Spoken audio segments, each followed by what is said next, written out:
In the center of Yunhai City, among a multitude of skyscrapers, stood the building of the First Central Hospital. In the first ophthalmology department in his office, Dr. Zhao met with Zhang Yu to find out what was going on with the young man. Staring intently at the document, the doctor tried to find a mistake in the young man's diagnosis, as if he couldn't believe his eyes. Puzzled, Zhang tried to understand whether he belonged to period X and what was the cause of his poor vision, while the doctor asked him to describe his symptoms again. Touching his face with his hands, the guy explained that his eyes did not see as clearly as they should, and his vision was not 100%. When he opened his eyes wide, he felt a strange discomfort, and his capillaries began to burst from the strain. When he looked at an object, a red streak appeared, and the doctor sitting in front of him was completely covered in a red haze. Focusing intently on Zhang, the doctor listened carefully to him while the patient saw everything in red. Suddenly, his gaze caught sight of a strange scale directly above the medic, but everything remained red, and he couldn't make out what was written on it. Squinting hard, the hero saw a scale showing 18% and tried to understand what it meant. Opening his eyes and trying to understand the meaning of the scale, he asked in surprise if it was the doctor's age. Zhao was stunned by the young man's words and did not understand how this was even possible, thinking that the patient had come to the wrong department. Reflecting on the indicators, the protagonist thought that he understood death and decided that in that case, it wasn't so much. Suddenly, the doctor asked if the guy had been drinking, but Zhang was deep in thought and asked the man to wait a moment. Continuing to look at the sheet with the client's diagnosis, the doctor felt irritated but remained patiently silent. Closing his eyes again, the character sank back into his thoughts and paid no attention to what was happening around him. After a while, Zhang opened his eyes and apologized to the doctor for getting a little distracted from the conversation, but the man remained silent. Clutching his head, Zhao said that the young man needed to concentrate, but asked him to forget about his question. Taking a flashlight out of his pocket, the doctor shone it in the patient's eyes, checking his vision and the diagnosis indicated in the report. Opening his eyes with his fingers, the doctor asked Zhang to look in different directions, and he obediently followed the instructions. Standing there with a flashlight in his hands, Zhao couldn't figure out what was wrong with the guy because his pupils and eyes looked totally normal. After the bright light, the character closed his eyes again to rest them a little, and then he was able to go home. When Zhang opened his eyes again, an unknown little red man appeared in his pupil, but the doctor did not notice it. In the hallway passing by doctors and other patients, the patient continued to see everything through a red veil. Suddenly, the hero noticed something new and strange appearing before him and stopped, trying to understand the situation. Above the heads of all the people around him, scales appeared, displaying different percentages of unknown content. With a smile, he realized that his conjunctivitis had disappeared, and along with his newfound clarity, he felt cheerful and completely healthy. As he walked away, he came to the conclusion that the percentage bars indicated the amount of blood, and thought about how to find a useful application for this. One of the billboards near the hospital showed a strange battle between people and various monsters. Confidently leaving the building, the guy began to survey the surroundings and headed home to rest. It was reported in the area that, for safety reasons, the Night Watch team was going to open a new recruitment drive at night. In the 99th year of the cataclysm, the others began to retreat, and people managed to create a safe place to live. Not far from the high-rise buildings, drones were constantly flying around, monitoring the situation and keeping an eye on what was happening. Without hiding his surprise, Zhang looked around, realizing that he should take a good look around before returning home. Walking through the busy streets, his gaze was focused on his thoughts, paying no attention to the people around him. Looking down, he noticed that the lace on his sneakers had come untied and was dragging on the ground, making it difficult to walk. To avoid getting caught, Zhang decided to tie it up right away and knelt down, twisting the bow made of shoelaces into a tight knot. With a cigarette in his teeth, he tried to understand what was happening to his eyes and why everything around him looked so strange. Suddenly, a strange conversation between passers-by caught his attention, as if bringing him back from his own thoughts. Suddenly, the hero felt the presence of other forces and, as if under a heavy load, staggered and almost fell onto the asphalt.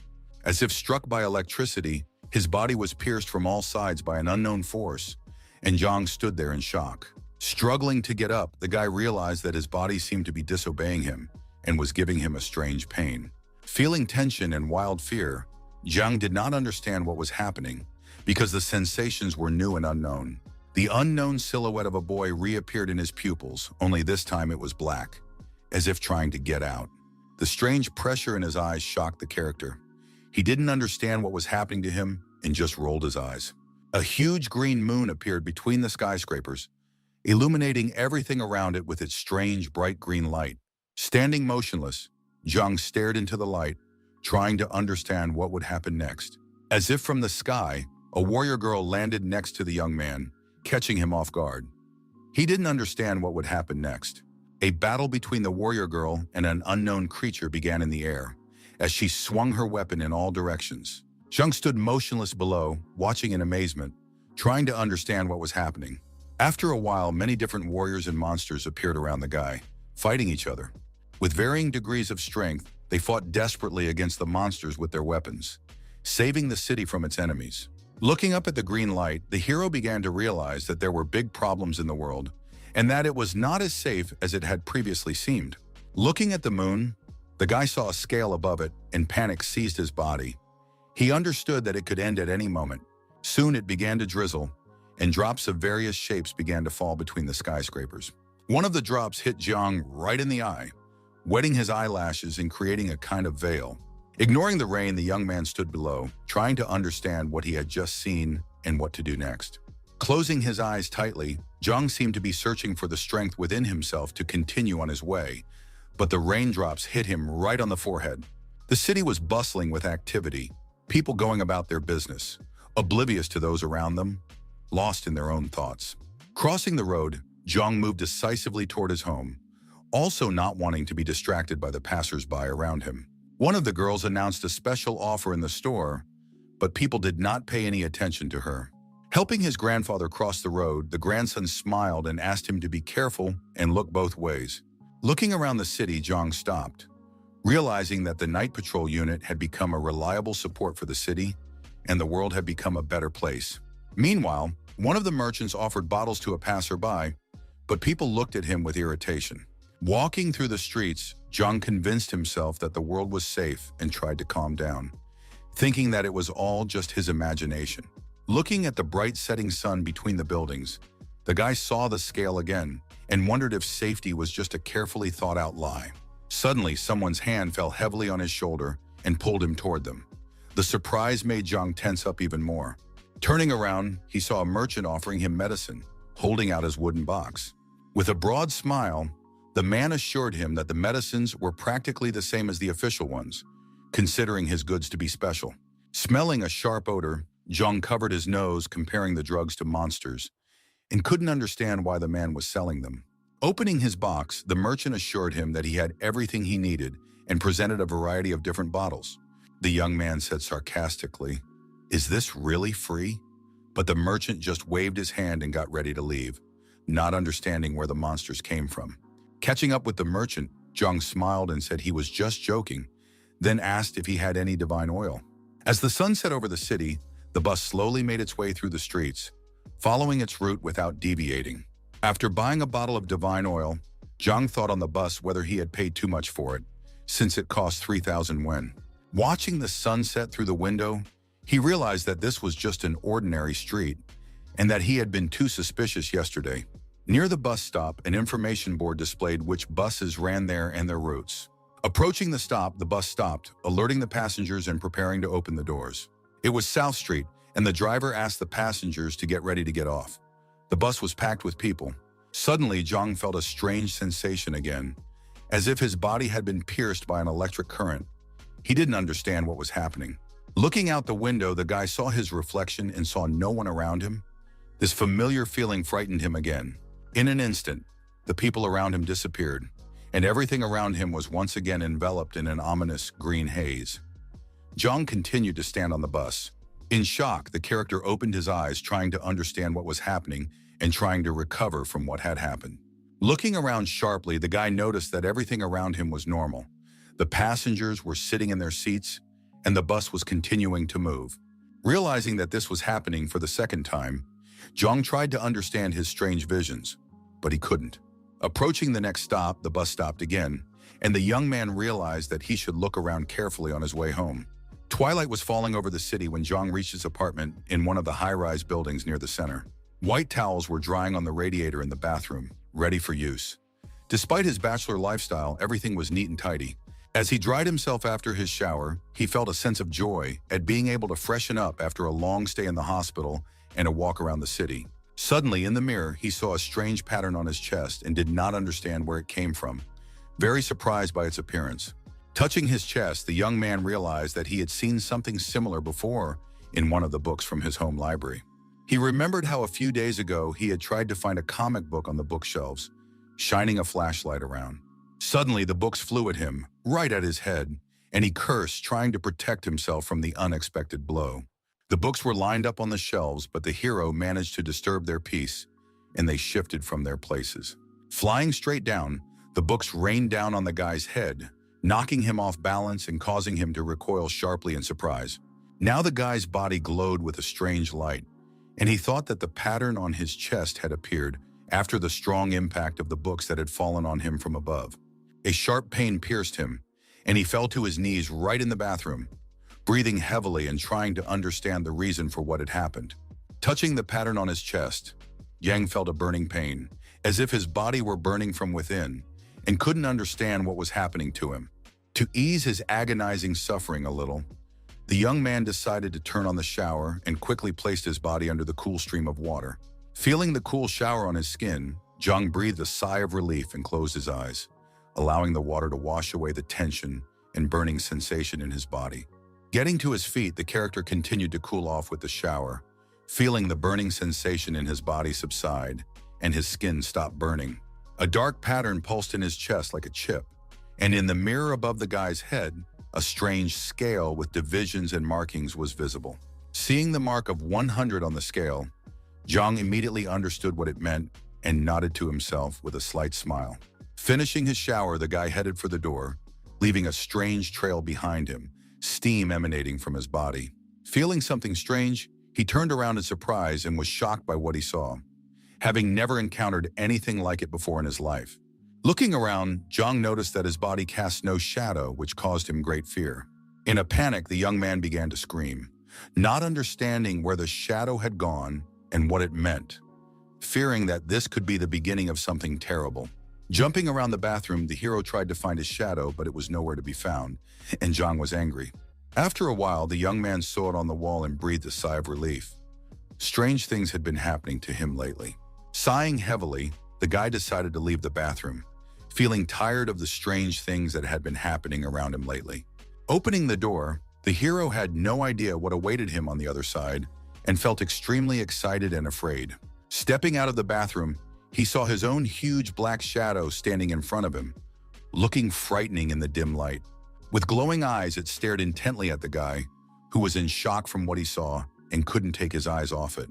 Despite the lack of distinct facial features, the shadow expressed interest in the guy, staring intently at him and slowly tilting its head. Zhang looked the shadow up and down, trying to understand what was happening and pull himself together, but his thoughts were confused and distracting. The guy felt the coldness of the tile under his bare feet, and this brought him back to his senses a little, forcing him to put off his panic and try to understand what was happening. Smiling, the hero accepted his reflection and decided that it would be very fun to exist with her, to watch her actions. His pulse quickened and his heart beat wildly. The good news was that the shadow existed, but the bad news was that it was alive. Feeling a burning sensation throughout his body again, Zhang walked into the hallway, and the shadow moved to a safe distance, watching him from afar. While the hero was trying to figure out the shadow, evening was falling on the city, and the windows of the high-rise buildings were gradually lighting up as the lights were turned on. Behind the dark doors of his apartment, Zhang wanted to find out what abilities his shadow possessed and what it could do. As if hovering over the guy, the shadow stood and smiled, letting its arms hang down along its long torso. Thoughtfully, Zhang decided which abilities of the shadow to test and asked it to raise its right hand. Obediently following the guy's instructions, the shadow raised her hand up, as if waving to the guy. The tasks were too easy for her. Feeling excited by the shadow's obedience, Zhang asked her to lift her left leg, deciding to test all her capabilities. Lifting her arms and legs in turn, the shadow began to bend and dance, experiencing joy from simple things. Thinking about what else to ask her to do, Zhang laughed at the slight awkwardness and movements of his own reflection. The shadow stared intently at the guy, while Zhang stared back at the shadow, thinking up new tasks. Deciding to shake her body, the shadow crossed her arms to use her social shaking ability. As if feeling like she was on a dance floor under the spotlights, she took a dance position, ready to move. Her hands clapped to the beat of imaginary music, as if applauding herself, cheering herself on in this way. Feeling a headache coming on, Zhang realized that his head was buzzing and for a moment thought that he had imagined it all. Suddenly, a strange light appeared in his chest, in the place of the mysterious chip-like pattern, and Zhang touched it.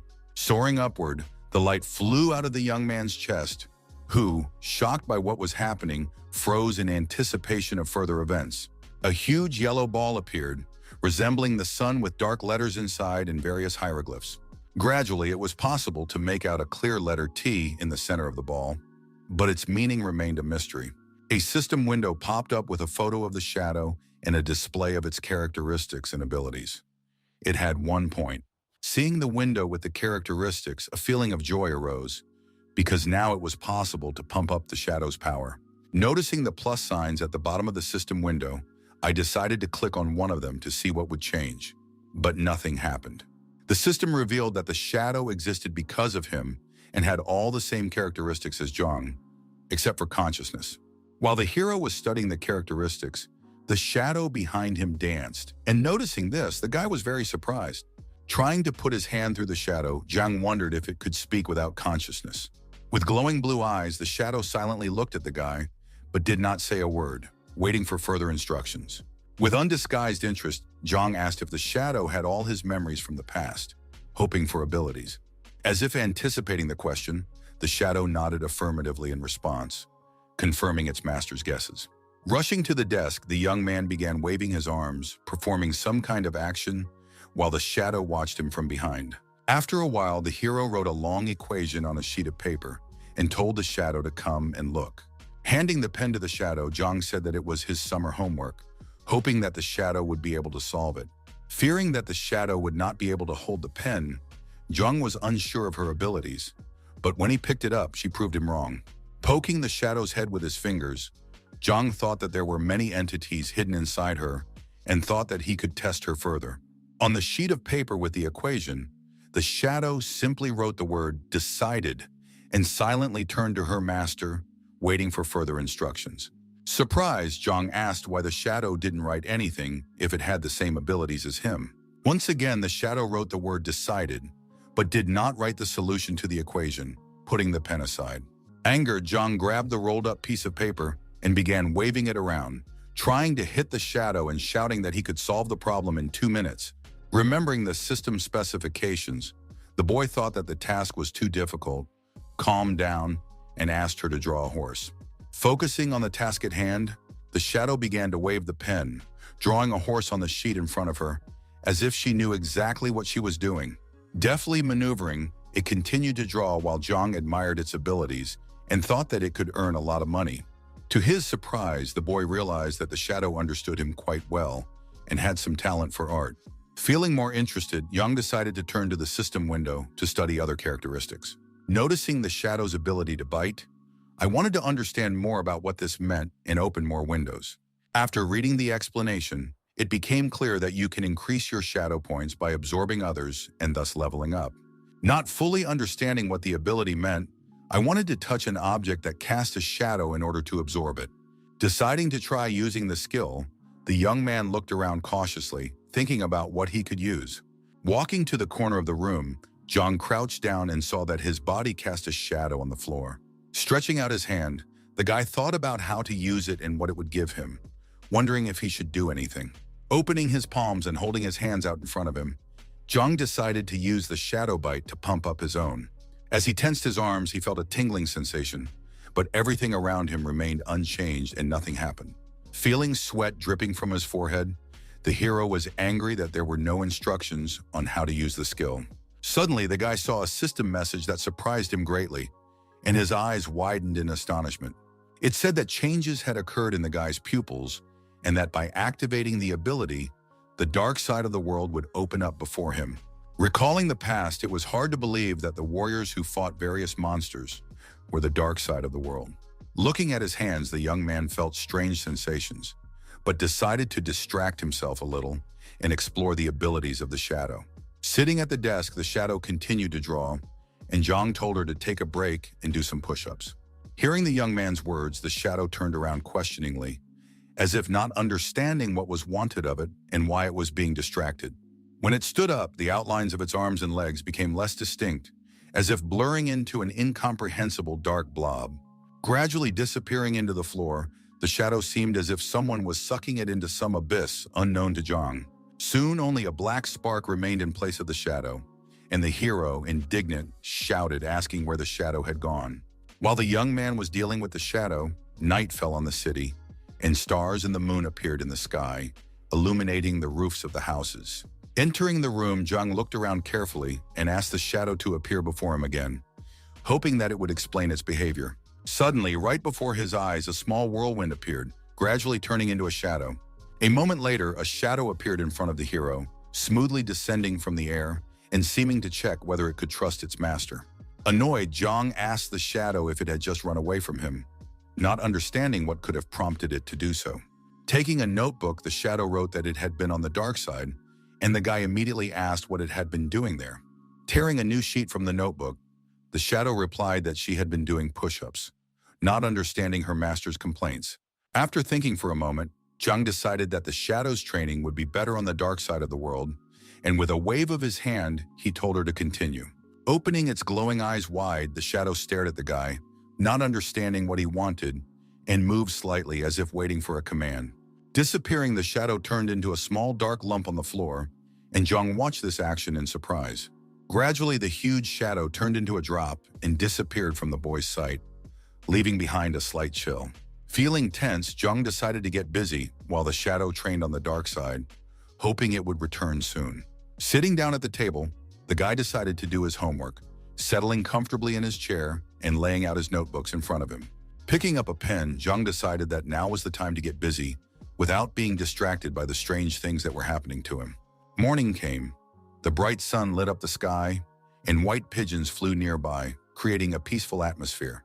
In the guy's room, there was a computer with a huge monitor and keyboard on the table, but the monitor was turned off.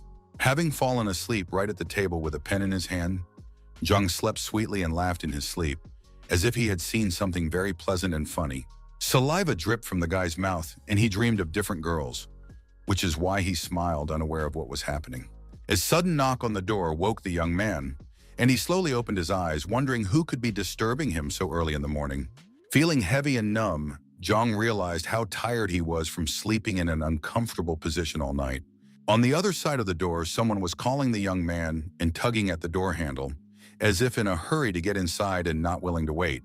Lustily opening the door, Zhang saw Lu, his childhood sweetheart, standing behind it, and she was irritated as usual.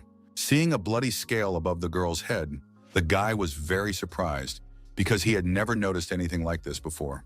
Seeing that it read 93%, the hero wondered what had happened and why the girl was losing blood, trying to understand the source of the problem. Glancing at the calendar on the wall, Zhang immediately understood everything, attributing it to those very days that happen in every girl's life. Ignoring the guy, her friend entered the room, engrossed in her phone screen, and he was surprised by her early visit. Without looking up from her phone, Lu asked the guy to hurry up and scolded him for his strange and incomprehensible story about some new business. Still looking at her smartphone, her friend asked Zhang to tell her more about his idea because it seemed quite interesting to her. Suddenly, there was a loud bang, and the girl dropped her phone in surprise and was very frightened. Turning to the guy, Lu shouted, asking why he was slamming the door so loudly, and added that it would be better not to talk about business at all. The strong impact above the door cracked the plaster on the wall, and the wooden door frame creaked. Looking at his fist in surprise, Zhang couldn't believe that he had such strength and was capable of destroying wood. Lu looked at the guy with equal surprise, not hiding her sincere admiration for what he had been able to do with just one blow. Feeling her gaze on him, Zhang turned around, still marveling at his new and strange abilities. Due to the strange changes in his body, the guy noticed that his muscles seemed to be filled with extraordinary strength and had become hard. Pointing her finger at Zhang, Lu asked incredulously if he had really gotten so out of shape in such a short time without going to the gym. Clutching her head, her friend realized that training was hell for the guy and wondered where he had gotten such big muscles. Touching his arm with her finger, Lou felt the enormous strength and elasticity of his muscles, which seemed as strong as steel. Without hiding her irritation, she asked Zhang what he had done to his body and why he hadn't mentioned it before. Brushing off his friend, the guy replied that he had done a couple of exercises, but he himself understood that the results of the shadow training were fully reflected in him. Lifting the guy's t-shirt, Lou noticed the defined abs on his chest, which surprised her even more, because they hadn't been there before. Looking at the guy's body, the girl decided that he was a fraud, because it was impossible to build so many abs in just one workout. With determination in her voice, she said that she had seen how her father conducted his business, and believed that it was not too late for Zhang to stop everything. This greatly annoyed the guy, and he asked the girl to be quiet, replying that he was not going to do anything illegal or dangerous. With her long nails, Lou's hand suddenly moved closer to the young man's body, as if she was about to do something. Angrily, Lou grabbed Zhang's arm, using a technique that made the young man cry out in surprise, thinking she was going to use a weapon. Unexpectedly, the girl took out a bracelet that glowed with a soft blue light and displayed some microchips on its screen. Putting the bracelet on the guy's arm, Lee told him not to move, saying that the device could determine his pollution index. Staring intently at the bracelet, her friend explained that murder, resentment, and foreign objects are all parts of any contamination. Recalling his shadow, Zhang wondered if it was contamination, until Lou explained that accumulations threaten alienation. Smiling slyly, Zhang realized that his ability came from the strange guide on his chest, and wondered if it would be useful to him. Suddenly, an electric discharge pierced his body, striking the young man's chest. He did not understand what this strange reaction was. Turning around, Zhang noticed that Lou was holding a gun and was frightened, thinking that she really wanted to shoot him. Gritting his teeth in irritation, Zhang decided that Lou should not know anything about his abilities, and that he had to prevent everything from happening. Glancing at the bracelet on his wrist, the guy noticed that it was still displaying microchips, and the readings hadn't changed. Turning the gun in her hands, the girl noted that there was no dirt on it, and the hero asked with a smile if she really wanted to shoot him. Feeling relieved, Zhang exhaled, relaxed, and realized that this time, the danger had completely passed him by without consequences. Lowering her weapon, Lou explained that her father had taught her to always be careful in everything and never trust people. Remembering his drawings, the guy asked the girl if she wanted to take a look at them right now, while they had some free time. With joy and impatience, Lee asked Zhang to show her the drawings, because she had always liked his creativity and unusual style. Behind the doors, he asked the girl to hold the paints, fearing that they would leak from the bottles and spill on the drawings. Annoyed, the girl asked the guy to show her the drawings anyway, and her loud cries could be heard throughout the neighborhood. After a while, Zhang fell onto the bed, realizing that his exposure was imminent, but he still managed to deceive and confuse Lou. Deciding to check the characteristics of his shadow, Zhang opened the system window and began to look closely at the displayed data. Seeing the shadow's strength increase, the hero watched the system screen with growing characteristics and was surprised. The screen showed the shadow training with dumbbells and other tools, and Zhang thought that she had been training all night. Feeling strange sensations in his body, Zhang grabbed his groin, trying to understand what was happening to him and what exactly was wrong. Suddenly, a small lump appeared on the floor, resembling a tiny black flame, and it slowly began to change shape. Reaching out his hand, the young man saw his shadow appear and said that he could feel the results of her long training sessions. With a smile, he remarked that push-ups alone would not be enough and suggested increasing the difficulty of all the exercises. Joyfully expressing his agreement, the shadow fully supported the proposal to intensify the training program. Clenching his fists resolutely, the hero ordered the shadow to assume a lying position to begin a long and grueling training session. With his arm outstretched, the character began to command the shadow, forcing it to take different stances and jumps, and it obeyed without question. The shadow trained deftly, doing push-ups, while the guy gave commands, feeling real pleasure from the training process. He enthusiastically continued to command the shadow, planning to increase the difficulty of the exercises and make them more intense. Meanwhile, behind the doors, Lou listened to the voice of the guy, who had no idea that someone was eavesdropping on him in the hallway. Holding the envelope in her hands, she decided that her friend was indeed training, and that she herself had overthought things and gotten confused. Smiling, Lou felt relieved and quietly pleased, realizing her boyfriend's strength and knowing that everything would be fine with him. Deciding that everything was fine with her boyfriend, the girl headed home, dreaming of reading her favorite comics and drinking warm tea. Walking after training, Zhang recalled that the shadow first appeared on January 20th, exactly 99 years after the cataclysm began. He realized that there was no pain in his body after training, only a feeling of growing strength and a surge of energy. On the second day, there were more exercises, and soon the muscles began to look even more defined and stronger.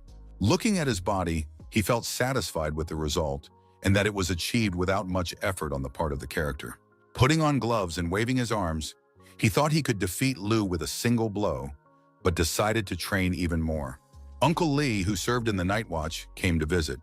He lost his arm in an attack, but retained his former strength and confidence. A few days later, he realized that he needed to make an effort and develop endurance himself, rather than relying solely on the shadow. The next day, while the hero was scrolling through his phone, the shadow continued to train hard, and he liked it. In the days that followed, the shadow also continued to train, while Zhang himself did various household chores. A week later, the guy decided to do some push-ups while the shadow was training, but quickly realized that the exercises were very difficult for him. After checking the system data, Zhang noted that only 8 shadow points had accumulated, which he found extremely strange. The screen displayed the shadow's characteristics and the human points available for development. Judging by the progress, the guy realized that it would be very difficult to increase the number of points to the level of evolution. After thinking for a moment, he decided to speed up the process by entering the dark world, and a dark vortex began to rise around his feet. As if sinking into the ground, the shadow slowly engulfed his body, pulling Zhang into the world of darkness. Half of his body was already on the dark side, but he felt no fear, only calm acceptance of what was happening. A moment later, only a small flickering dark light remained where Zhang had been standing, indicating his location. Plunging into the dark side, his body flew down as if into an endless abyss with no end or edge. Full of determination, the hero opened his eyes, wanting to see what was happening around him in this gloomy space. Looking around, he realized that he was in his room, only now it was shrouded in thick shadows and darkness. Jumping up, the young man landed on the asphalt in the middle of the streets of the dark world, which he had entered of his own free will. Looking at the skyscrapers around him, everything seemed familiar to Zhang, but at the same time strange and unusual. With a smile, the guy said that his plan had worked out and everything had gone according to plan, and he was genuinely happy about his success. The street around him was deserted and gloomy, with not a single living soul among the huge buildings. Recalling how difficult it was for him to get out of the room, Zhang realized that in order to get to the dark side, he had to leave the real world. Turning his head in different directions to look at the buildings and cars around him, he realized that everything was exactly the same as in the real world. Walking down the street, Zhang noticed that everything looked too dark and didn't notice the shadow approaching him from behind. Suddenly disappearing, the shadow kicked up dust around him, and a strange tension hung in the air, as if signaling a threat. As if sensing someone's invisible gaze on him, Zhang stopped and felt fear throughout his body. Gradually, he realized that it was the shadows that were affecting him, and deciding to be brave, he wanted to look at her. Turning around with a sly smile, the boy asked if the shadow had come to meet him and get to know him. The huge shadow bared its small, sharp teeth and let out a vicious growl, as if preparing to attack. Approaching rapidly, the monster caught Zhang off guard, who did not expect such a turn of events. Unable to take any action to defend himself, the character cursed, realizing that the monster could defeat him. Grinning again in a terrifying grimace, the shadow with glowing red eyes prepared to attack its opponent. With one powerful blow, the shadow knocked the guy off his feet, and Zhang staggered, barely managing to stay on his feet, his body instantly filled with fear. Without pause, the shadow attempted to strike blow after blow, but the hero anticipated its actions and attempted to dodge. Out of breath, Zhang cursed and, continuing to bend into various poses, dodged new blows. Remembering the shadow's badge, the guy decided to activate it and reached for it with his hand to prevent new attacks from the monster. Meanwhile, the monster approached from above, as if spreading its black cloak over the frightened boy's body. As if diving into the center of the shadow's emblem, Zhang jumped, trying to escape as quickly as possible and leave the dark world behind. His body seemed to fall into the abyss again, and for a while he flew in weightlessness, feeling no emotions. After hitting the floor of the high-rise corridor very painfully, the young man realized that the fall had been terrible, but he had returned to reality. Feeling like a small child, he pulled down his pants and noticed that his buttocks were covered with small abrasions from the attacks in the fall. Putting his hand on his chest, the young man realized that he was scared to death, not understanding where the shadow had come from and why it had decided to attack him. Noticing several abrasions and a torn jacket, he smiled and noted that shadow training had made his body much more agile.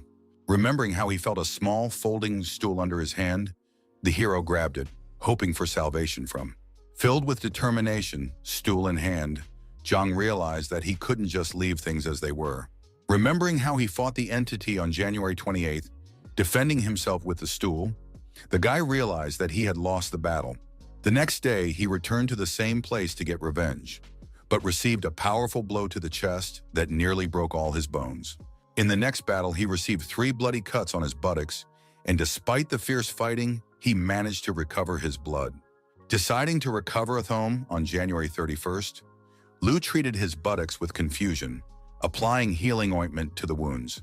The girl asked apprehensively if Zhang had been fighting a lot, but her friend replied with a smile that she didn't understand, and that scars adorned men.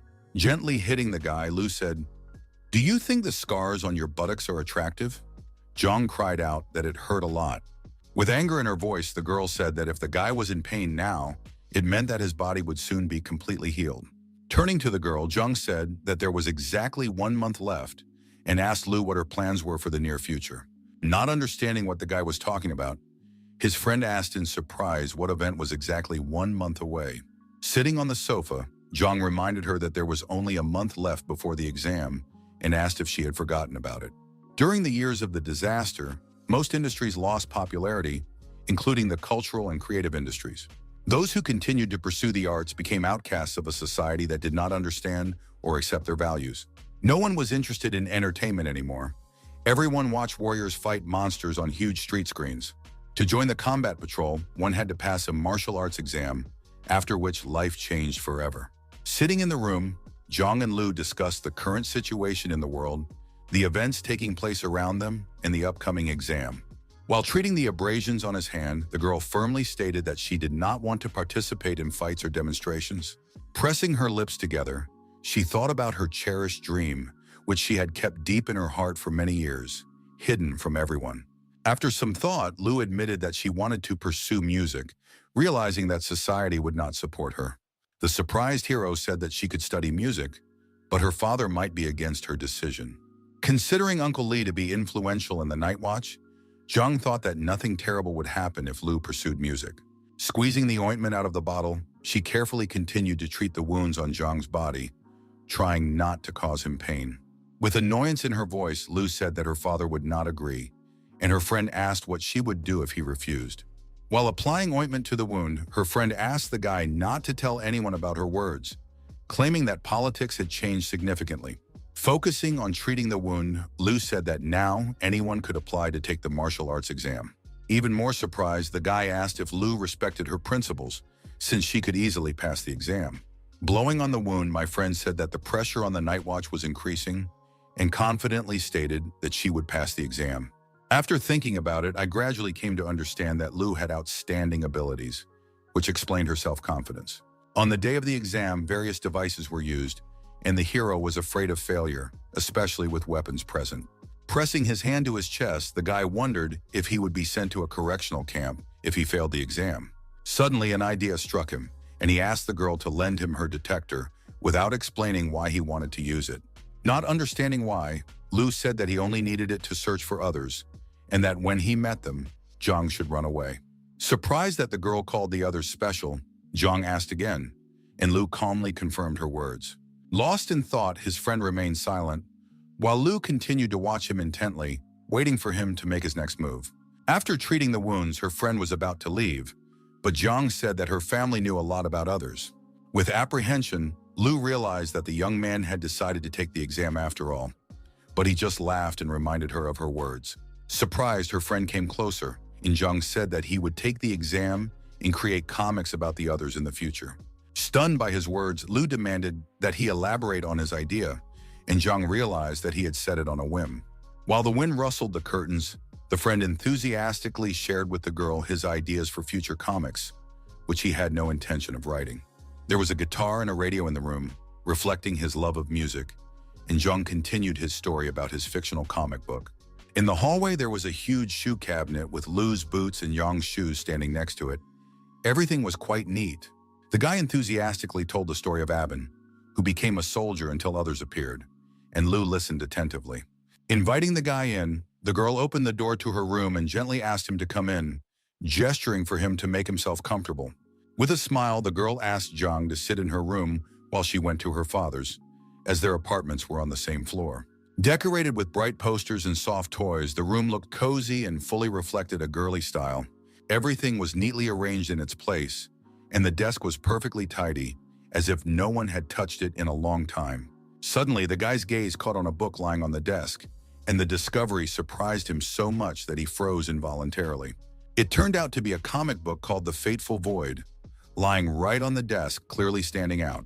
Opening the book, the young man began to read the plot carefully and asked if Lu really liked it. Snatching the book from his hands, the girl said irritably that she had never read it and that her friend had left it there. Leaving the room, Lu told Jiang to sit on the chair and not touch her things, but her friend didn't pay any attention and just waved his hand.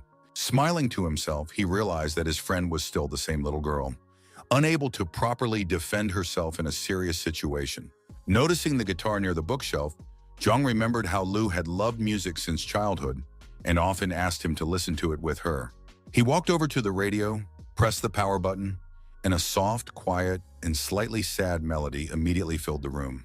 Hearing the familiar tune, Jung recalled his childhood with Lu and the many amusing situations that had brought them together with warmth in his heart. Lost in his memories, he closed his eyes with a peaceful smile and didn't even notice when his girlfriend came back. Hearing her question about how long he had been enjoying music, Jung began to rub his eyes as if awakening from a deep sleep. Approaching him, Lu said that he used to hate music, clearly not understanding what had caused such a drastic change in his taste. With doubt in his voice, Jung asked if she had found what she was looking for with her father, and Lu threw the virtual reality glasses into his hands. Putting them on, the hero hoped to see something unusual about others, about whom he still knew almost nothing specific. However, all he saw on the screen of the glasses was microchips that did not reveal the content or essence of the information recorded in the glasses. A moment later, the guy felt as if everything around him had dissolved, and he began to slowly sink into virtual reality. His body seemed to fall into an endless cosmic abyss where there was no top or bottom, only silent emptiness.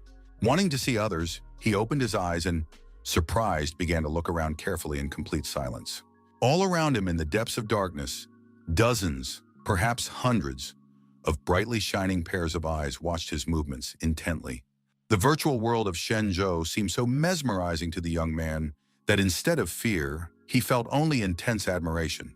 It was here that the others appeared, committing brutal murders, destroying cities, and slowly consuming the real world around them. Being terrifying, they committed equally terrifying acts and felt no remorse, as they had no conscience. Watching the monsters, the young man tried to understand their nature and suddenly remembered that he had seen them before when he was in the hospital. As he flew in zero gravity, the system reported the existence of a dark world that was a projection of real space. Monsters penetrated it through the open passages, and despite the night watch, they sometimes broke back into reality. An unusual light illuminated the figure of the young man, and he listened intently to the system's story about the nature and possibilities of others.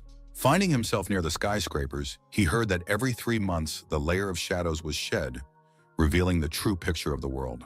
At this time, others penetrate the world, and although the layer weakened them, it was better for people below the 4th rank not to enter it. The visibility of the shadow layer reached 3 to 5 meters, but as a person's strength increased, their field of vision expanded. Realizing that the level of contamination in the shadow layer was changing, Jung was surprised because he had not felt any changes before. While he was studying the data about others, a huge shadow appeared behind him, ready to attack him at any moment. Feeling a strange movement in the air, Jung instantly tensed up and slowly turned around, peering into the darkness. A bright light from the heavens suddenly flooded the shadow figure, and Jung watched in amazement to see what would happen next. The light irritated others, and they growled, glaring at its source, which was breaking through between the gloomy multi-story buildings. With his arms crossed over his chest, Jung assumed a fighting stance, fully prepared to engage his enemies at any moment. Convinced that the monsters could only be defeated by fully controlling his powers, Jung had no doubt about his success. Deciding not to miss his chance to become special, the boy firmly resolved to remain in the dark world and fight the others, rather than run away. Seeing the body of a special person in front of him, the boy wondered with surprise whether he would be able to become the same if he passed the wrestling exam. After thinking for a moment, Jung decided that a special person was essentially different, but with a human body and a mind capable of making decisions. Knowing that special people could control their power, Jung understood that it was precisely because of this power that they often perished. Special people constantly struggled with the pollution that enveloped their bodies and with dangerous forms of alienation. Even after death, there was a high probability of becoming something else, because their bodies continued to radiate a strange energy. When the bodies of special people were covered in dirt, they often did not understand that death was already following them and would soon catch up with them. Observing the bodies of the special ones, the hero froze in amazement, trying to comprehend how much new information he had just received. The next moment, a huge creature appeared before him, its eyes glowing brightly, almost blindingly. Not knowing what to do next, the young man froze in place, finding himself directly in front of the massive body of the monstrous creature. Suddenly, the recording stopped, and the screen, blinding him with a bright flash, instantly went dark, leaving only a dark surface. Taking off his virtual reality glasses, Jung was truly amazed by what he had seen and couldn't hide a slight smile. The girl eagerly asked what the guy had found out, but he replied that there was too much information and he needed to think it over. Rubbing his neck, Jung asked if Lu could give him a massage, and she irritably asked him to repeat his request. With a smile, he said he would give her 3 original paintings and let her choose which ones she wanted to keep. While massaging his shoulders, his girlfriend replied with a slight smile that she would accept his generous offer, as she loved art. Not understanding why he needed a massage, Lu asked what the problem was, and Jung replied that his neck was sore from training. Curious, his friend asked if he was working on his abs, and Jung lifted his t-shirt to let her feel his six-pack. At that moment, Uncle Lu appeared in the doorway, watching what was happening angrily and frowning. It was the girl's father. In tense silence, the boys and their uncle went to the dinner table, trying to avoid unnecessary words. Silently chewing his rice, the hero clearly felt the growing tension in the air at the table coming from Lu's father. Restraining his anger, the uncle ate meat with rice, while Jung, watching his sharp movements, tensed up even more. Trying to calm her father down, the girl continued eating with a smile and said that he had misunderstood everything. Unable to understand his daughter's calmness, her father frowned and said that surely his own eyes could not be deceiving him. Shouting, Lu demanded that Jung say something, but the boy calmly continued eating without interfering. Lifting a glass of some strange drink, Jung said he would drink it all as punishment. The young man shocked everyone present by downing his glass in one gulp. Father Lu and the girl herself did not understand the meaning of his actions. Even more annoyed, the man asked if the guy really had reasons to punish himself. Throwing himself at Jung, the man began to search for a knife, while his friend ran away and made excuses, and Lu tried to restrain her father. Lu Hong had been friends with his friend since childhood, but their personalities were radically different. He was a mischievous boy who loved to play pranks. At that time, Lu was a sweet and diligent girl, her father's daughter, always obedient and neat, unlike Jung. Jung's reckless actions made everyone keep their distance from him, but Lu was not afraid of him and tried to stay close. Once, when Jung was still a child, he saved a girl and thought that this was why she had decided to be friends with him since childhood. 2 unknown boys began to bully Lu, but Jung stood up for her, being strong, decisive, and ready for any conflict. Frightened by the bullies, the girl cried bitterly and called her friend for help, hoping that he could protect her from ridicule. Swinging hard to strike, the boy proved his bravery by showing that he was capable of standing up for his friends and protecting his loved ones. Even when Jung pretended to be a vagrant, Lu still accompanied him, holding a sign asking for help.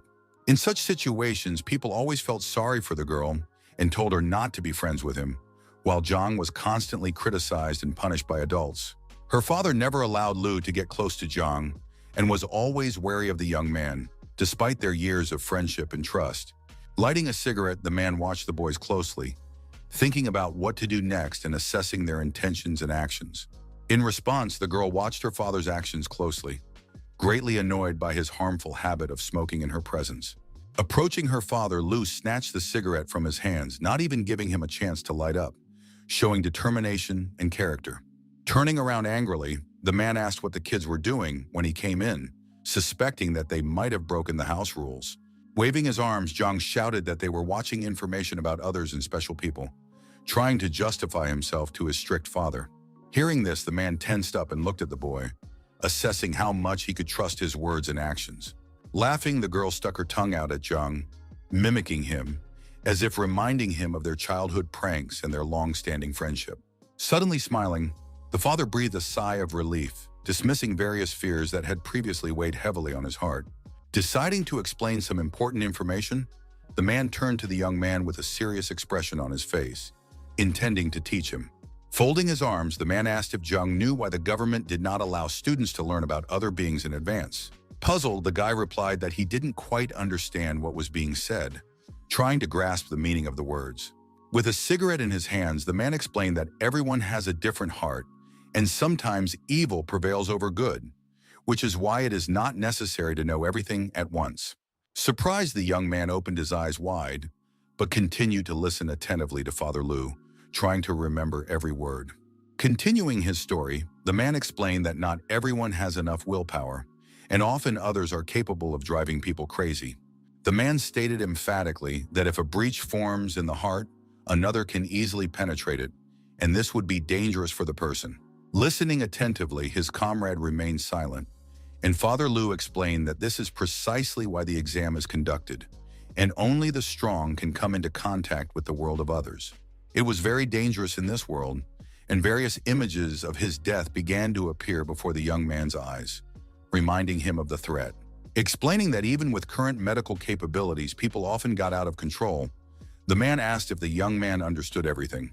With a smile, the character replied that he understood everything, agreeing with his uncle's instructions, and nodded, expressing his seriousness. Putting his hand on his heart, he declared that he couldn't miss his martial arts exam, assuring him that there was no cause for concern.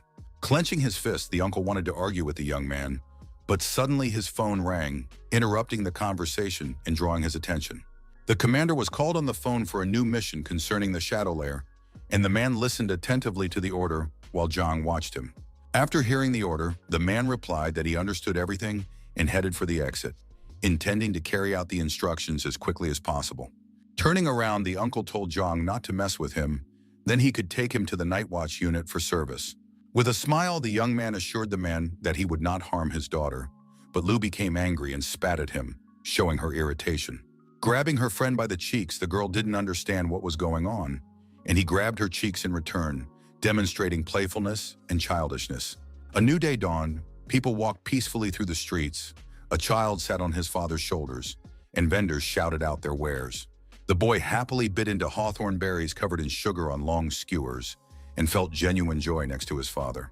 One of the billboards displayed photos of the Night Watch team members who worked for the good of all humanity. Looking at it, Zhang realized that he wanted to know more, but as usual, he only got the basic information. Entering the grocery store, the young man with a basket in his hands walked between the aisles, filling it with food. When he saw a bottle of soy sauce, Zhang reached for it because he loved Asian food. The young man thought with annoyance that, judging by Uncle Lou's reaction, the information he had seen about others would be hidden. Once again, as he was putting groceries in the basket, Zhang heard the sound of a cell phone and stopped to answer the call. It was Lou calling, and she began to irritably list what else the young man needed to buy, but then abruptly told him to forget about it. Approaching the shelves with hygiene products the hero realized that the girl was simply embarrassed by him and did not ask him to buy sanitary pads.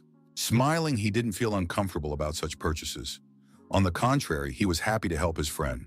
On the way home with the bag in his hands, the guy thought that there was only a month left until the end of school, and the effect of shadow training was weakening. The weather was clear, the trees swayed peacefully in the light, warm breeze, and nothing for shadow trouble. As he continued walking, Zhang thought that lately, propaganda against others had been intensifying day by day, and many more people than he expected signed up for the wrestling exam, which angered Zhang. Deciding to stop, he looked up at the sky because something surprised him greatly and he felt tension. Suddenly, the sky was covered with clouds, stars, and a huge moon appeared. It suddenly became dark around him, and he had a feeling of something terrible.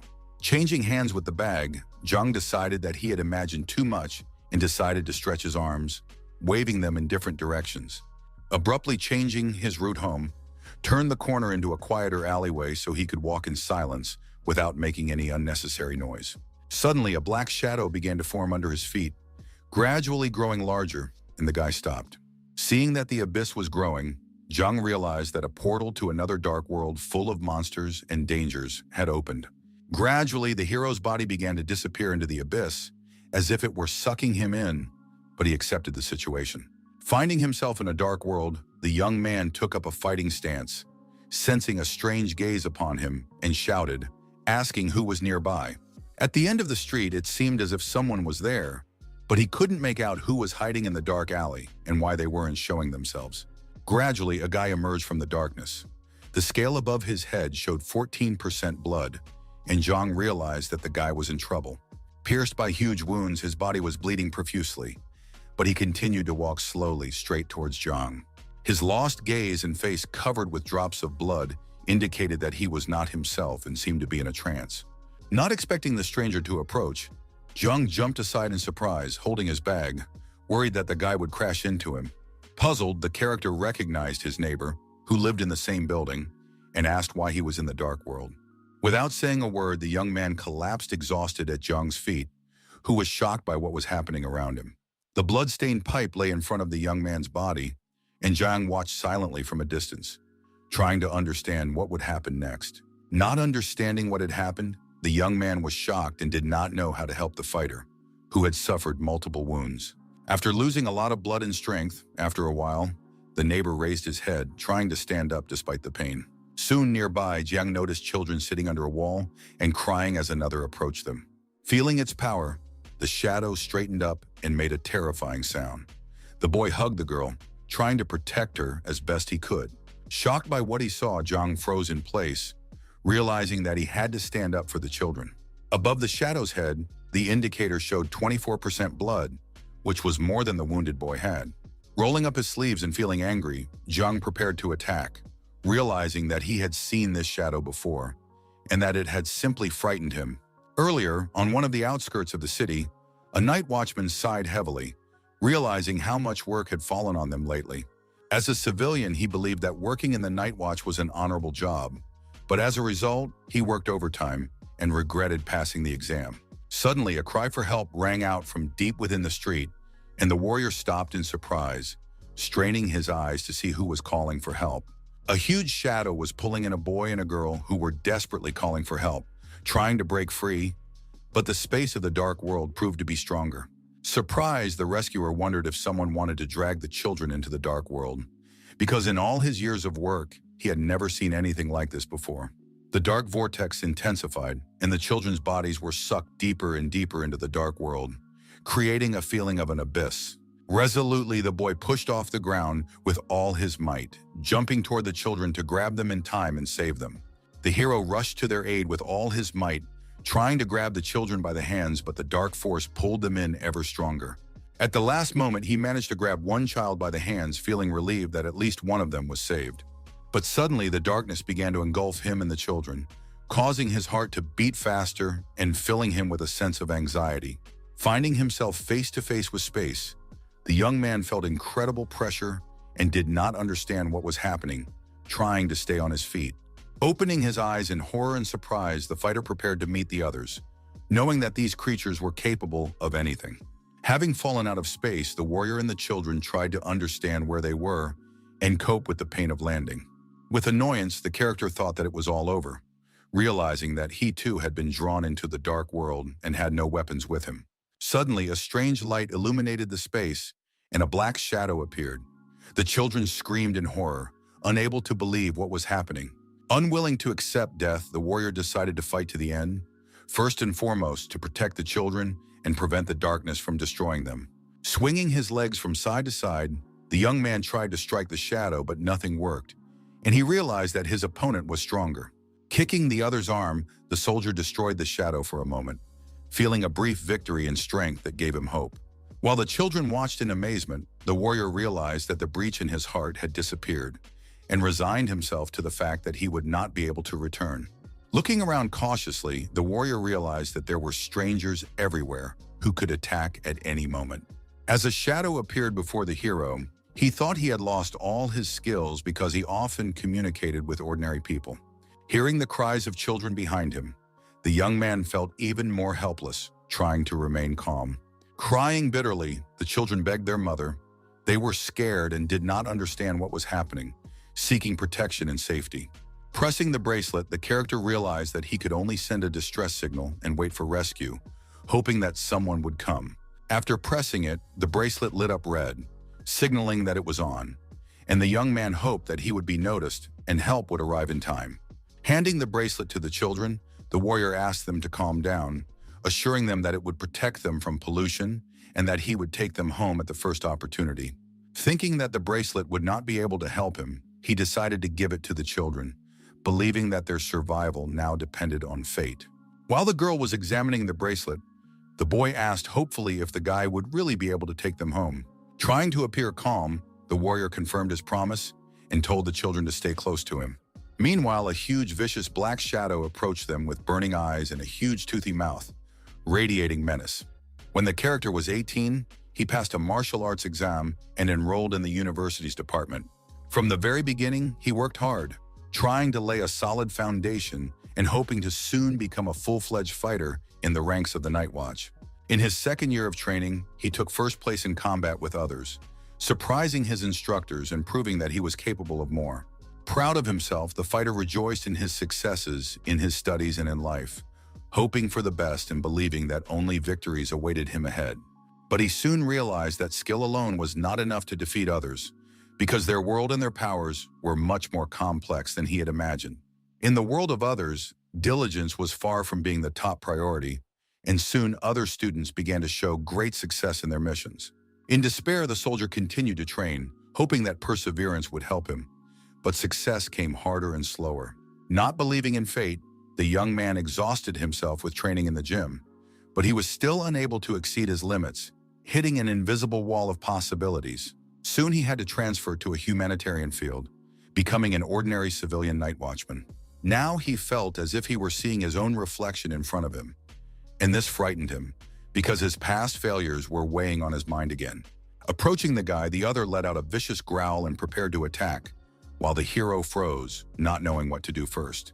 Noticing its half-human form, the guy saw that the other creature was moving on all fours and decided that his opponent was of medium level. Opening its mouth and revealing huge sharp teeth and tongue, the monster growled viciously again, warning its victim of imminent death. Preparing for the attack, the fighter clenched his fists, realizing that he had to protect the children at all costs, even if it meant fighting his last battle. Suddenly, a bloody piece of flesh appeared where another had recently stood, and the hero was confused, trying to understand what had happened. Gradually approaching the guy, the other one prepared to attack, while he instinctively tried to cover himself with his hands, protecting himself from the blow. Deciding to attack the monster, the warrior raised his legs slightly, standing on his toes as if preparing to take flight. Flying upward, the hero delivered a powerful punch directly to the monster's face, feeling his superiority. Surprised, the monster growled, feeling a little pain and irritation, because he did not expect such a powerful blow from a human hand. Smiling, the young man considered his blow to be excellent, and the feeling of success seemed to return to him, giving him confidence. The monster's next move shocked the young man, and he stared at his opponent in surprise, unable to defend himself.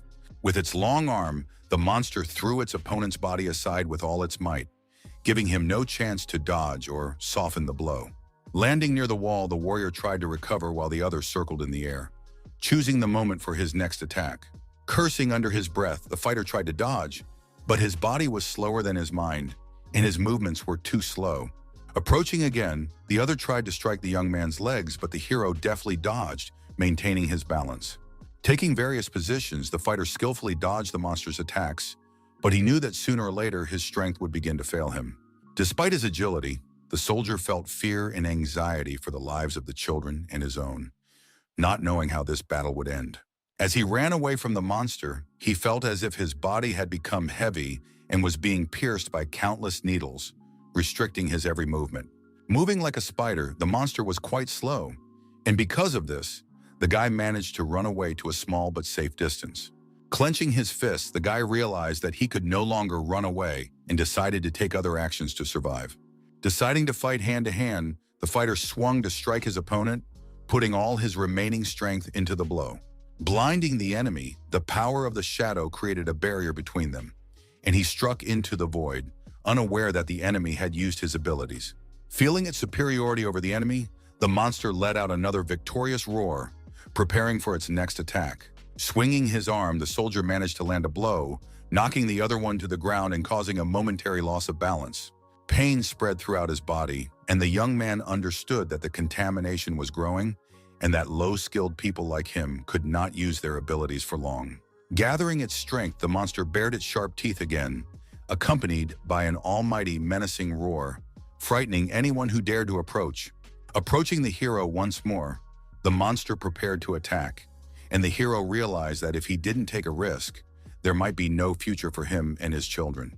Deciding to use his abilities, the character swung for a strike, and everything around him lit up with a bright light like a flash. Realizing that he had hurt himself, the hero began coughing up blood and losing strength, feeling his body grow weaker with every passing moment. Overpowered, the warrior fell to the ground, blood flowing from his mouth, his body moaning in pain, preventing him from getting up and continuing the fight. Before landing, his body flipped several times in the air, and the damage became even greater as a result of the blows to the ground. Coughing, the soldier realized that the other had quickly adapted to his skills, and his previous strategies no longer worked. As the monster approached, the young man thought that any student from the combat faculty could easily deal with the other, but it was not easy for him because of the difference in talents. Swinging again, the defender realized that he would not be able to defeat the monster, but he was not going to give up and looked for his opponent's weak spots. With deft blows, the monster inflicted injuries, but the hero tried to stall for time, hoping for help, to which he had sent a signal. Watching what was happening, the children sat nearby, their eyes filled with horror, trembling and fearing for their lives. Looking at the children, the guard opened his eyes wide and realized that he had to keep fighting, despite his fatigue and pain. Despite the pain, the character tried to find the strength within himself, getting up again and again, unwilling to give up and leave the children unprotected. After a while, the monster managed to strike a blow, knocking the guy off his feet, and the hero felt his body weaken and his strength almost run out. After landing, the guy couldn't believe that his strength was running out, and he tried to get up, gritting his teeth and gathering the last of his energy. In the reflection, he saw someone else in front of him and thought he was dying, feeling fear and despair that paralyzed his body's movements. He remembered that, when he was 15, his entire family was killed by others, and these memories always motivated him to fight. That is why, at 18, he decided to undergo martial arts training so that he would be able to defend himself. The young man harbored hopes for a bright future at university, but reality often dashed his expectations. At the age of 20, he was expelled from his second year of university, depriving him of any hope of peaceful study and growth in martial arts. At 21, he joined the Night Watch unit as a civilian, but continued to study books, striving for knowledge. For 100 years of fighting others, he never lived in peace, but hoped that sometimes they would retreat, giving people a chance to survive. Death became the norm because people often lost their last hopes and stopped fighting, leaving the world to those who fought. Reflecting on this, the warrior considered it normal for people with superpowers, but decided to take action and reached into his pocket. Taking out the blue capsule, which was capable of increasing strength, the young man put it in his mouth, hoping for victory. With his eyes wide open, the character looked up, his pupils glowing purple, foreshadowing the use of hidden power. Deciding to do something before his death, the hero searched within himself for the strength to get up and prepare for the final confrontation. Glowing with a blue light, the body seemed to regenerate while the monster watched nearby, studying every movement and strength of the fighter. Feeling a surge of strength, the warrior came up with a new plan of action with complete determination, trying to anticipate every move of his opponent. Wiping away drops of blood, the fighter realized that the second round of their battle had begun, and he would have to use all his strength to protect the children. Gradually, he approached his opponent, who, clenching his fists tightly, waited for the right moment to deliver a powerful blow. In rage and despair, the defender shouted and rushed to attack, realizing that if he missed his chance, he could die along with the children. Jumping up, he managed to dodge the blows that the shadow tried to deliver, swinging its long and dangerous arms. With one precise kick, the hero managed to knock the monster off its feet and inflict significant damage, causing momentary confusion. The powerful blow sent the creature's body flying to the side, and it let out a vicious roar, but the young man had no intention of stopping and continued his attack. His hands glowed with blue fire, showing all the abilities and strength he possessed, concentrating his energy. As he pummeled the monster with numerous blows to the face, the character felt a growing sense of power and joy at seeing the effect of his actions. With eyes filled with rage, he knew he had to strike even harder, pushing himself to the limit. Without stopping his blows to the head, which made the monster emit piercing sounds, the warrior tried to finish off his opponent. Losing his strength, the guy's head was spinning, his blows became inaccurate, and the monster was approaching, ready to deliver a powerful counterattack. Looking at his hands, the hero realized that he had to make every effort to win and save the children from danger. His entire body was covered in small wounds. His legs felt like cotton wool and were buckling, but he continued to fight. Deciding to seize the moment, the monster struck the young man with its huge hand, and he was unable to dodge the powerful blow. With a crash, kicking up dust around him, the guy flew to the side, feeling the pain of the blow, but preparing to immediately return to the fight. Blood flowed from the back of his head, and he realized that his skills were not enough to win, and for a moment he completely lost his sight. Bleeding profusely, the warrior was angry with himself that even with the help of pills he could not win, considering himself weak. Thinking that the end of his boring, ordinary life had come, the young man sank into his thoughts, but a sudden voice from the side made him turn around sharply. Appearing out of nowhere, Zhang asked anxiously what was going on around him, looking at the wounded guy and assessing the situation. Lying on the ground in a pool of blood, the guy tried to figure out who this person was, whether he was from the Night Watch or someone special. Approaching him, the stranger grabbed him firmly by the shoulders and told him to calm down, gather his strength, and rely completely on him. With a slight smile, Zhang rubbed his palms together, holding a bag of groceries, and mentally prepared himself for the dangerous battle with the enemy that lay ahead. As the warrior watched the fight and saw the other guy punch the stranger in the face, he realized that the man was connected to the dark world. His body was thrown aside by the sharp blow, and he fell to the ground with a dull thud, raising a thick cloud of dust. Shocked by what was happening, the fighter considered the guy to be weak, a person who was unlikely to be able to put up a decent fight. While the fierce battle between Zhang and the other guy was going on, the soldier gathered his remaining strength, took a breath, and slowly got to his feet. Feeling a strange surge of energy in his body, the hero began to swing his arms in different directions, hoping to accidentally hit the monster. Noticing that the warrior had risen, the other approached and stopped in front of him, while he desperately continued to wave his arms. After several attempts, the young man managed to land some blows, striking his opponent's torso and slightly weakening him.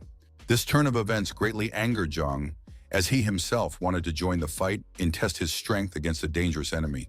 Taking a bottle of soy sauce out of his bag, he glared at the parasite and loudly declared that he considered him his enemy.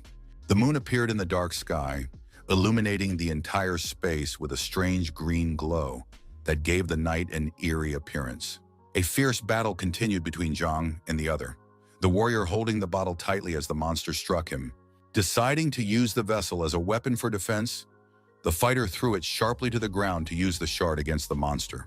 With a few precious seconds to spare, the young man turned around and tried to grab the shard of the broken bottle to attack.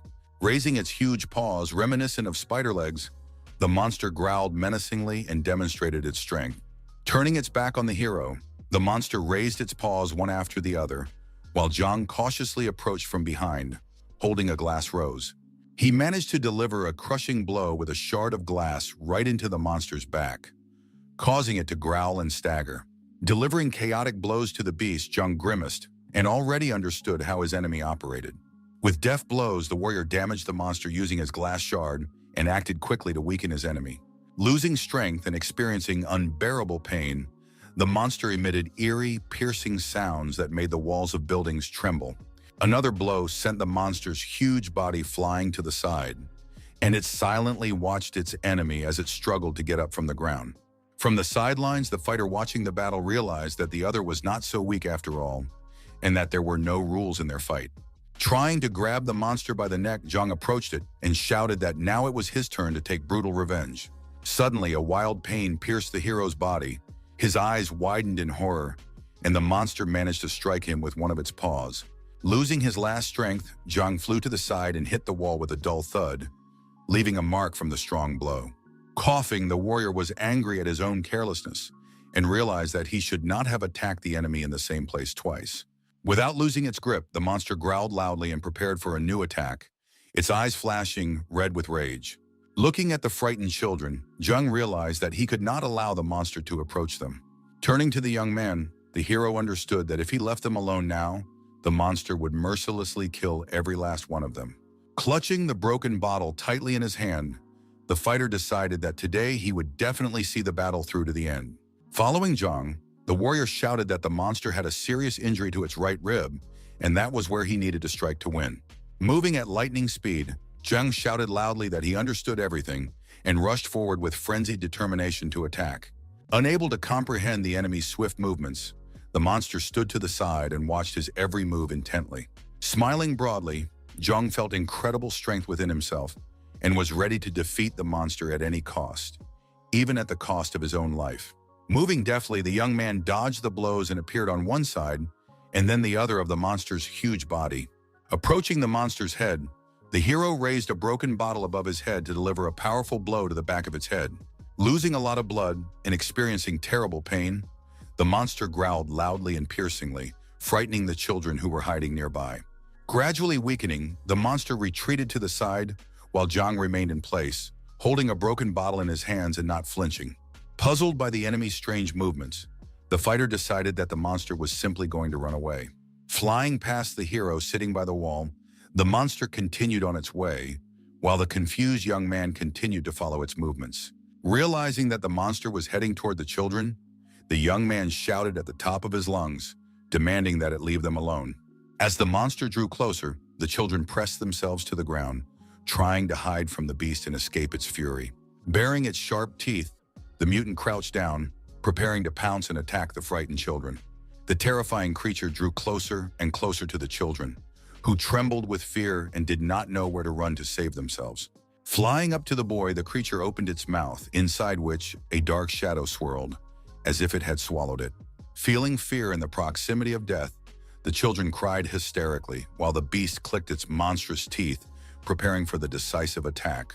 When the mutant reached out with its paw toward the child's face, someone shouted loudly, demanding that it stop immediately.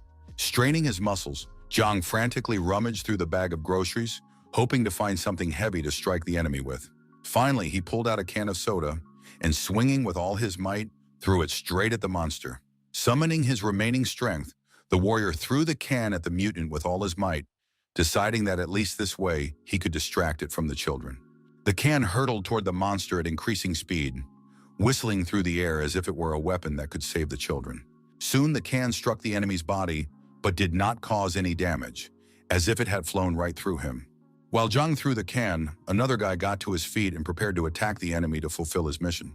Watching this, the fighter gritted his teeth in anger, because he wanted to save the children and felt helpless. Jumping up, the hero rushed straight at the creature, determined to destroy it at any cost, even if it meant dying. Despite his serious wounds and blood, the young man desperately continued to fight, driven only by the desire to protect the children. With a powerful blow to the chest, the soldier managed to hit the mutant, who was distracted from the children, letting out a loud roar of pain. Twisting in midair, the monster threw the warrior to the ground, causing him to gasp for breath and nearly lose consciousness. His health bar was dropping lower and lower, and death seemed to be just around the corner, reaching out with its cold fingers. The fighter coughed up blood from the powerful blow, realizing that he had almost no strength left to continue the battle. Spitting blood in the hero's face, the mutant prepared to finish him off, baring its teeth greedily and raising its clawed paw. With its mouth open, full of saliva and sharp fangs, the beast slowly approached the weakened young man. Trying to grab the fighter, the monster did not notice Zhang jumping up from behind and grabbing him by the head. With a smirk, the soldier held his enemy and shouted furiously, demanding that he finally die and stop tormenting the children.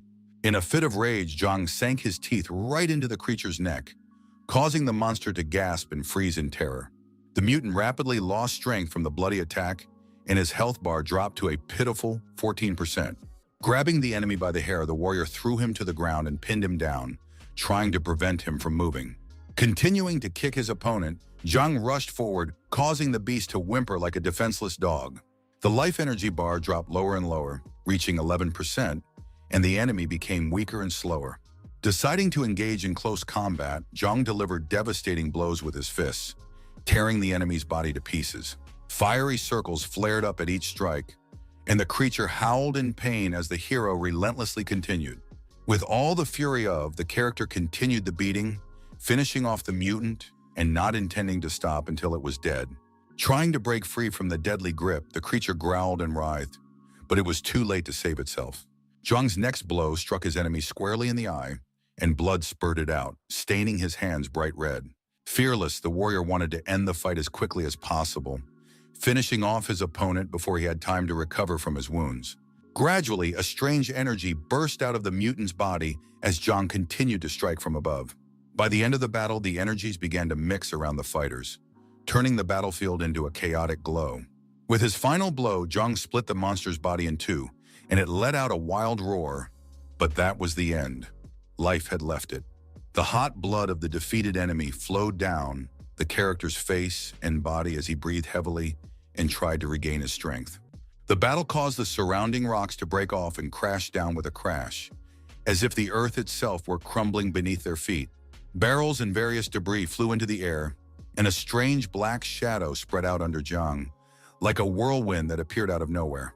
The raging energy sent stones and cans flying through the air again, crashing to the ground with a dull thud not far from the hero. Unable to withstand the fighting, the asphalt cracked, and stones and grains of sand continued to fly across the street. At that moment, the children and soldiers sat nearby, watching the events unfold, unable to believe their eyes. Getting up, Zhang exhaled heavily after the fight, but blood still ran down his face, staining his chin. With a crooked smile, he declared that he had finally managed to take revenge on his enemy for all his evil deeds and suffering, and to save the children. Suddenly, consciousness began to leave the fighter's body. The image before his eyes floated and blurred. The ground disappeared from under his feet. His head was spinning, and Zhang seemed to be trying to grab hold of empty space with his hands, trying to find his balance. Suddenly, right before his eyes, the very black shadow that was his attribute and the clone of the dark world at the same time appeared. His eyes slowly closed, but the shadow remained nearby, as if waiting for him to finally give up. Barely opening his eyes, the last thing Zhang saw was a strange and incomprehensible detail hidden in the darkness. Fire engulfed the streets, traffic lights were twisted, sparks flew in all directions, and the heat became unbearable. Huge buildings burst into flames like torches, collapsing under the onslaught of fire, and everywhere among the smoke and ashes lay the dead bodies of people. New fires broke out in various parts of the city, spreading rapidly and turning into huge blazes. Amidst the smoke and corpses stood Zhang, stunned that the gathering place had now been reduced to ruins, unable to understand why everything had changed. Suddenly, something strange caught the young man's attention, as if there was movement nearby, even though there was a dead, frightening silence all around. Turning around, he noticed that his body was gradually being surrounded by a flock of shadows that moved silently, filling the entire space around him. Their red eyes glowed in the darkness. The monsters growled, baring their teeth, and it became clear that he was facing none other than the others. Their terrifying paws reached for his body, their claws sliding through the air, but they did not harm him, as if they were only testing his strength. Suddenly, the young man felt a strange pull directly beneath him, and a weight seemed to drag him down, forcing him to look down at the ground. A dark abyss suddenly opened up beneath his feet, beginning to swallow his body, and Zhang, desperately resisting, cried out loudly for help. The vortex of the abyss sucked in not only him, but everything around him. Stones and debris from the walls were carried away into the huge whirlpool. The flames continued to rage. New fires broke out in the city, and the whole world around him gradually turned into utter chaos. The sun disappeared behind the darkness, and darkness completely engulfed the world, depriving people of any hope of salvation. Suddenly, a familiar voice woke Zhang, and he realized that everything that had happened was just a nightmare caused by his loss of consciousness. The body of the slain other lay nearby on the ground, and he, breathing heavily, tried to pull himself together and assured his comrade that he was fine. Looking at the defeated enemy, Jung suddenly realized that all his memories of recent events had been cut short. When he poked his finger into the other's eye, he noticed that the terrifying shadow did indeed have real pupils hidden deep inside. Feeling relieved, the young man smiled, rejoicing in his victory, and pride filled his heart, despite the horror of what had happened. Puzzled, the warrior asked if everything was all right and why the hero was silent, because the situation seemed extremely strange and frightening. Noticing from the system data that the fighter had lost a lot of blood but was still standing, Jung was amazed. Suddenly, his companion grabbed him by the shoulder, and he turned around, looking at him questioningly, not understanding what had happened. Pointing to the buildings nearby, the guy suggested sitting down near a sturdy wall to regain some strength and catch their breath. Exhausted and almost powerless, they sat down near the stone wall, feeling fatigue overwhelm them and rob them of their last strength. Turning to his companion, the young man asked if the stranger was a member of the Night Watch, as his strength seemed too unusual.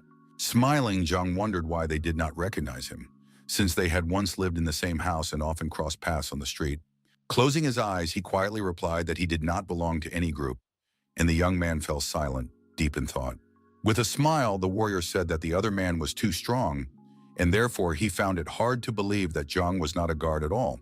Laughing, he added that the guards were incredibly strong, and Jung did not understand such talk because he had just saved his life at the cost of his own. Noting that Jung possessed incredible strength that could surprise anyone, he praised him for his skill in battle.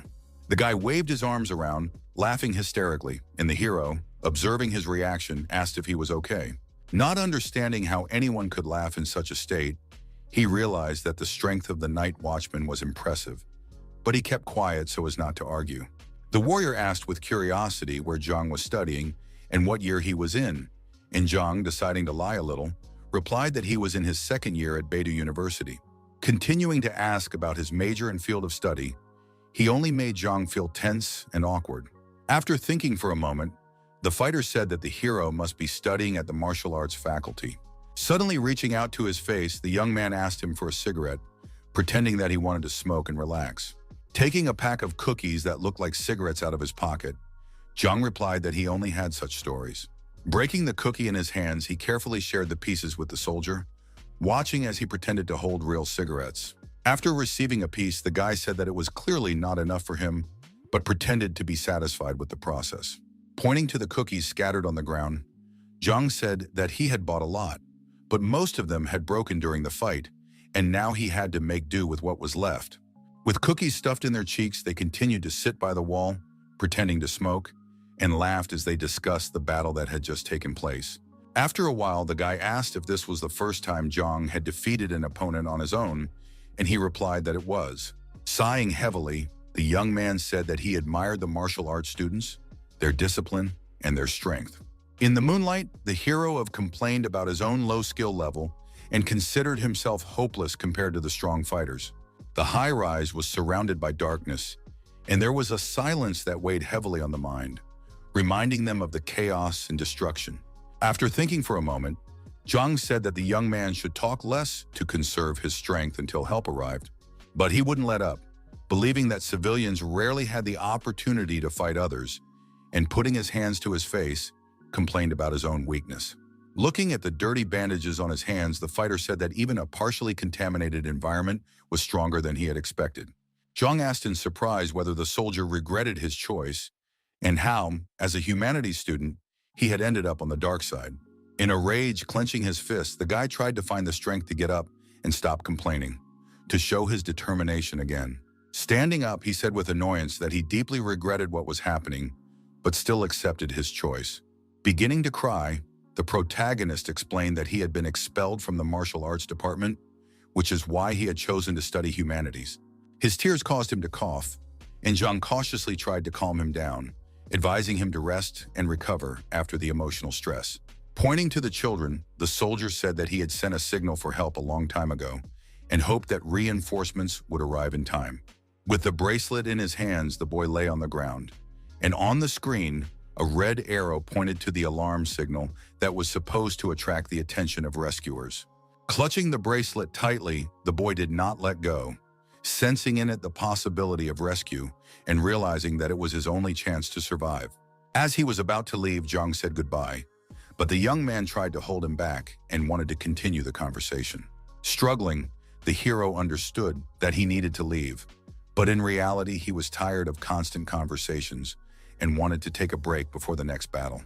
Amidst the gloomy sky and tall buildings, the guy asked him to stay, wanting to share a story from his life. Pointing to his biceps, the fighter spoke of his former courage and bravery, while Zhang sat nearby, barely tolerating the chatter. The hero continued to praise himself relentlessly, while Xiao tried to listen to him without much interest, realizing that the conversation would not yield any useful information. Laughing, the young man asked to convey to Director Zhou of Extraordinary Technologies that his teachings had not yielded results. Clutching his head, Zhang remained silent, realizing that he had lied about his university education, because in reality he had attended a regular school. Once again, he asked that his gratitude be conveyed to Huang, the Director of Cultural Affairs, for his high-level teaching. Holding back his irritation, Xiao asked if he should take a notebook to write down the thank you notes, but suggested that the guy deliver them himself. Puzzled, the fighter looked at Zhang, not understanding his irritation, and pretended that nothing had happened. Deciding to explain himself, the young man said that he had been carrying everything inside for a long time and was looking for someone he could talk to calmly. With a smile, he recalled the past, which was both close and distant, evoking a feeling of nostalgia. With a touch of sadness, the soldier mentioned the academy, deciding that it would be nice to return there to immerse himself in the atmosphere of learning once again. Reaching out his hand, the guy asked if there were any chopsticks and asked Zhang to give him a few more cookies to pretend to be smoking. Smiling, Shai realized that his new acquaintance liked the cookies and watched his reaction. Still holding out his hand, the guy waited patiently for Zhang to share the cookies, watching his movements. Sitting by the wall after a while, the young man told Xiao that he should forget about his chatter and pay no attention to it. Later, voices were heard from the end of the street, and a strange energy appeared around them, changing the atmosphere. Turning toward the source of the sound, the soldier reported that it seemed the night watch was already approaching, and Zhang turned around in surprise. Xiao happily said that now they would help the hero, and breathed a sigh of relief that he would no longer have to endure long conversations. Taking the bag of groceries from the store, he was about to leave, holding on to his things to continue on his way through the streets of the city. With the bag, he headed for the sidewalk, leaving the guy sitting by the wall, who was watching him intently. Unable to hide his surprise, the warrior asked if Zhang would not accompany him to ensure their safe arrival at the next destination. Turning around, Xiu replied with a smile that he would return to the real world on his own, preferring to act cautiously. Smiling, the young man sighed, feeling a slight annoyance that his new acquaintance had decided to leave, but he accepted the decision calmly. After a short silence, the soldier wished his neighbor a safe journey, expressing his respect and hope that his new acquaintance would return safely. As he said goodbye, Zhang turned around and thanked the young man for the time they had spent together, despite its brevity. Gradually, the distance between the two grew, and each had his own path ahead of him, full of uncertainty and challenges. As Xiao left, the hero sank into his thoughts, waiting for help from the Night Watch team and reflecting on the events that had taken place. A shadow sign appeared under his feet, and the hero stood in the center, preparing to return to reality and leave the dark world.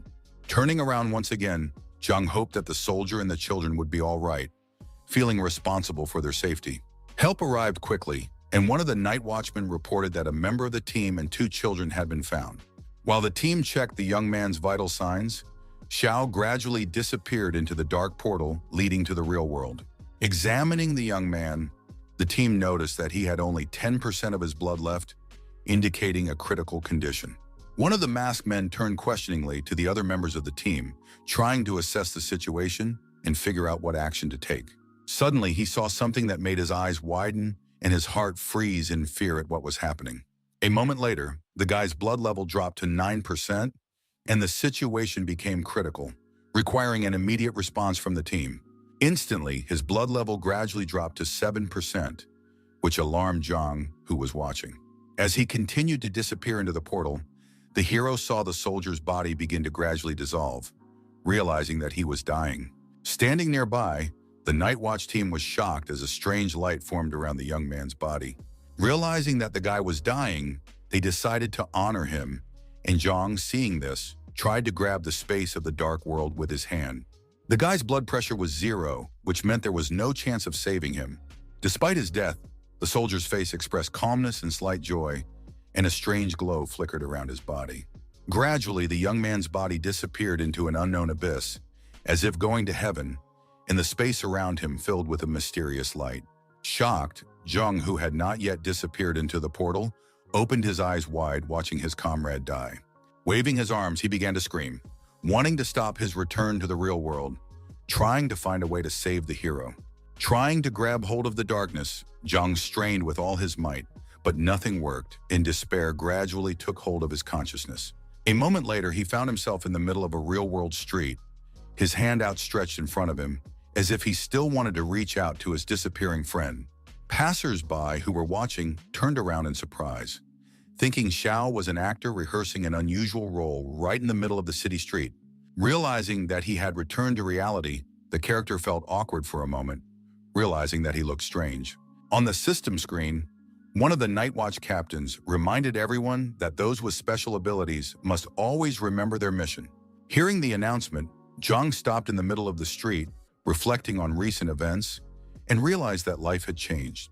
Holding the capsule in his hands, the stranger from the night patrol said that one must not give up even in the last moments of one's life. Speaking about the risks of taking the pill, the captain insisted that everyone remain cautious and avoid mistakes. Considering it their duty to remember the fallen, the Night Watch must remain a united team and move forward. They had to constantly watch the ground and the sky, keeping faith in the bright future that awaited them at the end of the long road.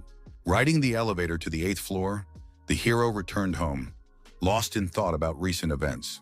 Holding a blood-stained bag in his hands, he reflected on the dark world, trying to understand what had led him to become a participant in the battle. It was still hard to believe that his new acquaintance, his neighbor in real life, had died so suddenly, leaving behind only memories. When the elevator stopped, the doors slowly opened and Jung stepped out, feeling a strange heaviness in his heart. Walking down the hallway to the apartment door, the guy remembered how the soldier always joked about his job and couldn't believe that he was no longer alive. Turning the key in the lock, he thought about the last words of the deceased, convinced that he just wanted to talk one last time. Slowly turning the key, Jung felt that his neighbor had left quietly, just as he had lived in reality, without attracting unnecessary attention.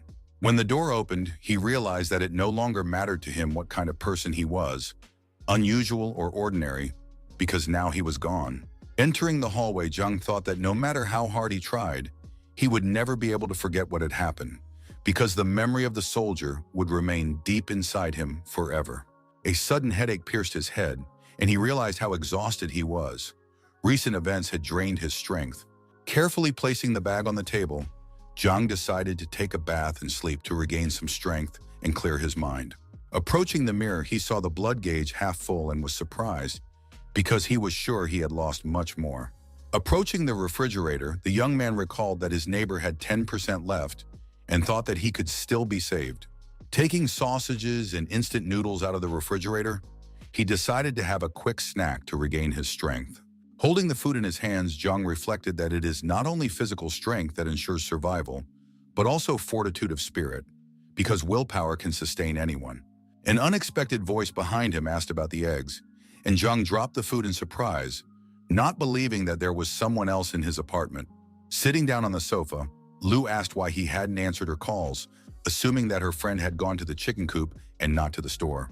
With a smile, without turning around, Jung replied that it was almost New Year's Eve, and there were huge lines at the store, so he had to wait in line. Turning abruptly and pointing his finger at the girl, he asked where she got the keys to his apartment. Jumping to the floor, Lu said that Jung didn't cook or even order food himself, so Uncle Lee had asked her to take care of him. After examining his blood-stained clothes, Lu asked him anxiously what had happened, assuming that he had simply gotten into a fight with someone. Not wanting to be candid, Jung said that it was late and his girlfriend should go home. Otherwise, her uncle might misunderstand her delay. Grabbing him by his jacket, Lu demanded that he turn around, but the hero resisted, shouting that he wanted to eat a bun. When she grabbed his arm, her gaze fell on his torn jacket and fresh wounds, which immediately revealed the seriousness of the situation.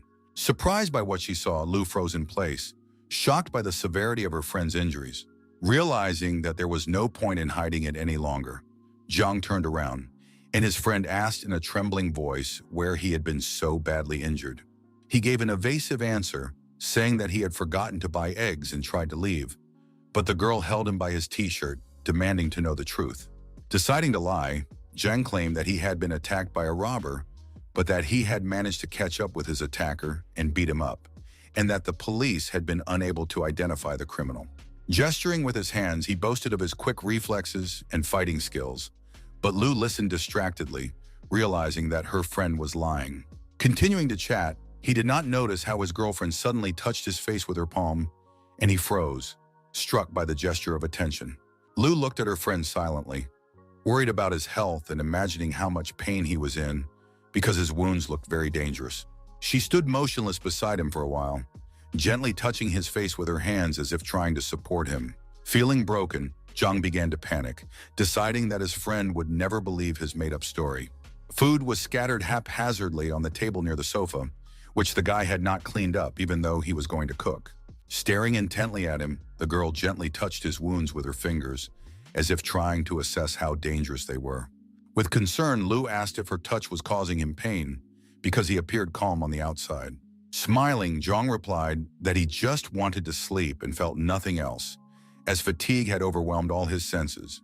Lu stood silently, not taking her eyes off her friend's face, as if waiting for him to speak, but the hero only breathed heavily. When she was about to leave, she said she would tell Uncle Lee about his nighttime fights, and Zhang was stunned by the statement.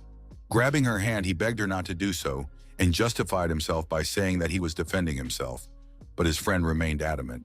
Exhausted after the fight with the other man, Zhang collapsed on the floor, and the girl turned around in alarm, immediately asking if he was all right. Worried, Lu said he needed to go to the hospital, but he replied that he had medicine at home and could manage without doctors. Frowning, she asked if he really thought she would give him pills, and he smiled and asked her to help him. A little later, Lu had almost completely wrapped Zhang's body in bandages, and he was screaming in pain because her care was proving to be much harsher than he had expected. Unhappy, the guy said he hadn't asked to be turned into a mummy. He just wanted his girlfriend to help him bandage his wound. Playfully slapping him on the shoulder, Lu asked if he would fight again, and Zhang promised that it would never happen again. Coming closer, she asked him to swear, and the young man repeated firmly that he was not going to get into any more fights. Trying to argue, he said that men cannot live without fighting, but Lu, angry, swung her arm to strike him and demanded that he repeat his promise. Taking light blows, Zhang justified himself by saying that he would just watch and not interfere, although he understood that his girlfriend did not believe him. Deciding that she no longer needed help, Lu walked to the door, but the guy cheerfully asked if she really wasn't going to stay the night. Stopping, she began to mimic him, imitating her childhood sweetheart, as if she wanted to soften the atmosphere. Slamming the door loudly, his girlfriend went home, leaving him alone in the middle of the room, which was now filled with silence. Stretching out on the sofa, he stared at the ceiling, thinking about everything that had happened in the dark world, and decided it was best to get some rest. Remembering the words of the night watchman who had asked him to deliver a message to Baidu, Zhang sighed heavily. After thinking for a while, he decided that such a request was too crazy and dangerous, because there was no telling what it could lead to. Sitting on the sofa, Zhang firmly decided not to do it, convincing himself that such a risk was not worth the effort or his life. Xiao realized with annoyance that the man had not even given his name, leaving only a request, and now it was impossible to fulfill it. Wanting to learn more about the other dark world, Zhang clicked on the shadow icon, hoping to reveal the system's hidden data. A symbol resembling a huge yellow ball displayed letters in the center, thereby opening a system window. Information about the other, whom he had recently fought in the dark world, appeared on the screen, and Zhang carefully read the lines of the report. Outside the window, it was a dark night. The stars were shining in the sky, and he wondered if the data on the first enemy he had destroyed would be displayed. Leafing through the system tabs, the young man wondered if the enemy's shadow would be completely absorbed, and how clearly the data would be displayed. Having discovered the skill of the insidious strike, Zhang decided with interest to study its capabilities in detail and understand how it worked. The description spoke of a hidden attack that was impossible to notice, but when successfully applied, it inflicted enormous damage. Getting up from the sofa, he decided to test the new technique in practice to verify the accuracy of the system's description. Taking a fighting stance, Zhang began to swing his arms, imagining a powerful lunge and enjoying the process. Straining his entire body and gritting his teeth, the hero tried to catch the slightest sensation, but nothing changed around him. Realizing that the skill was not working, he stamped his foot angrily and shouted that the system had made a mistake, since nothing was happening. Gradually calming down, Zhang decided that the reason lay in the absence of a target, because a hidden attack requires a real opponent.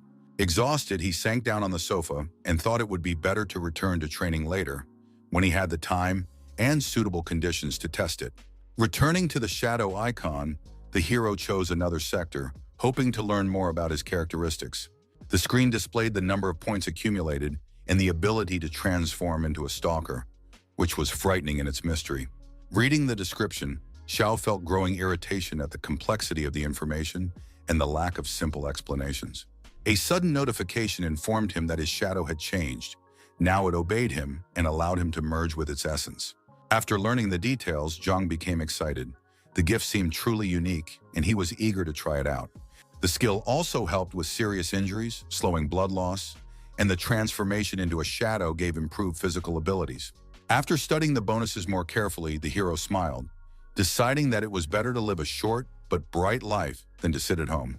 Getting out of bed, he decided to test his strength and called out loudly to his shadow, hoping to see it manifest. At that moment, a tiny dark light appeared on the floor, gradually expanding and taking on the shape of a living being. Seconds later, his own shadow stood before him, waiting for orders and resembling an obedient double. Without looking away, Zhang raised his hand and extended his finger, wanting to test the reflection's reaction to ensure the accuracy of its movements. Instantly, the shadow repeated the gesture and stood exactly the same, as if it were a mirror, showing that it completely copied its master. When their fingers touched, the ability activated, and the guy felt the transformation process begin. The real and dark worlds began to merge in his body, and the hero felt both sides penetrating each other. Half of his figure turned black, as if woven from shadows, while the other half retained its human form, and the contrast was both frightening and mesmerizing. One eye remained normal, while the other glowed blue, turning the young man's gaze into a cold, otherworldly glow. In an instant, the body completely dissolved into the darkness, and there was no trace of its former appearance, only a silhouette woven from the night itself. Examining his new appearance, Zhang could not believe that this was his own form, and he acknowledged with interest the unusual nature of the transformation. Taking a deep breath, he released a strong stream of air from his mouth, watching as an invisible force shook objects. Wanting to test his speed, the guy rushed to the opposite wall and was surprised at the ease and speed of his movements. Suddenly, he began to dart around the room in different directions, leaving barely noticeable traces behind him, as if dissolving into space. Raising dust, whirlwinds, and bumping into furniture, the hero was amazed at his own speed and realized that this ability was taking him to a new level. Deciding to test his endurance, Zhang reached out to the bed, trying to see how much his strength had increased. The attempt was successful. With one hand, the young man managed to lift the bed with ease, and he realized how strong he was. To test the protection, he lifted a massive hammer weighing about 100 kilograms, deciding to test the strength of his own body with it. Hitting himself on the head in the form of a shadow, he realized that the protection worked perfectly, as he felt no pain. Filled with euphoria, Zhang laughed loudly and confidently declared that now he was unbeatable. But his joy was interrupted by a complaint from below. His neighbor was knocking and asking him to stop the noise. Zhang sighed heavily, realizing that he had gotten carried away. Having regained his human form, he thought that it was convenient for concealment and surprisingly reliable, and he couldn't stop admiring it. Suddenly, the system offered to unlock the stalker ability, which came as a surprise to the guy and aroused considerable curiosity.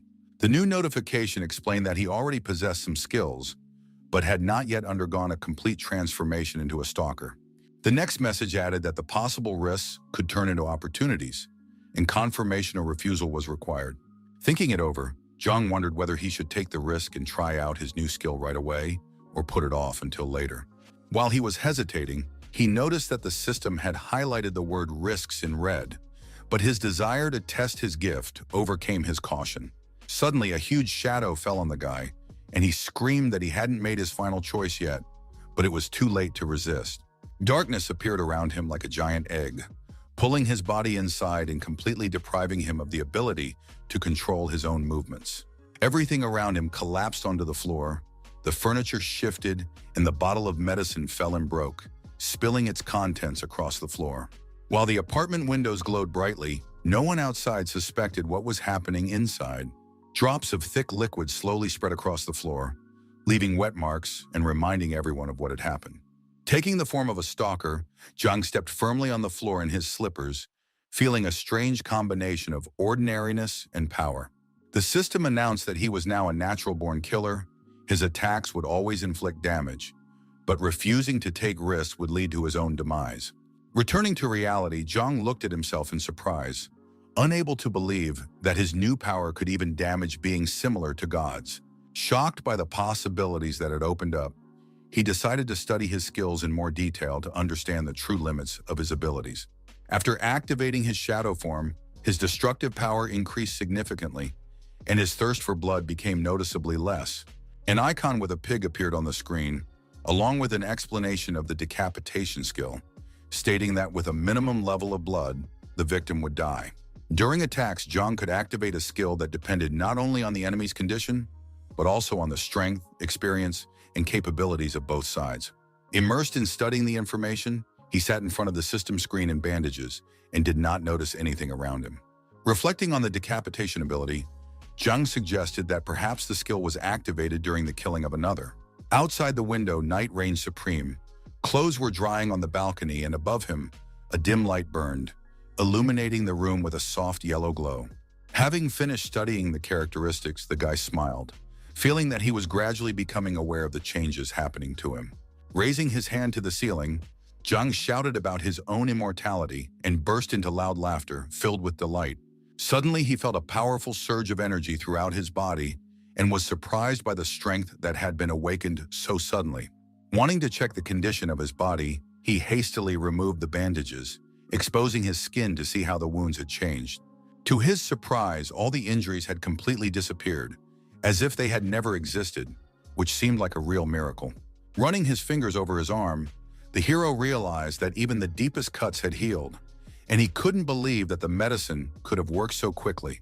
Only a small abrasion remained on his stomach, covered with a thin scab, which he tore off without hesitation. Holding the torn crust in his hands, Zhang realized that the recovery was related to the activation of the shadow form and was amazed at the speed of regeneration. Meanwhile, his classmates showed Lu an article on their phones claiming that Zhang had been beaten 88 times and asked if it was true. They insisted that he had gotten into a fight with a vendor, and Lu's friend asked anxiously if Zhang was injured and offered to visit him. After a short pause, the girl replied that rumors should not be believed, because in reality, a dog was simply chasing him. Despite Lu's words, the guys decided to visit their friend and went with her, crossing areas separated by a wide river. Approaching the door of the apartment, they felt anxious, fearing that something serious and dangerous might have happened to him. Grabbing the handle firmly, Lu said that if they didn't believe her, they could see for themselves that Zhang was fine. Remembering the key, she took it out, inserted it into the lock, and confidently turned it, opening the way into the apartment. One of her classmates asked where Lu got the key to Zhang's house, and the question made the girl visibly tense. Putting on a smile, she turned around and replied that Uncle Lee had given her the key some time ago, trying not to show her embarrassment. Opening the door, Lu called out loudly, asking if her friend was home, and told him that his classmates had come to visit him. In his room, the boy sat on the floor near the bed, breathing heavily and writhing in pain, which was returning with renewed force. Realizing his carelessness, he understood that the torn scab had opened the wound on his stomach, and now it hurt much more than before. Rushing over to him, the girl asked anxiously about bandages and his condition, and Zhang explained what had happened while the others stood at the door. Unable to hear their conversation, his classmates decided that he was telling the truth and had indeed suffered serious injuries in the fight. Running up to him, the boys began to feel his hands and muscles, marveling at his strength and asking about the fight with the merchant. Annoyed by her friend's behavior, Lu pushed them into the living room, trying to get them out of the room. When the door closed, the boys heard cries of pain and voices behind it, but did not dare to return. The shocked boy asked his classmate if Zhang would be okay, and after a moment's pause, she suggested that everything would be fine.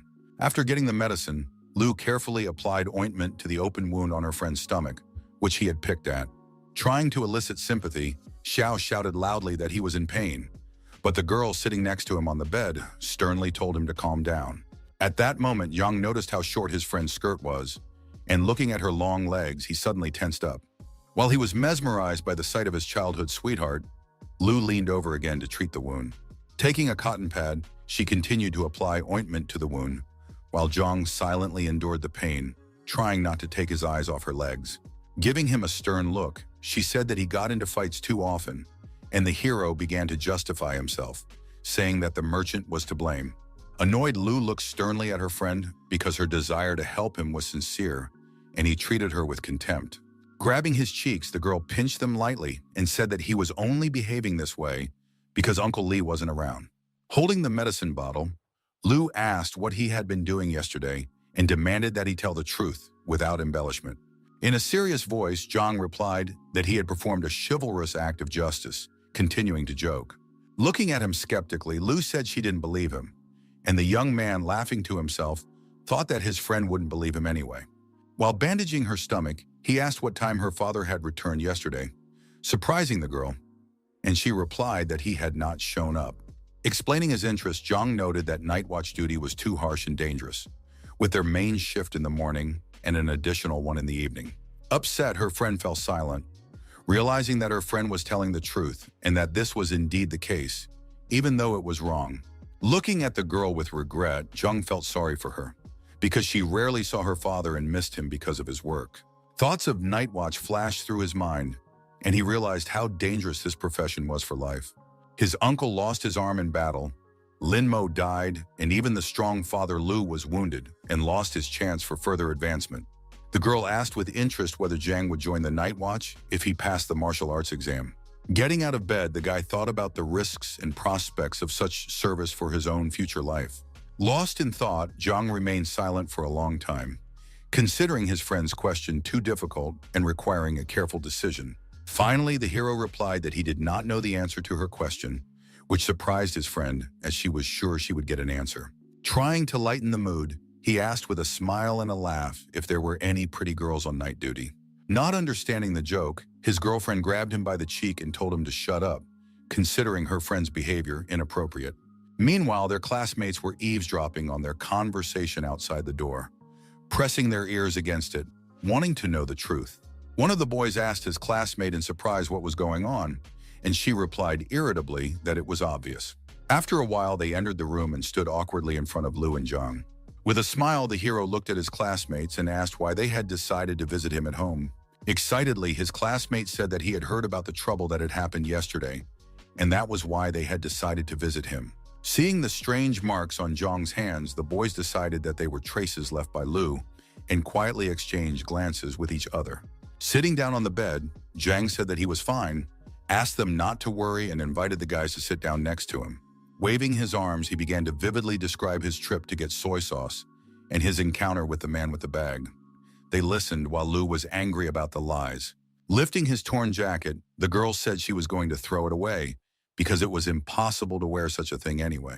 Ignoring his girlfriend's words, Zhang agreed to let her throw away the jacket and continued his fascinating story. A moment later, he realized what Lu was about to throw away, and his face tensed because in the pocket was something he was supposed to give her.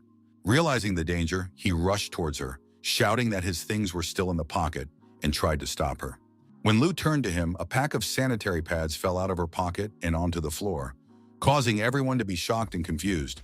After that, there was an awkward and uncomfortable silence while the pack lay on the floor, and no one dared to speak first. Embarrassed, Lu asked Zhang, her face reddening, why he needed sanitary pads, her voice sounding genuinely puzzled. The guy casually replied that he had seen Lu's stomach ache yesterday and wanted to help, but after returning, he accidentally forgot about them. The shocked guys watched the scene unfold, the guy realizing that such things are only confided to close friends, while the girl filmed everything on her phone.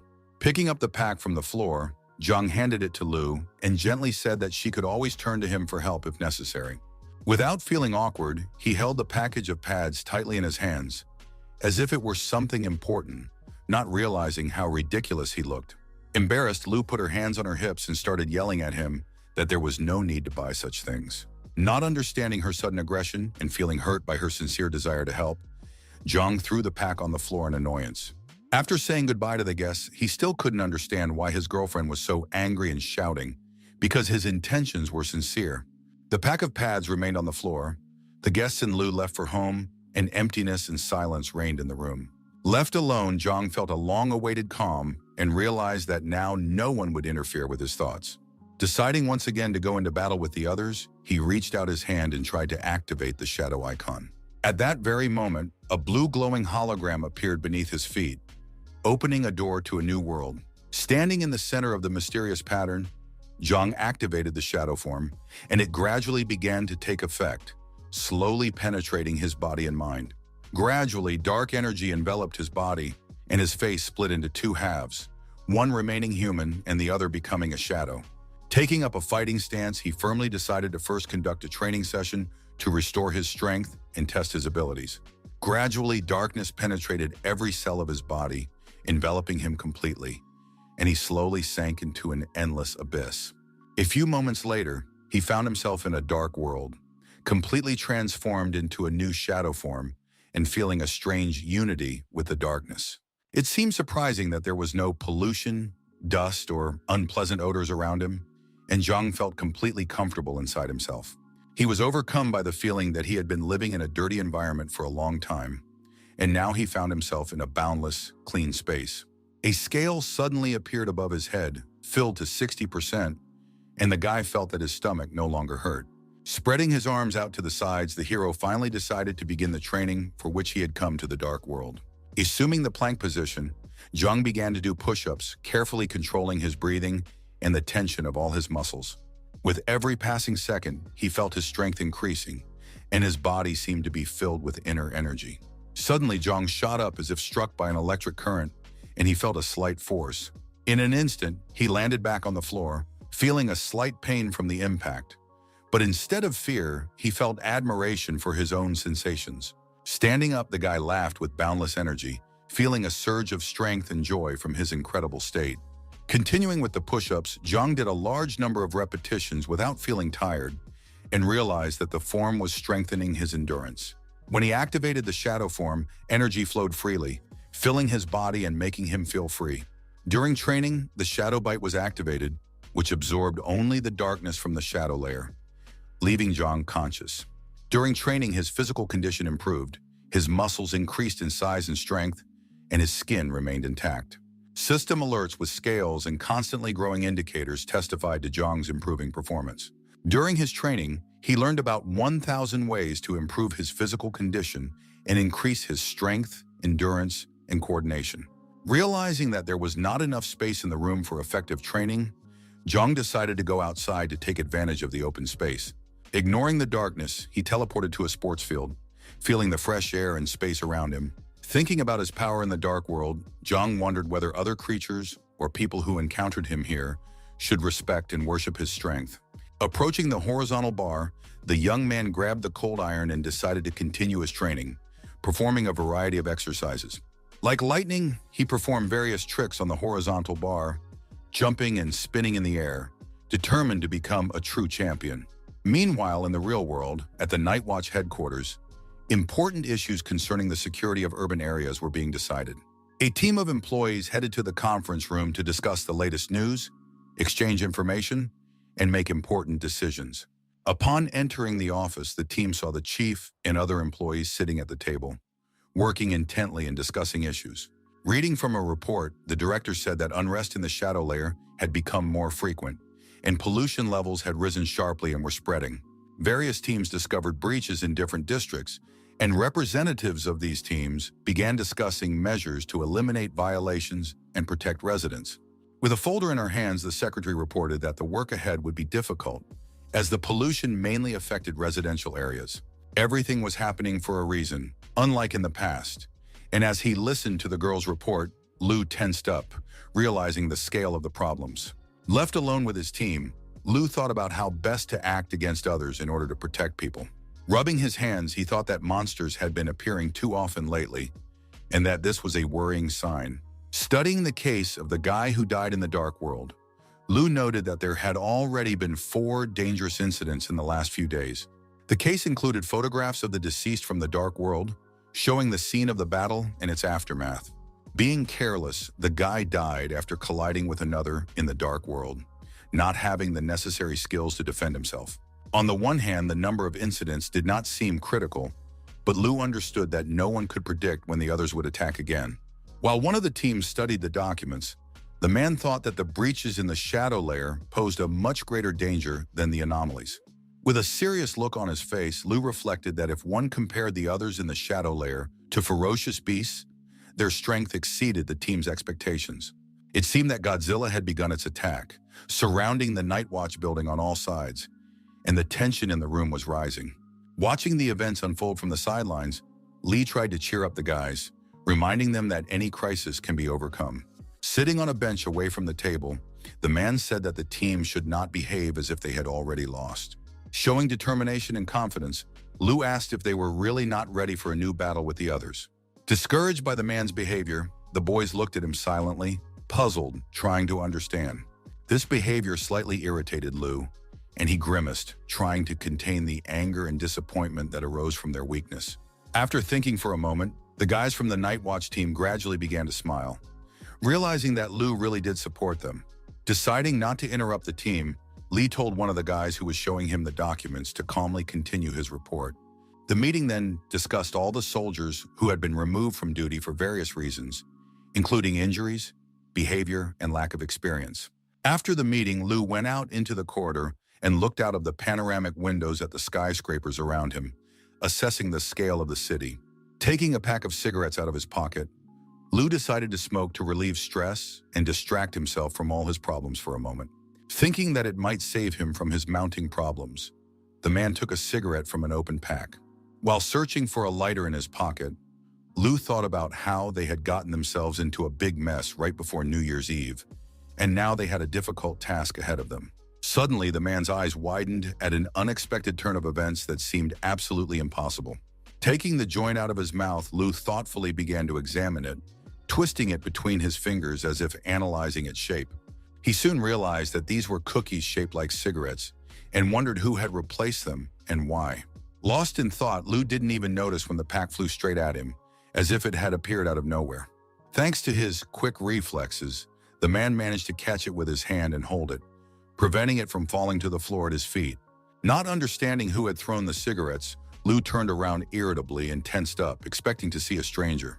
Lee sat on the bench and asked the man with the face what was wrong, not understanding his indignation and wondering at his friend's reaction. Smoking a cigarette, he asked if Liu wanted one too, hoping to diffuse the tense situation. Deciding to share, he held out a pack of cigarettes, showing friendliness and a willingness to support his friend. After thinking for a moment, Liu smiled and ate the cigarette-shaped cookie he was holding in his hands as if joking, feeling lighthearted. Trying to express his disdain, he said that Lee shouldn't have shared the information because he is afraid of lung cancer and cares about his health. Surprised and smiling, Lee asked again, "Is that really the only thing you're afraid of?" With a hint of irony in his voice. Angry, Liu asked the man not to talk nonsense and asked directly why he had actually decided to share with him. Lighting another cigarette, his friend remained silent, searching for the right words so as not to offend his comrade, while at the same time explaining the situation. After thinking for a moment, Lee said that additional information had come in from above about incidents that required attention. Straining, Liu asked what kind of information the man was talking about and looked at him intently. Sitting on the bench, Lee remained silent, watching his friend and assessing how quickly he could process the information. Surprised by what he heard, Liu asked what else had happened and what important details he should know. Feeling exhausted and extremely tense, he decided to sit down for a moment to catch his breath. Clutching his head, he demanded confirmation of the facts, and Lee lit a cigarette and calmly told him to check his laptop. While Liu opened it and tried to concentrate, the man casually asked what field his daughter was planning to study. A system notification appeared on the laptop screen, informing him that second-rank warriors were required to apply for their children to join the Night Watch. Without showing any emotion, Liu closed his laptop and changed the subject, calmly asking how Lee was doing. With annoyance in his voice, he said that he doubted Zhang's honesty and believed that his abilities did not make him special. Hearing these words, Lee nervously lit a cigarette, trying to hide his excitement and keep his emotions in check. After thinking about the situation for a moment, he quietly replied that he did not believe Zhang was deliberately hiding anything or lying. With interest, Liu asked if Lee really wanted to send the boy into the humanitarian field, but he replied that he would prefer to learn a trade. Insisting that admission to the special faculty was a must, Lee was sure his partner was joking, as he was certain his nephew would fail the exam. Deciding to end the unpleasant conversation and not delve any further, Lee calmly stubbed out his cigarette on the edge of the table. Leaving and not wanting to continue the conversation, he said that they were still considering the decision, while Liu watched him go with a wary look. Jumping up abruptly from his seat, he shouted, demanding that his friend speak more clearly, nearly knocking off her feet as she walked by. Clearing her throat and keeping her smile, the girl hastily apologized, and Lee turned around and asked with interest what was going on. Placing the folder carefully on the table, she said that a new message had been received, which came directly from the shadow layer. With noticeable fatigue but professional interest, Lee began to study the materials and focused on their content. The message was about a new shadow nicknamed the Crazy Athlete, who saluted every time he appeared. Never tiring and showing particular zeal, he trained his body daily, demonstrating a strange craving for sports. Every time the shadow detectors approached, the creature would stop training and raise its hand as if saluting. Picking up the logbook, the secretary said that the database contained no records of this other, so she decided to contact Lee. Looking through the records and comparing the facts, the man was angry, not understanding what kind of new enemy had appeared in the shadow layer and who was behind it. At that moment, in a parallel world, it was a starry night, and the dark streets were lit by a pale light, giving everything a strange atmosphere. A huge red spider suddenly appeared in front of an unknown shadow, inside whose body was a colossal amount of protein. Filming what was happening on camera, the guy told his subscribers about the unusual and useful properties of the monster's meat.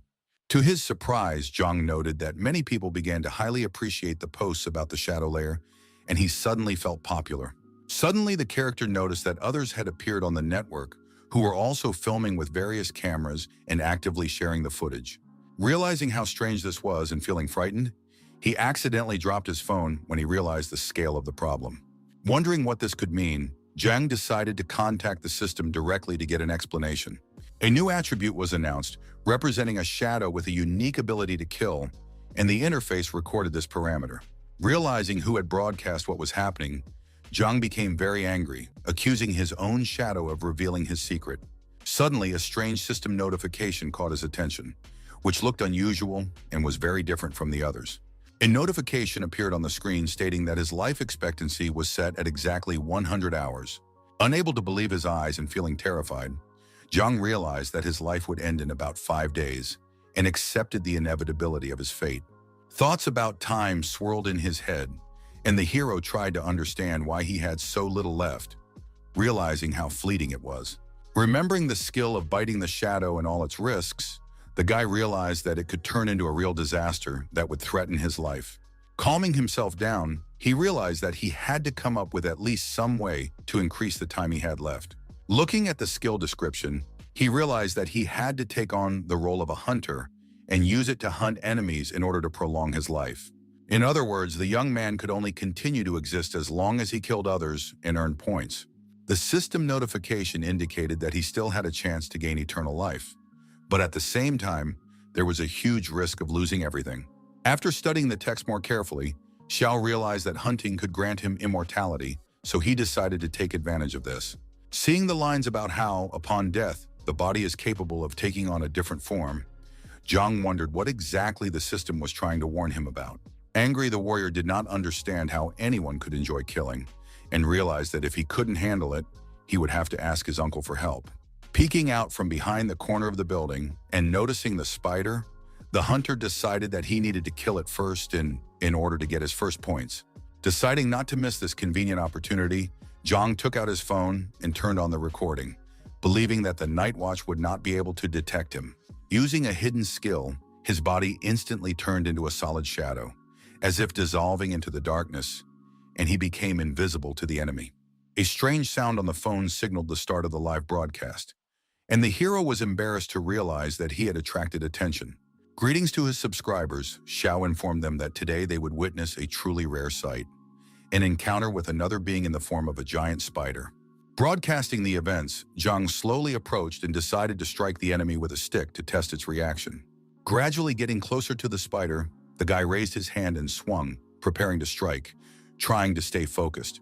Having spent several thousand yuan, the hero had purchased a steel stick in advance and was now confident that it would help him. As if sensing the approaching danger, the spider instantly tensed up and began to move its legs. Clenching its massive body, the insect stopped, and Zhang, noticing this, also froze, waiting for the moment when he could strike. Approaching his target from the opposite side, the hunter raised his stick again and swung, trying to outwit his enemy. Suddenly, his heart began to beat much faster. Zhang broke out in a sweat and felt that the situation was getting out of control. Watching the enemy, the guy felt intense tension throughout his body and understood that the slightest mistake could lead to his immediate death. He was only glad that he was in the form of a shadow because the enemy could not notice his presence at all. Approaching from behind, the warrior decided to take a chance and try to study the enemy's weaknesses in order to understand how best to inflict damage. Soon, noticing obvious weak spots on the spider's body, Zhang decided to take action and prepared to attack his enemy. Anticipating imminent victory, the hero raised his stick and swung it to deliver the decisive blow and finally destroy his opponent. 30 minutes before the battle, the spider was happy to have entered a dark world where darkness and silence made his stay particularly peaceful. Laughing to herself, she believed that there was no real danger or oppressive atmosphere, because caution can protect even in the darkest circumstances. The spider had just fought with the young man and been wounded, but at the same time she had managed to enjoy her delicious prey. Lying motionless on the cold ground, she decided to sleep a little to regain her strength and restore her energy. Suddenly, the sensors on her back activated, causing her body to tense up and her thoughts to instantly switch to a possible threat. Suddenly, it dawned on him that someone was clearly watching his every move, and the spider began to grow wary. Not noticing the young man who had approached its leg, the spider continued to watch for danger, keenly sensing the presence of a stranger. Moving cautiously and slowly, she decided to leave her old place and find a new shelter where she could calmly regain her strength. Suddenly, a strange energy ran through her body, causing the spider to freeze abruptly, listening warily and trying to understand the source of the anomaly. A powerful blow suddenly struck her back, causing her body to shudder and a piercing sound to ring out. The enemy struck again with all his might, knocking her off her feet with a powerful lunge, causing her body to collapse to the ground, raising dust around her. Piercing the enemy with a steel rod, Zhang felt a thick shadow pour out like a river, filling the space. Clutching the stick in his hands, the young man realized that the enemy had 40% of his blood left, and now he needed to deliver a few more precise blows.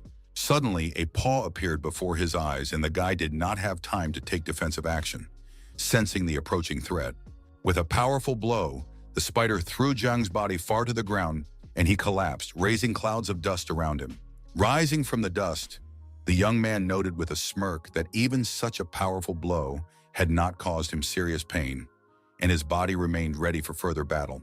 At the same time, the spider screamed in despair, having lost her precious flower, while her opponent got up and prepared to continue the fight.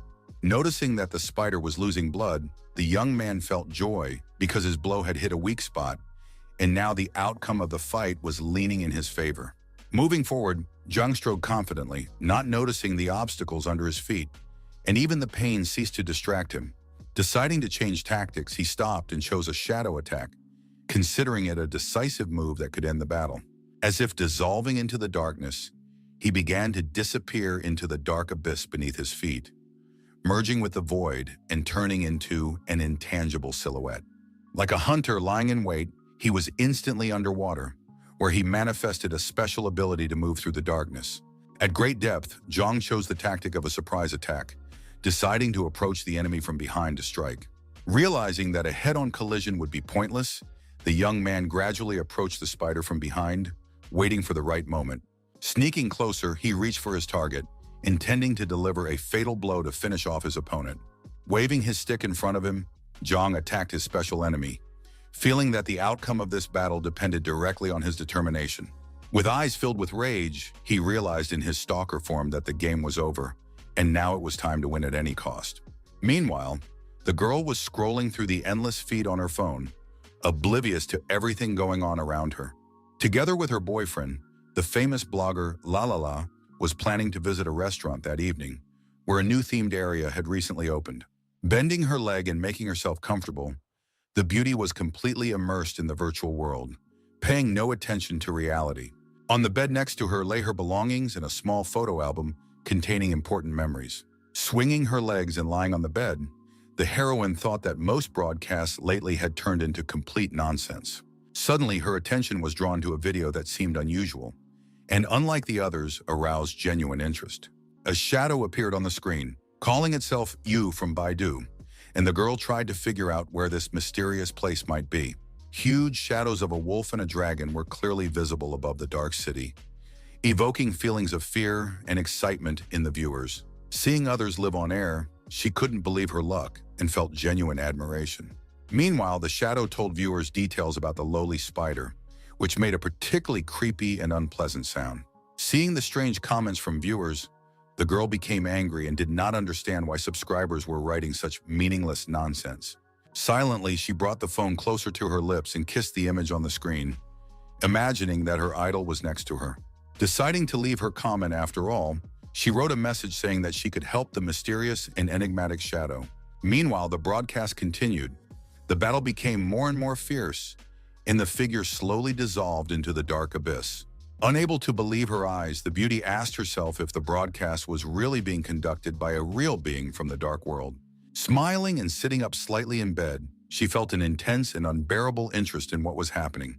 Meanwhile, the spider sensed a powerful dark energy emanating from his opponent, slowly filling the entire space. Approaching the enemy, the guy struck sharply with his foot, putting all his accumulated rage and energy into the movement. Feeling intense pain, the spider let out a terrible, drawn-out sound that echoed throughout the surrounding area. Not willing to give in to the enemy, Zhang used his abilities, and their energies began to merge into one. A powerful energy beam suddenly struck the ground and split the surface beneath their feet, leaving behind a deep crack. Thick dust rose around the spider, and the enemy froze in complete bewilderment, trying to understand what had happened. Looking at the cracked ground and the stream of fire, the spider felt a growing rage, not understanding why her strength was leaving her body. Approaching unnoticed from behind, the guy lightly touched her back with his finger, wanting to show that he was the one controlling the battle. Not seeing the enemy nearby, the insect turned around viciously, trying to understand what was happening and find the source of the attack. Stepping back a little and making faces, the guy loudly told the enemy that he was very close by. Trying to reach his opponent with its claws, the huge spider kept missing, while Zhang watched and smiled at his enemy. Watching the live broadcast, the girl could not hide her admiration for the hero, who fought skillfully. Wrapped in a warm blanket, she watched in amazement as the quick and daring host skillfully handled the situation. With unexpected force, purple slime splashed toward the spider, covering its body and instantly depriving it of the ability to attack. Spreading across the asphalt surface, it gradually filled the space around it, blocking the spider's path of retreat. Finding herself in the center of a viscous whirlpool of strange slime, the spider did not understand how to get out and continue her resistance. Laughing loudly and mockingly, she ordered the enemy to continue the battle, not believing that acid could harm her. As if speaking into the void, the enemy asked whether the opponent thought that slime could restrict her movements and influence the course of the battle. While the creature searched for the enemy with its eyes, Zhang stood on the roof of a high-rise building and watched the situation closely. Admiring his skills and demonstrating confidence, he declared that the shadow surrounded everything, filling every space. With lightning speed, he leaped from the roof straight down toward the spider, aiming to strike his enemy and end the battle. A stream of thick slime gushed toward the creature, hitting it right in the mouth, causing the enemy to lose control of its body. While the enemy tried unsuccessfully to free itself from the sticky trap, the hero continued to move quickly, using every opportunity to attack. Thanks to the shadows, he could move from one to another, teleporting through buildings and avoiding direct enemy attacks. Jumping nimbly in the air and maintaining his confidence, the young man declared that he was a hunter from the shadows and that his power destroyed his enemies. He still clutched a heavy steel rod in his hands, ready to use it against the insect. Landing near the giant spider, he realized that endless killing had destroyed his memory. but he still remembered his name. Gathering all his strength into one and focusing, he decisively pierced his opponent's body with a heavy stick, giving him no chance. Shrieking in terror, the spider could not resist while the hero stood directly beneath her body and maintained control of the fight. Calling himself a shadow, Yue-jung felt truly proud of his own abilities and saw how the enemy was gradually losing strength. The buildings, shrouded in darkness, stood lifeless as a fierce battle unfolded in the main square. Standing opposite his opponent, the hero decided to use his Shadow Bite ability to weaken the enemy and finally achieve victory. Like a dome, a thick shadow enveloped Xiao's body and gradually began to engulf the enemy, depriving him of the ability to attack further. Watching his own shadows, he was mesmerized by their power and understood perfectly well that this energy gave him more power. Gradually, they penetrated every corner of space and filled everything around them, turning the familiar world into a gloomy place. Slowly, an incomprehensible energy enveloped the hero's body, to which he surrendered completely, feeling more and more strength awakening inside him. In the guise of a stalker, he placed his foot on the petrified body of his enemy and declared the hunt over, confirming his unconditional superiority. The live broadcast captured the moment of the long-awaited victory, and subscribers filled the chat with enthusiastic comments about the hero. Holding her phone to her chest, the girl continued to admire the blogger's actions, watching his every move. Her eyes widened with delight because she had never seen anything like it before and realized that this moment would remain in her memory forever. Visiting the channel's page and scrolling through the posts, the girl decided that she needed to get the blogger's attention by any means necessary. Deciding to subscribe and watch further, she believed that she would be able to establish contact with the mysterious blogger and become part of his world. After writing to him in private messages and deciding to take a chance, the girl asked if he wanted to take the star with him on his next mission. The system displayed information about an ancient shadow spider demon and its unique abilities, which needed to be studied. Thanks to the battle he won, the young man gained the power to create strong webs, secrete poisonous acid, and infect even strong enemies with it. Jing realized with disappointment that his opponent was only a first-level mid-rank fighter, whereas he had thought he had defeated a serious enemy. Stretching his back, the young man realized that despite the huge gap in strength, he was able to win thanks to an unexpected shadow attack. Seeing how many viewers had tuned into the live broadcast, he felt genuine excitement and a strong surge of energy. Smiling and deciding to keep the intrigue alive, the host unexpectedly turned off the broadcast to further fuel the viewers' interest. Looking at his hands, the warrior noticed that he could create all kinds of nets, using the power of his own shadow to control them. Testing his power, he stretched out his hand, and a long, strong strip of sticky web stretched out toward the neighboring building. Grabbing the web, Zhang pushed off and flew through the air, feeling incredibly light, as if he were soaring above the ground like a bird. Thrilled by his new abilities, he couldn't believe he was capable of such movements, as if his own body had become weightless. Laughing loudly, Xiao imagined himself as Spider-Man, easily climbing the walls of buildings with the help of strong black threads. Suddenly, his head hit something hard, and this incident came as a complete surprise. The strong impact caused his body to fall, and Zhang flew straight onto the asphalt, unable to react and grab onto the web. Landing on the lamppost, the guy kept his balance, feeling pain and thinking that he should practice controlling his power more. Noticing that his lifespan had only increased to 7 days, the hero felt a strong sense of disappointment and heaviness. Sitting on the roof of a tall building, the young man realized that hunters were not easy to find and that he needed to come up with a backup plan in advance. Soon a message came that the hunter should stay in the shadows more often, then his reputation and strength would increase. Suddenly, an opportunity for authority arose, and the hero began to study the details of his new skill with surprise. It became possible to mark the weak spots of opponents, which made future attacks more accurate. Each mark consumed energy, but it also revealed the hero's location, making him more vulnerable. When fighting with marks, one of the criteria increased to a certain level, while the others gradually improved. During the hunt, all abilities were enhanced, and the use of force no longer required additional expenditure of accumulated energy. Seeing that his authority had been unlocked, the young man wondered when exactly he had become famous, having previously been unaware of his success. Discovering that 150 viewers were watching, the hero couldn't believe that his power had been revealed only thanks to the live broadcast. Smiling, Zhang decided to use hunting and live broadcasts to gain popularity and attract new subscribers. Standing up and climbing down from the roof, he decided that today he should try even harder and test his new abilities. Using his skills, he found a new victim, and bright marks immediately appeared on her body, indicating weak spots to strike. Before him appeared a monster whose weak areas glowed with red lights, indicating its vulnerabilities. With incredible speed, he jumped onto the lamppost, causing it to sway, and then gently jumped off it and landed directly on the ground. Moving quickly, the young man decided to immediately use his decapitation skill to deal with the other in one fell swoop. His eyes flashed with a thirst for revenge and determination, for he was sure that now was the moment he would achieve victory. The morning sun flooded the windows of the high-rise building with light, reflecting off the glass and warming the room. Using a cotton swab, the girl gently cleaned the wounds on Zhang's face, trying not to cause him any pain. Clutching his cheek, the guy cried out, grimacing in irritation, not understanding how his girlfriend's care could be so painful. With indignation in her voice, she demanded an explanation, asking who her friend had fought with again and not understanding the reasons. Not wanting to go into details, Xiao sat down on the sofa, and Lu sat down next to him, stroking his shoulder, trying to calm him down. Looking at her, the guy said that his girlfriend didn't understand anything and that he was going to become a hero despite her skepticism. Looking sternly at the guy, she asked if many others were screaming in pain, unaware of the seriousness of his words.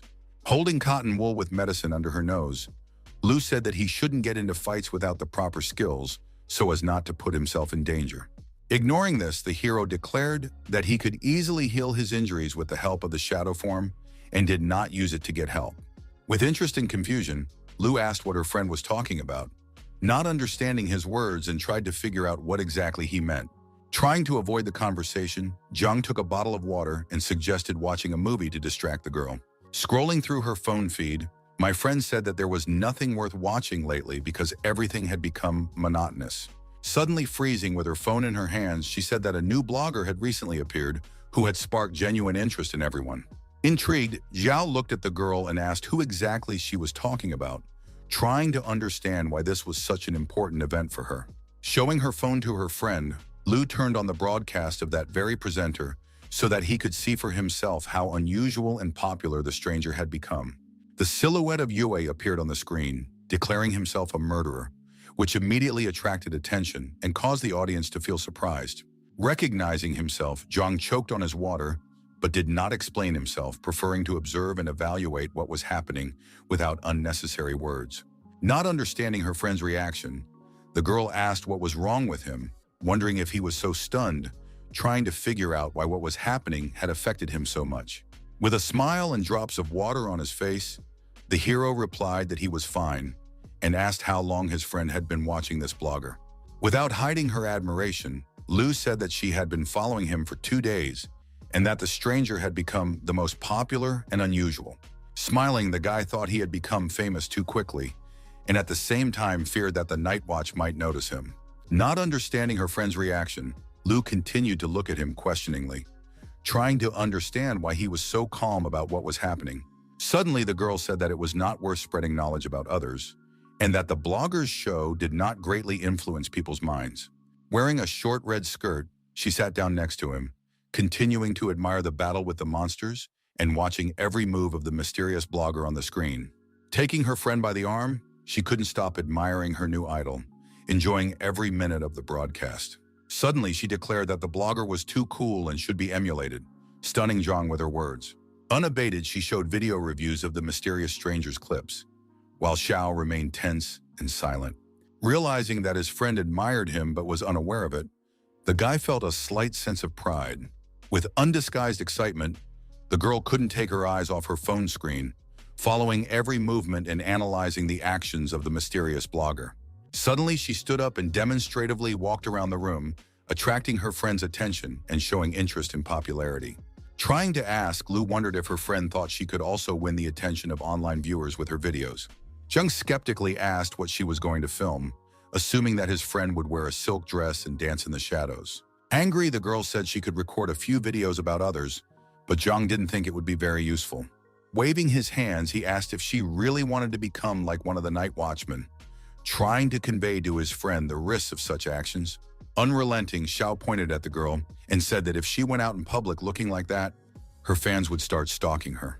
With sarcasm, the hero declared that nothing good could come of his girlfriend's ideas, emphasizing that such plans could lead to trouble. She asked her friend again with interest, because a new idea and plan on how to use her popularity was forming in her head.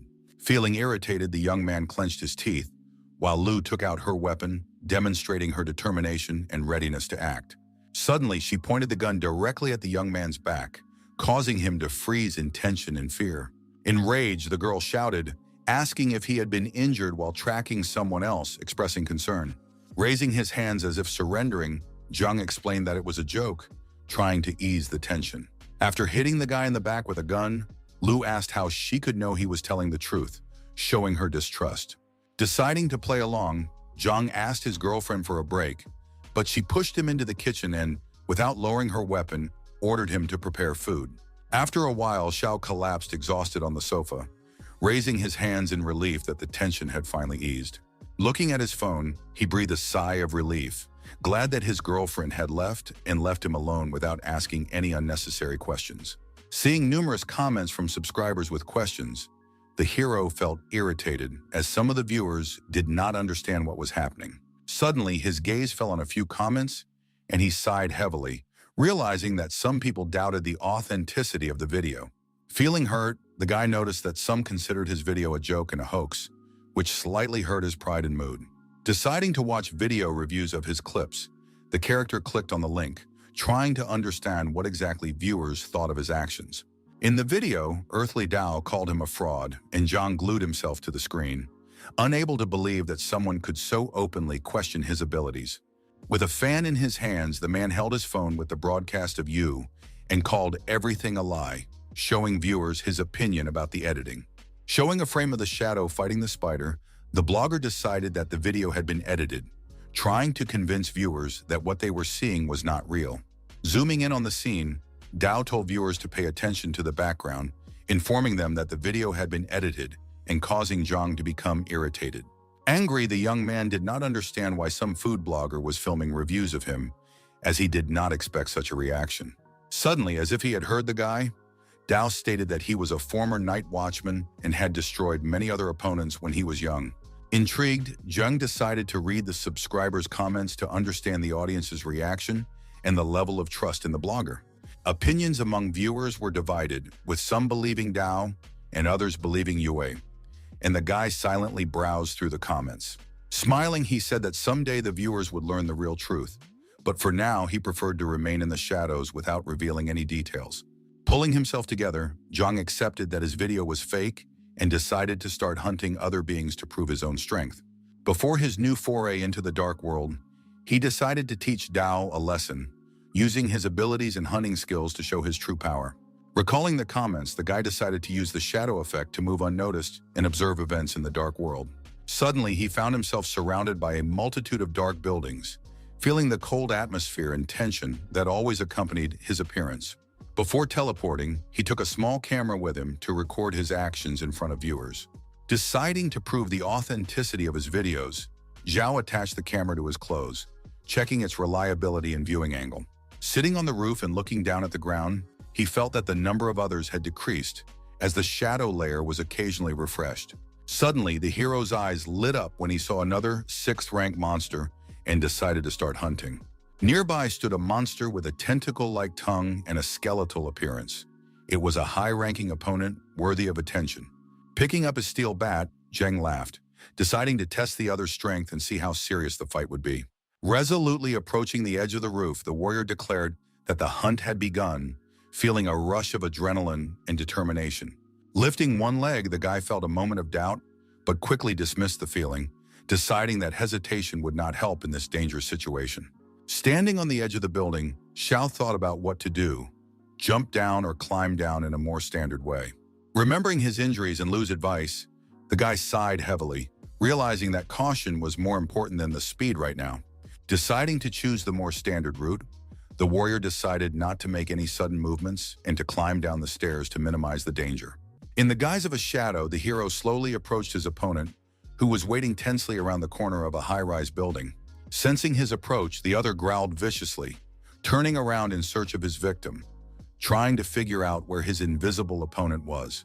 Deciding to use his abilities, Zhang identified the monster's weak points with the help of markers, analyzing the enemy's body and behavior. In an instant, a focus appeared, pointing directly at the head of the other, who appeared in full height before the hero. After receiving the data, Zhang sensed his opponent's fear, who was trying to act naturally, but the tension was evident in every movement. Examining the monster, the guy noticed a resemblance to another one with blades he had fought before, wondering if it had evolved. Pushing the thoughts aside, the hero took a fighting stance and realized that he too had repeatedly improved his abilities in preparation for the battle. Swinging his blade, Zhang decided to use the six-strike technique, focusing on the speed and accuracy of each strike.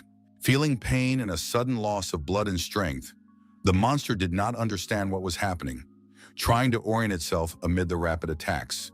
Pushing off the ground, Xiao seemed to soar into the air, feeling lightness and freedom of movement in his shadow form. With a single movement, he found himself almost level with his opponent, preparing for new attacks and calculating every step. With determination, the warrior activated his targeting and pursuit skills, strengthening his control over his opponent and tracking his weak points. While the monster watched him, the guy swung for another blow, counting on his enemy's misses and agility to his advantage. Deftly dodging, the other remained unharmed, and Zhang's blow struck the wall of the building, causing cracks and the sound of falling concrete. Feeling uneasy, Xiao realized that defeating his opponent would not be as easy as he had expected, and the upcoming battle would require his full concentration. While the hero was recovering from the shock, another rapidly approached, seizing the moment to attack and trying to catch the enemy off guard. Pushing off again, the guy flew even higher, maneuvering between buildings and preparing for a new series of swift strikes. The monster's blow also missed, and Zhang found himself behind his opponent, assessing his weaknesses and choosing the right moment. Deciding to attack with its claws, the other began to move along the ground, while Xiao deftly ran away and dodged, using his speed and shadow. The monster opened its mouth viciously, stuck out its tongues, and growled, trying to psychologically influence the hero. A multitude of tongues swirled through the air, trying to inflict damage, but it was all in vain. Extending its tentacles, it tried to attack, but Zhang deftly fended it off with his bat, calculating the distance. Releasing its tongues again, the monster's head was caught between them, while the hero assessed the danger and his options. Suddenly, Zhang felt a pain in his head and realized that his opponent was attacking him mentally, testing his resistance to psychic blows. Having lost his vigilance, the young man fell into a trap, and the other managed to strike him with his claws, causing pain and reducing his strength. Feeling the pain, Zhang began to doubt his success, but he was not going to give up, gathering strength for the next attack. He fell to his knees from blood loss, but decided not to give up, focusing on his opponent's weaknesses and choosing a strategy. Noticing that the enemy had consumed 34% of his blood with a single blow, Zhang noted his power and assessed the threat based on his remaining resources. Meanwhile, the other rushed into the attack again, sensing his advantage, and the hero prepared to face a new wave of attacks. Taking up a fighting stance, the young man defiantly faced his opponent, demonstrating confidence and determination in battle. Clearing his throat, the hero decided to stick to his strategy, but he had to choose which approach would be most effective. Trying to strike again, the other missed, and Zhang disappeared underground, only his head sticking out, laughing loudly at his enemy. Angry, the enemy used all his energy, which spread in small but numerous sparks across the ground and air. Expecting the blows to damage the young man, the monster stood calmly, watching what was happening and counting on Zhang's mistakes. Realizing that the attacks were not having the desired effect, he swung his claws directly above the hero's body, trying to deliver a powerful blow.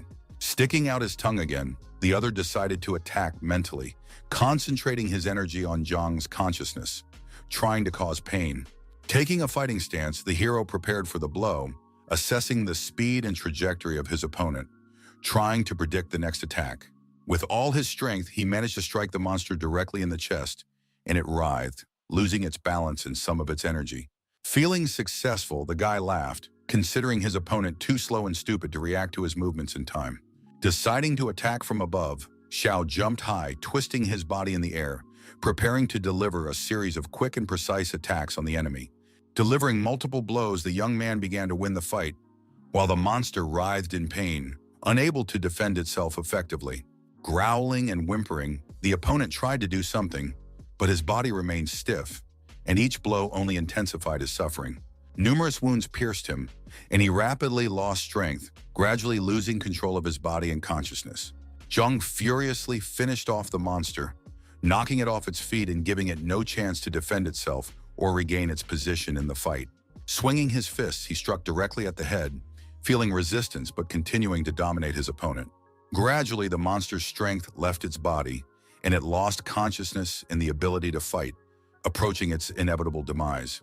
Unable to stop, the guy decided to use his decapitation skill one last time, preparing to end the fight with a decisive blow. At the last moment, he swung his arm back, then stopped and froze, surprised by the unexpected force that seemed to hold his hand back. Breathing heavily, the young man did not understand what force had stopped him and what was happening, feeling a mixture of fear and surprise. Looking at the monster, he suddenly saw the face of the guy from the night watch, who asked in surprise where he was and what had happened. Puzzled, Xiao couldn't understand why the soldier hadn't died, why he had become like this and reappeared in the dark world. Multiple questions popped into his head. Suddenly, gathering strength, the monster rose sharply, throwing Zhang's body aside, demonstrating an unexpected burst of energy. As if slipping across the ground, the monster rushed away, and the young man tried to catch up with it, using all his skills and shadow speed. Rushing after the other, he wanted to talk and find out what was going on, trying to understand the reason for the monster's strange behavior. Amidst the darkness and tall buildings, Zhang's voice echoed, breaking the silence and bouncing off the walls, creating a tense atmosphere. After running a long way, the guy was sweating and out of breath, feeling tired, but he kept moving, not wanting to lose contact with his opponent. Gradually, he slowed down and stopped, catching his breath and gathering his strength to reassess the situation and decide what to do next. Standing among the dark buildings of the shadow world, the hero suddenly laughed loudly, realizing the absurdity of the situation. In the middle of the night in the dark world, the system announced that Zhang had found his prey and that it was time to prepare for the next successful hunt. Standing firmly on the ground, he continued to laugh, feeling the power of his skills and confident that the shadow was completely subject to his will. A notification came that the hunt was almost successful, but the victim had disappeared at the last moment. But this did not bother Xiao. As he walked through the dark streets, the system warned him that failures would weaken his body and shorten his future lifespan. Deep down, the hunter understood that only constant battles would increase his authority and allow him to gain power over death. Silently, he wondered what it meant to live. Was it constant attacks or something more that he had not yet fully realized? The young man realized with horror that death was inexorably approaching, and the anticipation of meeting it would never end. Angered, he slammed his fist against the system screen, demonstrating his rage and protest against the constant rules. No longer wanting to receive warnings, his bones cracked from the force of the blow, and the notifications instantly turned off. Calming down a little and deciding to control himself, he sighed heavily, gathering his thoughts and preparing for the next hunt. Clutching his head, the guy realized that a hero who sacrifices himself for others inevitably becomes stronger, but loses his peace of mind.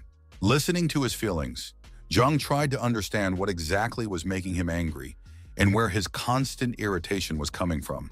Seeing the reflection of his shadow, Xiao thought about what would happen if he died and could not accurately predict the consequences for himself. With burning eyes, he assumed that he too would turn into a monster and refused to believe in the inevitability of such a fate. Clenching his fist tightly, he realized that there was no turning back for him, and only hunting would allow him to maintain control over himself. Looking around viciously, the warrior realized that he must continue hunting, not allowing himself to show weakness and maintain his leadership among the shadows. Finding himself in the Eastern District Number 1, at the gathering place of the wasteland, he stared intently at the screen of his phone.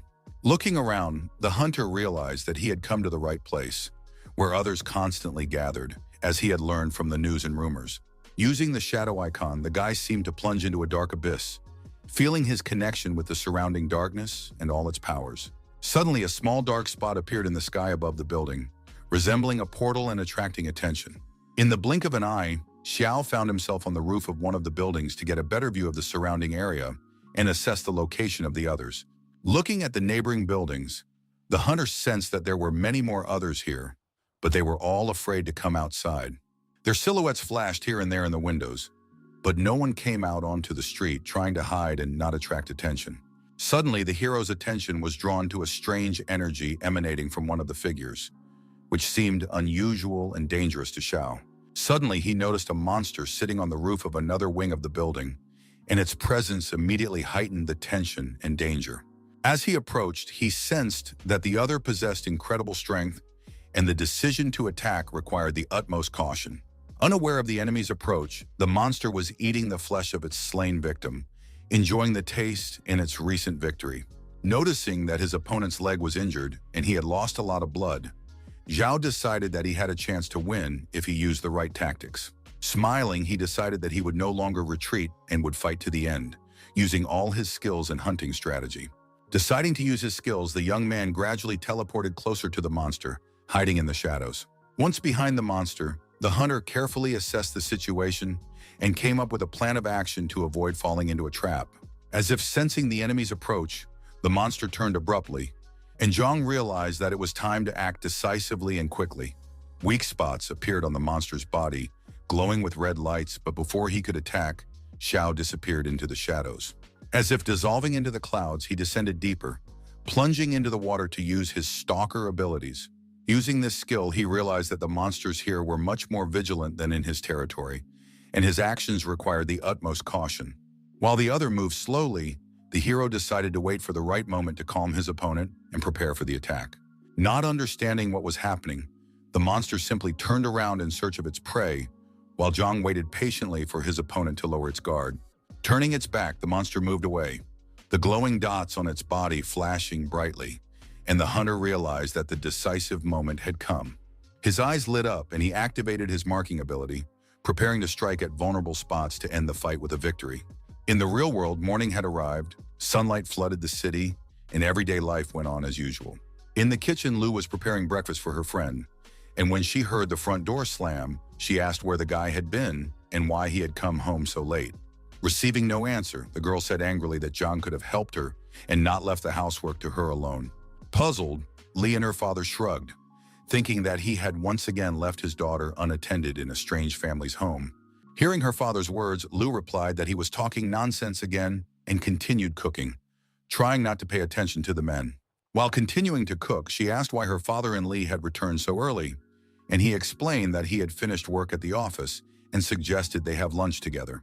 Turning around with a plate in her hands, the girl replied that she was almost done and there was no point in eating out since everything was already prepared. With a smile, Uncle Li said that they would go to the restaurant another time and suggested having lunch together at home. The man asked with interest if Xiao was not at home, and the girl replied that he had probably gone out for a walk and would be back soon. Angry, the uncle began to protest, while Zhang approached the door to enter the house, unaware of the arrival of guests.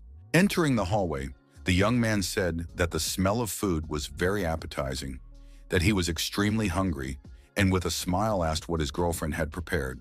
Smiling, he took a lollipop out of his pocket and suggested that the girl was bored, and that was why she had sent him so many messages. When they saw the guy with the candy in his hands, an awkward silence hung in the kitchen, and everyone present felt uncomfortable. Seeing his girlfriend's uncle and father, Zhang swallowed nervously and realized that his actions could raise unnecessary questions.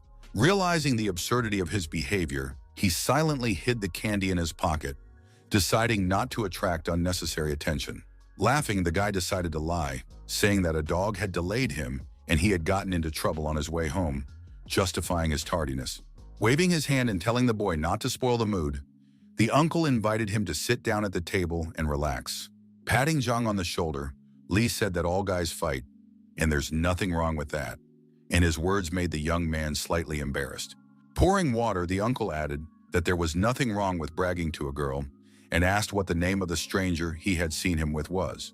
Without hiding her irritation, Lu replied that her name was Yu Zhou'er, and her father remarked that she was beautiful and that if he were young, he would give everything for her. Raising his glass, Li proposed a toast to their Lu's success, lifting the mood and showing friendliness. With a smile, the guy said that her father shouldn't talk like that in front of his daughter, while she was angry and blushing, not hiding her emotions. Pointing to the glass, the uncle also suggested raising their glasses, creating a festive and lighthearted atmosphere. Feeling tense and laughing, the guy drank to his girlfriend's father so as not to get a reprimand and keep the peace. Standing up, the hero gulped down a glass of water, feeling cool and thirsty after a long day, and felt a slight relief. Watching the young man closely, Lu said he wasn't bad, hiding a smile and assessing Zhang's behavior with interest. Turning to the girl's father, Xiao told him to eat some home-cooked food, as he rarely had the opportunity to do so. With a smile, Zhang suggested that Lu often cooked at home, which was why her skills were so good, and praised his friend a little. Surprised by the young man's words, the father felt a slight tension, not immediately understanding what his daughter's friend was talking about. Not believing his assumptions, the man wondered why he was eating takeout food and thought that his daughter only cared about his friend. Laughing, the hero realized how things really were at his friend's house, while Lu finished her drink, watching them. While the weather outside was clear, another proposal was made to drink to the uncle's health, thus creating a warm atmosphere. Deciding to support Lu, Zhang raised his glass, and his uncle thanked them, noting their attention and respect for the elder member of the family. After lunch, the friend and her father left, and Zhang and his uncle waved goodbye, seeing them off and watching the family leave. Slamming the door loudly, they went back into the apartment, feeling the silence and slight calm after the family dinner. Taking a bottle of water, the young man asked his uncle if he wanted a drink, but he replied no, watching his nephew intently. While Xiao drank, the man sat down loudly on the sofa to rest a little after a hard day at the office and solving difficult problems. Feeling thirsty, Zhang drank the water eagerly, and it dripped down his chin. Li noticed the young man's strange behavior. Not understanding why the young man was drinking so eagerly, the uncle watched him closely, assessing his behavior and asking himself various questions. Suddenly, he said that he had wanted to ask his nephew something for a long time, and the hero looked at him questioningly. With seriousness in his voice, the uncle asked Xiao if he thought he had any abilities, causing the young man to freeze and ponder the words. Shocked by the question, the hero froze in amazement, and the thought flashed through his mind. Could his uncle have guessed everything? Pretending to drink water, he turned his back and asked again, as if trying to hide his embarrassment and gauge the reaction. Suddenly, the uncle stated that he had served in the night watch for 20 years, easily recognized Zhang's injuries, and asked when his abilities had manifested. Feeling embarrassed and tense, the hero sighed heavily, not turning around and trying not to show his emotions to the man. Sitting down next to him, he said that his abilities had awakened half a month ago, and Li asked how exactly they had manifested. With a smile, the young man asked again, "Is this really an interrogation?" Trying to hide his excitement and lighten the mood a little. Taking a cigarette, the uncle told his nephew not to worry and just tell him everything, without fear of his reaction. Thinking for a moment, Zhao said that his abilities had manifested suddenly, and he himself did not understand how it had happened. Surprised, the uncle wondered how the abilities could have manifested so suddenly, since such things happened no more than once a year. Shrugging his shoulders, the young man replied that perhaps it was due to his natural talents and perseverance. The man stared intently at the young man, who felt tense, as if his every move was being scrutinized by his uncle's gaze. Patting him on the shoulder, Li signaled that Zhang could relax, while wondering if he had activated his own abilities. The clock on the wall continued to tick away, quietly reminding them of the inevitability of future events and exams. Looking at them, the uncle announced that there would be a test this year, and everyone would be required to take a martial arts exam. In a calm voice, Zhang replied that he and Lu knew about it, and the man was surprised that his friend's daughter was also going to take the exam. Deciding to let his nephew in on the secret, Li explained that there had been more casualties during night patrols, and if they failed the exam, there was a backup plan. Surprised, Zhang asked about the backup option and clarified whether this was even possible. Not believing his own ears. Expressing confidence, Li said that the boy could choose several universities to apply to, including the art department. Zhang eagerly asked if he could just take his diploma if he didn't want to study, testing his uncle's patience. Angered, Li slapped him and said he would not allow such a thing, showing his determination and strictness. Calm down, he declared that his nephew would go to Lindong University, then get a stable job and live happily with Lu. Feeling the inevitability of the situation, Zhang clutched his head and turned to the man, feeling an inner conflict. Not understanding the young man's reaction, Li waited impatiently for an answer, trying to understand his decision and readiness for change. Uncertainly but resolutely, Xiao stated that he wanted to try to become special, not wanting to limit himself to an ordinary life.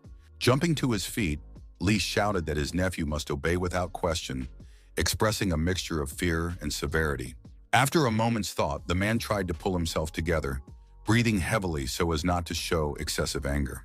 Keeping his arm outstretched, he pointed his finger at Zhang, demonstrating control and persistence. Suddenly, the hero declared decisively that he would not listen to him, and if he was forbidden to become special, he would join the Night Watch and betray his uncle. Shocked by the young man's words, the man asked furiously if his nephew really intended to betray him. For a while, they stared at each other in silence, as if testing each other's resolve and assessing their plans for the future. Suddenly, the uncle declared that the world of special people was much more dangerous than Zhang had thought, and told him to study calmly, saying that he would take care of everything else. Deciding not to back down, Xiao proved the seriousness of his words and pointed out that danger was everywhere, and Li would not be able to protect him for the rest of his life. Not knowing how to respond, the man remained silent, choosing his words carefully so as not to aggravate the situation and maintain control of the conversation. Giving in, he said that the young man would regret his decision, but if he wanted to transfer, he could contact him. Finally, the young man asked him not to interfere, and the man waved him off and left, indicating that the argument was over. Suddenly, Zhang stopped him, and the man turned around questioningly, waiting for an explanation and ready for further dialogue. The hero recounted with interest what he had learned about the others from Lu and asked if it was possible to become one of them if one exhausted all one's strength. Frowning, the uncle remained silent, trying to find the right words to give a correct and understandable answer to the unexpected question. After a pause, he replied that it was possible if a person had special abilities or was affected by external interference. Puzzled, Li asked why Zhang was interested in this, but Zhang decided to lie and referred to a sporting interest, hiding the truth. While putting on his shoes, the man said that if Xiao chose martial arts, he would face all kinds of dangers anyway. As he left, he advised his nephew to take a break, stop fighting, and, assuming a military stance, the hero obeyed. Turning around, Li said that this year's test would take place before the new year, and that he needed to be prepared for anything in advance. Realizing that time was running out, the young man did not believe that everything would happen so soon. But Li, leaving, said that he needed to prepare. The guy's hallway was super tidy, with all his shoes neatly arranged in the closet, giving off a clean and organized vibe. Left alone, Zhang sat down on the sofa to think about his uncle's words and understand how they would change his future. As he pondered, the hunter tried to understand how Li had become special, whether it was due to his abilities or external factors. Remembering the other guy and the Night Watchman, Zhang decided that the Night Watch should help everyone, regardless of their abilities. The image of the monster with his neighbor's face appeared again, and the young man clutched his head, not knowing whether it was a hallucination or a mistake. Seeing the notification about the new video, the girl was delighted and eagerly decided to see what surprise Yu had in store for her this time. Going to the channel, she carefully studied the comments and other available information, trying to understand the viewers' reactions. Angrily, the heroine noticed that the number of haters had increased significantly and decided that they were just jealous of the guy. Undeterred, she believed that people simply did not understand what was happening, which is why they wrote that the videos had been edited. Sitting on the bed with a teddy bear, the girl felt a strange energy, as if she were immersed in the atmosphere of the video. She said hopefully that her brother Yu was definitely not lying and that his actions reflected real strength and skill, not editing. By clicking the play button, the subscriber decided that otherwise he would not have released a video about his own losses. The beginning stated that if the guy didn't kill, he could die himself, which was the slogan he chose for the channel.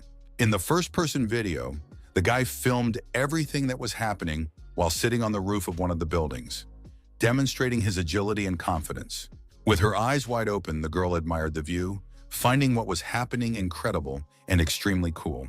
Completely immersed in watching, she felt as if she herself had entered the video and was standing next to the hunter. Pushing off, Zhang flew straight down, causing the girl to feel a storm of emotions and fear for her own life. Holding on to the hero's back, she screamed, not understanding what he was doing, but feeling a rush of adrenaline and surprise. Closing her eyes, the subscriber felt something dangerous and at the same time fortunate approaching, and tears welled up in her eyes. Opening one eye, she wondered what was happening, unable to believe her eyes and emotions at what was happening. Realizing that everything had gone well and they were still alive, she continued to hold tightly onto Zhang's back, feeling relieved. Being close to the guy, the girl couldn't hide her admiration and wondered if this was his true power. Suddenly, an unexpected powerful stream of energy pierced the hunter's body, creating a whirlwind of dust around him. A huge storm arose around them, obscuring the space and adding drama to the battle. Kicking the guy in the chest, the monster appeared nearby, making a terrifying sound and preparing to attack, while the girl froze in shock. Making terrifying sounds and growling, the monster stood too close and prepared to inflict damage on its opponent, feeling superior. Stretching out his arms, Zhang decided to use his web ability, demonstrating his skill and control over the situation. Jumping on the web, he deftly knocked his opponent off his feet, leaving the monster confused and impressing the audience with his agility. Falling to the ground, the other rapidly lost his strength for further battle, his body pierced by sharp pain. As if invisible, the girl continued to watch the fight, admiring the beauty and strength of her hero, completely immersed in what was happening. Standing aside, the subscriber watched the battle with admiration, evaluating each of the blogger's maneuvers and his agility in battle. Knocking his opponent off his feet, Zhang struck repeatedly, trying to prevent the monster from recovering and using its powers. Not to be outdone, the other tried to inflict damage, but all attacks were futile against the hunter's skill and speed. Feeling intrigued, the girl was sure that what was happening was real and impossible to fake. Meanwhile, the fight continued, and using his agility, Xiao jumped high, striking his opponent with unexpected feints. Puzzled by his opponent's tricks, the monster turned around in surprise, trying to predict the hunter's movements. Seizing the moment, Xiao crept up from behind, preparing to strike again, and deprived the other of the opportunity to counterattack. Exhausted, the other fell to the ground, while the young man seemed to absorb his energy with his hands, strengthening his own powers. Waving his arms like a conductor, the boy used his shadow bite ability, while the girl continued to watch his every move. Indifferently, he wondered if he could absorb another one again, having already used this ability, assessing his capabilities. Puzzled, the subscriber did not understand whether the hero had acquired new skills or was simply demonstrating old ones. Throwing his clothes into a box, the young man decided to rest after the battle, allowing his body to recover and to think about what had happened. Looking in the mirror, the guy touched his wounded face and felt pain, realizing that even an experienced hunter is not immune. After bandaging his body, Zhang noted that others in the area were very strong, and if they had not been injured, he would not have been able to withstand them. Suddenly, the sound of the phone caught his attention, distracting him for a moment from his thoughts and fatigue after the fight. Analyzing Yu's video again, Dao started a new broadcast, stating that this time everything looked more realistic. Showing the frame, the man stated that the monster was seriously injured, and even an ordinary person could handle it. Belittling the fighter's efforts, he said that if he had become special, he would not have paid attention to such weaklings, while Zhang watched silently. Angered by the host's words, he closed the video, unwilling to listen to criticism that devalued his skills and strength. Deciding to sit down, the young man understood that his fight was not perfect, but he still did not like it when someone criticized him. As he collapsed onto the sofa, he felt pain and fatigue throughout his body, realizing that recovery would take time and effort. Recalling the fight, he thought that his current strength was not enough for anything more, and this made him strive for perfection. Opening his eyes wide, he decided that he had to become stronger at any cost so that no one would doubt his abilities. Straining his muscles, the young man wanted to become so strong that everyone would be confident in his skill and power. Deciding to turn to the system again, the hero silently studied his characteristics and tried to understand what he was lacking.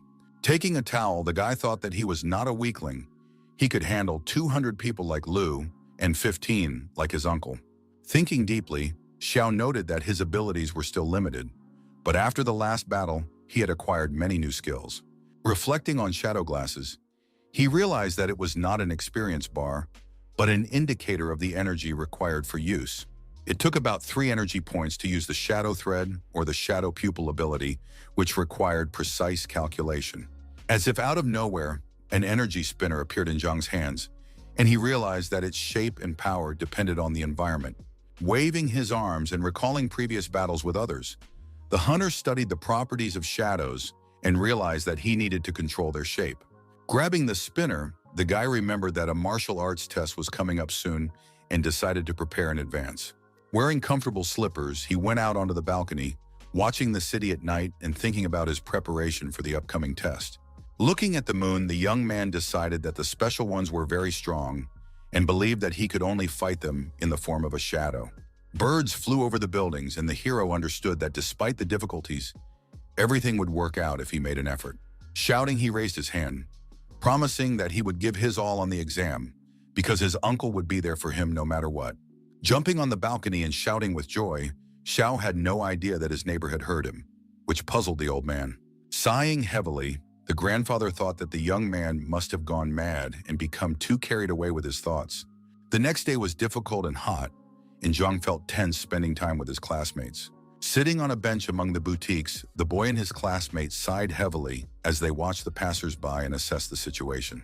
Outraged, they called the girls deceivers, while the girls with their belongings in hand laughed, enjoying their superiority. Suddenly, Zhang declared that if he wasted his life, he would not live long, and his friend asked him not to joke around because the new year was approaching. In a serious voice, Xiao said that he was speaking frankly, and if he did not act decisively, he risked dying himself. Puzzled, his classmate asked what his friend was talking about, but the hero decided not to explain and noted that the girls had already arrived. Suddenly, the ladies began discussing what they were going to eat, and their laughter attracted the attention of the bored young men. Keeping an eye on their figures, they discussed what salad to eat today so that it wouldn't be too high in calories. Laughing, Zhang didn't understand what was so delicious about salad and suggested going to a cafe that all the students loved. Opening the menu, the guys studied it with interest, trying to choose their lunch dishes and discussing what they thought would be tasty. With a smile, Lu noted that all students love this cafe, and her friend pointed out that guys love it even more. Explaining that he had recently been injured and wanted to make up for lost time, Zhang placed a large order with the waiter. Surprised, Lu stared at her friend, thinking that he would definitely choose something unusual or exotic. Closing the menu, the young man agreed that the order was ordinary, but asked for larger and fresher oysters to treat himself. After a while, the waiter brought a variety of dishes, including oysters, as well as mussels, chuka salad, and scallops. In order not to upset his girlfriend, Zhao tried to treat her, but she turned away and just watched him skeptically. Suddenly, a notification about a new message appeared on her phone, and Lu decided to open it with interest. The message warned that the martial arts exam would be held earlier than planned. Seeing this, my friend did not hide her surprise and asked if the testing would really be mandatory for everyone. Feeling tense, his classmates said that the test would be ahead of schedule, which would greatly complicate the preparation for the participants. Patting his friend on the shoulder, Zhang told him not to worry because his qualifications weren't good enough anyway. With annoyance, the guy explained that at the age of 7, he was frightened by something else, and because of this, he suffered mental trauma. With a smile, the hero declared that he could easily deal with him now. But Lu was skeptical, thinking that this was an exaggeration. The girl calmly noted that most people in similar situations would run away and do exactly the same as and her classmate. Gradually, the world became more normal, but the others did not disappear and sometimes appeared among the crowd, reminding everyone of their presence. Meanwhile, the girl's order was brought to the table: chicken skewers and fish, contrasting with Zhang's seafood. Lost in thought, the guys looked at each other, completely forgetting about the food, and the atmosphere became tense and a little awkward. Beads of sweat appeared on the hero's face. He felt slightly awkward and realized that he needed to lighten the mood. To ease the tension, he raised his glass and suggested a drink, coming up with a reason for a toast and a way to cheer up the guys. Raising his glass, Yang tried to come up with a toast and a joke to distract everyone from the awkward situation. Suddenly, a piercing siren sounded, and the guys jumped up from the table, looking around apprehensively. Lu said with horror that it was a pollution sensor siren and that the signal could not be ignored in such conditions. They reported that an intruder had entered the shopping center where the guys were relaxing, and now everyone had to leave the building. Not understanding what was happening, people couldn't believe their ears and tried to remain calm, hoping for a quick resolution. Suddenly, a man shouted for everyone to run away immediately, and his voice echoed throughout the shopping center, causing panic. Commotion broke out among the visitors, everyone pushing each other, trying to get to the exit as quickly as possible. A huge crowd formed, and the guys watched the chaos from the sidelines, trying to assess the situation and figure out what to do. With horror, a classmate noted that there were too many people and it would be extremely difficult for them to get out, while another classmate asked what to do. Putting confidence in her voice, Lu said that they should remain calm and gradually make their way to the exit. Suddenly, there was a loud bang, and she turned around in surprise, trying to understand the source of the strange and unexpected noise.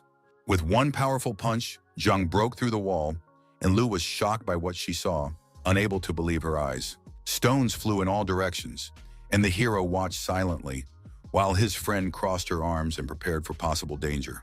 Waving his hand, he told people to run, while asking why many were staying put, and tried to restore order. Grabbing their classmate by the arms, the girls tried to pull him away, while Zhang turned around and analyzed the situation around him. Suddenly, he noticed a strange black trail and a guy screaming about something else and trying to run away in panic. Right in front of the hunter appeared a huge, vicious monster, growling menacingly and approaching, causing everyone to freeze in terror. Gritting his teeth, Zhang realized that there were too many people, and if he transformed into a shadow, everyone would immediately notice and it would be dangerous. Suddenly, he grabbed Lu's hand forcefully, and his friend didn't understand what was happening, only trustingly following him in the chaos. Encouraging friends and strangers alike, the hero shouted for everyone to run away immediately, supporting them and helping the crowd. Turning around, Lu thought that there should be barriers near the shopping center and wondered where the other one came from. The young man said seriously that it was too late to think about it. They just had to run, because they had been discovered in time. Pointing ahead, he shouted to those running away that he could see a passage between the walls, and that was where they could safely pass. Suddenly, the ground beneath their feet began to shake, and everyone stopped in confusion, trying to understand what had caused this strange movement. Realizing what was happening, Zhang shouted for everyone to be careful and hold on to him, trying to save as many people as possible. The building began to collapse, and everyone began to fall rapidly, cries for help coming from all around. In the darkness, amid the rising dust, cries for help could be heard, and it remained unknown who had managed to survive. Touching his buttock with his hand, the guy felt the pain from the fall and tried to quickly understand what had happened to him after the sharp blow. Getting to his feet, Zhang asked the girls if they were all right, trying to make sure that no one had been seriously injured. After checking themselves over, the girls said they were fine, with only minor scratches, and the panic gradually began to subside. Suddenly, they heard their classmate scream. His leg was trapped under a huge rock, and everyone present was overcome with horror. Deciding to help their friend, the boys rushed to him, trying to free his limb as quickly as possible and ease his pain. Kneeling down and grabbing the rock, the hero told his friend not to worry, that he would help him get out. Grabbing the rebar sticking out of the rock, the boy tensed up and tried to lift it with all his strength. With determination, Zhang lifted the rock and freed his friend while the girls watched, unable to believe the miracle that was happening. Crying out in pain, his classmate noticed that his leg was broken and twisted in the wrong direction, which complicated the situation.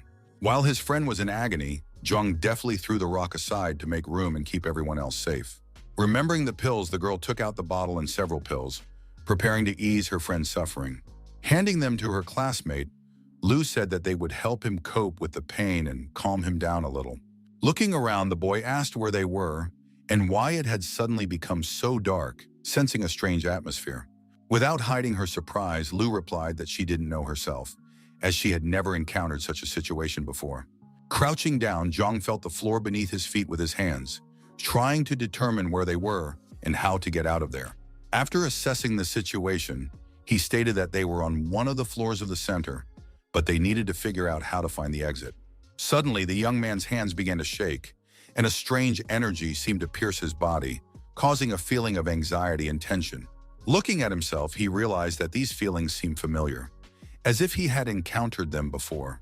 Turning around, Zhang couldn't believe that the entire floor had shifted into a shadow layer, and that they were now in a different reality.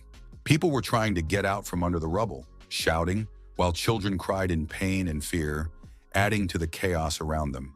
The young man noted with annoyance that there were too many people here, no means of transportation, and the night patrol would take a long time. Looking at his friends, the hero realized that if they stayed, they would face contamination or attack by others. Filled with determination, he realized that he needed to get everyone out of this dangerous place as soon as possible. Thinking through a strategy, pointing to her hand, Zhang asked if Lu was wearing the watch his uncle had given him, which might help in this situation. Looking at her wrist, the girl smiled and said that she had almost forgotten about it. Feeling relieved and hopeful, Her classmate happily exclaimed that thanks to the watch they were saved, and hope appeared on the faces of the children. With a smile, Lou added that the watch could send a signal for help, speeding up the arrival of the night watch and their rescue. Her classmate expressed her immense gratitude to her savior, and her heart was filled with hope for a better future. Looking back, Zhang did not understand how the watches would help, but he knew that they protected against contamination and gave a chance for salvation. Taking up a fighting stance, the hero understood that an enemy could attack at any moment and that he must remain vigilant. Strange shadows and energy gradually enveloped everything around him, creating a sense of impending danger. In a panic, people rushed about, shouting about monsters, adding to the chaos and making it difficult to find a way out of the dangerous building. Zhang calmly noted that the monster had appeared, as he had predicted, and that they needed to act quickly. Deciding not to retreat, Zhao and Lu took up combat positions while their classmates tried to understand what was happening. Looking ahead, the hero kept a close eye on the situation, but the monster was not yet visible in the darkness and chaos. A thick layer of dust rose around the pillars, warning of the approaching threat and the need to be ready to fight. Amidst the thick dust, Lu rose from the ground, trying to understand what was happening, coughing and feeling weak after the fall. Rubbing her bruised arms, she called out to her friends, hoping to hear a response from Xiao, Liu, or Jiang amid the chaos around her. Suddenly, a friend approached, took Lu by the shoulders, and quietly said that she was nearby and that everything was fine. With a cry, Liu rushed around nearby, unable to see anyone in the dusty haze, and desperately called out to Jiang, hoping for his help. Suddenly, Xiao noticed something frightening and called out loudly to Lu, while she went to help her friend get out from under the rubble. The ground split beneath their feet, a huge hole opened up, and the girls were afraid that Xiao might fall in and not be able to get out. At that moment, Zhang's subscriber was breathing heavily, lying among the debris, slowly recovering from a heavy fall. As she tried to get up, she felt her body aching with pain, every muscle responding with a nagging weakness. Her arms and legs were scraped, her clothes were torn, and her thoughts were confused. She couldn't understand what had happened. Gradually, she remembered leaving the shopping center with Xiaoya and laughing about trivial things. Looking around in horror, she called out to her friend, hoping to hear a response in this ruined and gloomy place. Suddenly, her gaze fell on a pool of blood and a motionless body nearby, and her heart froze, unable to believe the cruel reality. Xiaoya's mutilated body lay before her eyes, and the girl couldn't believe that her friend was dead. Gradually, her eyes filled with tears. Despair broke her from within, and she refused to accept the terrible reality. While the heroine was trying to cope with her grief, a huge monster was rapidly approaching from behind, ready to attack. Sensing the impending threat, she slowly turned around, trembling, and tried to see who was behind her. Seeing that his prey had noticed him, the creature let out a piercing, loud growl, breaking the silence as if announcing the start of the hunt.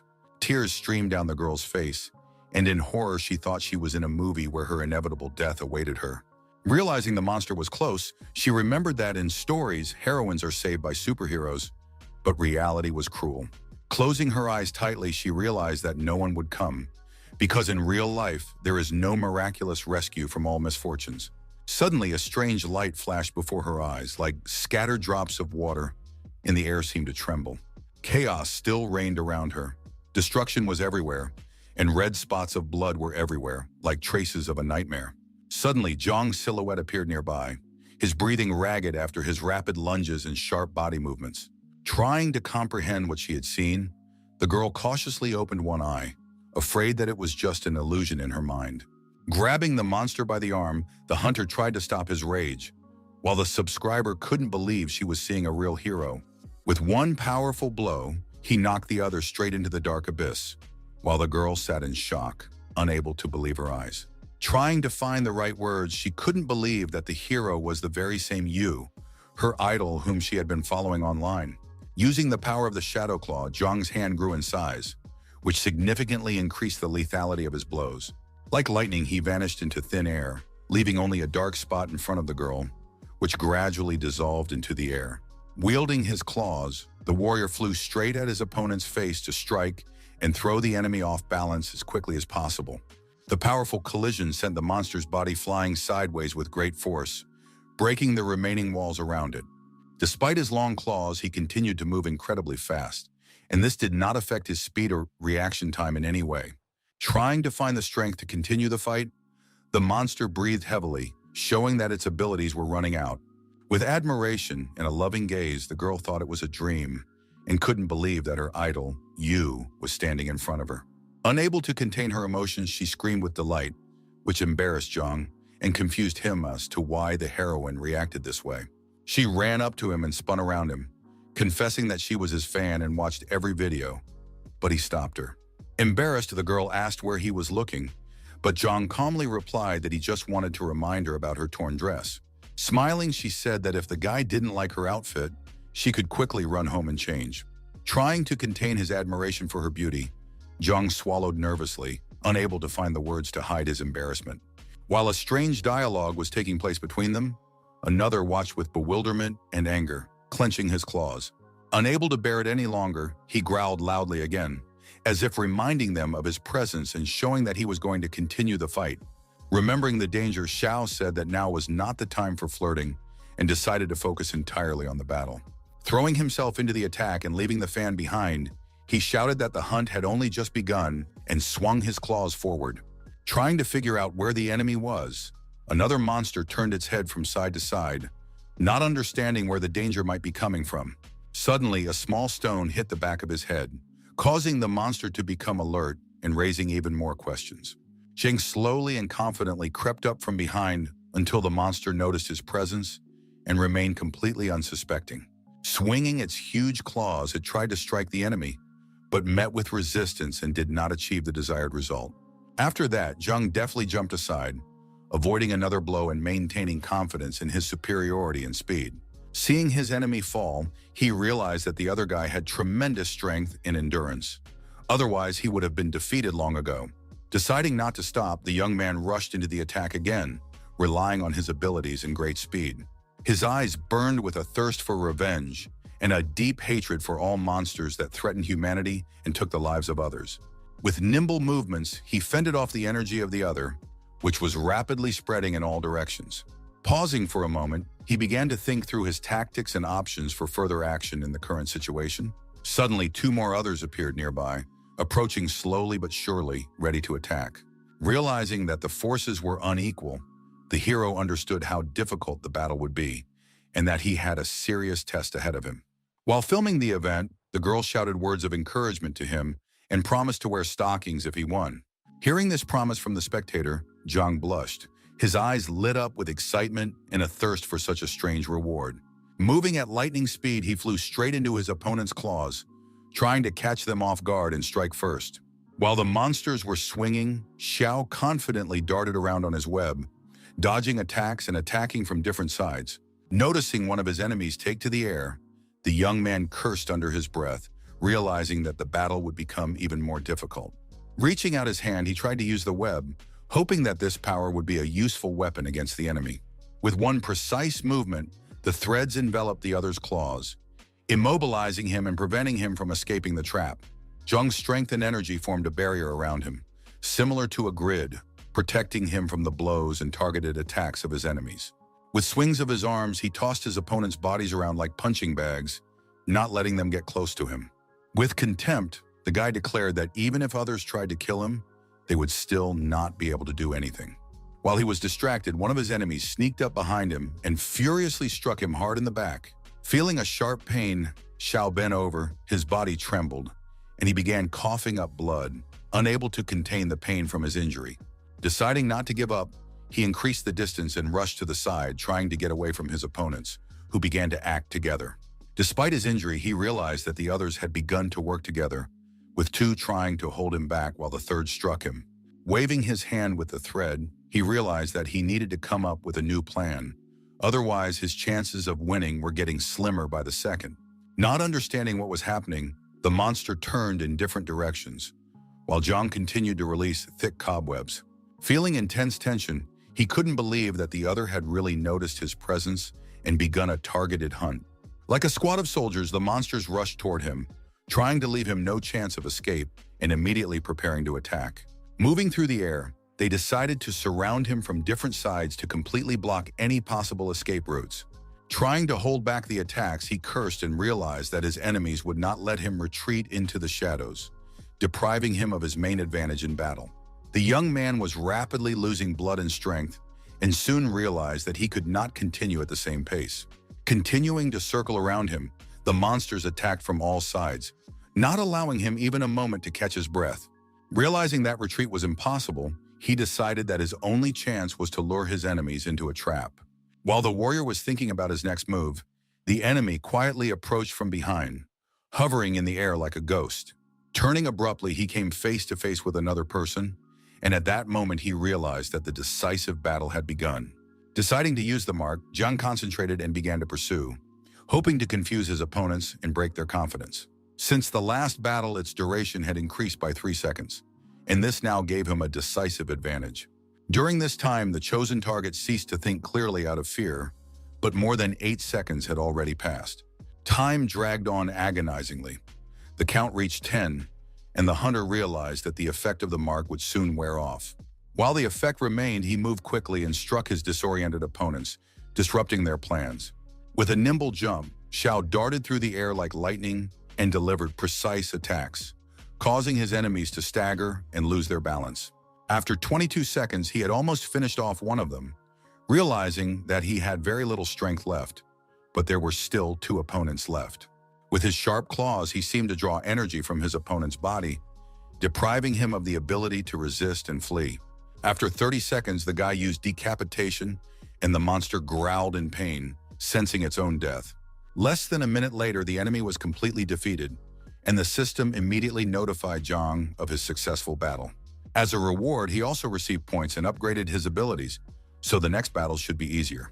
Deciding to recover, he used his healing ability and felt his numerous wounds gradually heal. With a burning gaze, the young man declared that now was the time to fight the remaining monsters and destroy them once and for all.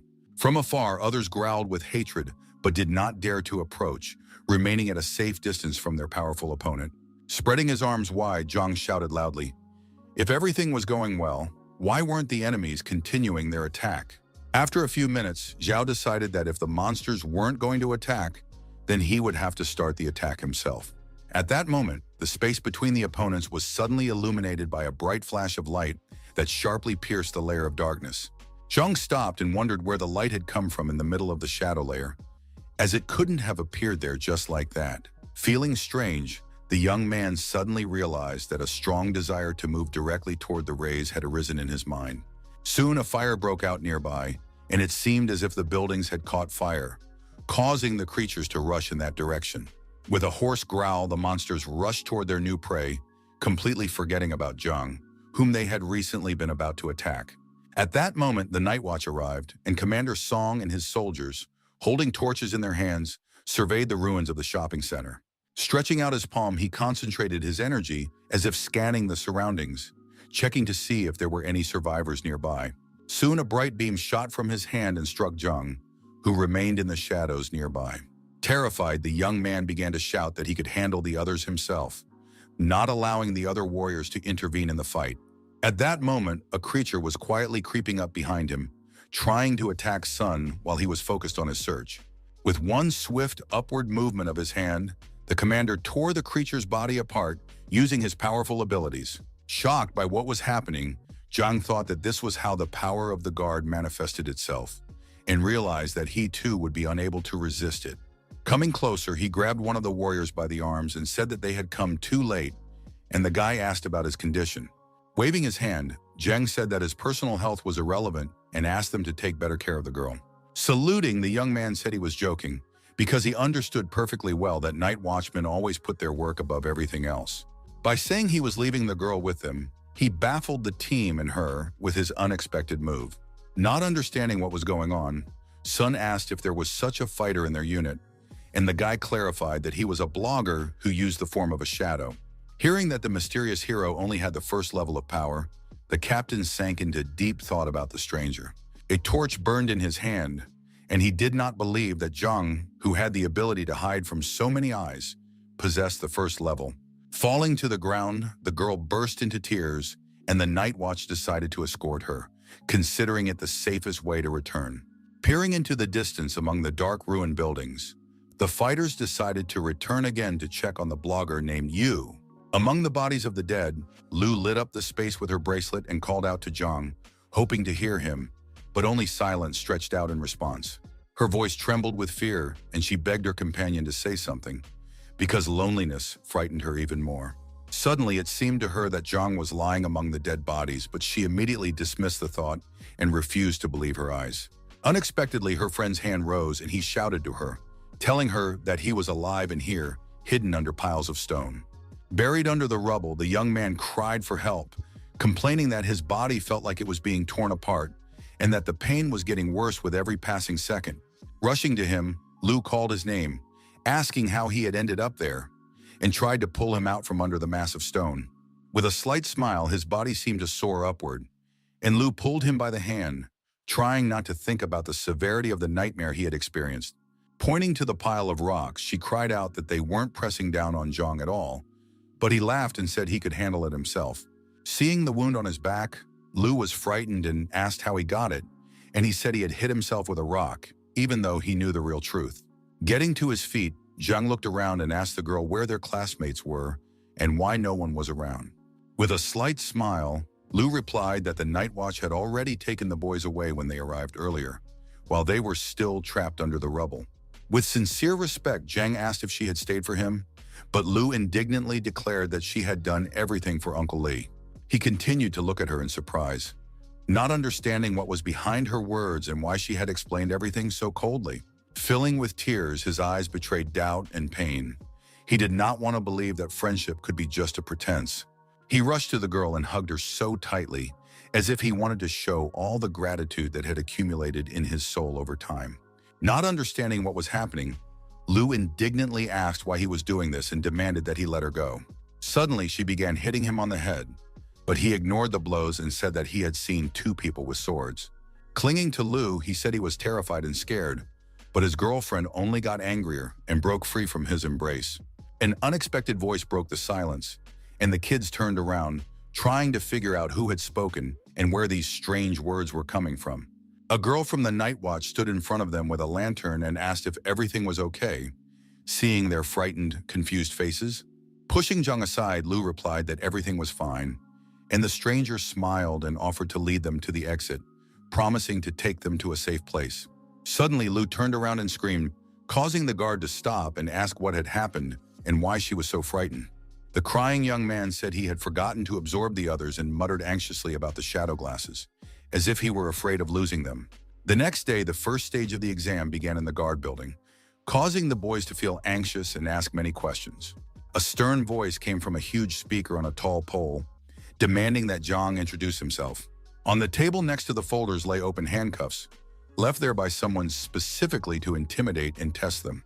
In the office, the young man answered the girl's questions, introducing himself and stating his age politely and without delay. There was a tape recorder on the table, which carefully recorded all the answers while the girl asked about this year's admissions. Liyuan said that the consequences of the incident were insignificant, but some people needed to recover, which would take about a month. In a calm tone, she explained that taking the tests during this period would lead to a lower overall score for the candidates. Unexpectedly, the guy said he felt fine and cautiously asked if the therapy was really necessary. Explaining that the infection could be hidden, Yuan said that treatment was necessary to rule out dangerous consequences.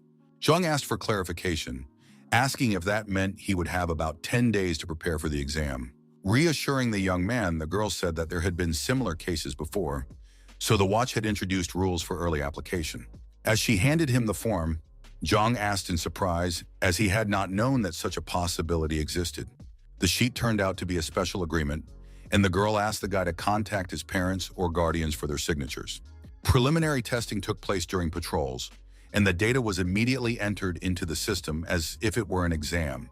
In a calm voice, the young man said that his guardian was his uncle, who had been working in the night watch service for a long time. With a slight smile, Yuan replied that this would greatly simplify the process and asked for the name of his legal guardian.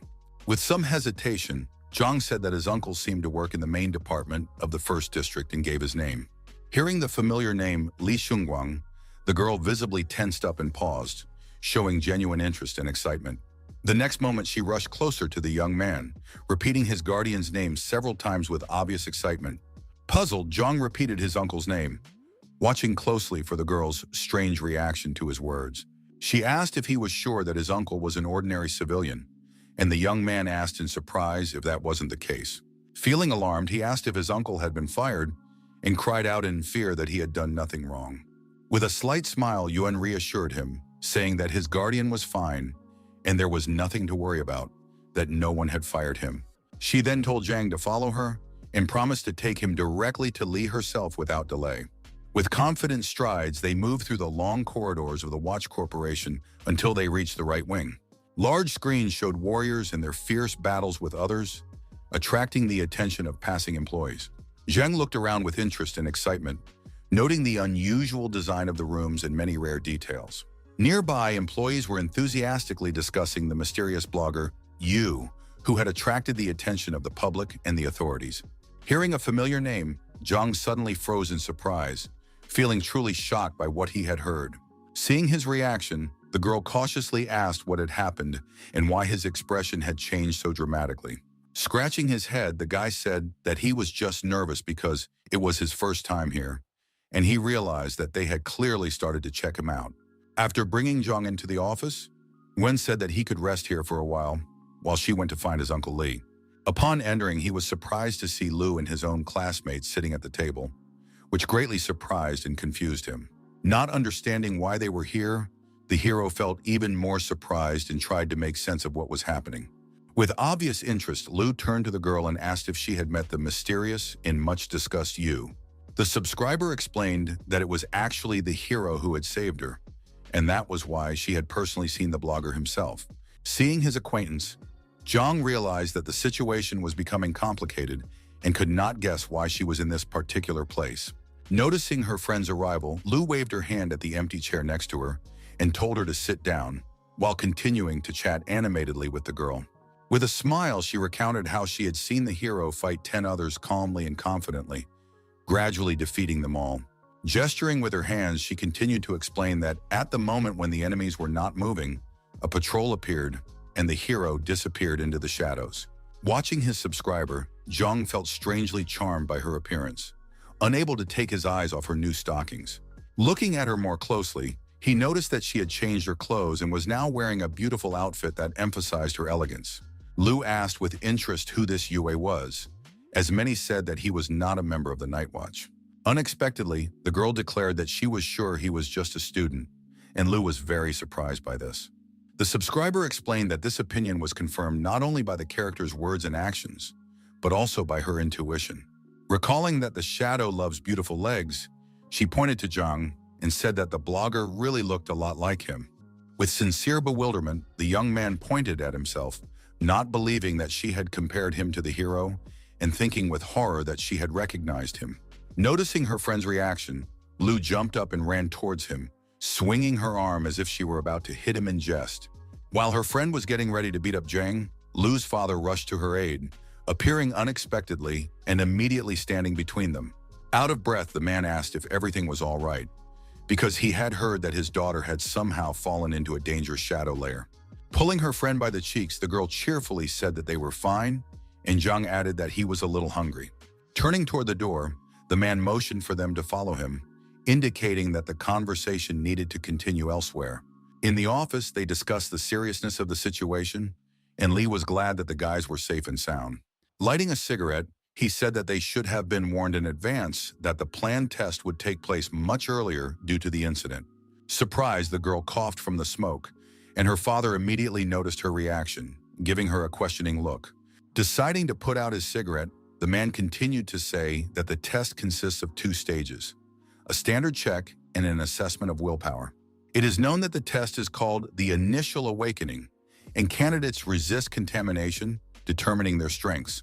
The object of the test will be the spiritual will of the young people, because only it shows their true preparation and determines their inner potential. The test will be the main criterion for whether any of them can be special, and Li was very worried about this. Having drawn his conclusions, Zhang stated that a strong student is always better, but the man explained that this is not a prerequisite for success. Some could endure any pain, but their qualifications remained low, and showing themselves at the right moment often revealed their true strength. Continuing, Li explained that willpower depends on belief in goodness, tolerance of pollution, and resistance to evil, and the guy raised his hand asking again. Annoyed, the girl said that Zhang's thoughts were preoccupied with girls' legs, and he immediately understood that she was angry with him. Recalling his feelings when others appeared nearby, he tried to understand what exactly caused such anxiety and fear. The man went on to explain that these 3 points were fundamental and that if they were distorted, all efforts would be in vain. Li said seriously that evil thoughts attract evil and negative emotions create a kind of pollution. When negativity builds up, it becomes irreversible, and the surrounding conditions create fertile ground for other dangerous things to emerge. As a result, the man stated that if the boys had negative emotions, they needed to let them out. Otherwise, the internal tension would create a threat. Thinking about Lu and his subscriber, Zhang pondered which one to choose and realized that the decision would influence the outcome of upcoming events. Recalling the girl's appearance, he became lost in thought, while his friend watched him with a questioning look, not understanding what he was thinking about. Standing up, Lu announced that it was time for the boys to return, as the testing would begin shortly. As he left, he told the guy that his uncle would not be back soon, so he had signed Zhang's admission documents himself. With a smile, the man told the guy not to worry and just go with the flow, trusting the night watch. Saluting, the hero replied that everything would be fine, while Lu looked at her father in confusion, trying to understand his instructions. Seeing the boys return, the subscriber waved to them, showing that she was watching them and wishing them luck in the upcoming test.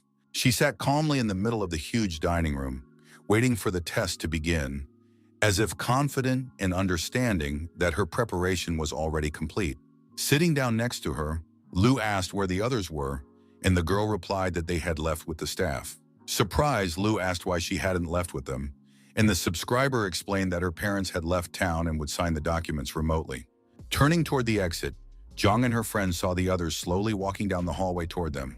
Xiaoxiao was pushing Lu in a wheelchair, who said that the medicine for his leg had already taken effect and the pain had gone away, but he still had a cast on. Surprised, the guys asked how he would be able to take the exam with an injury, but the guy smiled and said that it would not affect his results in any way. Patting her classmate on the shoulder, Xiao noted that he had recently been crying in the corner, so his confident demeanor should not be taken seriously. Suddenly, the doors opened and new people slowly entered the hall, their movements sluggish and their faces expressing fear.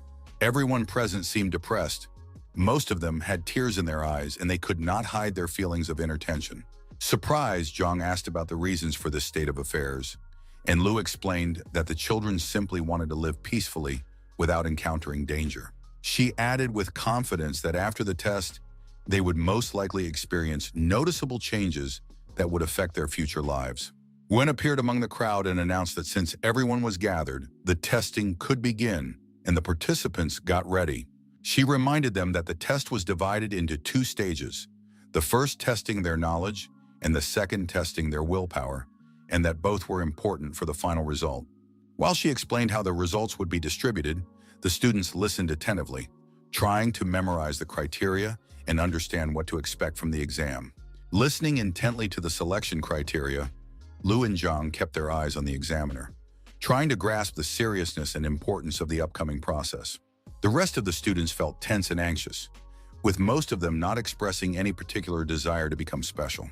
As she read the rules, Yen noted that with sufficient willpower, the participants would be able to gain the ability to counterattack.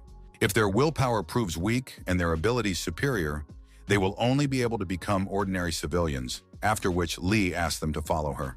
The weather remained sunny, rays of light pierced through the blue sky, and sparse clouds created a comfortable atmosphere. Most of the kids waited their turn in the waiting room, feeling mixed emotions of excitement, anxiety, and inner tension. Among them was Zhang, who watched everything happening behind the glass, trying to guess what awaited him. In the glass room, the guy stood next to an object covered with a large blanket, looking around carefully. Through the speakers, the examiner called Fen to take the test first, suddenly putting the girl in the spotlight. Slowly approaching the door, she tried to cope with her fear and excitement, listening to the encouraging voice on the radio.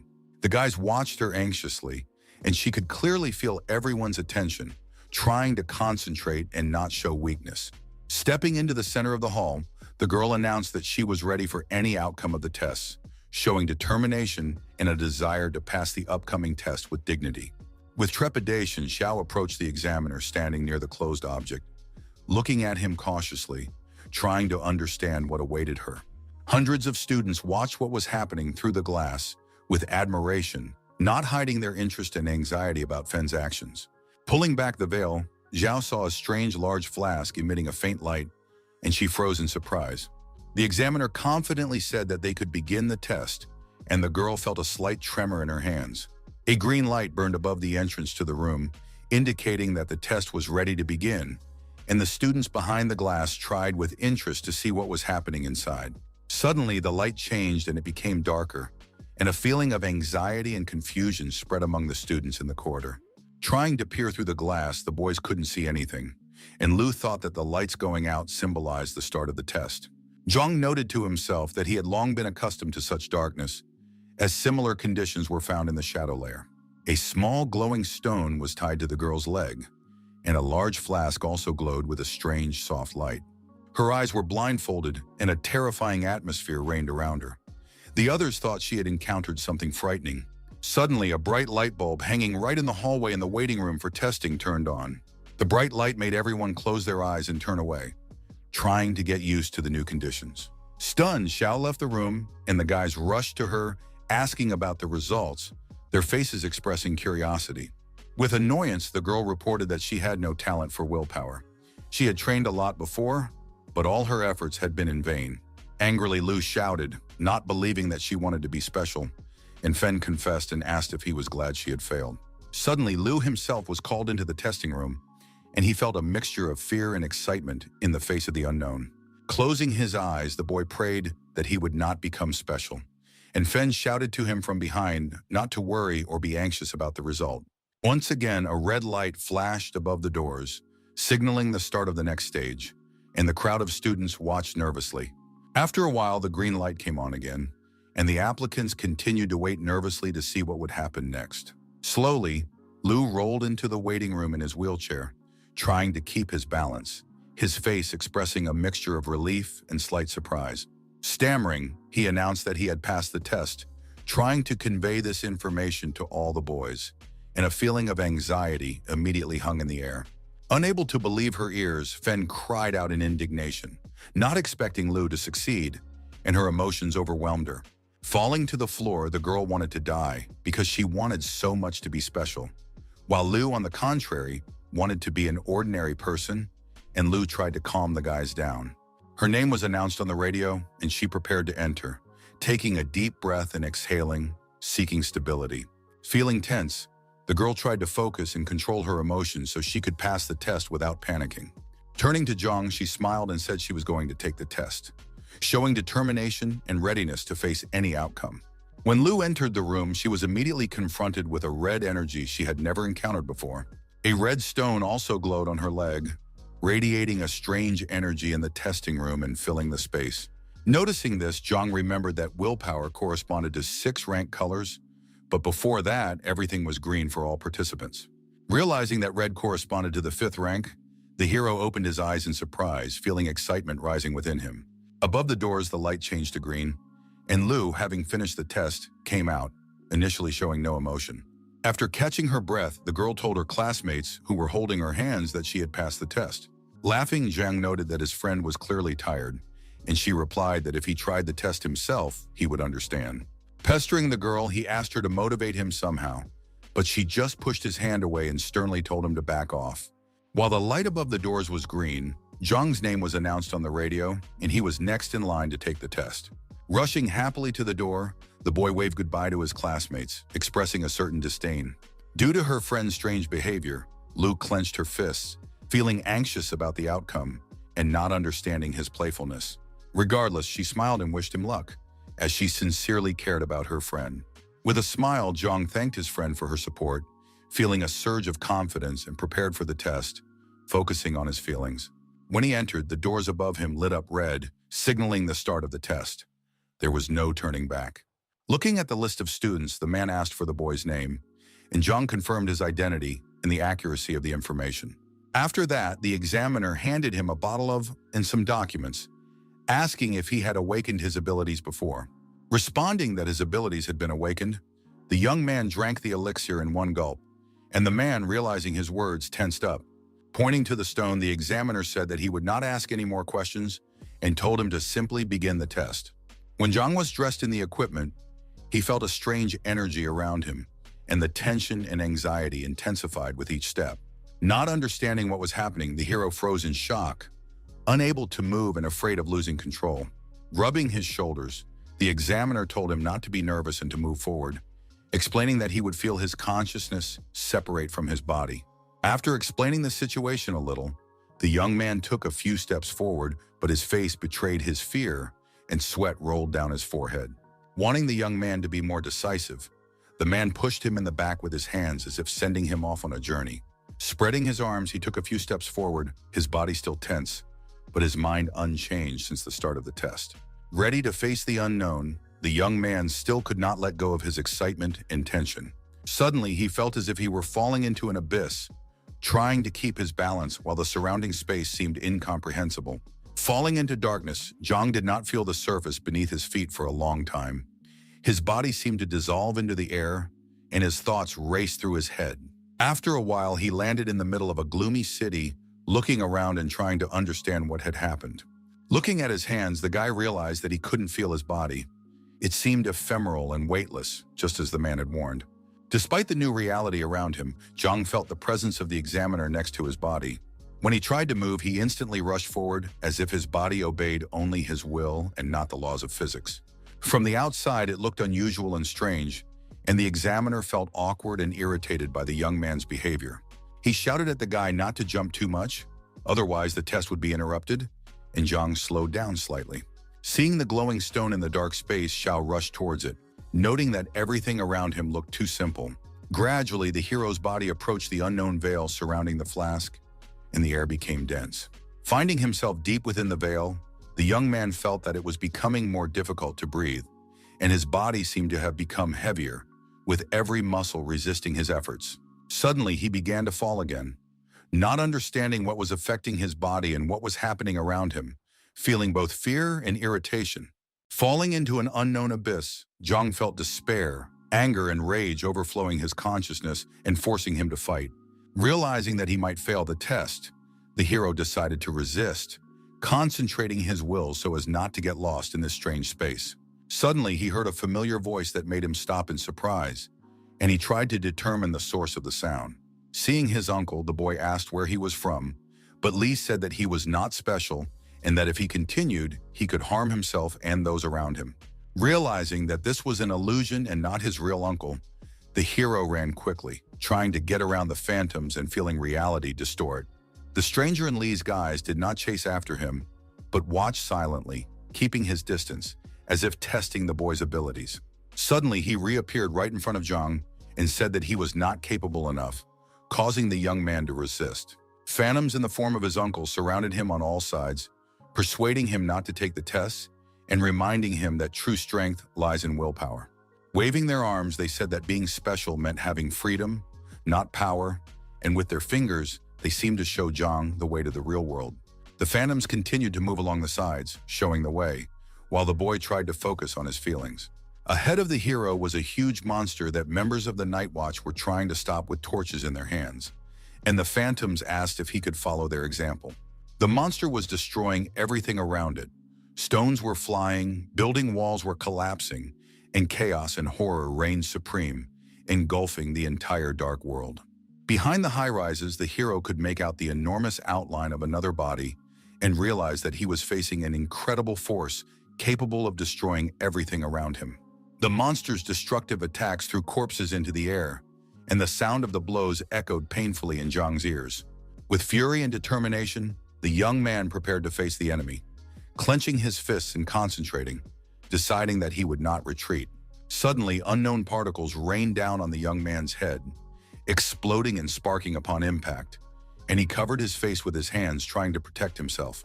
Remembering his uncle with a lighter in his hands, Zhang realized that his relative's words about the fate of special people could have been a warning. Believing that for most special people the end is fatal, he thought that those who survive receive a special lesson. Turning to his nephew, his uncle asked again if Zhang really wanted to be a member of the Night Watch. The phantoms around him shouted that the hero should not deceive himself, should not hide from the truth about his motives, and should understand that the path of the special ones requires complete dedication. Repeating that he just wanted to be the center of attention, they seemed to be luring the guy away from his goal and his own desires. Suddenly, one of the phantoms declared that this was indeed the case, and Zhang, hearing these words, stopped in surprise. Continuing, he stated that countless teenagers now dream of becoming superheroes, considering Xiao to be one of them. Feeling unbearable tension, Zhang clutched his head, resisting the phantom's words and fighting his inner doubts. Trying to convince himself and the phantoms in the form of his uncle otherwise, he shouted, but they only mocked him. They laughed loudly and sarcastically, considering his words to be youthful maximalism, unworthy of attention, while the boy tried to collect his thoughts. Suddenly, a strange whirlwind appeared with flames inside, swirling around Zhang and creating a feeling of powerful energy. A neighbor emerged from the darkness with a torch in his hands, stating that the dark side of the world was not limited to the shadow layer and could be dangerous. He claimed that even if the sun was shining above the boy's head, there were still things he couldn't see. Surrounding the hero, the phantoms insisted that this was the hidden world, and Zhang watched in horror, wanting to stop. Reaching out, he tried to touch the guy, but his body seemed to dissolve into the abyss of darkness, confirming the illusions around him. The burning torch in the guy's hands flew to the side and fell to the ground, bursting into flames and casting bright reflections. Suddenly, a huge flock of various creatures appeared. Phantoms spoke of a cataclysm, and the guy froze, realizing the scale of what was happening. Frozen in surprise, Zhang looked around, unable to move, as if every muscle had been paralyzed by a mixture of shock and horror.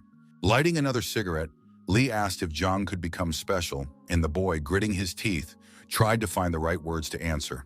Angry, he gritted his teeth, his face reddened, and his thoughts raced between anger, fear, and the desire to prove to himself that he could handle it. Suddenly, the hero found himself in an exam hall, with the examiner standing behind him, watching him intently. While the man was watching the young man, a girl entered the room, observing Zhang's emotions and physical condition. With undisguised interest, she asked how everything had gone, and the blindfolded hero tried to find the words to explain what he had just experienced. Sun said that the guy had been walking around in circles, but nothing had happened, expressing skepticism about the hero's abilities. Defending him, the girl explained that this was normal, because the level of pollution that Zhang had been exposed to was enormous. Listening to the conversation, the blindfolded hero turned his head in different directions, trying to figure out who was talking to him. The examiner stated that the hero's goals were not entirely clear, and Zhang felt a mixture of anxiety and curiosity as he tried to understand what awaited him in the next stage. Seeing something strange, the girl froze in surprise, realizing that the stone on the guy's foot had changed color. Suddenly, she screamed that everything had turned red, realizing that the young man definitely had some kind of ability. Unable to believe his eyes, Sun also cried out in surprise, realizing that the young man was at a high level, but not understanding how this was possible. The guy's legs and body were enveloped in a red haze, indicating great willpower, and Zhang stood there, feeling the energy pass through him. While the stone glowed and radiated an incomprehensible aura, Zhang, Sun, and the girl stood aside, watching what was happening. Refusing to believe what had happened and looking at the glow, the examiner decided that it was a mistake, but allowed for the possibility of a 5th rank. With a slight smile, the girl said that perhaps Zhang was actually 6th rank, as he looked stronger than the others. Feeling the tension, Sun said that in decades, only a few people had been able to achieve such a high rank.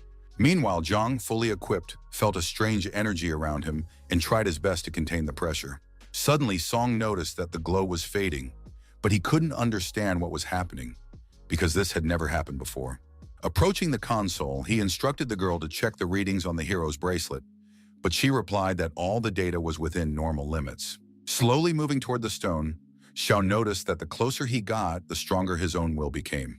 Fighting a difficult battle with himself, Zhang gradually moved forward, but at the same time felt his strength beginning to wane. An unknown energy tried to push the young man away, but he was not going to give up and continued to walk stubbornly. Suddenly, he reached out his hand directly toward the glowing stone, finding himself next to it, and tensely held back the energy. Sun, who had been watching everything, thought it was a joke, because even someone with the 6th rank would not be able to hold on to the relic. Suddenly, the stone illuminated the hall with a bright light, But Zhang did not retreat and, despite the blinding glare, continued to reach out his hands. When he touched the relic, he felt his body begin to fill with an unusual power that completely enveloped him. Suddenly, bottomless darkness appeared before the young man's eyes again, and he felt as if his consciousness was dissolving into this empty space. His uncle's words echoed in his head, warning him that he shouldn't try to be special because it would bring him suffering. Friends appeared before Zhang, asking him to think of them and not give in to the pressure of the stone that wanted to break his resolve. Soon Lu stood opposite him, begging him to remember someone dear to him, but the hero understood that it was only a phantom before him.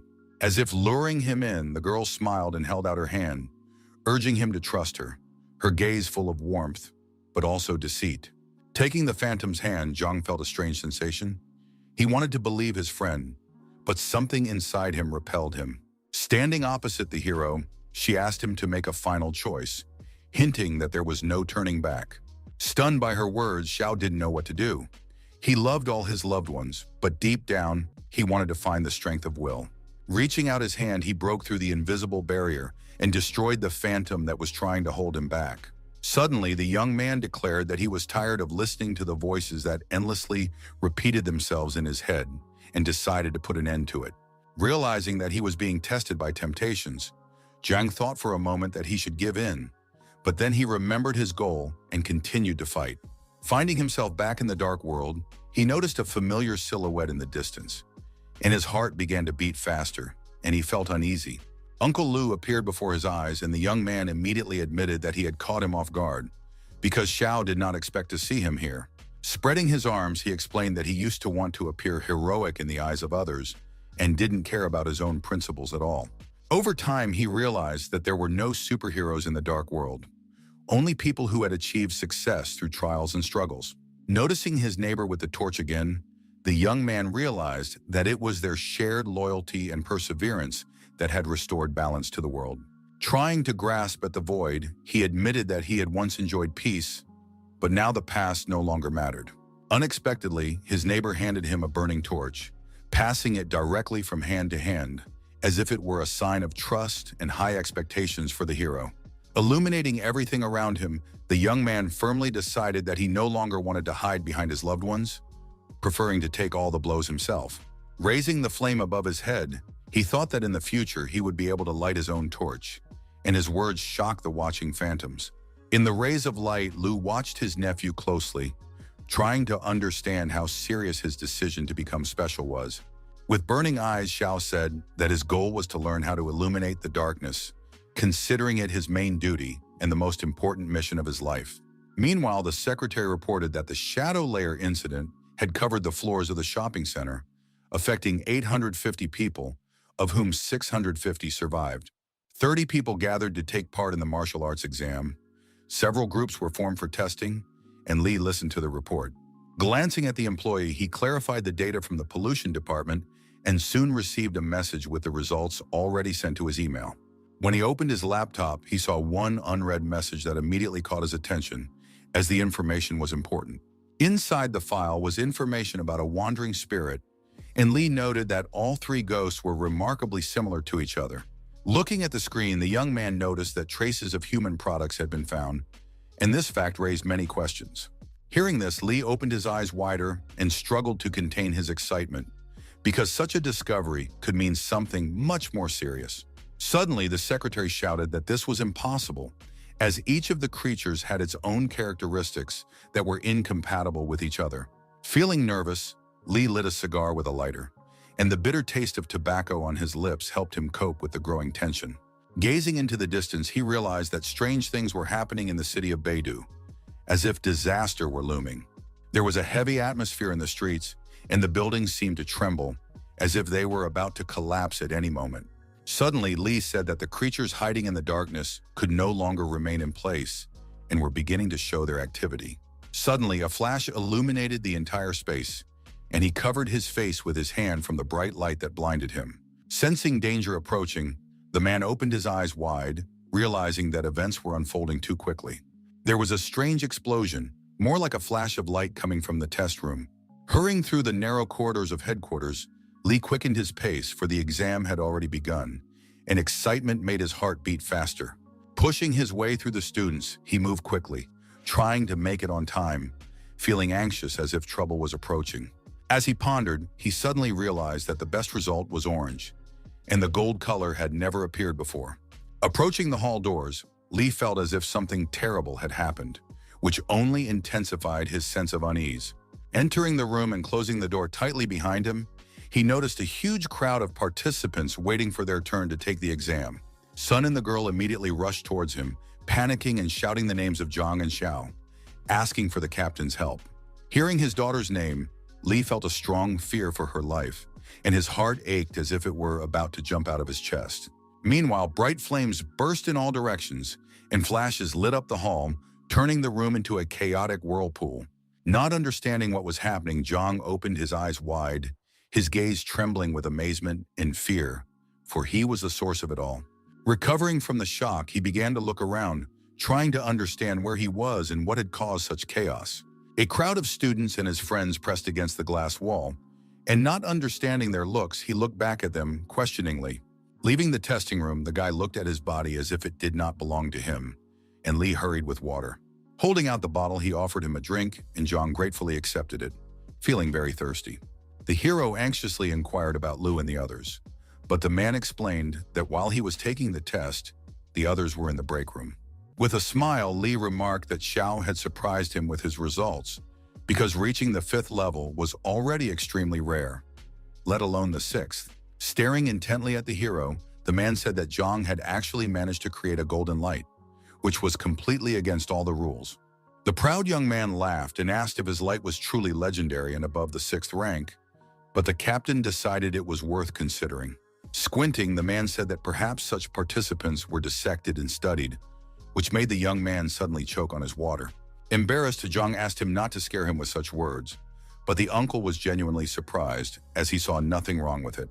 He added that the data on the hero had already been sent to the analytical center, and now the young man had officially become the subject of special study. Feeling tense, Xiu quietly asked if everything was really that serious, and if his life was really going to get more complicated now. Putting his hand on his shoulder, Lee told the young man not to worry, because he only had a few procedures to go through, and he would be there with him. Smiling, Zhang decided that this was an excellent opportunity to demonstrate his abilities and prove himself, so that he could finally become truly special. After a while, he was sitting in front of the committee, which asked questions to clarify his habits and hobbies, trying to get to know the candidate better. While the hero was answering questions in the auditorium, the broadcast was shown on a large screen, and the other students watched what was happening. The guys who were watching were surprised that someone could create a golden light, and they didn't know if it was a mistake or a sign of true talent. The examiner asked with interest what exactly the young man had noticed at the moment of testing his willpower and what thoughts had crossed his mind. Meanwhile, the strangers with laptops watched the conversation and decided among themselves that something truly important was about to happen. Feeling tense, Zhang said that he had fought with enemies and, believing that his uncle had prepared everything, did not understand why he had to answer questions. Lu asked how the young man felt when he encountered the creatures, and he admitted that he thought about awakening and felt excited. Suddenly, he fell silent, as if trying to find the words to continue the story and wondering whether he should say anything else. Noticing his reaction, Lu told him to continue the story, as he considered all the information from the hero to be very important for the investigation. Realizing the commission's interest, Zhang laughed, trying to hide his inner doubts and the growing tension in his heart. Suddenly, the young man asked if the map was hanging on Lee's wall, and the man confirmed with surprise that it was indeed there. Standing up abruptly, Xiao put his foot on a stool and stamped it, showing determination and drawing attention to himself as he continued his monologue. Waving his arms, he declared that out of 10 places for people like him, only 5 remained, that the situation was complicated, and that everyone needed to know the truth. Watching what was happening with anger, Lee did not understand what game the young man was playing and wondered why he was behaving this way. Continuing his speech, Zhang said that he had seen people suffering from heat and cold and had tried to do everything possible to light the torch. Suddenly, he jumped off the stool onto the floor, continuing to speak, and the story took unexpected turns. Raising his hands, Xiao said that after the failure with the torch, he became the only source of light and had to cope on his own. Watching his actions, the commission remained silent, not expressing their opinions and trying to understand where the young man was going with this. Turning to his colleagues, Li apologized and added that Zhang often allowed himself to fool around and did not take things seriously. Disappointed, the examiner and the girl admitted that they had not expected such a story and decided that the hero had a happy future ahead of him. Hearing his colleagues' words, Li was surprised because he did not understand why Zhang's antics were taken as sincerity and considered genuine. The guys who were watching the screens with admiration decided that they were no match for Xiao and his talents and stopped doubting his abilities. After watching the young man's interview, the night watchman smiled at Li, and he smiled back, trying to hide his confusion. As he thought about his plans, Zhang hoped that he would be released soon, because he was going for a massage and didn't want to waste any time. Closing his laptop, the commander said he could leave and wait for notification, which surprised him greatly, as Xiao had not expected this. Not understanding the meaning, he asked what kind of message was supposed to arrive, while Li kept his hand on the laptop. Annoyed, the man explained that the young man would receive a notification about being sent to a special training camp for beginners. Finding himself back in the dark world, he sat on the roof and reflected on the events that had taken place at the Night Watch headquarters. Understanding the need to survive, he knew he had to continue fighting others, but thoughts of the exam never left his head. Leaving the office, Li was upset that the boy had disobeyed him and revealed himself, because now the others knew about his abilities. Fearing his uncle's reaction, he was confused and didn't know what to say, because Lu didn't want his nephew to be special at all. Deciding that nothing could be changed, he told the young man to go home and return to the training camp on March 25th. Explaining the situation, Li noted that people like Xiao must undergo special training for several months and pass an exam.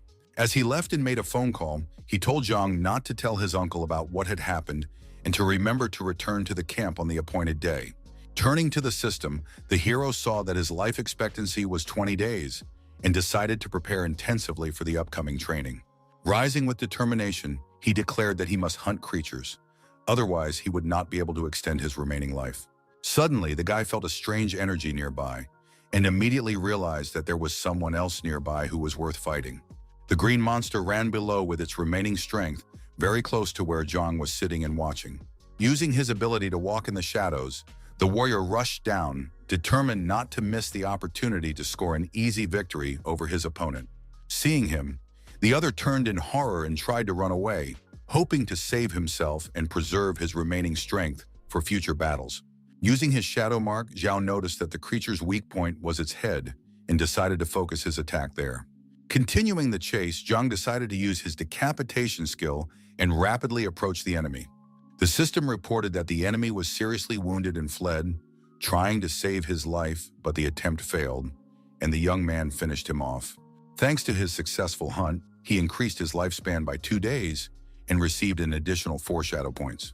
With a smile, the hero noted that he had managed to spot the weak enemy in time and easily defeated him, expending almost no strength or energy. Suddenly, he heard a strange voice behind him asking if anyone was there, which greatly surprised the young man. Wondering who it could be, he froze in place and stopped, but did not dare to turn around. The stranger, whose face was hidden by a helmet and mask, spoke to him and asked directly where his companion had gone. Turning to his interlocutor, Zhang realized that he would have to explain too much and sighed heavily, anticipating a difficult conversation. Looking at the creature's corpse, Zhao realized that nothing remained of it, for he had consumed almost all of its energy. Approaching with a bat in his hands, the stranger called the young man a thief and insisted that the warrior must pay for the other. Starting to run and swinging, the opponent shouted that Zhang should not pretend to be innocent, accusing the hero of stealing what belonged to him. Feeling tense and slightly confused, the young man suddenly laughed, not taking the threat seriously. Hearing laughter, the stranger stopped abruptly and froze in surprise, not understanding why his enemy was laughing instead of being afraid. Slowing down, he tried to stay on his feet and stop, pressing his heels hard into the ground and leaving dust behind. Approaching Xiao, the guy looked at him questioningly, lowering his bat as if he didn't know how to behave next. Suddenly, he threw his bat on the ground and began to remove his helmet, which shocked Zhang, as he had not expected such an action. After removing his mask, the stranger stared at the shadow, and the warrior asked in surprise what he was doing, because everything looked strange. Unexpectedly, the guy shouted with delight, claiming that he was looking at the very same you. Admitting to that, he watches all the broadcasts and is a fan. Taking out his phone, he began photographing Zhang and declared that the spoils should be divided according to rules that Xiao was unaware of. Not understanding what he was saying, the warrior asked in bewilderment what rules he was talking about, since he had never heard of anything like that before. Showing him his phone, the young man looked at his idol in bewilderment, as if he couldn't believe that he was really a famous person. Kneeling down, he turned on the broadcast and announced that blogger Eum had stolen his loot, which made Zhang angry, and he started shouting. Suddenly, an unknown force pushed the streamer sharply to the side, and he lost his balance and began to fall, not understanding what was happening. Hitting the ground, he was breathing heavily and felt pain in his body and confusion from the sudden attack. Grabbing the stranger by the face, Zhang demanded a clear explanation, because his patience had run out and he wanted to understand everything right away. Fearful, the young man obeyed and agreed to explain everything, deciding that it was better to tell the truth than to escalate the situation into a fight. He said that he worked as a freelance night watchman and that when Zhang reached the intermediate level, he would be able to join them. Puzzled, the hero asked what exactly these employees did, as he had never heard of such positions before. The guy explained that their income was modest, around $6,000 or $7,000, which according to him was not considered a large amount. Upon hearing these figures, Zhang exclaimed with delight, as he had never seen such money before, and the prospect of earning overwhelmed him. Suddenly, the creature's remains glowed with a soft green light. Turning toward them, Zhang was about to finish what he had started. Turning sharply to the stranger, he told him to have a conscience, because his income barely reached $7,000. Calmly, the fan explained that he understood everything, but there were too many risks, and they were relying only on themselves and could die. He dismissively remarked that it was just a lost other, hiding somewhere in the shadow layer, posing no particular threat. Looking at the remains of the creature, which had turned into green crystals, they remained silent, not knowing what to do with them. Zhang asked the guy with interest who exactly he was selling these others to, because such deals clearly required caution. With a smile, the employee explained that the buyers were the Night Watch, universities, and licensed companies that issued official assignments. Upon learning this information, the soldier decided that it was very convenient, because the young man was immediately shown where the other person was located. Holding out his phone, he asked the young man to share his QR code so that they could establish contact and cooperate in the future. Suddenly, he said he would come back later, add the employee to his contacts, and transfer the entire amount of 7,000 yuan for the killed other. The young man was delighted, noting that 4,900 yuan would be quite enough, as this amount seemed quite acceptable to him. Putting his arm around his neck, Zhang asked how this was possible, since he clearly had no intention of skimping on such matters. With a smile, he admitted that he would like to discuss possible future cooperation if everything worked out. Unable to believe his luck, the young man asked again about the cooperation, trying to make sure that everything he had said was really true. Suddenly, out of nowhere, a huge flash of black and red appeared, brightly illuminating everything around them. A creature appeared in the form of a large cat, radiating a strange energy, and its presence seemed to make the air heavier. It turned out to be a bloody cat from the shadows, meowing loudly and causing an unpleasant feeling of horror and anxiety.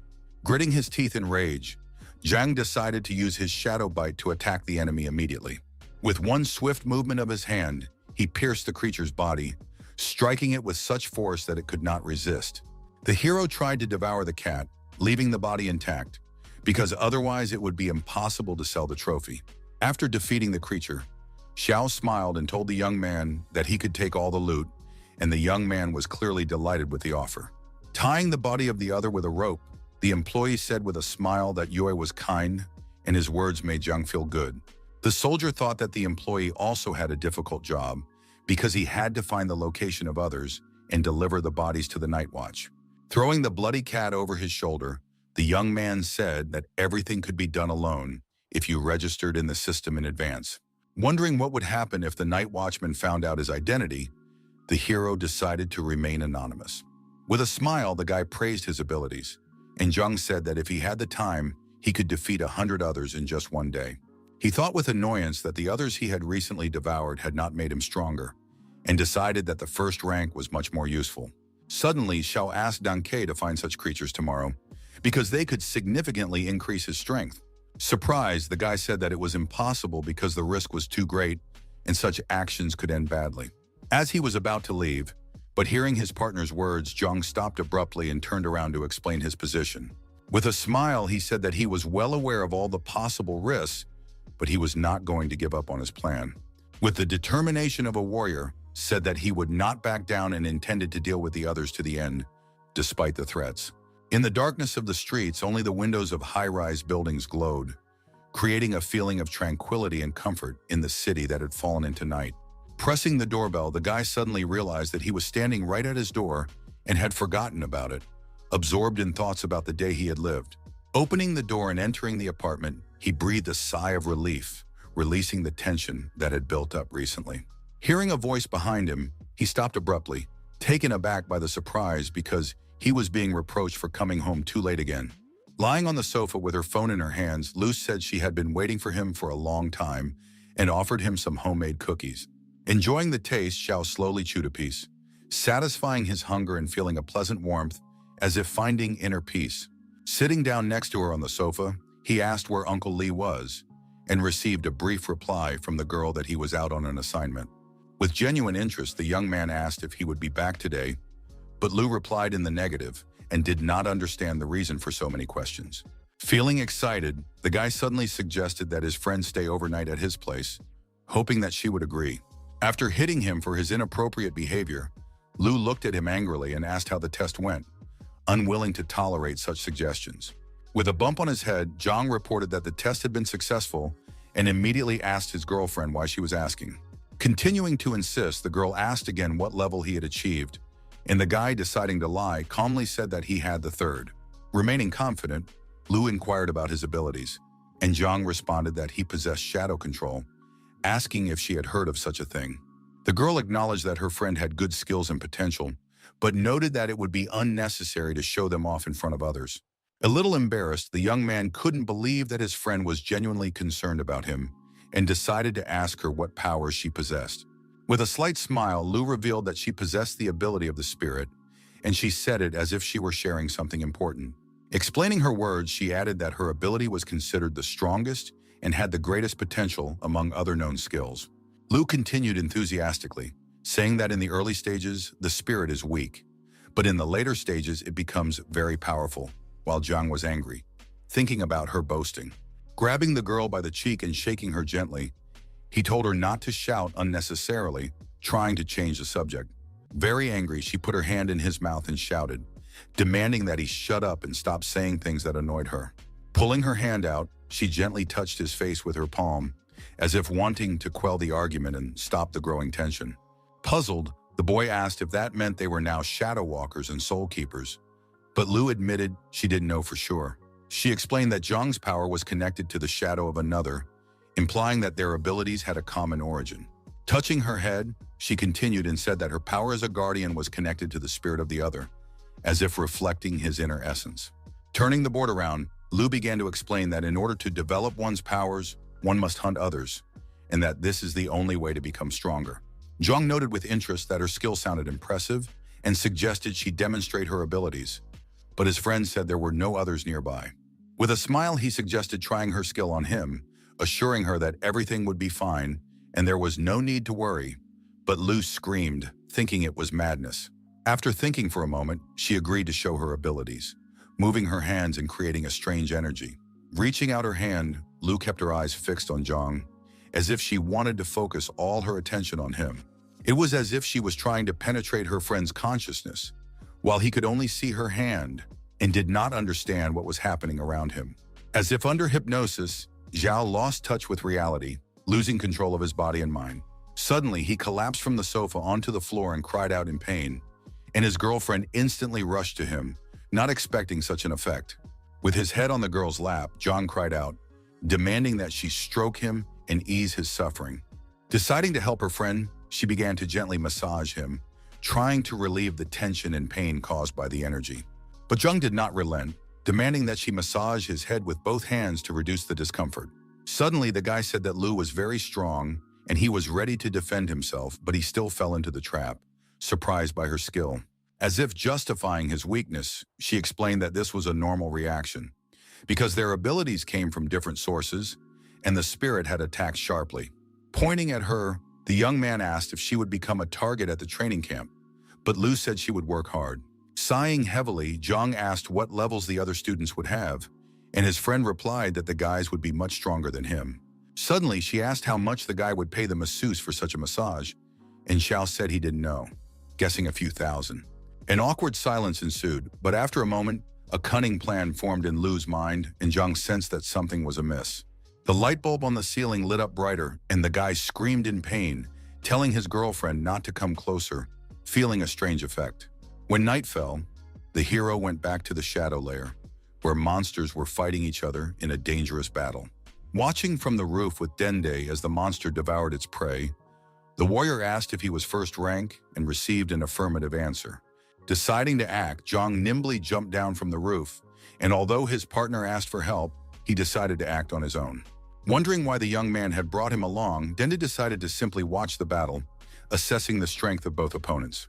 Sensing the presence of an enemy, the monster turned around warily, trying to understand the source of the energy and threat.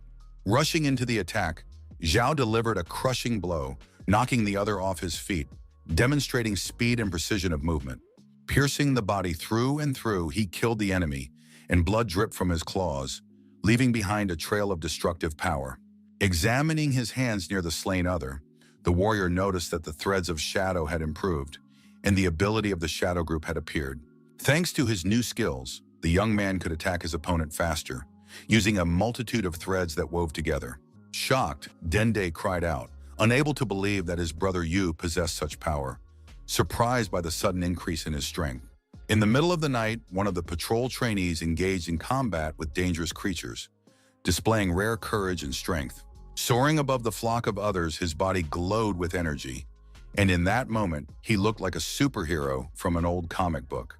The sudden roar of a powerful blow pierced the air, echoing in every shadow and causing even those accustomed to constant battle to flinch. A video of the battle was playing on the laptop, which Lu suddenly paused, staring intently at each frame. Looking at the screen, the girl thought about the battle, which seemed too vivid and powerful to be just an illustration. Putting his hand on his daughter's shoulder, Lu noted that not everyone possessed such powers, emphasizing that her abilities had made a serious impression on him. He remembered that there had once been a man who had awakened a similar power, and that a record of him had been preserved on a flash drive, which he recommended she look at. Annoyed, the girl asked if her father had achieved such skills, but heard that it was Uncle Zhang who had developed them. At that moment, Lu was surprised that the man had kept this information to himself, as she believed that Xiao could have used it. Meanwhile, Uncle Li sat in the window of a high-rise building, smoking a cigarette alone and watching the situation around him. As he inhaled the smoke, he silently thought about his nephew and the night watch, recalling past events that had forever linked him to this unit. Living alone, he had furnished his apartment modestly, and the interior reflected the habits of a bachelor who valued simplicity. He knew that the company kept a folder with secret data containing records of events that could not be disclosed. 90 years ago, a cataclysm occurred. The body was surrounded by a glowing ring, and if you looked at it for too long, you could immediately become immersed in pollution. During that battle, many were destroyed, and after that, the data was classified, and the creature they fought was given the code name God. Meanwhile, in the shadow layer, Zhang entered into battle with a first-rank creature, knowing that the confrontation could cost him his life.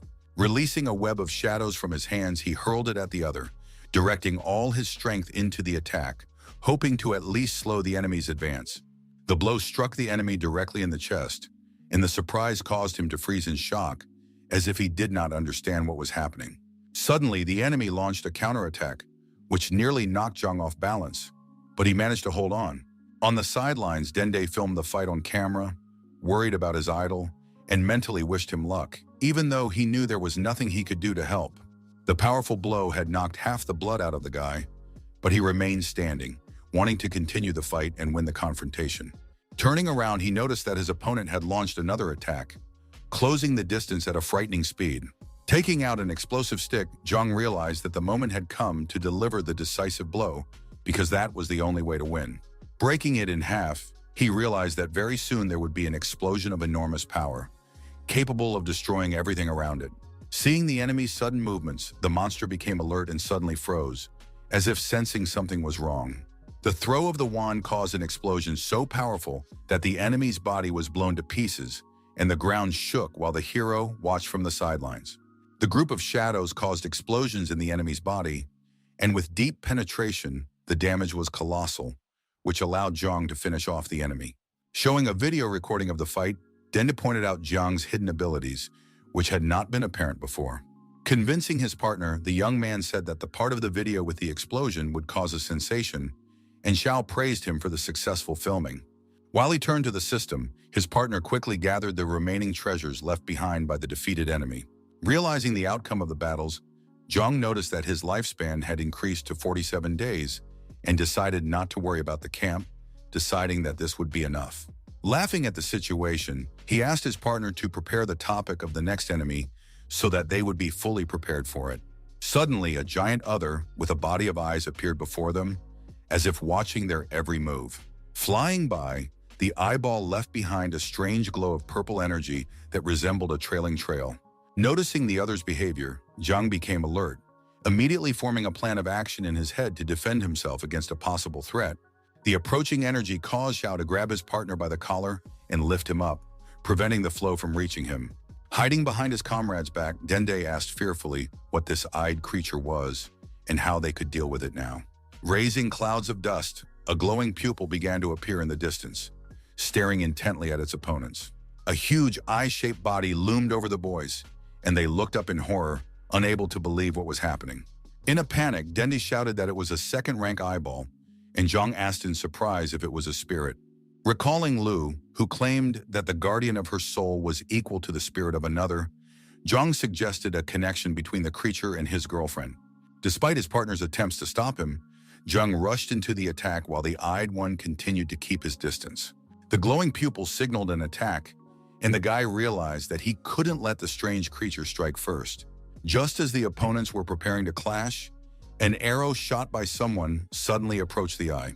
Hitting the pupil directly, it immobilized the monster, and Zhang stopped in bewilderment, not understanding where the blow had come from. A second later, the huge-eyed creature collapsed to the ground, and the hero stood stunned, not knowing who had shot it.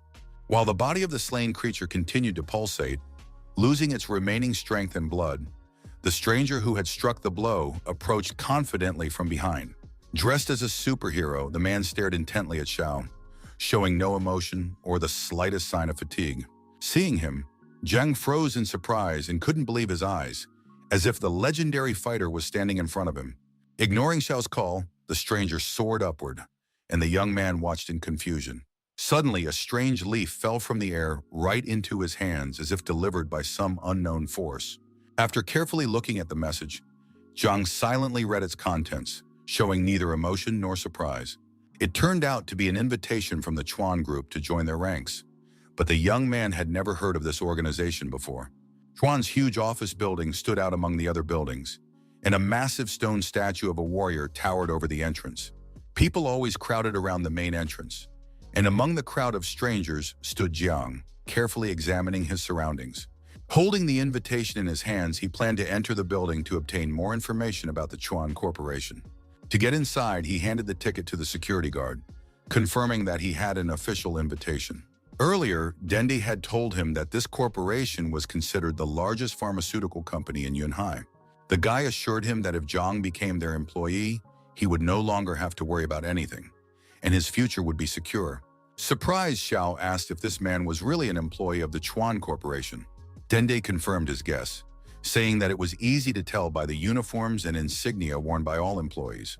Puzzled, the hero noted that such guys are usually first rank, but this one easily dealt with even a second-rank opponent. With a smile, the guy added that the warrior seemed unaware of the corporation's performance-enhancing drugs, which significantly increased the strength of fighters. In addition, the company worked closely with the Night Watch and participated in the development of an important drug. He noted that if Zhang really wanted to become stronger quickly, then the Chuan Corporation was the best solution. The hero asked anxiously what would happen to Dende himself, and the young man replied that his partner should not worry because he was on his own. At the same time in the Night Watch Hall, Yuan presented a new drug codenamed T-1928 to the public. She explained that the product had been developed by a doctor who had worked for the corporation for 10 years, and that it accelerated the development of abilities. Standing among the enthusiastic children, Zhang noted that it all sounded tempting, but it was unclear whether the drug actually worked. Continuing her presentation, Yuan invited a volunteer to come on stage to test the drug. Dendi shouted loudly from the crowd, raising his hand and declaring that he was willing to participate, which shocked Zhang. Upon entering the stage, the young man immediately drank a strange elixir in one gulp, without hesitation or a hint of doubt. Watching from the crowd, the hero was angry because his partner had assured him earlier that he was acting entirely on his own.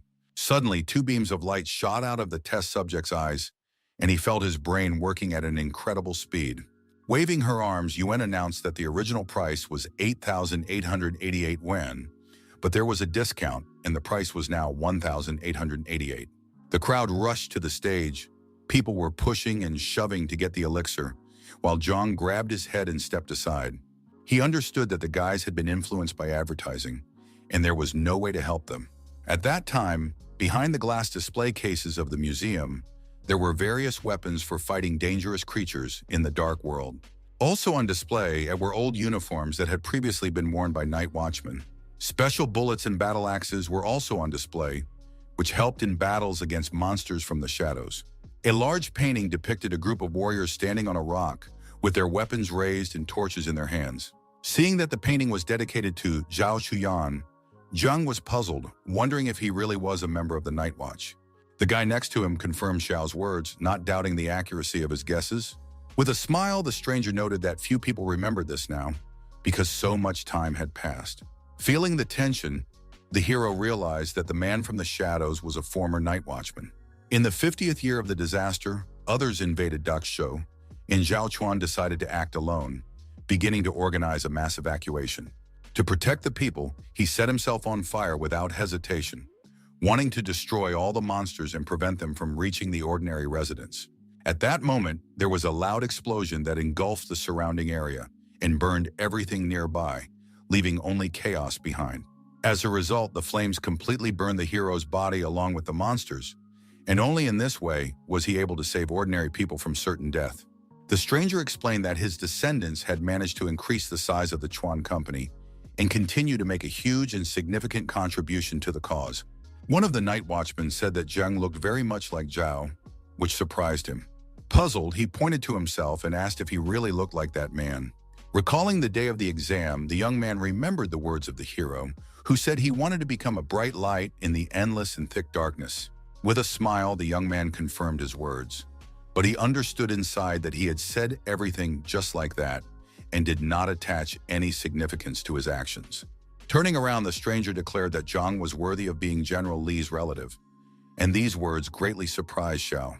Not understanding the reason for his surprise, he mentioned General Li Sungwan, assuming that the warrior knew about his uncle's existence. Recalling various situations with the man, the young man still couldn't believe that he had concealed his true position in the guard. At that moment, a vivid image of the strong and courageous warrior Li appeared before his eyes, whose figure inspired both fear and respect. In shock, Zhang cried out, because he couldn't believe that his guardian was actually the strongest general. Surprised, the employee asked if his uncle had not told his nephew anything, and he confirmed that he thought Li was just a simple worker. With a smile, the hero thought that his guardian's words no longer seemed strange, because he himself had ended up connected with powerful people. Putting his hand on the hero's shoulder, the stranger introduced himself as Sun Qinan, the camp instructor, and said that his uncle was watching him closely. With a smile, he noted that he liked Zhang, wished him luck, and expressed hope that their future training sessions would go smoothly.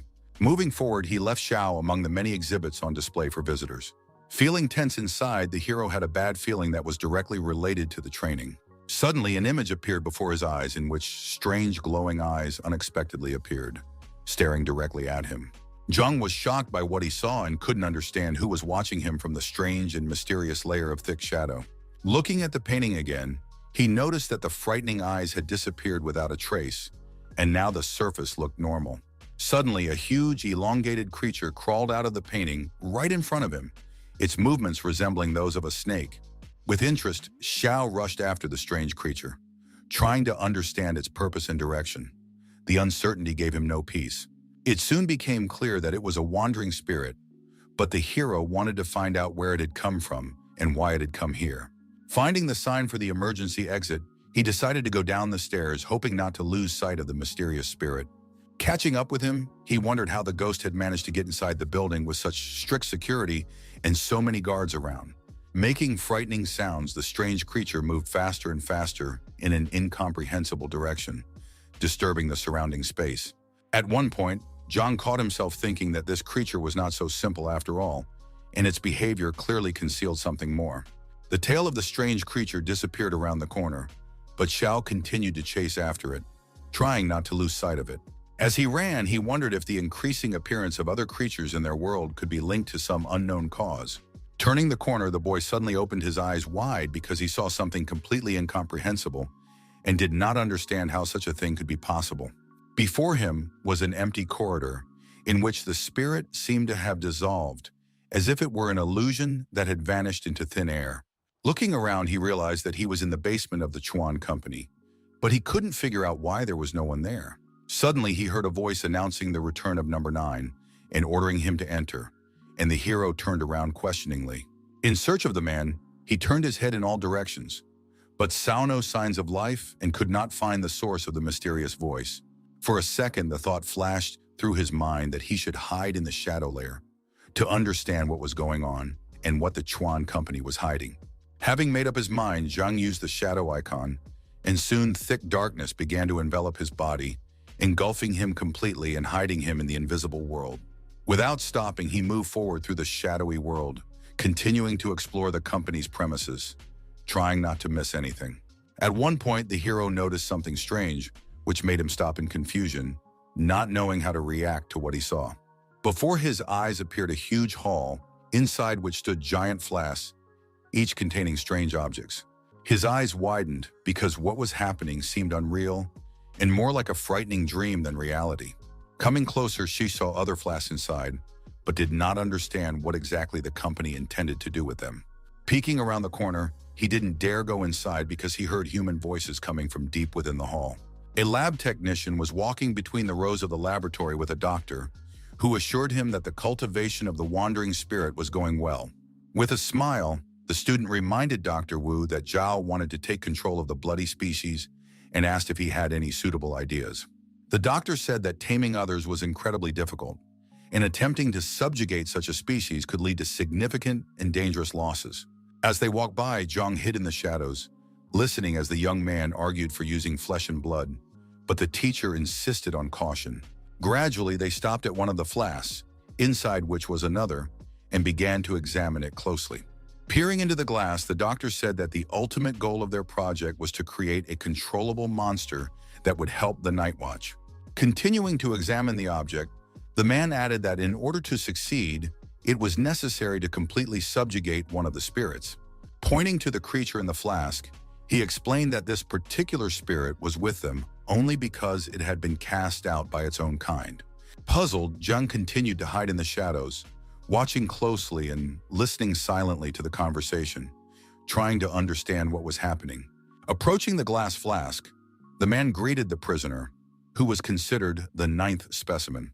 A muffled, animalistic roar came from inside the cage, reflecting the captive creature's irritation and demonstrating its discontent. Feeling uneasy, the lab assistant quietly advised him to be more careful, but heard only a request to calmly record his observations in response. As if stroking the transparent surface, the doctor asked about the creature's well-being and inquired whether it liked its new vision. Sticking its clawed paw out, the test subject began to scratch the reinforced glass with a grinding sound, as if greeting the observers. Continuing to make noise, the creature emitted sounds while simultaneously increasing its blows against the barrier, as if trying to attract attention. Smiling, the doctor concluded that the test subject's behavior was stabilizing, the process was going well, and the next step would be to create new spirits. Turning to his assistant, the man ordered him to bring several space stones and pass them on to someone else for further observation. As if rising from the darkness, Zhang watched the proceedings from the sidelines and wondered if the spirit could see him. The hero felt that this creature was not much like the one he had seen before, because unlike that one, it was sociable and calm. While the doctor examined the captive through the glass and the lab assistant prepared the crystals, Zhao pondered the fact that the monster possessed consciousness. Adjusting his glasses, the lab assistant asked whether the creature would get out of control and become an enemy if the process continued in the same direction. After a moment's thought, the doctor confidently stated that he believed in their ability to resolve any difficulties that might arise. Approaching the flask, the student suggested expanding the tests, and the teacher asked with interest what kind of research he had in mind. With a strange expression on his face, the young man coldly suggested replacing the test subject's soul with a human one. Enraged to the limit, the doctor loudly declared that such ideas were beyond the bounds of what was permissible and demanded that he immediately abandon his plans. A sudden coughing fit interrupted the tense argument, and the guy hastily apologized for what he had said earlier, claiming that he had accidentally misspoken. Suddenly, bright red blood began to flow from the doctor's lips, and he felt excruciating pain in his abdomen, gradually losing strength. The traitorous lab assistant stabbed him in the stomach with a knife, causing a serious injury and leaving the teacher with no chance of survival. Bleeding profusely, the man looked at He with contempt and tried to find the words while realizing the deception. Adjusting his glasses, the student coldly apologized and added that the teacher's research was over. Staring intently at the doctor, the guy declared that he had not come here for experiments, but for a completely different purpose. Waving his arms, he created an energy field around himself, and the force seemed to make the space vibrate. With a thirst for revenge burning in his eyes, he strode toward his goal and felt excitement filling his body, as if time itself had become his ally. Clenching his fists, he mentally prepared himself for the decisive action for which he had come here, and expended so much energy. From the excess energy, objects began to rise, spin, and fly straight toward the glass flask, emitting a sharp hum. Directed streams of force struck the glass, enveloping it on all sides, as if trying to break invisible chains. Suddenly, the flask cracked, shattered into pieces, water spilled onto the floor, and the spirit trapped inside burst out. Sticking out its paws, it dug its claws into the floor, and the company immediately activated a red-level threat alert. With a deep growl, the spirit advanced toward the laboratory exit, its body radiating a threat that made one feel uneasy. Following him, the other monsters broke free from their confinement and were ready to rush into battle, destroying everything in their path. The company's alarm sounded, and an order was given for an emergency evacuation to get all the researchers out of the building. In the corridors, employees froze in horror, realizing that the creatures had escaped from room 35. In a panic, everyone shouted, demanding that they immediately run to safe areas, leaving everything behind and not standing still. While chaos reigned and the researchers screamed in fear, he watched from the balcony with a grim look and a malicious smile. Sighing with relief, he realized that the moment had finally come when his plan could be put into action. Spreading his arms wide, he summoned the energy flow again, and his body froze as if in a trance. After pulling out the system wires, he jumped off the balcony, hitting the ground and suffering a fatal blow. His blood pressure dropped to 0, and it became clear that the lab assistant had died, his life ending at that very moment. As the young man's dead body lay among the debris, Zhang's sinister shadow appeared nearby, gliding across the floor. Looking at what was happening, he did not understand the purpose of why the student killed his teacher and then killed himself. Noticing the broken flask and the absence of the spirits, Xiao realized that all the creatures had escaped and left the laboratory. Suddenly, the doctor's voice rang out from behind him, and his wounded, trembling hand appeared from under a pile of debris. After struggling to free himself, he stared intently at the young man, and even his severe wound could not make him look away. Picking up the man, Zhang wanted to call for help, but the doctor only muttered about a fiery sight as he lost strength. Blood spurted from his mouth, his breathing weakened, and the hero did not understand what the dying man meant and tried to understand by asking again. With his eyes wide open, the doctor froze before death, and his lips did not utter a single word. Closing his eyelids, he breathed his last breath and died from the severe injury he had received, which left him no chance of survival. Screaming in despair, Zhang demanded an explanation for the bloody scene, but never received a single answer to his questions. Extremely angry, he accused the doctor of playing games, but the man lay motionless in his arms. He was dead. Suddenly, a strange energy passed through the hero's body, and he turned sharply, sensing a foreign presence behind him. Before him stood the spirit of the ninth other, radiating menace, its evil gaze fixed directly on the young man. The dead doctor's body lay limply in Zhang's arms, preventing him from immediately engaging the enemy. Getting up from the floor, Xiao sighed heavily and realized that he could only move forward by removing this new obstacle. With determination, the hero set out to destroy the spirit, then try to save the doctor and finish the conversation. Rushing forward, the young man dealt a fatal blow to the monster, knocking it off its feet and rendering it incapable of fighting. Suddenly, smaller monsters began to approach him from the darkness, their footsteps echoing down the corridor. Seeing them approaching, Zhang activated his powers and quickly struck out, trying to destroy his opponents before they could attack. The dead bodies fell to the floor, leaving trails of blood, and gradually covered the entire passageway, turning it into a red river. Standing among the dead bodies, Xiao noticed something strange that sharply caught his attention, and a feeling of impending doom arose within him. In the far corridor lay the lifeless bodies of the researchers, blood spreading beneath them, leaving dark stains on the cold floor. With tension, Zhang realized that things had taken a turn for the worse, as others had left the company building and were already heading out into the outside world. In the main hall, there was no sign of danger, and the girl continued to calmly give her presentation on the properties of the magical elixir. Suddenly, monsters began to emerge from the shadows behind them, their footsteps silent, so none of those present noticed them. The heroine did not even sense the presence of enemies as they approached her from behind. She continued to talk about the remedy. Noticing the monsters, people began to scream in panic and scatter in all directions, saving their own lives. Trying to stop people, Dende shouted that it was a bloody sight and that they never attack without reason, and also told them to stick together. Standing in the middle of the chaos, he continued to call for order and shouted for everyone to stop, trying to stop the panic. Suddenly, the guy felt a strange flow of energy behind him and, turning sharply, saw a monster approaching, ready to attack. In the next moment, a powerful punch knocked the other man off his feet and struck him squarely in the chest, knocking the wind out of him and causing his body to collapse to the floor. Focusing, Zhang used his abilities and deftly pushed the enemy away, preventing him from attacking. Seeing Yue, Dende was greatly surprised and amazed by his appearance, but Xiao immediately ordered them to stop talking and help the people first. Spreading his arms, the guy said that nothing was working and everyone around him was panicking. The hero watched silently as one of the enemies chased after a man.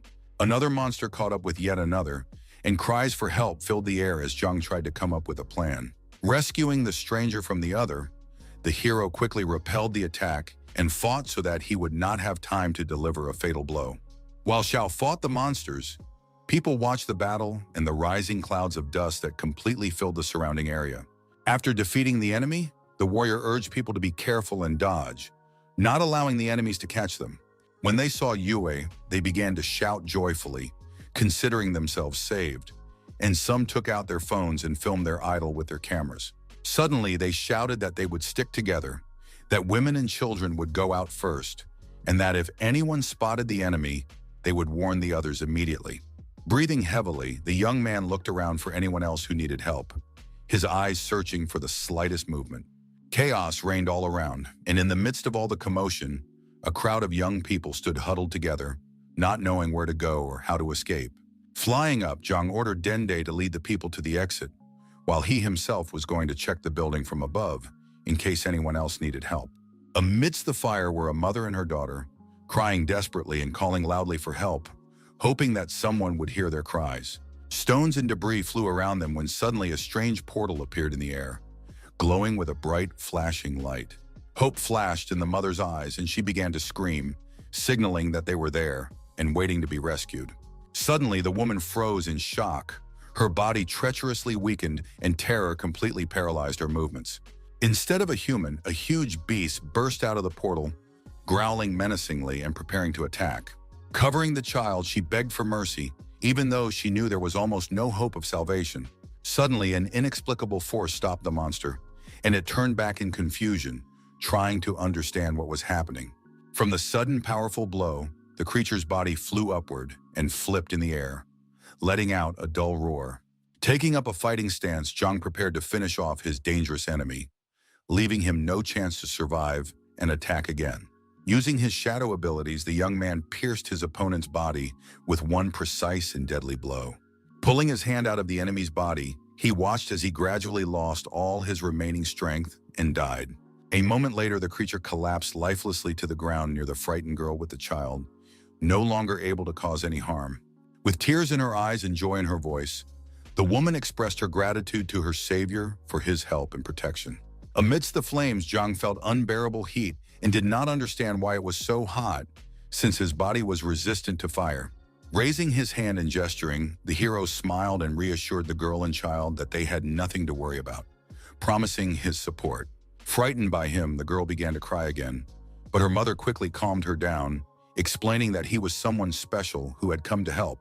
Picking her up and hugging her mother, Zhang told them to hold on to him, then headed for the exit. Using his web, he broke through the wall of the building and flew outside, holding the rescued child and young woman in his arms. As they slowly descended, the hero noticed a fire truck and a crowd watching the scene below. A moment later, he found himself on solid ground and landed safely not far from the company building. While they were recovering, firefighters used their equipment to try to extinguish the Chuan Corporation and prevent the fire from spreading. While the mother and daughter thanked Jiang with tears in their eyes, the crowd cheered enthusiastically and filmed everything on their cell phones. The rescued waved to him, but the hero knew he had to go back to help others escape. Using his web again, he rushed into the hole in the wall, while people shouted words of encouragement after him, cheering him on in this way. The hero realized that he needed to hurry up because his shadow points were being used up too quickly, and the Night Watch could spot him. Suddenly, a strange bright flash lit up the inside of the laboratory, illuminating everything around it, and Xiao noticed it on the street.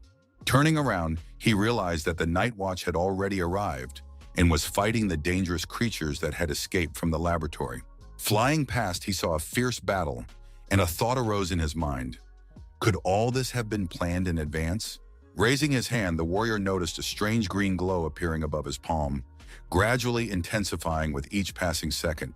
Standing opposite the creatures that were rapidly surrounding him and closing in, he prepared to deliver a crushing blow. Using his own strength, he tried to aim to find the weak, vulnerable points of his opponents and strike them accurately.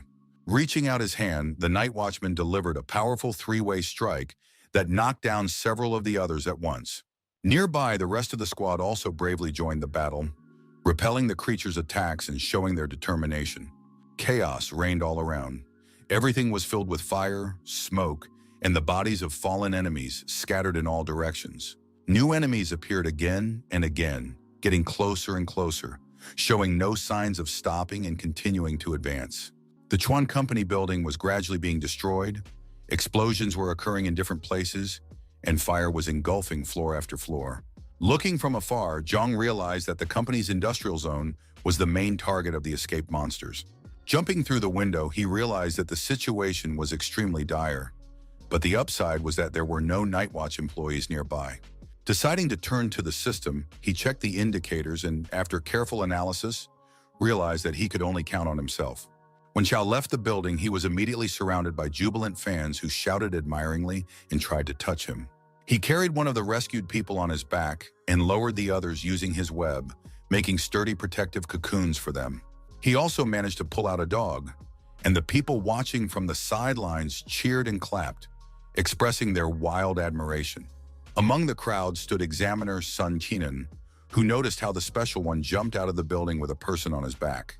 The rescued man looked extremely weak and could barely hold on, clinging to Zhang's body with his hands, his breathing becoming irregular.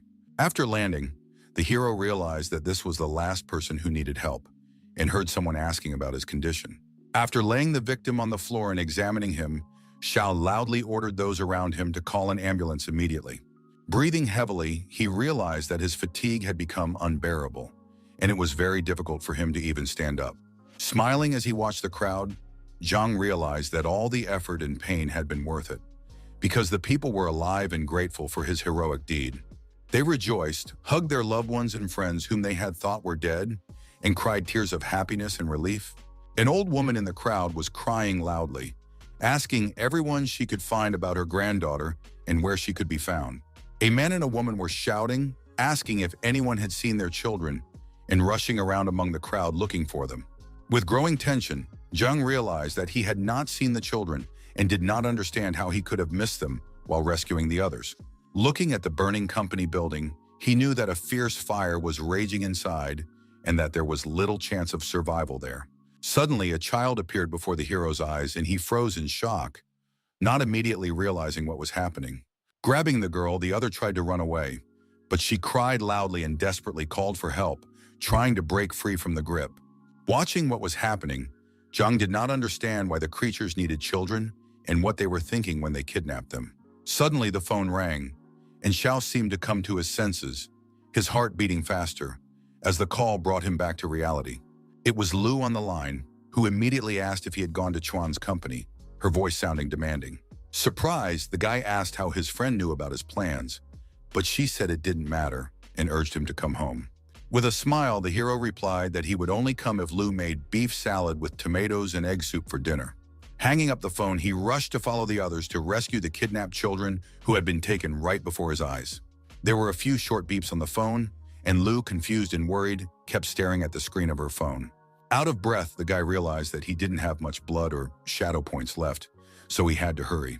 Suddenly, someone shouted loudly into a megaphone from afar, the sound echoing through the streets and forcing him to stop. Hearing the order to be careful, Zhang froze and was surprised to see a group of night watchmen blocking the road ahead. At the front stood Uncle Lu, who shouted that according to Law 113, people outside the company were prohibited from openly using their abilities. Pointing their weapons at the young man, the soldiers demanded that he immediately deactivate his powers, or they would start shooting. The masked soldier took aim and kept his eyes fixed on the special one, his gaze remaining cold and focused. Raising his hands, Zhang said he understood everything. But one thought kept spinning in his head. He would have to entrust the solution to the problem to the night watch. Suddenly, he heard crying and screaming behind him. He turned around and saw an old woman who had fallen to the ground and was crying for her lost granddaughter. Gritting his teeth, Xiao was angry that they were trying to stop him and knew that he had to save the children at all costs. While people tried to calm the old woman down, he seized the moment and ordered the soldiers to follow him. Lu was speechless at this unusual behavior, his mouth agape in surprise, as he had not expected him to dare to disobey a direct order. With the help of his web, Zhang soared upward and quickly rose into the air, leaving the night watch soldiers standing below. Taking aim, the soldiers did not lower their weapons, but they did not open fire either, as if they were waiting for an order or hoping that the young man would return. One of the guys asked Lu what they should do, since the situation had gotten out of control. Looking at the special one in surprise, the captain decided that it was not worth shooting yet and gave the order to simply observe. While fierce fighting was going on in one part of the city, another part was peaceful and calm, with no sign of battle. Grabbing the children with their tails, the monsters moved through the streets of the city, dragging them along and ignoring their resistance. As if appearing out of the shadows, Zhang watched them, trying to remain unnoticed because the slightest mistake could cost him his life. Suddenly, he saw the monsters begin to disappear into a dark abyss, as if entering another world, and he was overcome with anxiety. The thought occurred to him that some people really do go into the shadows, but the question remained, why do they need children?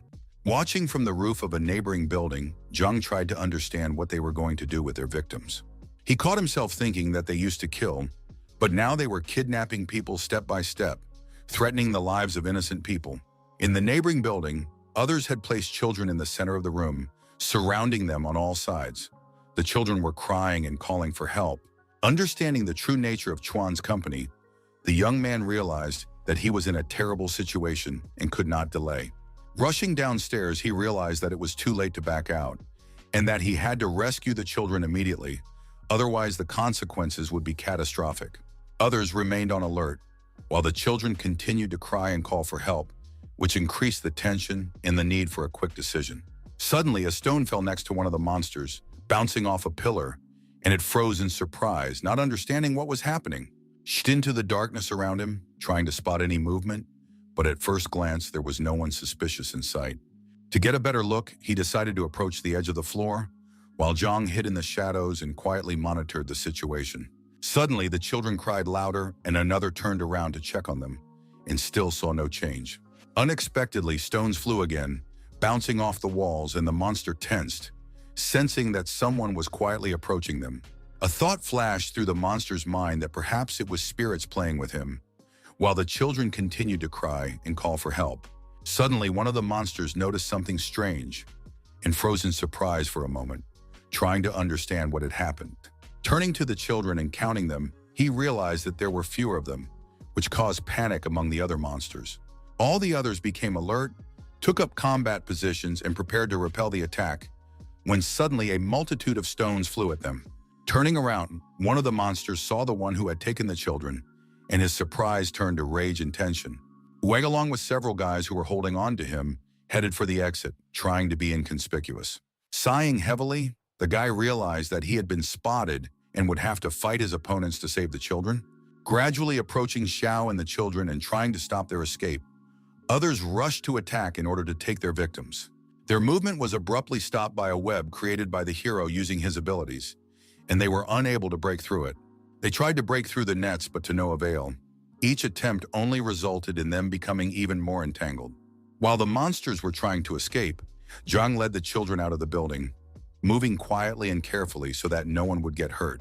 He decided to call the night watch and report the rescue of several children and warn them about the incident. But as soon as he started talking, a loud explosion rocked right next to him, and the guy stopped abruptly and froze. The explosion knocked the young man back and made him cough. He tried to figure out who had tried to kill him and cause the explosion. Right in front of Zhao, a stranger in boots appeared, who stopped and distracted him from his plan, drawing all attention to himself. It was a lizard man who smiled and said he thought he would meet someone from the night watch, but was very surprised to see the young man. He knew the famous Yue and reluctantly greeted Zhang, assessing his abilities and intentions in this dangerous situation. Protecting the children from danger with his body, the young man asked the mysterious opponent who he was and why he had come here. Sticking out a long tongue like a lizard, the stranger said with a smirk that he should try to guess his origin himself. Using his strange power, the opponent furiously punched a hole in the wall, causing a new wave of fear among the children hiding in the corner. Right next to the hero's head, a deep hole appeared in the wall from the blow, and he immediately tensed, waiting for the next attack. Struggling to believe his senses, he realized that his opponent could read minds and decided that he was also a special person. Raising his hand, Zhang decided to use his web ability, hoping it would help him avoid a deadly blow. Deftly using the strong threads, he jumped from one building to another, trying to buy time and confuse his enemy. Suddenly, Xiao felt explosive sticks flying toward his back and realized with horror that it would be very difficult to dodge them. As they fell, the sticks began to explode one after another, and the hero managed to dodge the destructive force of the blows with great difficulty. Standing opposite Zhang, the enemy stated that everything was happening just like in the video, and particularly noted Yue's quick reaction. Adding with a cold smile, he said that the young man's strength was only at the first level, and he was not at all surprised by this fact. Taking a fighting stance among the sticks sticking out of the ground, the warrior cautiously asked if the stranger had any connection to Chuan. Laughing loudly, the lizard-like man asked if he really looked like a corporate employee. Considering various possibilities, the young man asked if he belonged to some kind of fire clan or other clan. Waving his hand and releasing a green bubble, the stranger said grimly that dead people shouldn't know too much. Barely dodging the danger, Zhang noticed the bubble fly past him and hit the wall of the building, but it didn't touch him.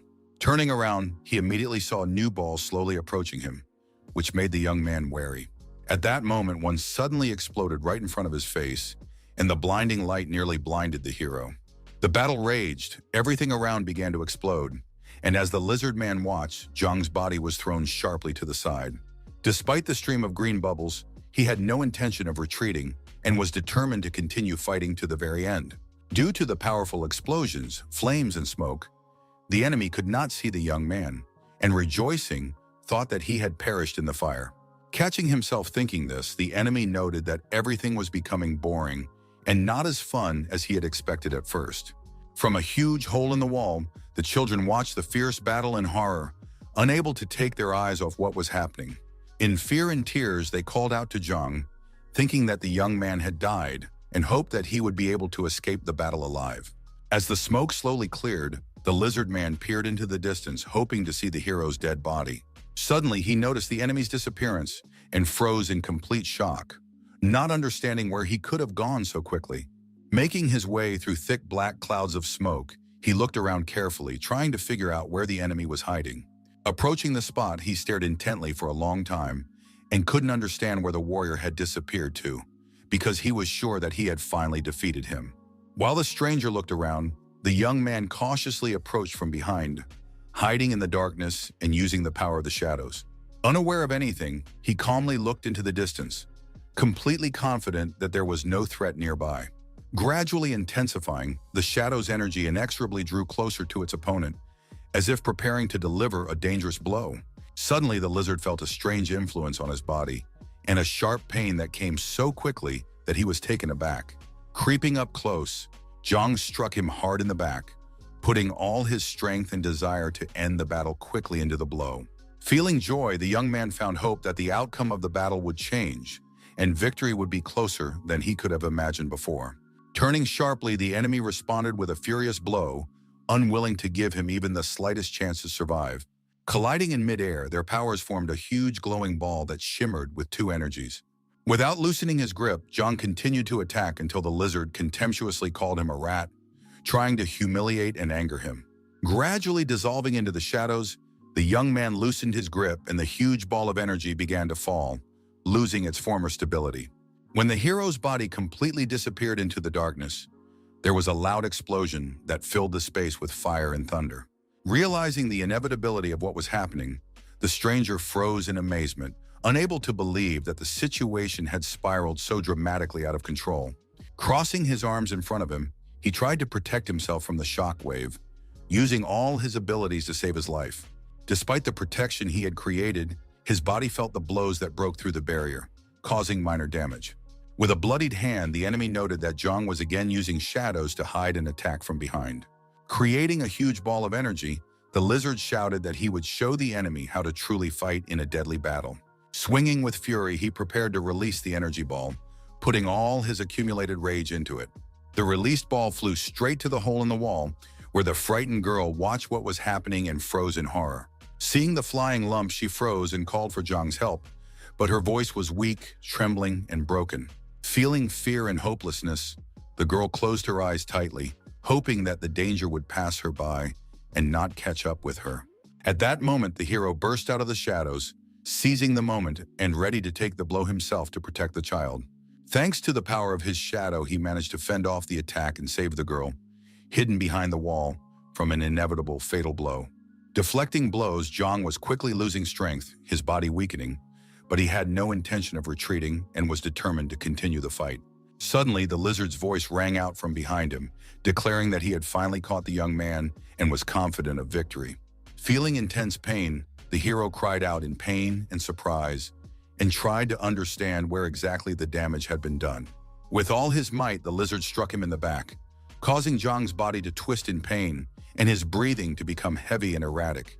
The attack sent bolts of energy flying everywhere, and Zhao lost his strength, unable to resist his opponent. Blood gushed from the hero's mouth and he coughed, feeling the last of his energy rapidly draining away, leaving him unable to fight. Suddenly, there was an explosion, and the boxes and chairs standing nearby were thrown aside by the shockwave, chaos reigning all around. Landing on a pile of junk, the young man felt intense pain throughout his body, but continued to search within himself for the strength to get up. Approaching with a smile, the lizard asked if the warrior really thought he could hide in the shadows, and declared that there was no chance of escape. Laughing, he approached again and swung for the decisive blow, his eyes burning with a thirst for victory and revenge. Managing to defend himself, the guy covered his body with his hands, barely holding back the force of the attack that came down on him. The ring on the lizard's hand glowed green, and it seemed that it was the source of his true and main power. Taking heavy blows, Zhang noticed that his shadow form was breaking down, and now he couldn't use his skills. His opponent grabbed the young man by the face and continued to strike him, enjoying his helplessness and complete loss of control. Shards of shadow began to fall from the hero's body, losing their strength and crumbling away, like a mask that hid his true nature. Gradually cracking, it fell apart, and the young man's real face, no longer hidden by darkness, began to appear before the enemy's eyes. Feeling superior, the lizard declared that he wanted to finally see who was hiding behind the mask and who was hiding behind it. Trying to inflict damage, he swung again to strike, but Zhang managed to grab his arm to try to stop the attack. With a smile on his face, the opponent understood perfectly well that he was gradually gaining the upper hand and rejoiced that victory was drawing nearer. Suddenly, small stones began to rain down on the lizard's head, causing it to stop in confusion, not understanding what was happening. Looking up, he saw children throwing stones at him and demanding that he let you go, calling him bad. Holding an energy ball in his hand, he cursed and shouted, demanding an explanation for what they were doing and why they were interfering in the fight. Swinging again for a blow, the enemy prepared to attack, while Zhang, behind him, searched for strength and tried to get to his feet. Realizing that the children were in danger of being struck, the hero gritted his teeth in anger and tried to stand up through the pain to save them. Suddenly grabbing the lizard from behind, he said that his real enemy was himself, which stopped the monster. Using the shadow icon, the guy jumped up sharply, trying to seize the initiative and take advantage of the opportunity to attack. Strange shadows immediately appeared around them, and with them an endless abyss into which the hero and his enemy began to fall. Feeling the heavy influence of the shadow, the lizard was unable to resist, his body seemingly bound by an invisible force. Striking the enemy in the back, Zhang furiously demanded that he leave immediately and never dare to threaten him or the children again. While the guy was jumping, his opponent managed to turn around and looked at him furiously, not intending to retreat or lose. Zhang also had no intention of giving up, and gathering all his determination, took a fighting stance, showing his readiness to take another blow. Suddenly, the lizard declared that the guy really thought he could stop him in the shadow layer, adding that he would kill him and the kids wouldn't be able to help. The hero replied that the enemy's blood was finally under his control, but asked why he had kidnapped the children and what exactly he wanted from them. With a smile, the monster explained that he had taken them because their souls were much purer, and they were ideal for his future plans. The enemy's pupils lit up green, and he declared that the young man should listen more carefully to his own kind. Suddenly, Zhang remembered the doctor talking to the monster in the flask in the laboratory. He froze, trying to understand what was happening, what role Chuan's company played in all this, and how the children were connected to it. While the guy was lost in his own thoughts, other monsters began to quietly approach him from behind, ready to attack.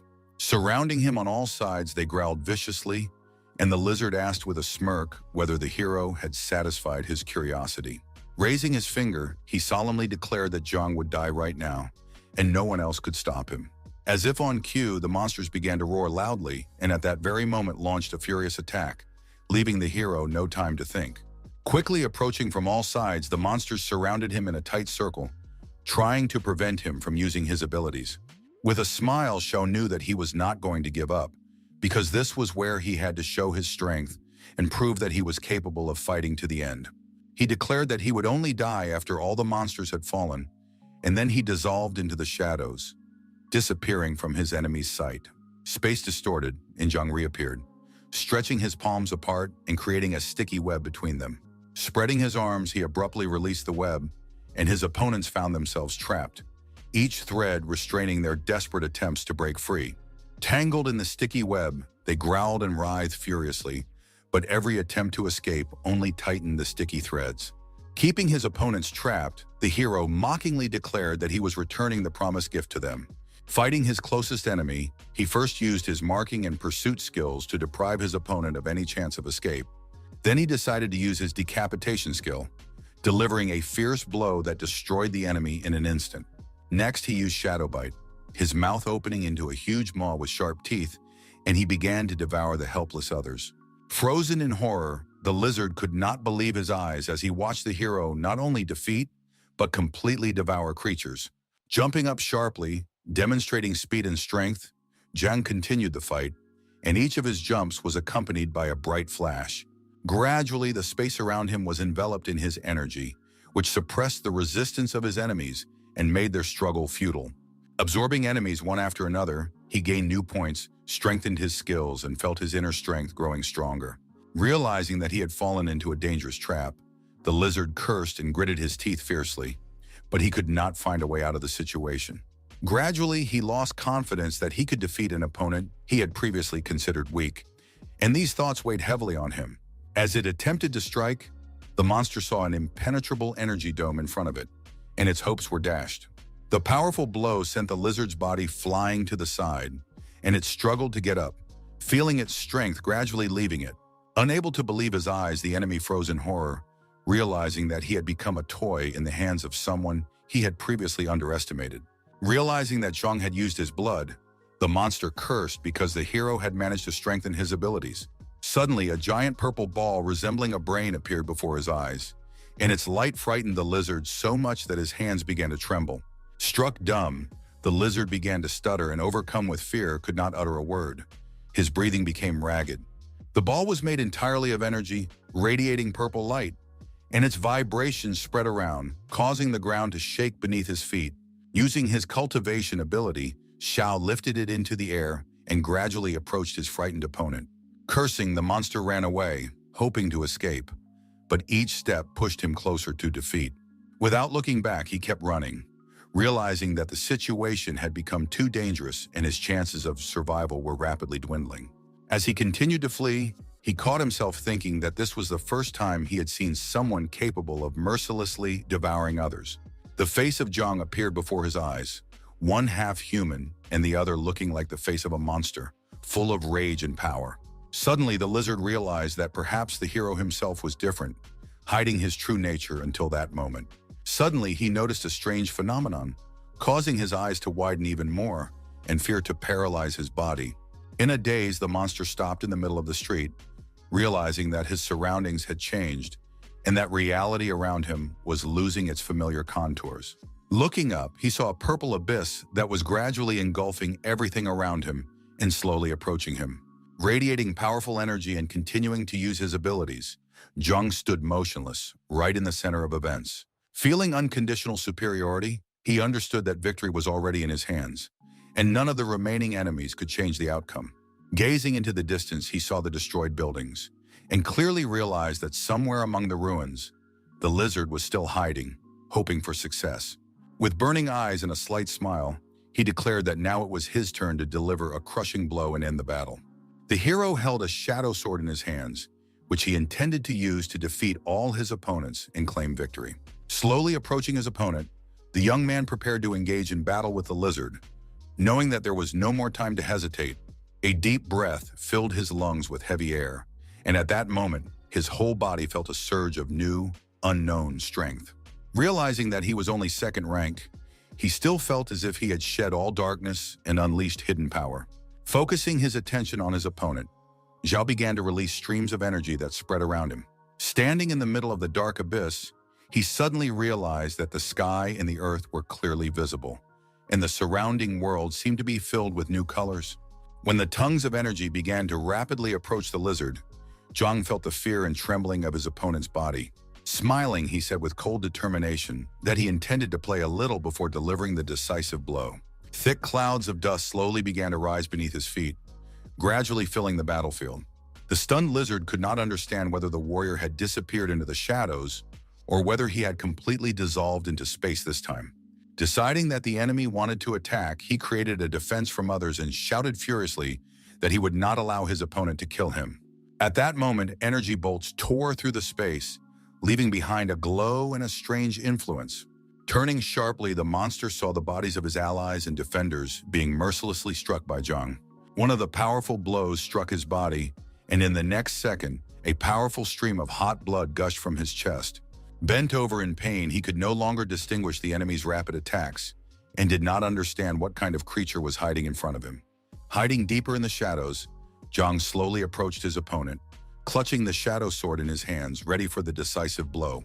Suddenly, the monster sensed a foreign energy nearby, which was rapidly intensifying and penetrating every cell. Wounded and losing his last strength, he cursed with hatred, realizing that his situation was becoming completely hopeless. Taking the form of a cat, Xiao caught a mouse and said mockingly that playing with prey was much more interesting than killing it right away. Standing up straight, the lizard shouted that if the warrior had decided to kill him, he should do it right away, but stop the cruel taunts. Not seeing his opponent, he continued to call out to him, hoping to provoke the enemy to appear or at least understand where to expect the blow. Appearing from behind, Zhang aimed the sharp blade of his sword directly at his enemy's neck, catching him off guard and giving him no time to defend himself. Sensing death approaching, the monster tensed, but the steel was getting closer and closer to its throat, threatening its life. Suddenly, out of the corner of his eye, the guy saw a strange pink object flying straight at his eye at breakneck speed. In an attempt to defend himself, the hero began to swing his weapon, creating strange whirlwinds of air everywhere. A piece of tile fell on the blade of Zhang's sword, and he wondered in confusion where this strange object could have come from in the darkness. A stranger suddenly emerged from the shadows and asked Shani what he was going to do, addressing the lizard and clearly referring to their plans. As a tall and muscular young man, said that they had been waiting for him for half a day, and added that their boss was incredibly angry and didn't want to wait any longer. The monster asked with interest who had sent him here, assuming that it was all the work of the head of the organization. With determination, the guy declared that they had to carry out their plan and ordered them to take the children, saying he would deal with the rest himself. Rushing forward, Shan shouted that he would take care of Zhang, while he would go after the children and continue with the plan. Suddenly, Xiao appeared and sharply ordered the lizard not to touch the children, blocking his path and causing confusion. The piece of tile struck the hero's sword with force and flew toward him, but it did not reach its intended target and did not cause any damage. Lifting his head, Shan noticed a strange energy ball flying toward the warrior, released by Zhao. Approaching the young man, he was already preparing to attack and had no intention of stopping, seeing his target in front of him. Zhang deftly dodged the direct hit, and it struck the asphalt beneath his feet, smashing the ground to pieces. In the blink of an eye, the guy vanished from view and disappeared into the shadows, trying to confuse his opponent and change position unnoticed. While Zhao was searching for his opponent, Shan managed to activate his ring, preparing to use its power against the hero. Before Xiao could hide, his body was entangled in green threads, restricting his movements and completely immobilizing him. Noticing the warrior's attempt to disappear, the lizard shouted that this time he would not be able to escape, and everything would be completely different.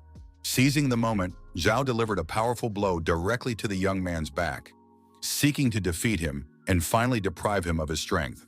Feeling excited, Shan shouted loudly, demanding that his partner kill the hero, believing that otherwise their entire mission would fail. Suddenly, a powerful energy strike hit him, striking him directly in the legs and throwing his body backward. He screamed in sharp pain. From the pain and severe shock, the lizard lost consciousness, not understanding what was happening and why his body no longer obeyed his commands. Falling to the ground, he bled profusely, and his severed limbs lay nearby, causing horror to all those around him. Freed from his energy shackles, Zhang prepared to continue the fight and defeat all remaining enemies. Seeing his partner's dead body, Zhao noted the warrior's combat skills and asked if he happened to work in the night watch. He also asked with interest why the young man was interfering in their affairs, and his words angered the guy, who gripped his weapon tighter. Kneeling down, Zhao stated that children were being used for experiments on others, so he couldn't help but intervene. With anger, the young man plunged his sword into the asphalt, leaving a deep crack and expressing his hatred for his opponent. With a gasp, he said that he was not a hero and never wanted to be one, refusing to accept the role imposed on him. Holding a weapon in his hands, he emphasized that he was doing what he thought was right and would stand his ground until the end. Hearing Zhang's words, Zhao couldn't help but laugh, considering what he said naive and completely meaningless. He said mockingly that if the guy saved the children, he would destroy all of humanity, asking if he thought that was right. Not understanding his opponent's words, the hero thought that kidnapping children to save the world was absurd and a ridiculous joke. Explaining, Zhao asked if Xiao knew that the war between humans and others had been going on for more than 100 long years. Raising his hand and lighting a fire above his palm, he said that it was only thanks to their efforts that humanity still existed. As the flame burned above his palm, the young man continued, saying that despite all this, others remain much more powerful in their strength. Clenching his fist, he declared that they had found another way, and since darkness was invincible, had decided to adapt to its power forever. Long ago, they buried their hopes deep in their hearts, waiting for an unknown future and believing in salvation. All this time, they felt pain and deep suffering in their souls, but they could not change anything, only continue to wait. With burning eyes, he declared that they were waiting for a flash of fire that would save all people from ultimate destruction. Smiling, Zhang said that he considered his opponent's words to be nothing more than an excuse for his terrible deeds and repulsive decisions. Taking a fighting stance, he said that if the fiery one thought the same way, then he would have to destroy them all forever. Zhao angrily said that it was completely useless to continue talking to the guy, as he was not ready to listen to reason. A fire appeared in his chest, and he said that now the warrior would be able to see the true power that this species possessed. Swinging his sword, Zhang also decided to attack and wanted to end the fight, hoping to put an end to this conflict once and for all. Raising his sword, the hero tried to strike, but Zhao managed to stop him at the last moment and prevented him from causing any damage.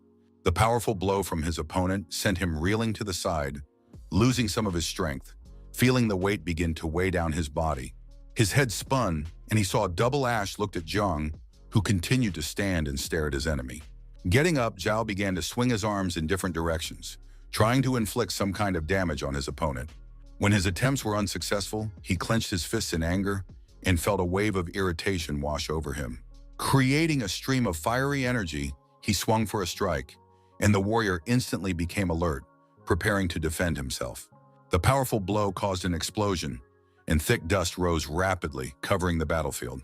Calmly, the guy stared intently into the darkness, unable to believe that his opponent could have survived such an attack. The force of the explosion threw Zhang's body sharply against the wall, but he was still alive and struggled to get to his feet. Bleeding profusely, he noted that his opponent was strong, but he himself had no intention of retreating or surrendering in battle.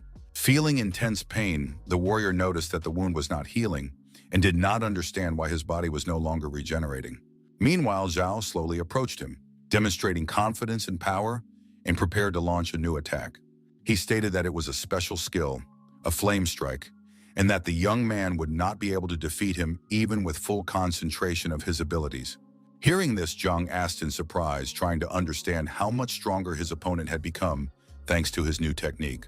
His body glowed with a pink light, and he said that Xiao could not defeat him and asked what would happen under different conditions. Swinging for another blow, he declared that a warrior was helpless in the face of absolute power and that this was the end.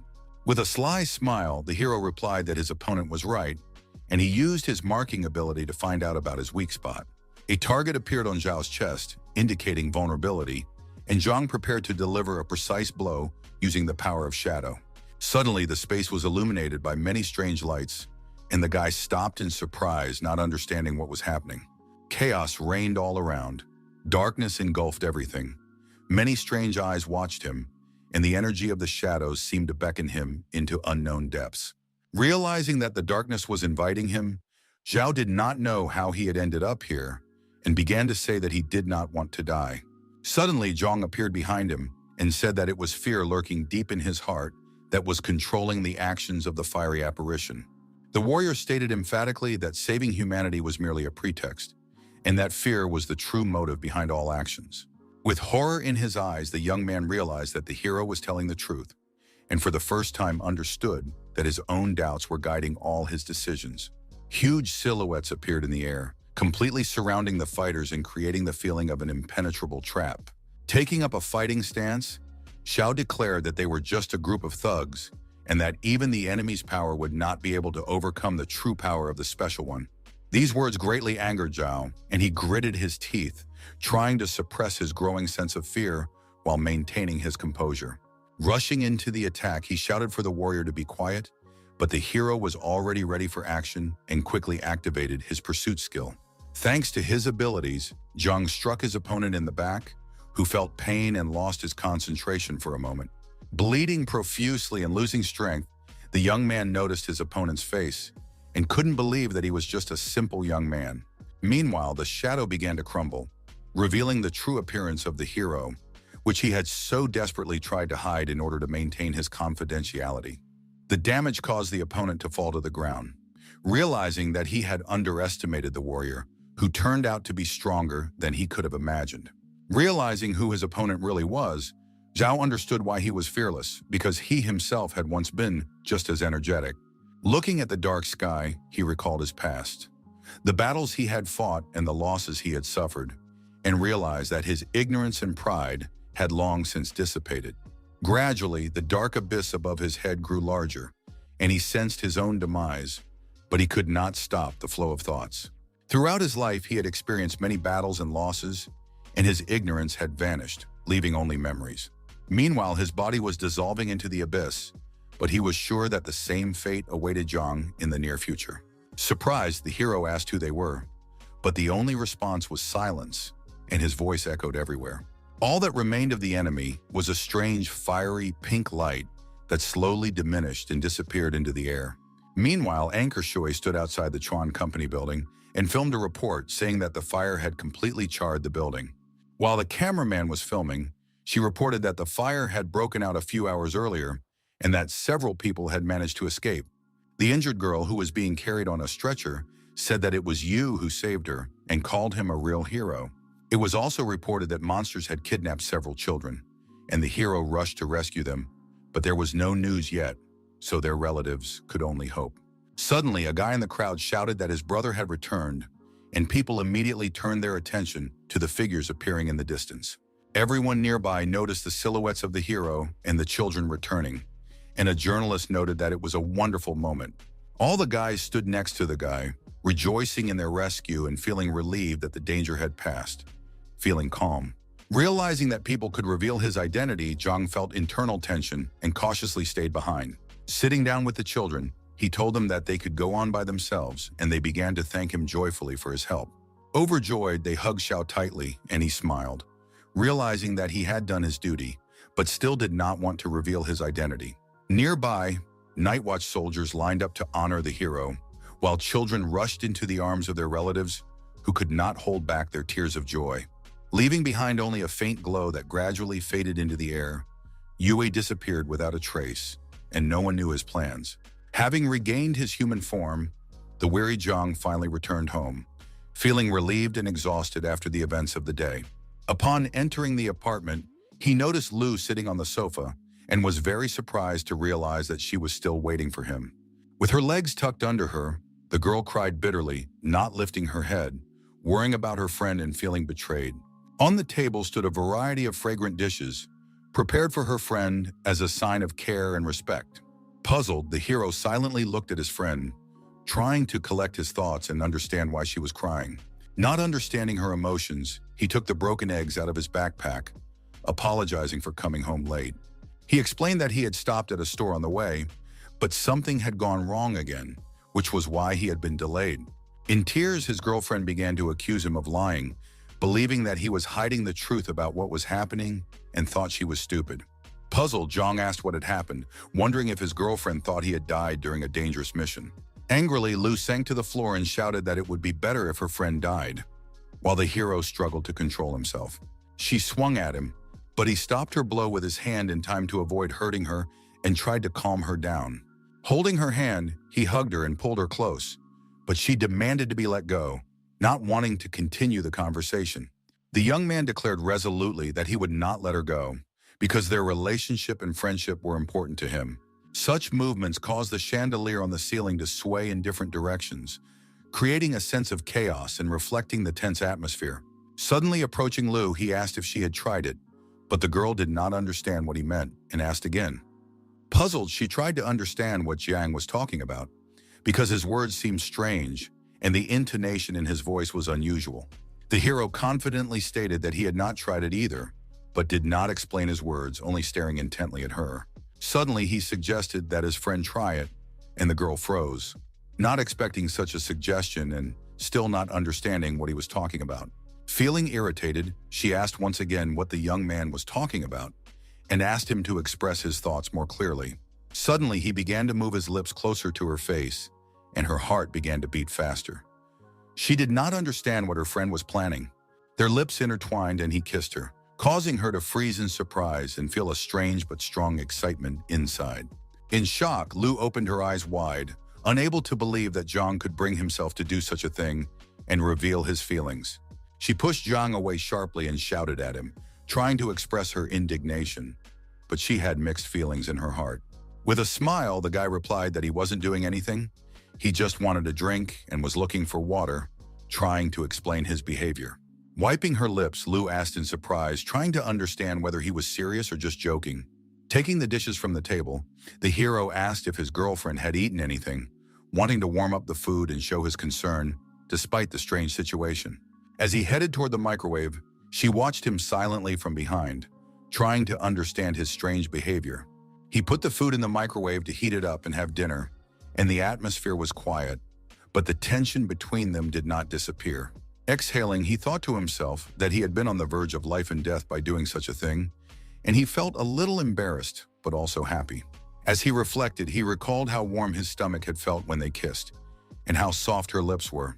Overjoyed, he began jumping around the room singing, and decided that this was a kind of reward for his hard battle. The girl watched him from the corner, puzzled, not understanding why he was acting so foolishly and what was going on. Seeing his behavior, Lu decided that Zhang was acting too foolishly, and she felt irritated and angry. After the food was warmed up, they sat down at the table to have dinner, trying to return to their usual conversation. The girl looked at the hero suspiciously and chewed her food, but her thoughts were preoccupied with the recent kiss. Unlike her, Xiao also ate, but he did not look at his girlfriend at all, immersed in his thoughts about the battle, skills, and new opportunities.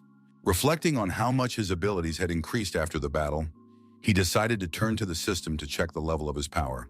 With interest, he studied the information about all his skills and the number of points, abilities, and their characteristics. As a result, Zhang decided that Hidden Shadow was a slightly modified version of the Shadow Form skill, which was more effective. Closing his eyes, he thought that continuous killing was also a useful skill, but the conditions for its use were quite severe. Remembering Zhao and the red glow emanating from his body, he realized that it was the color of the enemy, signifying a threat. The bodies of the children who were helping him glowed green, which signified allies and helped distinguish friends from others. Remembering the journalist, the hero realized that his body glowed white because he was just a passerby in his life. Suddenly, he returned to reality and looked at Lu with confusion, trying to understand her reaction and feelings. Not understanding why her friend was staring at her so intently, she looked back at him in confusion, trying to read his thoughts. Suddenly, the girl shouted at him to stop doing anything strange, her voice trembling with a mixture of fear, irritation, and anxiety. Seeing that her body was glowing pink, Zhang wondered what it meant and realized that there might be an energy present that he hadn't noticed before. After thinking for a moment, the guy decided that the pink color was a sign that his girlfriend loved him and had warm feelings for him. His expression became strange, and she immediately noticed it, trying to understand what exactly he was feeling and thinking at that moment. As if coming to his senses, the hero looked at her in bewilderment, trying to find the words to explain his feelings. Catching his gaze, Lu awkwardly watched him, waiting for his next move and reaction. To calm herself down a little, she decided to go out onto the balcony and breathe some fresh air, distancing herself from the tense situation. Carefully, her friend went out with her, trying not to scare her and give her a chance to catch her breath after all the strange events. Outside the window, there were many fireworks, and their bright flashes reflected in their eyes, creating a festive atmosphere. Standing on the balcony, they silently watched the fireworks, enjoying the moment and each lost in their own thoughts. Suddenly, Zhang asked with interest if Lu knew anything about the fire type, since she had a lot of information about the other types. Very surprised, she asked how he knew about it, as she did not expect that information about this species had become available. Surprised, Xiao asked if his friend knew about this, and she confirmed that her father's research included descriptions of this species. The fire species is an organization that betrayed humanity for its own personal gain, disregarding the lives and moral principles of others. Trying to warn him, she insisted that it was better not to get involved with them, and if he met anyone, he should report it to the Night Watch and could receive $500,000. Hearing this amount, Zhang was shocked because he had lost so much money, and the thought of compensation seemed unrealistic. Noticing her friend's reaction, the girl asked in surprise what was wrong, and he replied that nothing was wrong, although deep down he understood that he had lost a lot of money. Unrelenting, he asked if there were any other strange organizations and what rewards they gave to their representatives. But Lu replied that there were no more. Explaining himself, the young man said that he was simply thinking about other ways to earn money, trying to find a way to improve his situation. Looking ahead, his girlfriend pondered the future and what might happen if such organizations became more active. Suddenly, she said that there were also rewards for others, but they were not the same as those for the enlightened, but rather, Xiao asked in surprise. Raising her hand with a pink light, she explained that it was an ally of the Night Watch, but they believe that humanity will lose. Creating fireworks in the air, the girl said that they were thinking of moving to another planet, developing an escape plan and new ways to survive. It all sounded like a science fiction movie, because a spaceship cannot be built just like that. But Lu explained that in this case, technology was not needed. Turning around and creating a strange glow behind her in the sky, she stated that others live where there are no innovations. After a moment's thought, she calmly added that they rely entirely on nature and its mechanisms, approaching naturalness. The following days passed quietly. The holidays were over, and life gradually returned to its usual rhythm, without causing any particular excitement or anxiety. After that, some went to school without much enthusiasm, some went to work, and everyone went about their business, completely immersed in their daily routines. Since the hero rose to the second rank, he could exterminate other first-level characters without much effort. Sometimes he managed to increase his lifespan by 3 days in just one day, thanks to successful battles. All the trials were over, and Zhang was getting ready to go to training camp. Some of his friends had already left, but he was planning to leave tomorrow morning. The night before his departure, his uncle returned unexpectedly, but with good news. He said he had heard about his nephew's abilities and his recruitment into the Night Watch group, noting that the boy had become really strong. Turning around, Xiao asked if Li really hadn't been in Beidou and inquired about his arm, showing keen interest in his guardian. Sitting on the sofa, the man replied that his arm was fine, but that this year had been too busy, so he had had almost no time for personal matters. Headed that something else had been added to the young man's golden light, and Zhang asked with interest what kind of power it was. After thinking about it for a moment, the guardian was not surprised that his nephew had previously seemed unusual to him because his abilities had manifested themselves in unusual situations. He had been sure that the boy would fail the test, but he had performed well. However, Li considered this a mistake as he pondered while Xiao watched him. Sitting down on a chair, the boy said that he had recently met Sun Xinan, who mentioned that his uncle was a general and asked if it was really true. Realizing that his nephew had found out everything, Li felt awkward because he did not want to reveal information about his past. With annoyance, he replied that Shin's words were true and confirmed that his achievements were indeed significant, but that it was all in the past. The young man asked excitedly if that meant his guardian was one of the 5 strongest warriors, marveling at his level and abilities. Explaining, the man clarified that this all happened a long time ago, when he was about 40 years old, full of energy and fighting spirit. At that time, he fought countless enemies, and his goals were simple: to destroy all others. But there were too many of them, and the battles lasted 20 years. In the end, his wife died from the pollution brought by others, and Li had to change his line of work. The invincible general became disabled. With caution, the uncle said that powerful beings had appeared in Beidou, trying to protect his nephew. Brushing off his guardian's words, Zhang declared that he would not give up on his dream and goal of becoming special. With determination, he declared that he also wanted to become a general, just like Li, following his example and relying on his own abilities. After thinking for a moment, the man said that the boy had already been noticed and there was no turning back, so he had to be ready for anything. While he was explaining this, he was simultaneously searching for something in his pocket to give to his protege. Taking a pendant out of his pocket, he told the young man to hang it around his neck, explaining that it would protect him and help him concentrate during training. Zhang asked with interest what the pendant was, and Li explained that it was the secret shadow of Yin, and that after wearing it, Xiao would hear many different sounds. He explained that if the young man wore it for a long time, his willpower would grow stronger, but his negative emotions would intensify, so he needed to take breaks. The pendant could be activated when it detected normal energy, releasing contaminated energy and reacting to the presence of foreign forces nearby.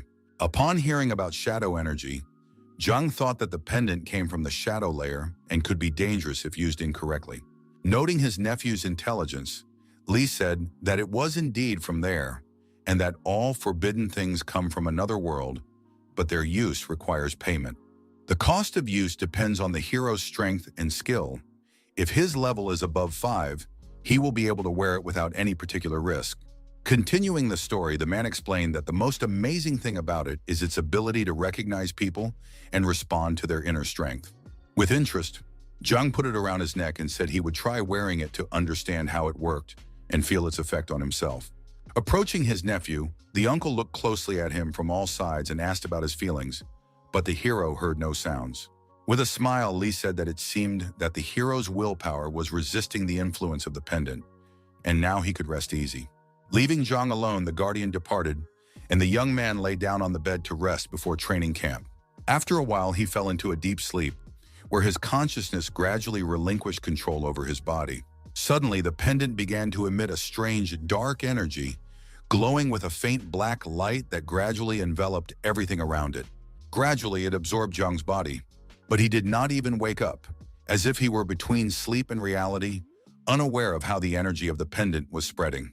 As if in a dream, he saw himself in a strange space and did not understand where he was, surrounded by emptiness and flickering shadows.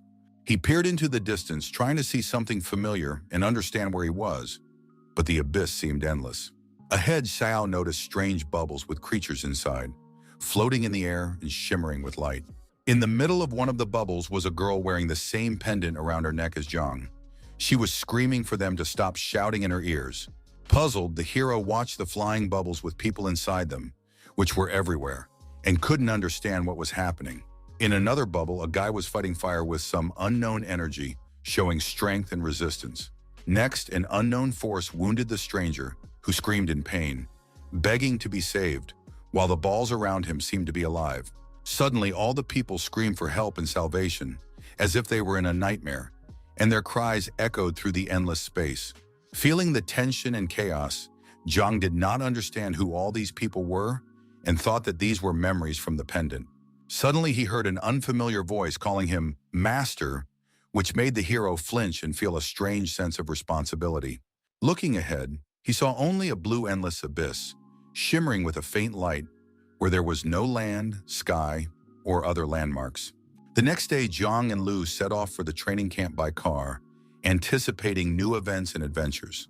In the back seat, the girl yawned because she really wanted to sleep after a long night full of excitement and anxiety before the trip. Surprised, the guy asked if his girlfriend hadn't slept well, and she replied that she hadn't slept all night because she was beside herself with anticipation. In response, she asked if he had slept, and the young man replied with a smile that he had slept well and had wonderful dreams. Trying to remember the dream he had seen, he couldn't recall any details, although it left him with a pleasant feeling. Touching the shadow pendant, he thought he had dreamed about her talking, as if the pendant was showing him bits of information. Deciding to cheer up his friend, the hero put his hand on her shoulder and suggested she rest on his shoulder to relax a little. But she started screaming and pushing him away, and he replied that she shouldn't worry because he wasn't going to do anything and just wanted to support her. Suddenly, he leaned toward her face again, but heard Uncle Lu cough and backed away, realizing that the man was watching them. Looking in the rearview mirror, her father advised his daughter that there were many bad people at the camp and that she should behave cautiously and seriously. In a calm voice, Lu replied that she understood everything, while Zhang thought that his uncle was hinting at him and was surprised that he considered him dangerous. Turning to the children, the man said that when they arrived at the camp, they should listen to the instructor's instructions and follow all the rules. He added that if anything happened, his daughter should call him, but Lu reproached him for talking about it the whole way.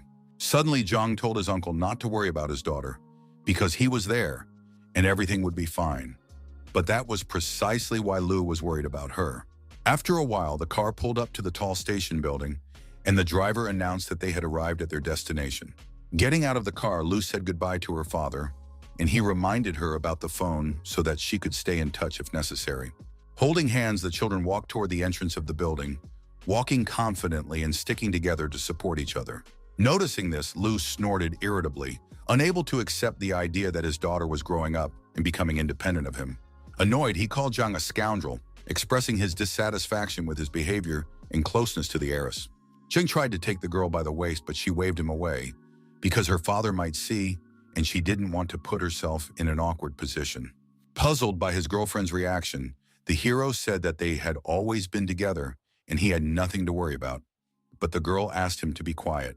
Walking to the subway station, they noticed an approaching train, and a crowd of people rushing to catch it stood on the platform. When they entered the car, the door closed behind them, separating them from the noisy stream of people on the platform. Inside the train car, there were many other special students who were also heading to the training camp, ready for new challenges. A girl was standing in front of Zhang, but he was thinking about the train that was taking him straight to the camp and seemed not to notice her, immersed in his thoughts about the future.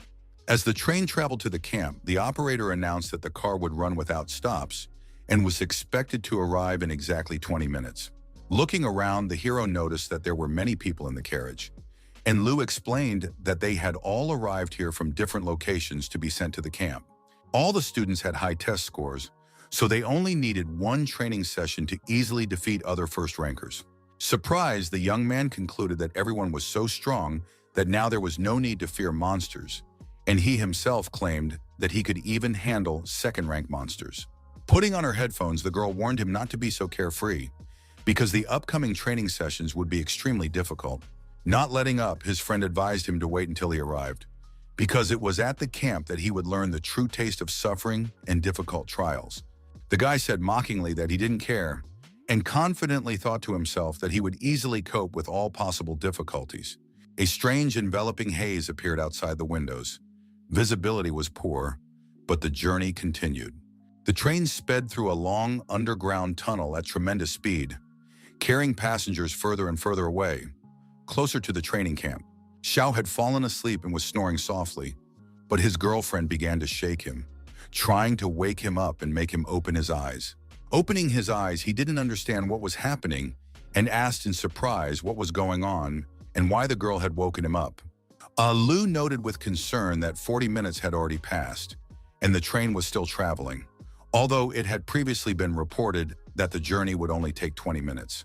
Realizing the strangeness of the situation, Zhang thought that this should not be the case, considering that the situation had clearly gotten out of control. Suddenly glancing out the window, he saw a reflection and realized that thick fog was swirling around, hiding the world outside. The other passengers, noticing the veil outside the window, immediately noted that it was not simple and clearly concealed something dangerous. Pointing their fingers outside, everyone tried to see what was happening there, but the thick haze prevented them from seeing what was going on. Suddenly, someone in the crowd pointed to strange movements in the thick fog, then screamed, frightening the other passengers. Thoughts of monsters flashed through the boys' minds, but no one said anything, and Zhang and Lu just exchanged silent glances. An oppressive silence hung in the car. The tension grew and the fear intensified, as if the very atmosphere around them had become much heavier. Outside the window, faint glimmers and a shimmering haze were visible, which looked eerie and added to the anxiety. Suddenly, the train stopped abruptly, and passengers barely managed to stay on their feet, with many falling on top of each other. The loudspeakers announced that the train had arrived at the desired station and warned students to be careful as the doors were opening. When the doors opened, no one rushed to get out. Fear gripped everyone, and no one understood what lay ahead. Seeing the empty platform, the guys were surprised because they were supposed to be met, but there was no one there, and this caused confusion and even more questions. In a panic, everyone stood silently in place, no one daring to step forward first, fearing the unknown and possible danger. While the others hesitated, Zhang resolutely took a step forward and stepped onto the platform, unafraid of the unknown. Lu tried to stop him, not understanding why he had left. Deciding that her friend had some kind of plan, the other students also looked after him in bewilderment, but the hero paid no attention to them. Gazing into the distance, Zhang quietly said that he hadn't come up with anything, but suddenly his eyes widened in horror and shock. The entire platform was littered with drops of blood, and he stepped on them as he took a few steps across the platform. Horrified, Lu covered her face with her hand, refusing to believe her eyes and unable to explain what was happening. Crouching down, Zhang ran his hand through the red sludge on the platform floor, carefully examining its strange sheen. Rubbing the liquid between his fingers, he said seriously that it was real blood, and there was no doubt about it. The others looked at each other, wondering if someone had been killed and how such a thing could have happened right here. Turning around slightly, Xiao said that this must have been the work of others, because humans would not have been capable of such a massacre. Hearing his words, the boys tensed up even more, their fear growing, and no one in the carriage dared to move. Turning to Lu, the hero ordered her to immediately report what had happened to the night watch and decided that they needed to return urgently. Looking intently at his friend, Xiao was silent for a while, thinking about the next steps and weighing the possible risks. A few seconds later, he suddenly smiled and said he was going to the bathroom, as if nothing strange was happening. Trying to stop him, Lu desperately shouted his name, hoping that her friend would change his mind and not disappear into the unknown. Feeling both fear and anger, she didn't understand why he had decided to explore such a dangerous and creepy place.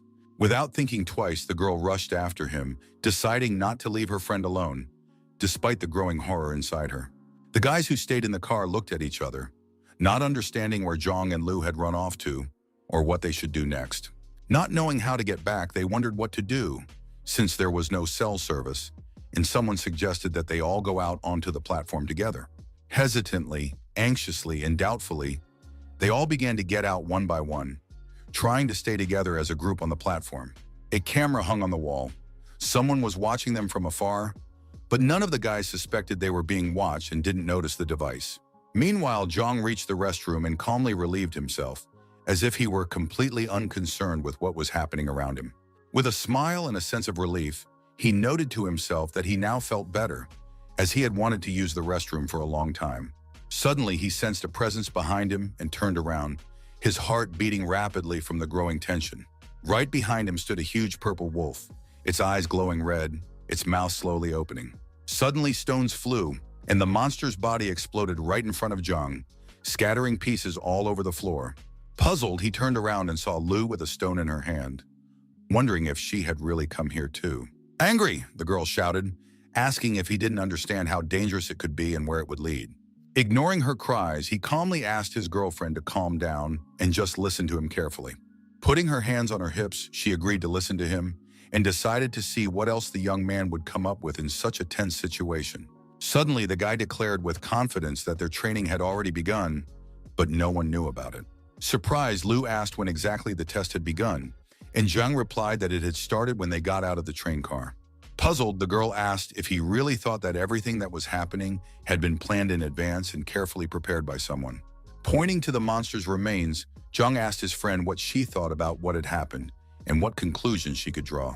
Thinking for a moment, she noted that the other one was weak and that such creatures would not have the courage to attack the training camp. Patting his friend on the shoulder, the hero smiled and said that she wasn't stupid, seriously angering her with his words. The young man confidently stated that if others had really attacked, the Night Watch would have known about it long ago and informed all the guys. Recalling the road, he decided that the trip had been deliberately prolonged and that fog and blood had been used to intimidate everyone. Summarizing his thoughts, Zhao smiled and noted that everything that was happening was just a test of strength of spirit and endurance. At that moment, monsters suddenly attacked the others. Some fought back as best they could, while others panicked and tried to run away. Waving his arms, Zhang declared that under such pressure, the difference between strong and weak students becomes obvious. He said with admiration that he was the strongest, to which Lu angrily replied that she had been hearing that all day. While they were arguing, new ones began to rapidly approach them, and the situation became even more dangerous. A huge pack of fast cheetahs suddenly rushed straight towards Zhang and Lu, preparing to attack. Hiding behind his friend's back, Zhao asked her to use her abilities, which surprised her greatly. Puzzled, Lu asked if he hadn't just declared with a confident smile that the monsters would stand no chance against him. Pushing her forward, the young man said that this was an excellent opportunity to demonstrate her abilities and reveal her true talent. While Zhang wished his friend luck, they were being closely watched from a special room for covert surveillance. On a huge screen with dozens of cameras, members of the Night Watch monitored the young people's every move in the subway. Having deftly dealt with the entire pack of cheetahs, Lu was breathing heavily, surrounded by the bloody remains of the monsters. She shouted with excitement at how cool his girlfriend had been, fighting all of them alone, and she looked very embarrassed. Suddenly, the girl lashed out at him with her fists and shouted that he should be ashamed of himself for standing idly by while she was fighting. After receiving several blows, Zhang grabbed her arm and held her tightly, trying to stop his girlfriend's outburst of rage. Calming down, he said that now was not the time for arguments and asked her to look in the direction where he had noticed something strange. There was a subway map hanging on the wall, and Zhang said that with its help, they would be able to find their way back and get out. Puzzled, Lu asked if her friend really thought they needed to leave this dangerous hole. Looking at the diagram, the young man noticed that the entrance marked with the letter C was designated as a shadow field, and this caused him great concern. Doubtful, Lu thought that it was just an imitation in the most dangerous place, but the hero assured her that it would turn out to be the safest. Taking his friend by the shoulder, he said that they had to go there, and if anything happened, he would definitely protect her from danger. Suddenly, they noticed frightened children running away and screaming for help in panic, not paying attention to the road around them. Trying to stop the runners and talk to them, the hero shouted, but all his attempts were in vain. No one listened to him. Surprised, Xiao did not understand how the elite could be frightened by ordinary others and run away like that, while Lu just silently watched what was happening. Suddenly, with terror in her voice, she screamed that a monster had appeared right behind them and pointed behind her friend. Behind Zhang stood a huge green snake with 3 heads, hissing menacingly and preparing to attack. Unexpectedly, Xiao jumped high and slammed all three of the snake's heads into the asphalt with one powerful blow. Not understanding why the enemy was still alive, the young man believed that he was the highest-ranking soldier and realized that if the monster reached the camp, it would lead to deaths. Noticing that the other was full of strength and rushed into the attack again, Lu resolutely prepared to defend herself, unwilling to retreat. Waving her arms covered in flames, she took a fighting stance and prepared to strike the snake directly. The three-headed creature caught sight of the girl's silhouette, which was reflected in its pupils, and watched her every move intently without blinking. Opening its huge mouth, it tried to grab her with its teeth, but Lu noticed something strange in its movements. With one blow, Zhang repelled the monster's attack and shouted loudly to his friend to be careful and move away. Suddenly, he grabbed her hand and squeezed it tightly, trying to pull her away with him, not letting go for a moment to protect her. While the other guy was recovering from the blow, the hero dragged his friend away and told her to run as fast as she could without looking back. When the snake came to, it furiously rushed after the kids, chasing them across the platform, and every movement echoed loudly around them. Seeing the monster, the other kids screamed in horror and scattered in all directions, fleeing in complete panic. Noticing entrance C ahead, Xiao dragged Lu behind him, loudly ordering him to move there, not wanting to waste any time. Rushing forward, he tried to reach the shadow lair, hoping that their salvation would be found there. Suddenly, the young man felt a lightness in his palm, where Lu's hand had been just a moment ago, and it frightened him. Stopping in surprise, he realized that he no longer felt her presence, as if she had dissolved into thin air. Once in the shadow lair, the hero realized that he was alone here. His friend had disappeared, and there was not even a trace of her presence nearby. The night watchman watching from another room did not understand what was happening with the snake, because its power should have been suppressed by the crystals. One of the specialists said that they had lost control of the monster, while another suggested simply going out and subduing it by force. Unexpectedly, Sun said that they would just wait, which surprised his colleagues, who immediately turned to him in bewilderment. Looking closely at the surveillance cameras, the instructor calmly suggested leaving everything as it was and not interfering. He wanted to carefully test Xiao's abilities, observing whether he could prove himself in a real battle. Upon reaching the exit, the hero noticed that there was a serious problem with the door. It would not open as it should. The glass was made of materials that let sunlight through, but still had distinctive properties. Grabbing the door handle, he began to pull it with all his might, trying to open the door and return to his girlfriend. Thinking that if he opened it many times in a row, Zhang decided that he would have a chance to meet Lu again. Opening the door again, he saw a huge three-headed snake with its mouth open, ready to pounce on him. Trying to defend himself, the hero took a fighting stance, but the other snake was getting closer and closer to him, preparing to deliver a fatal blow. Realizing the inevitability of the situation, the young man understood that he had to take action right now in order to survive. To distract the dragon, he tried to grab its lower jaw and thus delay its swift attack. Deciding to use his hand-to-hand combat skills, he began to deliver multiple blows directly to the monster's body. After a series of attacks, the dragon retreated slightly, as if pausing for a moment to think, and lost its previous momentum and strength. Breathing heavily, Zhang realized that he had almost lost control of himself, but hoped that no one had noticed. Suddenly, a thick shadow enveloped his face, and he froze in amazement, not understanding what was happening. A minute later, darkness completely engulfed the young man, and he himself seemed to turn into the living embodiment of a shadow. Puzzled, he did not understand why this had happened, because he had not activated the form himself. It had all happened on its own. While the hero was examining himself, someone landed sharply nearby, raising a cloud of dust and earth from the impact. Hearing a loud noise, Xiao turned around in surprise, trying to figure out who had appeared next to him. In front of him stood a green monster covered with many eyes, one of which was even visible right in its mouth. Realizing that this other being had reached the upper limit of the first rank, Xiao understood that the situation was becoming extremely dangerous. In the observation room, cameras broadcast the young man's battle with this creature in real time for all employees to see.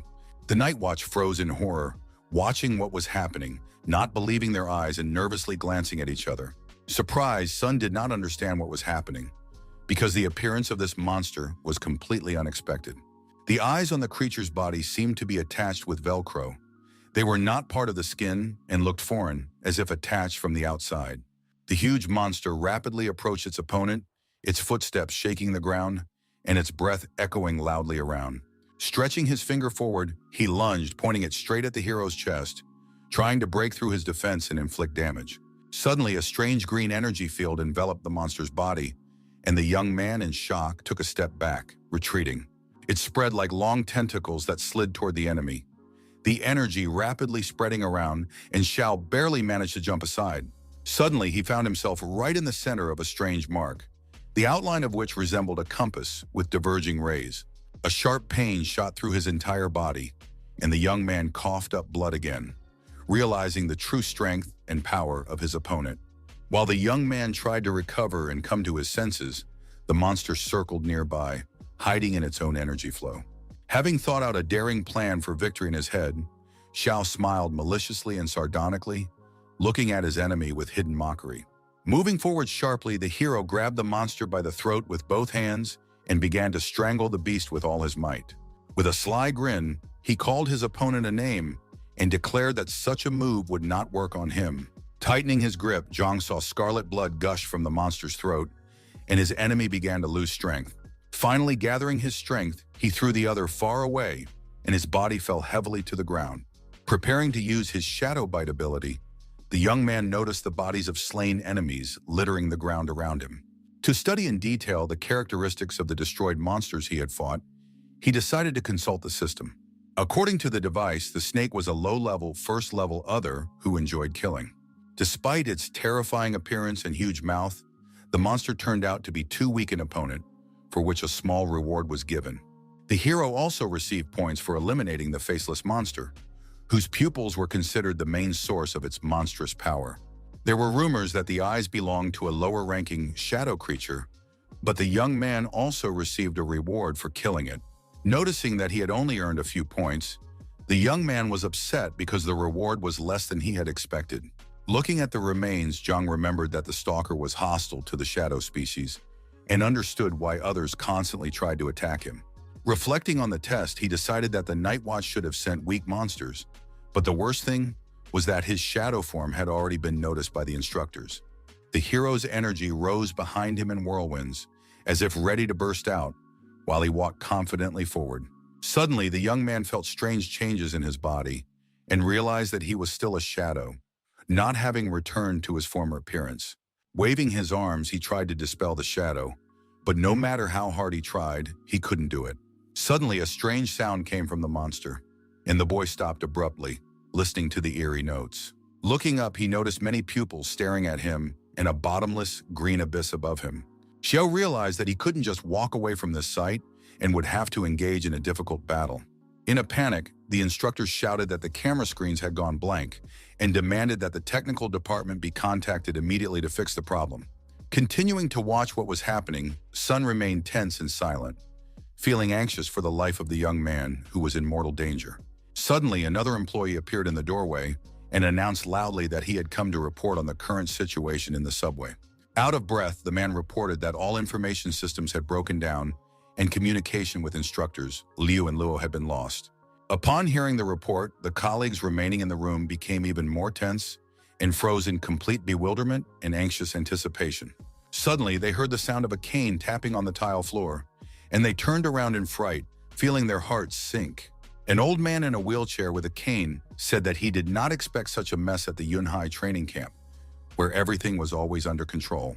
He asked maliciously whether those present considered themselves worthy instructors, and they bowed and asked his forgiveness.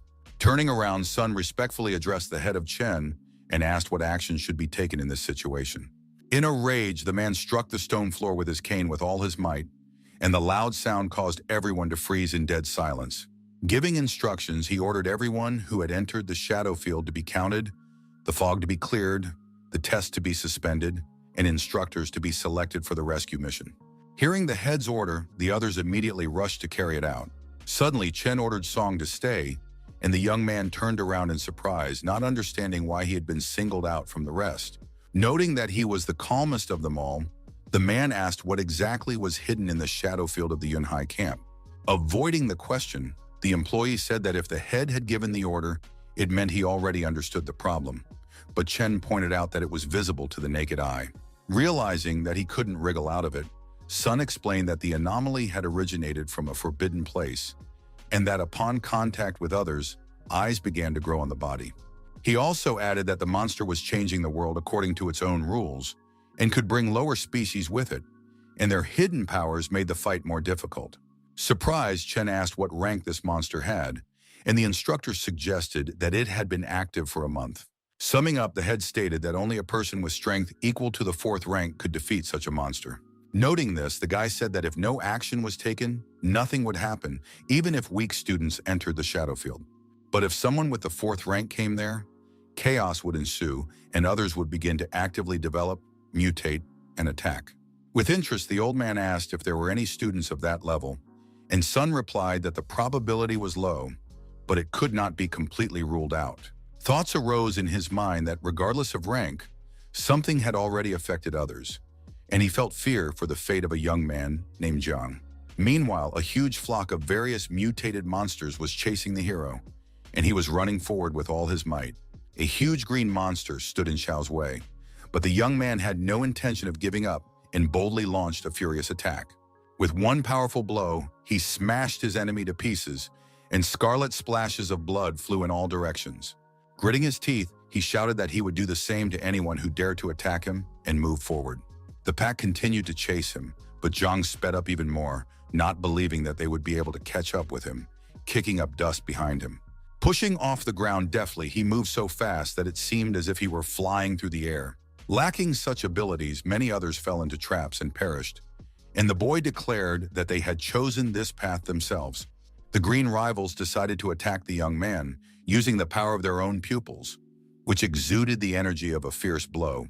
A powerful energy blast struck him in the back, and Zhao felt excruciating pain, barely managing to hold back a scream.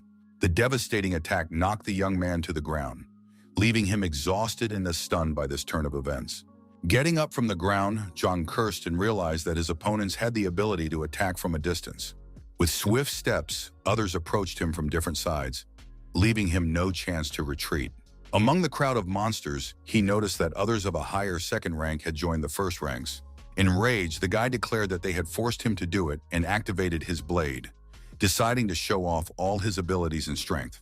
Suddenly, he noticed a strange phenomenon and stopped in surprise, realizing that something had gone completely wrong. Examining his body, he realized that the shadow blade had not been activated, and at first did not understand what the problem was. After thinking for a moment, he realized that his enemies had used energy to seal him away, and the hero understood that his abilities were now inaccessible.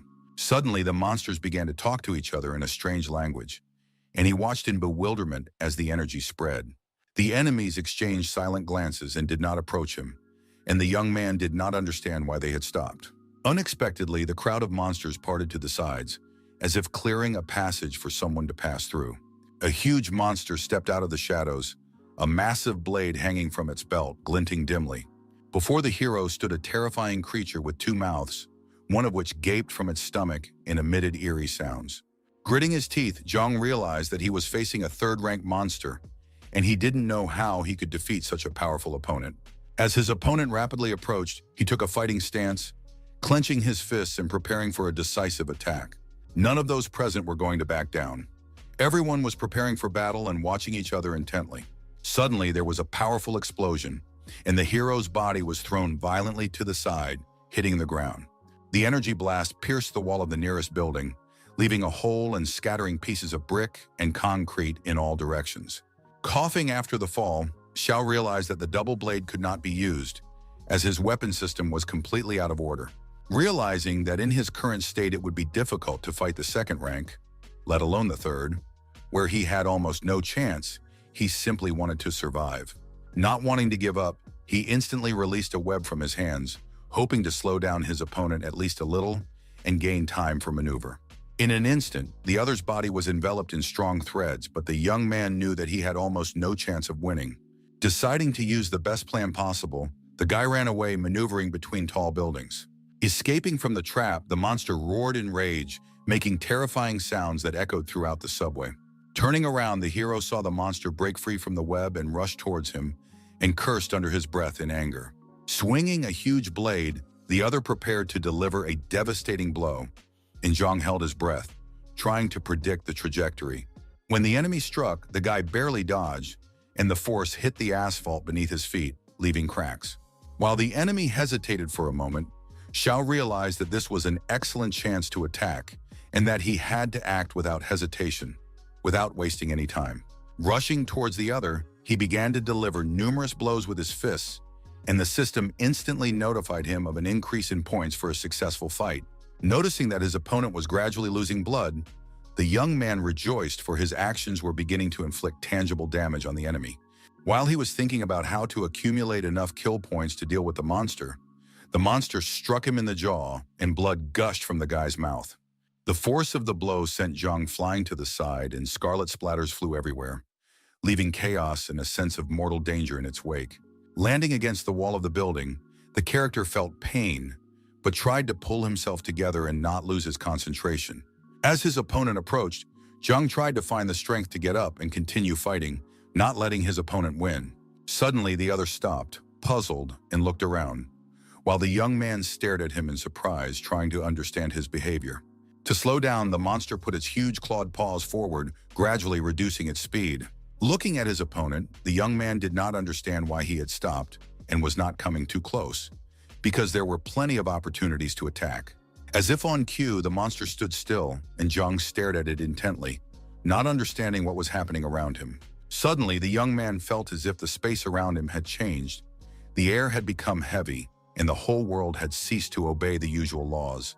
Looking at the half-ruined buildings around him, he did not understand what had happened and why everything had become so strange and unfamiliar. Angry, Zhou realized that this place was like a shadow layer, but it felt different, as if completely different. Dangerous forces were at work here. A strange energy enveloped the space, creating tension, and the guy realized that this world frightened him more than the dark one. Moving abruptly, the other swung his sword, ready to deliver a devastating blow, and the hero barely had time to react. Realizing that he needed to escape, the hero rushed to run, desperately dodging and trying to keep at least a little distance from the enemy. Continuing to run, he grew tired and out of breath, thinking up a plan in his head to survive in this dangerous and strange space. Ahead, Zhang saw a dark abyss and did not understand why the alley was so long, thinking that his eyes were deceiving him or that his vision was failing.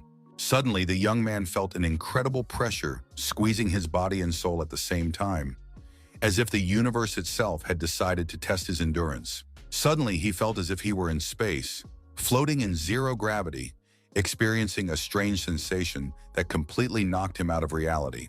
Not understanding what kind of place it was, he felt nothing familiar, as if all his senses had refused to work under the influence of the new environment. He saw his hands rise on their own, uncontrollably, as if someone else were controlling his body. In horror, Zhang screamed as if he were falling, feeling that his body was not obeying him, and desperately tried to regain control of his movements. Someone was hitting him in the face, and the hero screamed, demanding that they stop, declaring that he was the master of his own body, and no one had the right to control it without his permission. A moment later, he felt relief and thought that it had all stopped, although his heart was still beating wildly. A strange energy ball was rapidly approaching him, and Zhang had no time to come up with a plan. Unable to do anything, he stood still, but the ball hit him right in the heart, causing strange sensations throughout his body. Pain, fear, and uncertainty filled him at the same time, and Xiao realized that he was facing forces that could not be fought with ordinary means. The energy core completely enveloped Zhang, and he seemed to be floating in the universe, losing contact with the ground, feeling heaviness and a strange warmth. Like invisible threads, his body was wrapped tighter and tighter, holding him in a state of suspension, depriving him of the ability to move freely. In the reflection of the hero's eyes, a mesmerizing core was visible, and Zhang firmly told himself that he would wait for the appearance of the Lord of Shadows. Suddenly, he found himself on a glass podium, walking forward and thinking about the place he was in, while his own shadows watched him from all sides. Suddenly, a voice said that this was the border between this world and Xinzhou, and the young man stopped, looking questioning. Taking a fighting stance, he shouted, asking who was speaking to him, but there was silence all around, and no answer came. After a while, the voice said that Xiao was unaware of what was happening and suggested that he dive deeper into the shadows. The stranger continued, saying that everything around him was dark, cold, and merciless, and the young man turned around, wanting to see who was talking to him. The purple hand of the shadow approached him, with long, sharp nails as if ready to grab or deliver a fatal blow. The shadow defiantly declared that he and Zhang were of the same origin, reaching out its limbs directly toward the character. Atfar, bewildered by the stranger's words, froze in shock, unable to comprehend what was happening around him. Angered, the young man punched the shadow, but it was as if he were hitting glass, and the blow missed its target and did no damage. The reflection asked what he was doing, and Zhang replied that he was eliminating the other, although his understanding of what was happening remained vague. The shadow maliciously declared that the hero's actions were reckless, explaining that he should not neglect his skills, but he only wanted to get out quickly and save Lu. Stretching out its index finger, the shadow told Jiang to see for himself what was going on and figure it all out. Looking in the direction indicated by the shadow, Zhao, puzzled and anxious, tried to understand what he should see and how it would help him. A huge eye appeared in front of him, sparkling and mesmerizing, emanating a strange energy. Everything around him was enveloped in a light haze, and the shadow watched Zhang's actions intently, as if checking how well he understood the situation. Not believing his eyes, the young man asked if this was the same kind of eye that had previously blocked part of his powers, and the shadow confirmed it. She explained that the sparkling appearance and the appearance of shadows are sworn enemies, and although Xiao is special, he is still susceptible to their influence. The sparkling appearance chose the young man as its target, trying to block his abilities, and the shadow warned that the young man was already dead. Zhang asked in surprise if that meant the Shadow Lord had saved him that time, and the shadow replied that it had been waiting for him to appear for a long time. The ruler clarified that he had long been searching for someone as strong as himself to complete his mission and pass on his power. As he spoke, fragments resembling crystals of various shapes fell nearby, creating a dangerous and unpredictable atmosphere. In the past, he had been powerful and responsible, and such people were extremely difficult to find. He had been the head of an important group in Shenzhou. As a result of an accident, his body broke into many fragments and entered this world, while his sparkling appearance retained part of his soul. His heart turned into a huge eye, which became a source of power, a separate consciousness, and a manifestation of the might that once belonged to a human being. Being capricious, the entity turned away from its master and began to use his powers for its own interests, completely appropriating his might and authority. As if emerging from the glass, the Lord declared that he had been waiting for the appearance of shadows, anticipating a meeting with someone who could defeat him. Emerging from the mirror, he stretched out his hands and declared that someone stronger had finally appeared, begging Zhang to destroy the eyes and become their master. The young man's body glowed with a strange light. He did not understand what was happening, and the shadow assured him that it would obey him. When the Lord approached Xiao, he slapped him sharply, unwilling to follow orders and considering the Lord to be insolent. With one powerful blow, the hero knocked the shadow aside, knocking his opponent off his feet, and stared at him intently. Puzzled, the Lord asked what the young man was doing, saying that he had agreed to help with a look in his eyes, but Zhang replied that he had not given his consent. The young man stated emphatically that someone who had no other options left had no right to set conditions and demand obedience from him. Approaching the shadow and pointing his finger, he asked if it was true that the Lord would obey him, testing the enemy's intentions. Instead of giving a direct answer, the shadow said that Zhang would not be able to escape anyway, hinting that he was trapped. Hearing this, the young man looked defiantly at the mirror, showing no fear and preparing for decisive action. Suddenly, the Lord declared that in that case, the young man would serve here, and it should be an honor for him to become the bearer of his power. With fury, the hero struck the glass, reaching his opponent, and prepared for battle, focusing entirely on defense. Pulling the shadow out of the mirror, Zhang began to strangle it, demonstrating his power and control over the enemy's magical essence. Although the Lord claimed that he had been powerful in the past, his words could not be verified, and Xiao stated that the proposal was. The shadow maliciously replied that he was 6th rank, and that Zhang's continued existence in Shenzhou would be impossible. Suddenly, the Lord felt the young man sucking his energy into himself, unable to believe that a simple 2nd-rank person could gain the upper hand over him.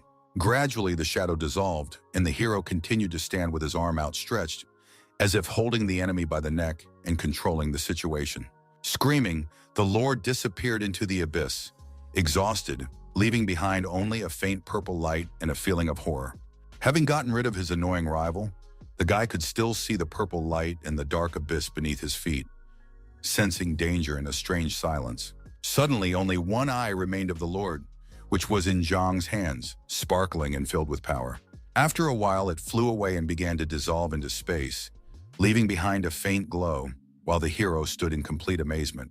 Not understanding what was happening, he remembered the shadow and the fragments, trying to connect what was happening with previous events. Meanwhile, the sparkling sight completely surrounded the night watch and the students, and one of the members ordered everyone to take the medicine and not leave the formation.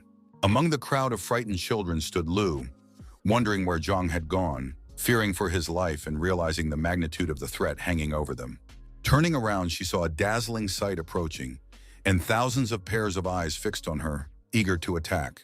Forming a huge ball, the multitude of shining eyes stared intently at their victims, completely controlling the space and bending it to their will. Suddenly, the sparkling monsters rushed to attack the girl, and she looked at them in bewilderment, not knowing what to do next. Preparing to fight back, Lu took up a fighting stance, and her hands burst into flames, ready to burn anyone who approached her. Throwing fireballs, she deftly enveloped her enemies in flames, their screams merging with the crackling of energy and bright flashes around them. One of the guys began to cut down monsters with his strength, striking with precision and determination, saving his comrades from imminent danger.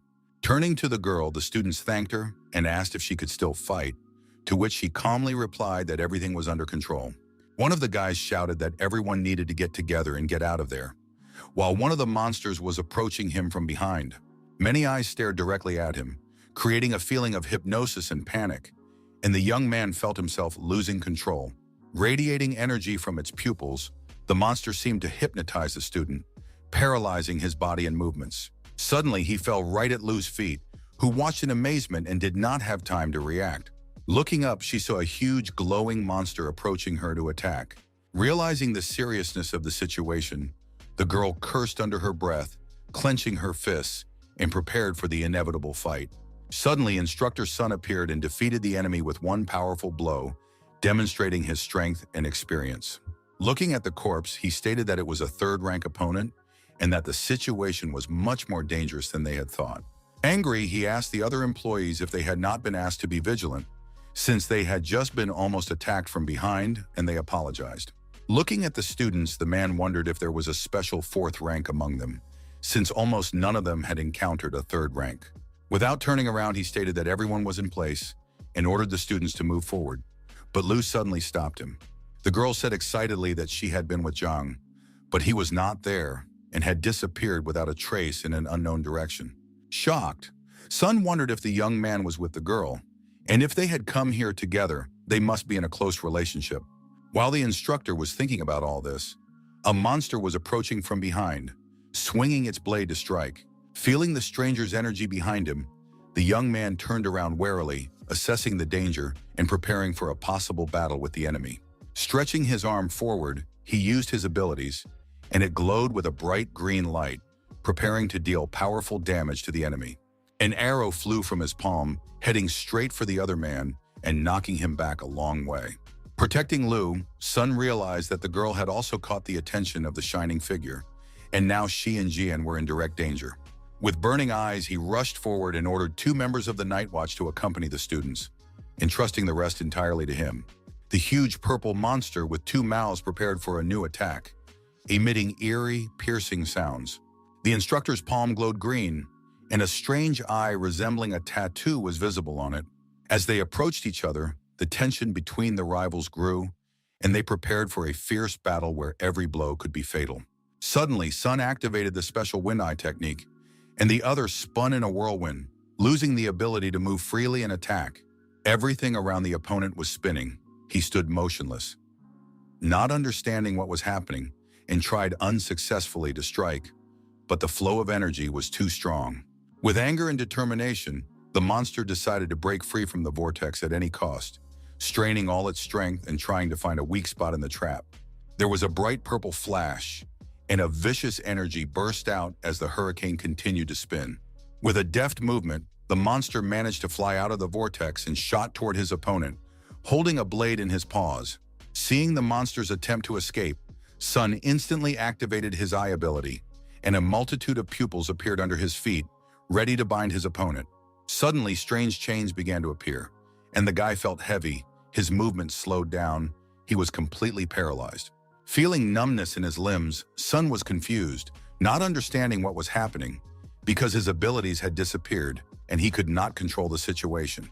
Turning around, he noticed that the other was approaching the students and instructors, and realized that he had to save them at all costs. A huge red ball consisting of eyes filled the space in the sky, radiating energy that felt like pressure. The eyes enveloped the space, filling everything around them with their energy and creating a sense of imminent danger. Feeling the influence of the gaze, the boys stood frozen, unable to move, panic gripping their minds, their bodies seemingly obeying someone else's will. A strange force began to suck Sunya in, and he desperately tried to stay on his feet, but the energy was too overwhelming. Unable to resist, he fell to the ground and bruised himself slightly, realizing that his opponent and the magic of his gaze were too powerful. The other instructors and members of the Night Watch also felt the influence of the sight, going mad, losing control of their bodies and minds. Lu stood among them, thinking that the end was coming, her body unable to move, her mind clouded, and horror gradually enveloping every cell. Stretching her fists forward, she realized that although she was mentally prepared, she felt physically weak compared to the others, and the monster was rapidly approaching her. Noticing the sword flying through the air, Lu closed one eye and realized that it was inevitable and that it was impossible to protect herself. Sacrificing her life for her friend, she decided that Zhang must live, even if the chances of survival were minimal. Feeling despair overwhelm her mind and her body bound by the enemy's overwhelming energy, the girl had already stopped believing in miracles. A shadow approached her with a sword in its hands, and she thought it was Zhang, hoping for salvation, even though she understood that the danger was extremely great. To prevent the girl from falling from shock, he managed to catch her and gently supported her, preventing her from collapsing from loss of consciousness. With a smile, the shadow declared that he was there, giving her hope and instilling the confidence and strength she needed to face the threat. After laying his girlfriend on the ground in a semi-conscious state, Zhang didn't know what would happen next and thought about a plan. Staring intently at Lu's pale face, he realized that he had to act quickly, otherwise everything would end badly. A huge flock of monsters appeared behind the hero, different types, vicious and dangerous, and he quickly thought of a way to deal with this onslaught. As they rushed into battle, cries of echoed through the streets, while Xiao, with a sly smile, prepared for combat, confident of victory. He noted to himself that although the territory belonged to the species of eyes, everyone had forgotten that the species of shadows also ruled here. Taking up a fighting stance, the hero's body filled with energy, his eyes lit up, and he decided to fight to the end. Reaching up, he activated his threads, hoping they would help stop his enemies by creating a glowing energy shield around him. A bright light emanated from his palm. The space around him lit up with the energy of shadows, and the monsters froze, sensing his power and strength. In the sky, the threads began to spin, sparkling like stars, and gradually began to envelop the monsters, stopping their attacks. Gradually, they formed a net around the others, who froze, not understanding what was happening but feeling a strange influence. A shadow portal appeared in the sky, and the monsters stared at it in amazement as Zhang welcomed them to his territory. A glowing shadow dome appeared in the center of the abyss, rays passing through it and illuminating everything around. The energy engulfed the faces of his opponents, and they writhed in pain and made terrifying sounds that echoed everywhere. Glowing circles appeared under the young man's feet, and he stepped on them confidently, feeling a surge of strength, preparing to destroy everyone. A moment later, a powerful explosion rocked the air, tearing some bodies to pieces, but Zhang didn't even turn around, continuing on his way. Chaos reigned behind him, and the terrifying sounds of battle could be heard, but the hero felt joy and satisfaction, knowing that victory was near. Suddenly, a huge monster with two mouths appeared in front of him. Remembering how it had chased him down the street, Xiao realized that it was his turn to fight. Swinging his blades decisively, the young man prepared to deliver a crushing blow, demonstrating speed and precision of movement. The monster stood motionless, but the warrior struck it with such force that it felt unbearable pain. Its eyes widened and it trembled. A strange energy hung in the air, and the monster, frozen with fear, sensed it and seemed afraid to move despite its wounds. In an instant, Its body was torn to pieces, and Zhang smiled, realizing his victory and feeling the strength and experience he had gained in battle. Another pair of eyes appeared nearby, watching intently as it prepared to attack the hero with its pupils. Unwilling to give up, the young man activated his pursuit skill, and the monster's eye began to emit a bright light, weakening it. Staring intently at his enemy, the character felt his superiority and realized that he was regaining control. The bright rays began to burn through the enemy's body, causing unbearable pain and making it impossible to resist. As soon as the hero's ability took effect, the eyes lost their power, blood spilled onto the ground, he fell dead, and Zhang watched intently. Deciding to finish off the enemy, the hero used his decapitation skill. The blades glowed brightly, and the space around him was filled with the energy of shadows. Suddenly, the guy felt a strange sensation, froze with the blades in his hands, looking around and trying to understand what was happening. Red rays resembling rain began to descend from the sky, and Zhang froze, watching them, realizing the power of the shadows. Amidst the multitude of monster corpses, red rays fell to the ground, and the warrior felt strength and power within himself, ready for new battles. Standing with his foot on the lifeless body of the enemy, the young man realized that he had suppressed an entire species and all their abilities. With a sly smile, he declared that even with his second rank, he was able to kill another third rank in a matter of seconds, and understood why they acted in groups. Gradually, power concentrated in Zhang's hands, and with his skills, he sucked energy from the slain enemy. Meanwhile, the Night Watch rushed to the rescue, quickly approaching the scene of the battle with the monsters. Looking up between the skyscrapers, Zhao saw the rescue team and did not understand who had signaled them. Realizing that he could be identified and his true nature revealed, he understood that the team's arrival was completely untimely. Gradually, the crew approached the glowing vortex, preparing to assist all those affected. The captain gave the order to quickly remove all the wounded, and the crew members rushed to organize the evacuation and medical assistance. Stating that people were dying, a girl from the team asked if anyone had taken pills for contamination, as they needed to be taken on time. Another said that several people were needed to block the view of the eyes. Otherwise, the danger to everyone would increase significantly. At the hospital, nurses and doctors rescued the wounded after the attack, rushing to provide assistance and trying to stabilize everyone's condition. Sitting in the hallway with an IV drip, Zhang smiled as he recounted how he had deftly dealt with huge monsters, and the guys listened with admiration. As he continued to brag about his achievements, someone hit him in the cheek with a pill bottle, causing surprise.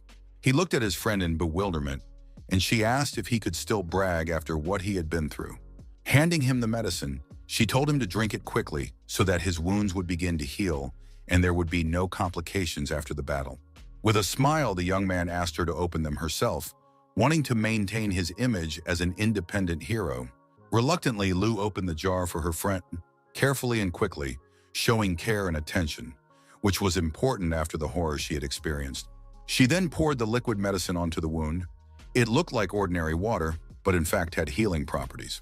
Noticing the effect on the wound, Zhang cried out in pain, not expecting the strong burning sensation and instant effect of the medicine.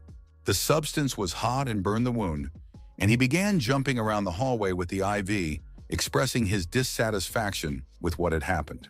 Angry, he shouted that the medicine should have been drunk, not poured on wounds, and his girlfriend replied that he was to blame for the situation that had arisen. Surprised, the guy asked if his girlfriend was angry with him, but she pretended that everything was fine, giving him time to think. Trying to find the right words, the young man attempted to apologize, controlling his emotions and showing that he was ready to listen. Approaching him, Lu didn't let him finish, took his face in her hands and looked at him closely, then covered his wounds with bandages. With annoyance in her voice, she asked him not to treat her like that again, demanding that he be attentive and careful in the future. Shocked by the girl's behavior, Zhang nodded approvingly, agreeing with her and showing respect for her words and concern. Staring intently at her lips and beautiful smile, he felt a warmth inside and was amazed by her courage. Suddenly, the girl said that when she fainted, she woke up completely unharmed, and Xiao said that the instructor had simply saved her. She shouted furiously that it was Brother Yue, and the hero almost choked on his pill, realizing that he was involved in what had happened. Wanting to change the subject, he said that it was probably just the girl's imagination, and pretended not to understand how the hero could have ended up in the training camp. Sitting down next to him, Lu stated that she was sure it was you who saved her when she lost consciousness, completely discouraging the young man with her statement. Thoughtfully, she added that at the moment of rescue, she had spoken his name and felt as if she had known her rescuer for a long time. As soon as the girl wanted to express her assumption, Zhang interrupted her and asked if she really doubted him. The thought occurred to Lu that her friend might be the mysterious Yue, but she said she had no doubts about his honesty. Suddenly, she declared that Yue was not as crazy as Xiao, which greatly angered the young man, causing him to want to respond sharply.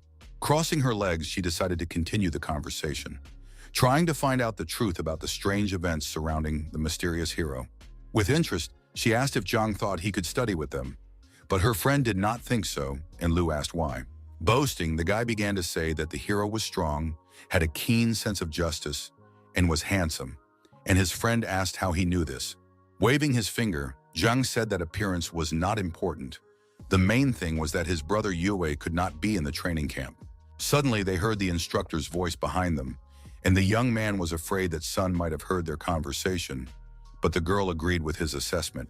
After greeting the teacher, Lu asked about the injury, and he said it was minor, assuring the kids that everything would be fine. Sitting down, the girl said that thanks to Sun and the other instructors, they were now alive and could continue their studies. The teacher firmly stated that everything had happened because of their negligence, and therefore they were obliged to immediately resolve the situation. Turning to the hero, he said that he had not seen him among those who had been rescued, assuming that the young man had escaped on his own, and Zhang confirmed his words. Surprised, the instructor said that if the young man was telling the truth, he would eagerly await his next visit. Taking out the device, he stated that there were many people in the testing room and decided to check the students for contamination right there and then. Pointing it at Lu and Zhang, he noted that there was no contamination, so they should take the medicine and return to the others. As he said goodbye, Sun said that he would go and check on the others. And as he left, he thanked them for their help in the battle. Walking toward the exit, he silently wondered how the student had managed to get out on his own, because with such an influx of others, even an experienced instructor would have found it extremely difficult. Suddenly, his gaze fell on the device's screen, and he was greatly surprised to see the data displayed there. The guy was ranked second, and Sun realized that the student had been hiding his true strength, which he used to survive. But he knew that it still wouldn't be enough to resist the gaze, and he was surprised that the guy was able to survive on his own without any outside help. The strangest thing, he thought, was that the pollution index was 0, even though everyone usually gets it when they kill others. Meanwhile, Zhang asked Lu whose name she was saying, and she replied that it was her father's, and he asked in surprise why not his. Turning around, the instructor found the student interesting and realized that he had many secrets that he had yet to reveal in the future. Yunhai University included not only a training camp, but also an educational environment where girls socialize with girls and boys with boys. With their suitcases, Lu and Zhang were walking to the dormitory, but he was distracted by the beautiful legs of other ladies in short skirts. Angry, his friend cursed and walked quickly ahead while he tried to catch up with her, quickening his pace and trying not to fall behind. Suddenly, she said she would go alone, and he replied that he was unfamiliar with the area and offered to walk her to the door. Annoyed, she asked if he really wanted to take her to the women's dormitory to look at the girls, and he admitted that he did. She hit him on the head with her suitcase, giving him a bump, and left, shouting that he should never speak to her again. Suddenly, a familiar voice came from behind, suggesting that he had angered Lu again, and the hero decided to turn around to see who had said it. Standing there with popcorn and a chicken leg was his old friend Yuqiang. Seeing him, Xiao was surprised and asked why he had gained so much weight. With his mouth wide open, Lu stuffed himself with popcorn, and the hero understood the reason for his sudden weight gain, smiling and shaking his head. With his mouth full, his friend said that his ability was gluttony, and that the more he ate, the stronger he became. Lifting Zhang's suitcase with one finger, he said that Yunhai's abilities were not initially suitable, but the bar was lowered and he was accepted. Asking where the young man was going, he offered to walk him there, and Xiao replied that he was going to the first building, which had an interesting shape with many windows. The building was made of red brick, very tall, and against the blue sky, it looked beautiful and majestic, striking with its architecture. Approaching him, Yuxiang pointed and said, "Doesn't this building look cool?" eliciting admiration from Zhang. With a smile, the hero said that the building looked great and resembled a hotel, impressing with its appearance and enormous size. After taking the elevator to the right floor, his friend told him that the dormitory was intended for the best students, with comfortable and top-notch facilities. In addition to the rooms, the building had a training hall and a small garden, creating a comfortable and pleasant atmosphere for relaxation. There was also a huge library with a large collection of literature, where students could prepare for classes and learn new things. Approaching the doors, Yukyang said that they had come to Zhang's room, wondering why the door was open, since the room was supposed to be single occupancy. Suddenly, they heard a noise, opened the door, and were astonished to find an unexpected scene in the room, one for which they were not prepared. Inside, the second-year students were discussing amenities and arguing about whether strong first-year students would enroll this year, smiling and arguing. Suddenly, one of them noticed someone coming in, and after telling the others, turned to the door, ready to greet the unexpected guests in the room.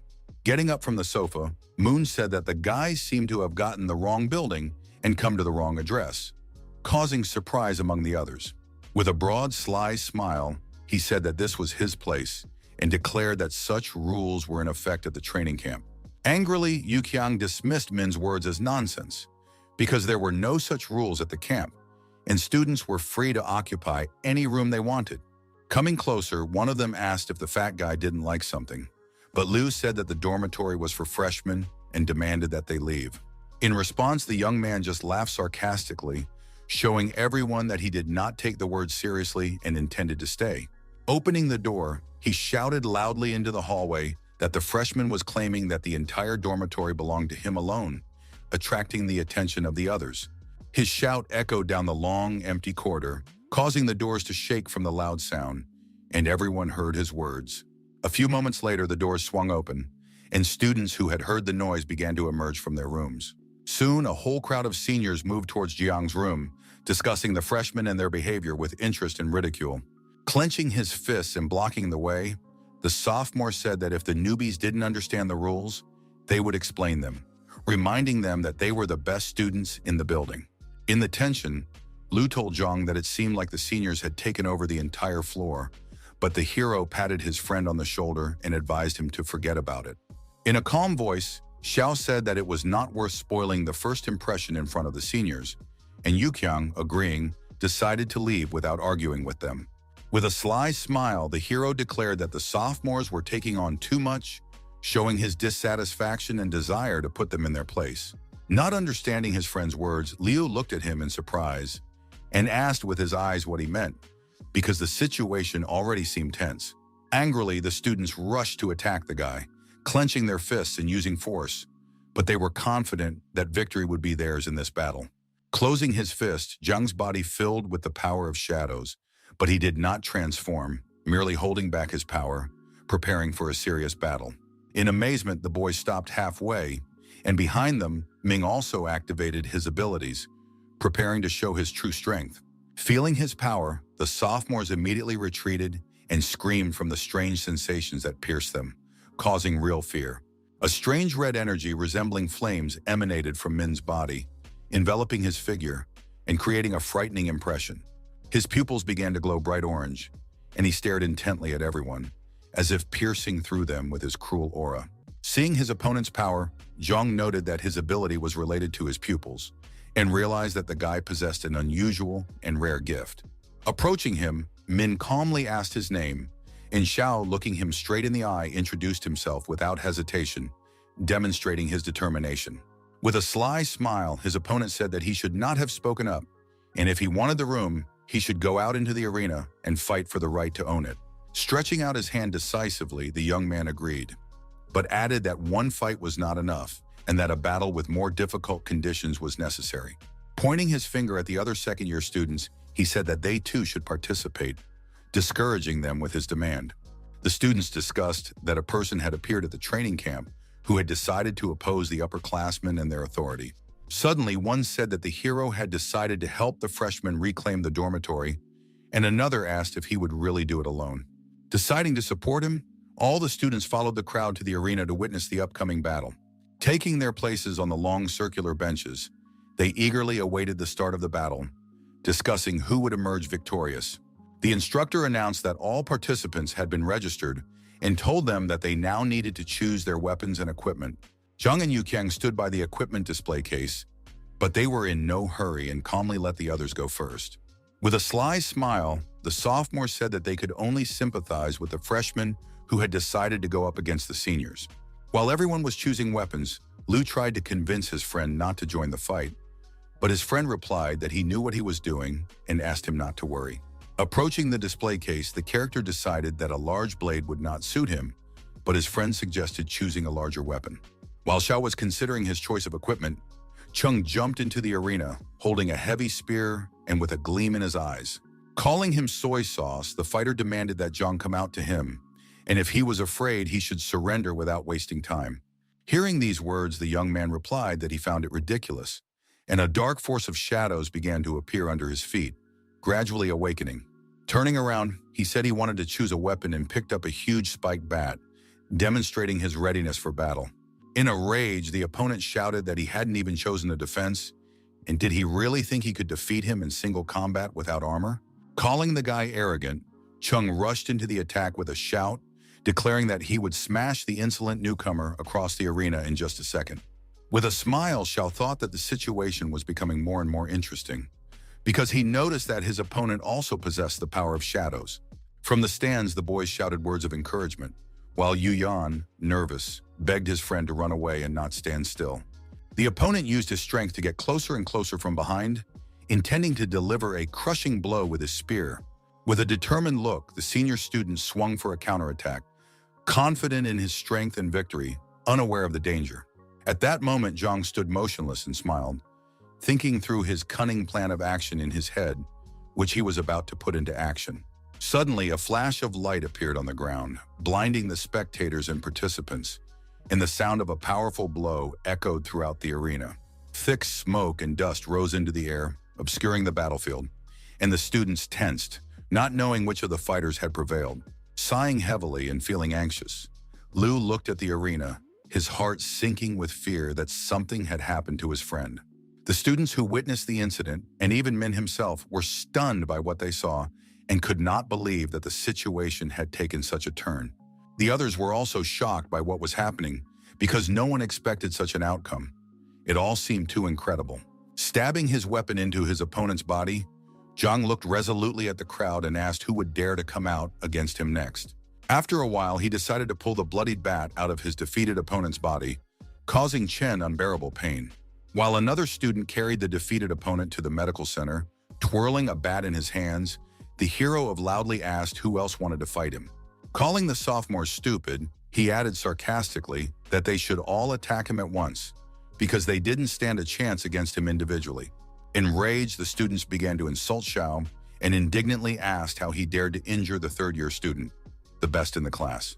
In an instant, they all jumped into the arena, surrounding Zhang on all sides, leaving him no way to escape or retreat. Taking confident fighting stances, the boys prepared for battle, their faces expressing determination and complete absence of doubt. Each of the students had their own special abilities, while the weaker ones hesitated, wondering whether they should participate in this battle. With a smile, the hero thought that this was the decisive moment of his life and that this battle would determine his future fate in the training camp. Deciding to choose a suitable ability, he decided to turn to the system and noticed that he could transform into a shadow and a stalker. Thanks to his second power, he could hide in the shadows, and no one could notice or even know of his existence. But when his identity was revealed, the power's effect noticeably diminished, and he had already encountered this in previous battles with the I-type.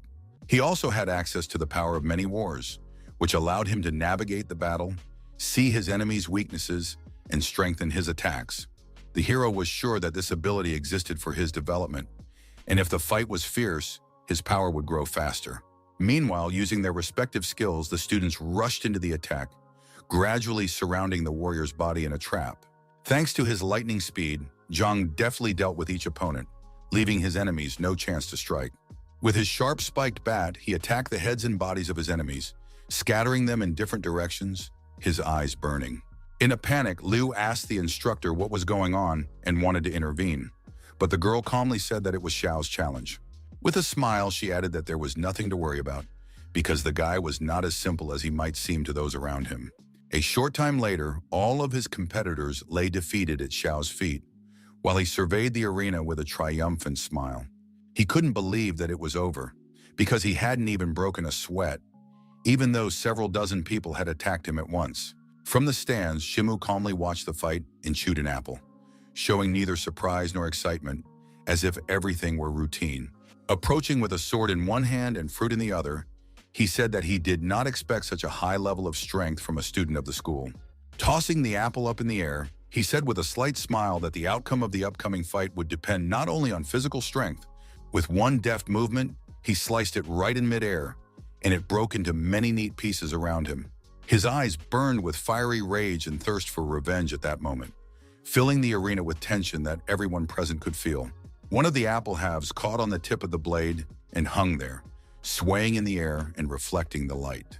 With deft movements of his weapon, Shimu turned the apple into an elegant rose and declared that victory depended solely on technique.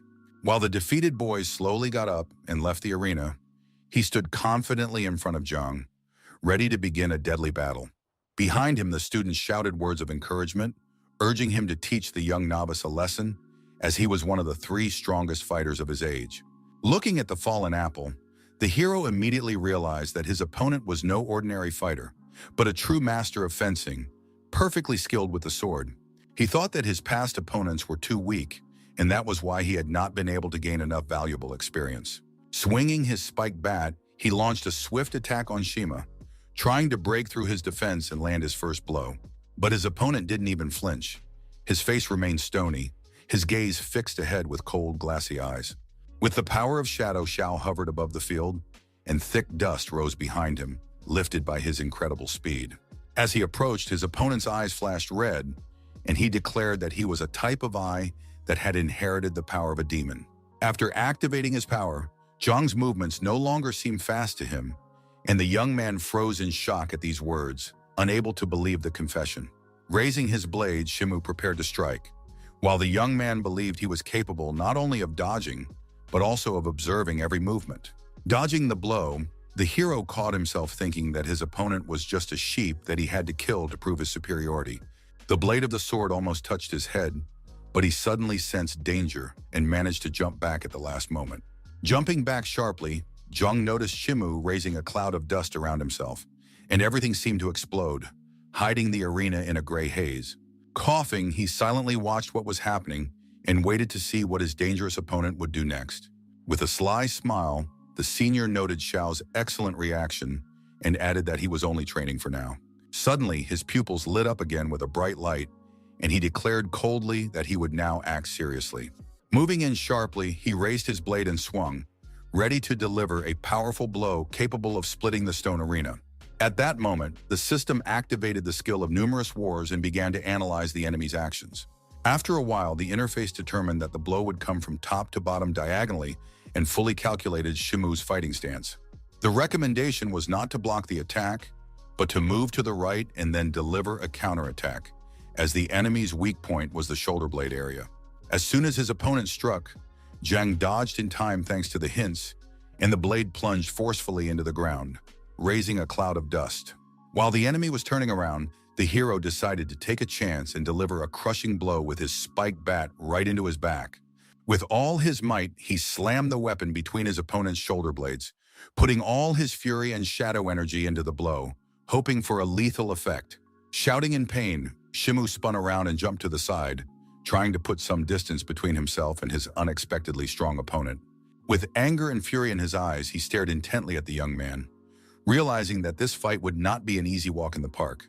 Examining his weapon, Xiao was puzzled as to how his opponent remained unharmed, since he was the one who had struck the blow, but the technique had not worked. Discouraged, Shimu continued to stare at him, and his eyes betrayed his anxiety, as if he were experiencing real fear for the first time. After thinking for a moment, the character did not believe that the senior could be a shadow, and shifted the bat from hand to hand, preparing for a new swing. In the end, he decided that things were bad. His influence was weak, and if his opponent activated his power, he would have a very hard time. Taking up a fighting stance, Shimu stood motionless, clutching his sword in his hands like a stone statue in the arena.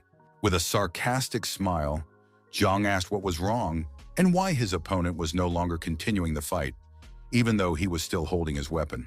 Mocking the hero, The young man asked if he was afraid of his strength and trembling, afraid to continue the battle.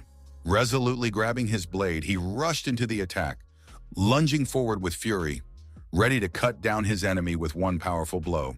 Using the power of shadow, the warrior stood still and patiently waited for the moment when his opponent would approach to counterattack.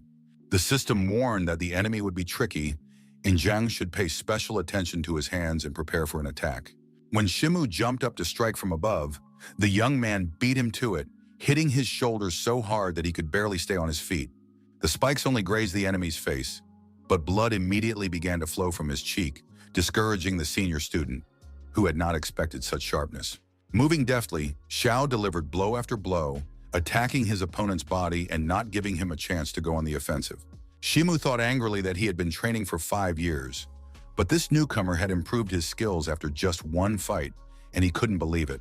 With precise lunges forward, the warrior had the advantage, while his opponent defended himself by blocking with his blade, but their strengths were not equal. Suddenly, the young man felt the power of the shadow emanating from Zhang and froze in amazement, unable to believe that he could possess such power. The character's body glowed blue and he smiled at his opponent, demonstrating complete superiority in battle. With the bat in his hands, he stepped back a few meters while Shimu silently watched his back, unable to believe what was happening. With a smile, Zhang told his opponent to use all his tricks and leave nothing in reserve for the next fight. Angrily, the senior shouted that he had only wanted to teach the newcomer a lesson, but the latter had forced his hand, and now he had to die. Dragging his blade across the ground, he struck sparks, demonstrating his fury and determination not to stop until the fight was over. Staring intently at his enemy, the young man decided to use a special technique, residual image cutting, his new skill. Approaching from different sides, Shimu prepared to strike while Zhang stood motionless, like a stone statue. When the enemy swung, Zhang took a stance and prepared to defend himself, realizing that this was the decisive moment of the fight. With one blow, the opponent cut through the young man's body, but realized that it was only an image and that the real character was behind it. Seeing this, he was shocked, not expecting such abilities and such an outcome, which threw him off balance. While Shimu stood in amazement, the real Xiao was already approaching from behind, preparing to deliver a crushing fatal blow.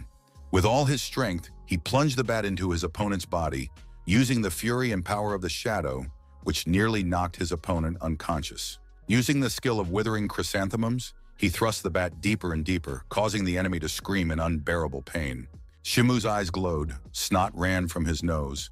Foam came out of his mouth, and he screamed horribly, unable to withstand the torture. With the bat still in his body, he collapsed onto the arena floor, and Zhang, bowing demonstratively, thanked his opponent for such a useful lesson. Thanks to numerous wars, the young man had acquired a new skill of intuitive defense and was very happy with this gift. Addressing the stands, he shouted that this was all they were capable of and demanded that absolutely everyone come here. Suddenly, he declared that he was challenging all of Yunhai's students, while the seniors sat in shock, watching what was happening.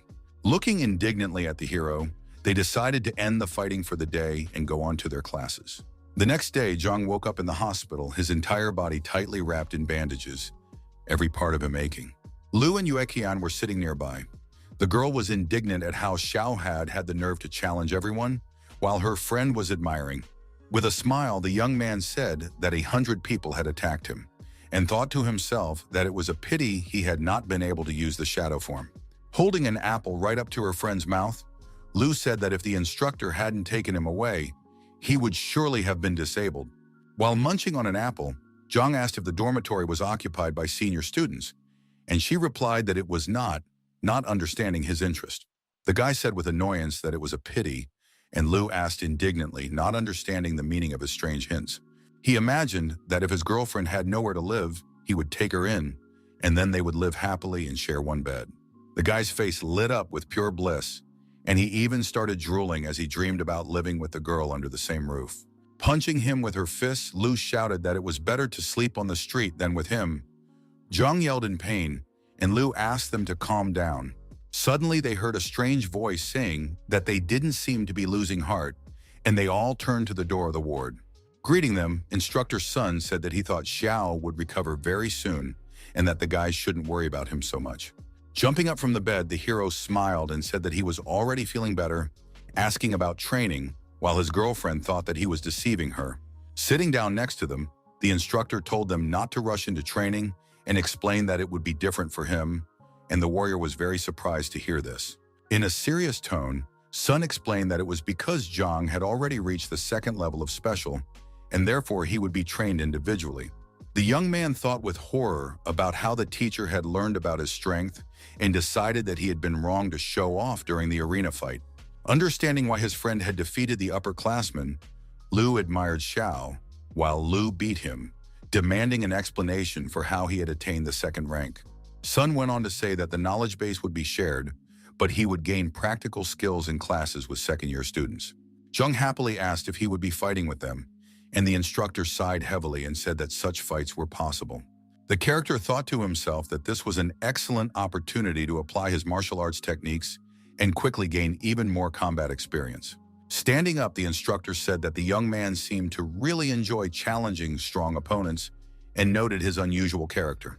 As he left, he added that when the time came, he would personally accompany the young man to training and supervise his preparation. A few days after the incident at Yunhai University, the first classes began, and the students eagerly awaited their teachers. The bell rang in the auditorium, signaling the start of class, and the instructor stood at the blackboard next to a holographic hemisphere of the Earth. All the benches in the auditorium were occupied by students, among whom were Lu, Jian, and Yueqian, who were eagerly awaiting explanations. The hero was casually eating a croissant, and his girlfriend irritably asked if he could behave more seriously, but the young man did not understand her irritation. Unrelenting, Lu said that if her friend failed the exam, he would not be able to study his major, and Zhang asked in surprise. Suddenly, the image caught the students' attention, and everyone, including Zhang and Lu, stared at the bright screen. The holographic hemisphere lit up, revealing a map of the entire world, gradually filling the auditorium with light. A hologram of the globe appeared on the board, glowing with a soft, dim blue light, creating an unusual atmosphere. Remembering that he had seen a similar image in Uncle Lu's room, the hero wondered if it was all true. Wearing headphones and holding tablets, the students were greeted by a special history instructor named Su Jianyang. He explained that the course covers events from the catastrophe to the present day and is important for three types of people, but others should not despair either. Controlling the hologram, he pressed various buttons on the tablet screen, gradually changing the image of Earth. The model lit up even brighter than before, and the students watched spellbound as if they were inside the projection. Suddenly, the image appeared not only on the board, but also on the ceiling of the auditorium, and the entire space was filled with a cold glow. Continuing the story, the teacher explained that in the year when the others arrived, the world suffered from their aggression, and Zhang listened with interest. At first, no one understood where the monsters came from, considering them an unknown species, and even children played with them on the streets of cities. The unique structure of their bodies and the pollutants they emitted opened the door to a new world, and 2 weeks later, 36 rifts opened up. The other second-rank creatures killed people, but the military counter-attacked with bullets and artillery, tearing their bodies to shreds. The most frightening thing was the contamination, because after the monsters were killed, they remained in the bodies of soldiers, and ordinary residents died. Low-ranking others were attacked from a distance, which gave hope that at least temporary stability would come. But as the cracks grew, the world changed rapidly. Animals and plants became infected more quickly, and wildlife became more ferocious. On the first day of the second year of the new era, Beidou and Nando announced the creation of resettlement sites and mass gatherings of people. In the fifth year of the new era, others began attacking the bases, and the inhabitants donned spacesuits to protect themselves from the filth. To find ways to fight back, they explored the rifts, but the mortality rate among the explorers reached 97%. Years passed, the people learned a lot, began to take bolder steps, and gradually adapted to the new threat of alien creatures. Despite the risks and losses, humanity entered a new era of exceptionalism, where the future depended on strength and endurance. Continuing his story, Su Jianyang explained that progress was slow, countries were collapsing, the crisis was growing, and no one could compete with Shenzhou. After that, prohibited items were found, and a new wave of attacks broke out into Chu, as shown in the holographic footage. Using these items, people discovered new ranks of power, created the Dawn organization, and made a huge contribution to the fight against monsters. Suddenly, the guys remembered that they had heard about this organization before, as Lalu had already told them about it, mentioning its role in history. In the 10th year of the new era, they found a way to legally advance to the second rank. The power of the special ones grew, and they were able to fight the others. At the same time, 2 large collection points were set up in Beidou and Nando, followed by 8 more similar centers in other cities. Someone asked where all these collection points came from, and another replied that the data differed from what had previously been known. Hearing the students' comments, the instructor explained that the new information might seem difficult to accept, but he assured them that it was all true. In the 20th year of the new era, another third rank appeared, and the artillery could not cope with it.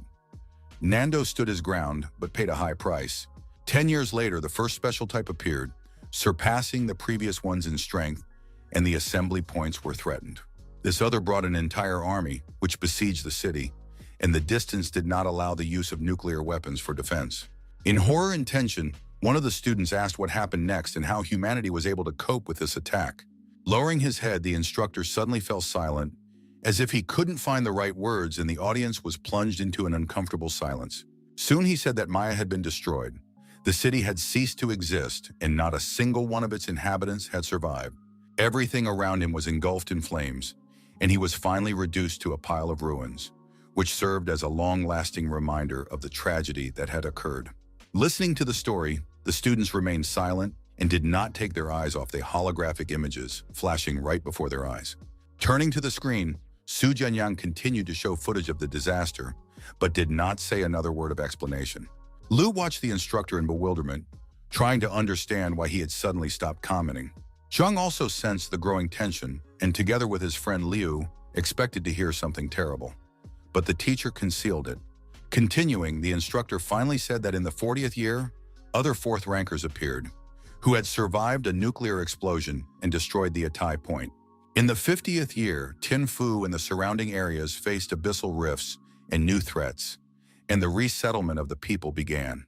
By the 60th year, the south and northwest of Dachu had turned into wastelands, and in the 70th year, others went north, threatening Linyang. The Second Great Migration was special. 100,000 young people sacrificed themselves so that others could survive and move on. Looking intently at the students, the instructor emphasized that it was in that year that the connection between the north and south was finally severed. Finding itself completely isolated, Nando became a lone city, forced to fend off the onslaught of enemies on its own. After a couple of minutes, the students headed to the arena, where a huge statue of a sword stood tall, symbolizing history and memory. They admired the sculpture with delight, discussing and repeating everything they had heard earlier in the lecture about the fate of special people. Walking alongside Zhang, Lu said that everything looked unreal, because it felt as if there was complete peace all around. The girl also admitted that she did not expect such a harsh reality, and Xiao replied that with his current strength, they had nothing to worry about. As she pondered, she thought that if Nando was already in dire straits, how much longer could Yunhai hold out? In a calm tone, the young man said that the city would hold out for at least a year, but beyond that, the future was unknown. Everything depended on circumstances and fate. An awkward silence ensued. They understood the seriousness and horror of the situation, but did not want to delve deeper into this difficult issue. The young people stopped halfway, as if both had begun to think about their future and the decisions they would have to make. Suddenly, the hero hugged his girlfriend, and she didn't understand the meaning of his action, trying to comprehend what exactly had happened in his soul. Looking at her, the young man said with a slight smile that if the end ever came, he would protect her until the very end. These words filled Lu's eyes with tears. She had not expected such behavior and words from her friend, and it touched her deeply. He tried to kiss her, saying that before being taken over by others, they should take the first steps, but the girl began to push him away. At that moment, the guys heard laughter behind them and words saying that, despite everything, they still hadn't lost hope. Turning around, they noticed instructor Su Jianyang, who admitted that in all his years of teaching, he had never met a student better than Zhang. Surprised, the hero asked if the teacher really knew him, and the man replied that his name had already spread quickly throughout the university. The embarrassed young man said he didn't understand why the instructor had decided to tell such grim things on their very first class. Looking at the students, Su calmly remarked that it was better for the truth to be known as early as possible. At that time, the students were sitting on benches in the park. Some were laughing, while others were sad, and Zhang noted that many had lost heart after hearing the stories. The instructor said that despair is also a sign of strength, and the hero looked at him in bewilderment, not understanding the strange statement. Explaining, Su Jianyang said that spring had come and reminded everyone that after a long winter, only the resilient and strong plum blossoms had survived. Looking at the tree, he said that it was the same with people. Only those who went through despair and did not give up would survive. Then he stated that, despite Xiao's second rank, with all due respect, he did not consider the young man to be truly special. Zhang asked in bewilderment, since the man had spoken of his strength, why he now doubted his abilities. Putting on his headphones, the teacher replied that possessing a special power does not necessarily make a person truly unique. Shocked by his mentor's words, the young man stood silently in amazement, pondering each word and trying to understand its meaning. Suddenly, Su explained that possessing first-rank skills was only the initial stage on the path to madness, and that the second rank was dangerous. The body becomes contaminated and the person takes on a non-human appearance, gradually losing their former form and normal abilities. It feels like you're falling to the bottom, and the hero remembered how many times he fell into the abyss during training. Sometimes it felt like he was standing on the edge of a precipice among the rocks, and the ground beneath his feet was gradually slipping away, and his breath was catching. The instructor decided to ask if the guy had reached the second rank, if he had felt any of the above, if he had experienced fear or pain. Staring intently at Zhang, the man asked if he had seen the abyss, felt the emptiness, trembled, and was ready to continue on his journey.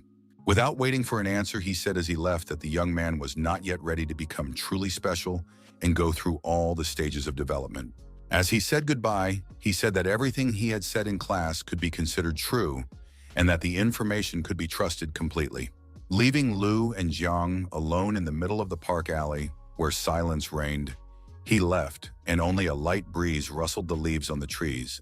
With his hand on his chest, the character stood in amazement, not understanding how much Su's words had affected his thoughts and inner state. His girlfriend approached from behind and asked what he thought about all this, but the young man simply remained silent and prepared for the next class. Next was a course on basic knowledge about special abilities. The teacher talked about many sources of power related to fire, blood, eyes, and feathers. She explained that the students could kill others, but the price would be reflected in their bodies. They could also absorb their power, adding to their own strength. Zhang slept through the class, knowing all this already. During physical training class, the instructor shouted loudly, demanding that the students concentrate their energy and control it in their bodies. Demonstrating their abilities, the students trained diligently, each striving to show the teacher that was ready for difficult tasks. At lunchtime, the cook in the dining hall announced that there would be braised pork, serving a portion to Zhang and smiling sweetly. In the courtyard of the training camp, the soccer field was bathed in bright sunlight, and the students were getting ready for their outdoor class. It was time for practice, and the boys lined up in groups. Zhang wondered why Lu had been assigned to the third group instead of being with him. Remembering Uncle Lu, Xiao believed that he had arranged all this on purpose to observe their relationship. Angry, the young man thought that the man was against their communication with Lu and deliberately distanced her from him to maintain balance. Suddenly, they announced that the basic course was starting, that everyone would have instructors, and that the results of the fights and the students' skills would be taken into account in the exams. The instructor demanded attention in a demanding tone, and the students stood at attention and agreed unanimously. After that, the order was given to return to the classrooms and begin preparation, and the students obediently set off to carry out their task. Soon, a guy who had previously spoken through a megaphone appeared in front of the group of students, now in plain sight. Looking at his mentor in surprise, Zhang couldn't believe that a skinny young man could be strong and lead others. Hearing the conversations among the crowd of students, the instructor clenched his fists and demanded their full attention in a stern voice. All the students lined up in columns, stood at attention, and waited for further orders from their instructor. Hearing his voice, Xiao was struck by how much more impressive the teacher sounded than he looked, and doubts about his strength arose in his mind. Suddenly, in a calm tone, the man ordered the boys to stand still, and no further orders followed. Zhang was shocked and couldn't believe they weren't going to do anything. What about the promised combat training? After a while, he felt his body fill with a strange energy and power, and he was puzzled by what was happening. Gritting his teeth, the young man realized that the effect was devastating, because he couldn't move. but he didn't know where it was coming from. The immobilized hero realized that the same thing was happening to everyone else and wondered if this was some kind of special power. Looking at his mentor, he realized that it was his influence and destructive energy that was coming from him. Suddenly, one of the students fell down, feeling a sharp pain in his head, and Zhang looked at his friend in surprise. Soon, Xiao realized that their condition was a way for the teacher to test each of their abilities. Standing quietly, the young man decided that whoever could hold out until the end would be considered the toughest, and he decided to take action. After 15 minutes, all the students in his group were lying on the ground, and only he continued to hold on until the end, testing his strength. Feeling enormous tension, it was difficult for him to cope. Large drops of sweat ran down his face, but he did not give up. With a sly smile, the coach finally allowed everyone to rest, and his voice sounded calmer than usual. It was clear from his face that he was satisfied. Exhausted, Zhang sat down next to the others and noted that despite the difficulties, everything had ended well. Suddenly, Xiao heard a voice saying that he was still as stubborn as ever, and he turned in that direction in surprise. Sun was standing in front of him, holding out his hand, wanting to show him something important and calling the hero to follow him. Following his mentor, the young man asked in surprise if he was really going to fight a senior, but the man mentioned special conditions. When they arrived at the soccer field, he announced that they had arrived, and Zhang noted with surprise that the field was empty and there was no one else there. After a while, with a slight smile, the teacher suggested that the hero conduct a training session to test his strength. Watching the training, the delighted students could not believe that the student was fighting the teacher and going all the way. Noticing a crowd watching nearby, Zhang awkwardly suggested changing the location for the training session. Puzzled, Sun asked if the young man was afraid of the public, and he admitted that he was a little. Earlier, Li had instructed the coach to hold individual training sessions so that Xiao would no longer be in his sight. Recalling this, Sun smiled calmly and expectantly, trying to find the most appropriate words. Soon, the instructor admitted to receiving instructions from Uncle Li, and Yang shouted indignantly that they were being manipulated. Stretching out her hand, it glowed with a bright green light, drawing attention to the unusual energy. As an energy field formed under the man's feet, he suggested that the hero begin training. Sighing heavily, the guy declared that he had enough strength, and the mentor allowed him to give it his all. Hearing this, Zhang couldn't believe his luck and asked his teacher in surprise if he could really fight with all his might. Without waiting for an answer, he jumped up sharply and tried to counterattack, stunning the instructor with his actions. Stretching his arms forward, Sun tried to defend himself, but Zhang managed to deliver a powerful and accurate blow straight to his chest. The crowd of students watching cheered enthusiastically, rejoicing in the young man's strength and noting his obvious abilities. Behind them all stood the combat training instructor, who coldly stated that this was a serious mistake on Zhang's part. He explained that Xiao's first move was to kick, but such a move was easy to catch and counterattack. Covering his face with his hands, Song shouted to the young man that he had resilience, but his thinking was too predictable. When the hero swung his leg again, the instructor decisively managed to grab it with his hands and trap his opponent. With one deft movement, he threw his student's body aside with all his might, demonstrating the difference in experience and tactics. Grouping himself in midair, the character managed to land softly and avoid serious injury. Without hesitation, he resolutely rushed into the attack again, unwilling to waste time recovering his strength and thinking through his actions. Approaching his teacher, he began to strike with his fists, while Sun deftly defended himself and noted his student's progress. Thoughts swirled in his head that Xiao's skills were far from perfect, but he was clearly superior to the beginners. After a while, the mentor began to have doubts because the young man sped up and moved across the field like lightning. Suddenly, the boy's fist appeared right in front of his face, and Song couldn't believe that he was capable of hitting his own teacher in the face. With all his strength, Zhang punched his opponent right in the nose, acting confidently and without the slightest hesitation. His eyes burned with the fire of battle against a truly strong opponent, for he had long dreamed of this and felt the lack of such training. Suddenly grabbing his arm, Sun smiled slyly and calmly, as if nothing unusual had happened and the fight was just a game. Grabbing the guy by the wrist and completely discouraging him, the mentor was going to carry out the plan he had already formed in his head. With one swift movement, the man knocked his opponent off his feet and swiftly pinned his body to the ground, leaving him no chance to counterattack. Continuing to hold his grip, Sun struck the hero's body against the ground again, demonstrating his immense strength. Exhausted, Zhang lost consciousness and collapsed to the ground, raising a cloud of thick dust with his body and showing his helplessness. The surrounding students opened their mouths in surprise, unable to believe how quickly and easily the teacher had managed to deal with the student. The man's eyes flashed with anger, dust swirled around them, but Xiao remained motionless and showed no signs of life. Suddenly, one of the students shouted that he had expected the hero to win and had not thought that the fight would end so unexpectedly. Other instructors who had been watching the fight concluded that Song had initially let the young man win in order to test his abilities. From the crowd, one of the men firmly stated that in real combat, it is not only physical strength and skills that are valued, but also the ability to think with your head. After a while, Zhang came to his senses and sat down on the ground with difficulty, while his mentor stood calmly behind him the whole time. Rubbing his bruised arms and body, he asked how Uncle Song had managed to use his unusual powers. The instructor proudly stated that he won not only thanks to his abilities, but also his physical fitness and rich combat experience. Moving nimbly across the field, he said that these qualities form the basis for combat and are the main factor in victory. Raising his hands, he continued to say that simply studying his opponent's movements was not enough, as the situation on the battlefield was constantly changing. Blocking Zhang's strike again, Sun noted that all that remains is to adapt, and that it takes a long time to develop combat instincts. Winking at his student, he asked if the hero really thought otherwise, and believed that such experience was unnecessary in battle. Suddenly, with tremendous force, Xiao grabbed his mentor's arm, determined to show that he still had the strength to resist. Surprised by his opponent's unexpected move, Song's eyes widened in astonishment, as he had not expected such a sudden action. With one move, Zhang threw him over his shoulder and declared that cunning also plays a huge role in battle and can determine the outcome. Landing on the ground, the man put his palm forward to soften the fall and avoid serious injury.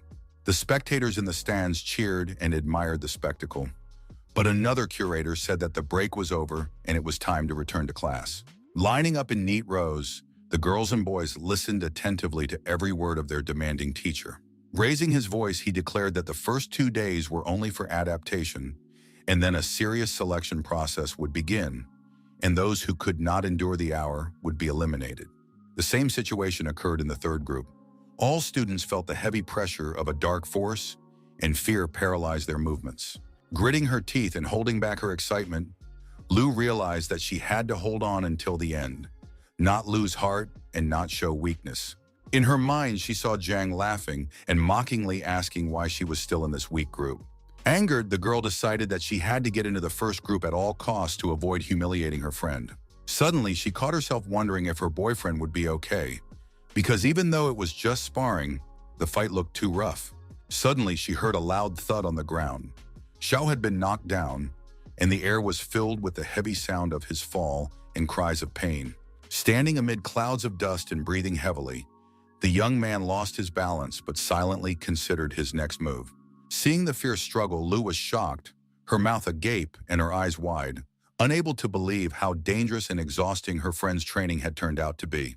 Amidst the swirling energy flows, Sun stood rubbing his numb hands and called the stubborn hero a true fighter with character. Earlier, he had hoped to easily defeat him, but soon realized that he would even have to use his own abilities in battle.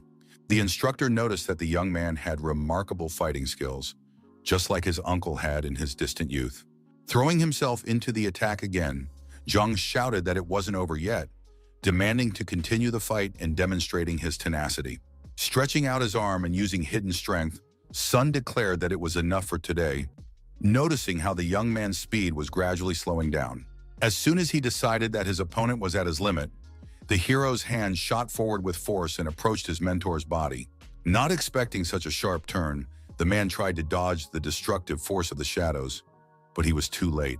With powerful streams of his strength, Zhang threw his mentor's body aside, demonstrating a power that no one expected from a student.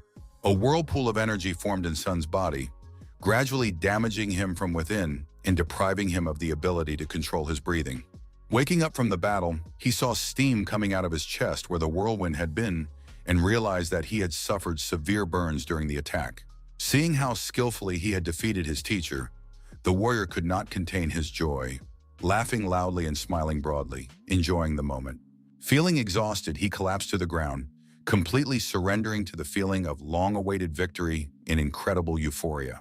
Watching him, the man remained silent, but in his mind he realized that the young man had first distracted him and then suddenly gone on the offensive. As soon as he gave the young man the name of the all-seeing one, was surprised to hear Zhang's address, and was very surprised by the unexpected sound. Lying among the ruins of the training ground, Xiao asked if he would be required to pay for the repairs and advised him to contact his uncle. After an exhausting workout, he headed to the medical center to have his wounds treated. And when he saw the nurse again, he decided to ask her name. Without rushing to answer, the girl first decided to carefully examine his injuries and gently lifted his shirt to examine his body. Glaring at the young man, she declared that she was just a trainee nurse to him and reminded him that this was the third time he had tried to find out about her.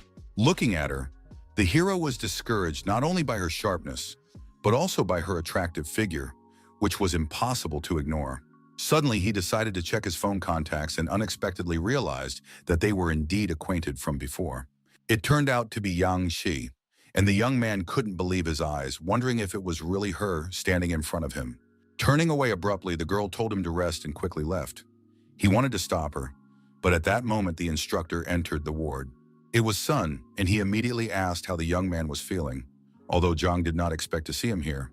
Surprised, he asked if the man had not continued training, but the man handed him a jar of medicine and said that nothing terrible would happen. After thanking his mentor, Zhao drank the entire contents of the small jar in one gulp, hoping for recovery. The young man felt his body fill with powerful energy and strength. His eyes widened and his pupils suddenly lit up with a bright light. He began jumping up and down, joyfully declaring that he could train all day, but Sun said that he needed to fully recover first.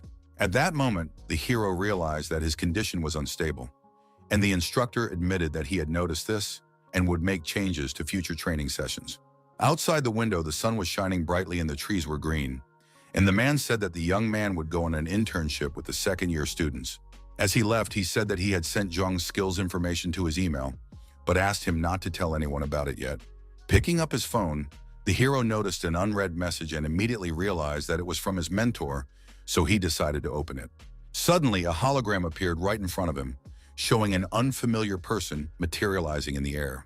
Introducing himself as Shangyang, he said he would explain to the young man how some special skills worked, but first he needed to familiarize himself with the content of the lecture. The first rank was called Enlightenment, the second Alienation, and the third True. When exposed to pollution, the skills did not weaken, but on the contrary, strengthened. The principle of operation was based on physical training, energy expenditure, and willpower, and it was these three factors that gave rise to the enormous power of the special ones. Suddenly, he snapped his fingers, and the stunned hero found himself right next to him in a completely different place. Standing among a crowd of mannequins, Shang held a shiny blade in his hands and said he was going to give a vivid example. With a deft swing, he struck the target with a powerful blow, but to the student's surprise, the result was almost imperceptible. Explaining the reason, the instructor noted that the mannequins were made of a heat-resistant alloy, which made them strong and durable. He then asked Zhang to pay attention, as he was about to use a power equal to that of a special third rank, and his palm glowed brightly. There was a powerful explosion, and the shocked hero noted that despite all the destructive force, the targets were still almost unscathed. Taking a fighting stance, Zhang said that he would now use the same power, but in the manner of a true special rank. Seeing his mentor's further actions, the young man's eyes widened, for what was happening amazed his imagination. A huge ball of fire appeared between the man's hands, his behavior expressing incredible strength and determination. Trying to remember what he had heard, Zhao tensed up, but the instructor repeated that the important components of the skill were willpower, energy, and preparation. A powerful stream of fire burst forth from his hands and rushed toward the stationary objects. These incredible abilities caused the ground beneath his feet to spark and heat up, and although the mannequins remained standing, they suffered much greater damage. Without stopping the flow of destructive fire, the instructor loudly declared that tremendous willpower could even move mountains. Deep pits formed underfoot from the thrown earth, and each step echoed hollowly along the destroyed street. Parked cars stood nearby, but thick smoke rose into the air, making it difficult to breathe and obstructing visibility. Standing among the ruined buildings and waving his arms, The instructor said that the special skill was unstoppable force. Covering his face with his hands, Zhang couldn't believe that everything he had seen was also related to the abilities of warriors. Explaining what was happening, the man said that this was the ability of 100 cracks, and if the guy reached the third rank, his power would become immeasurable. Looking at his phone, the hero was discouraged because he had previously thought that everything would go smoothly, but now his doubts had intensified. He noticed a system notification with an exclamation mark warning that each skill depletes strength. It was necessary to pay attention to details and carefully control one's own body, energy, and physical fitness.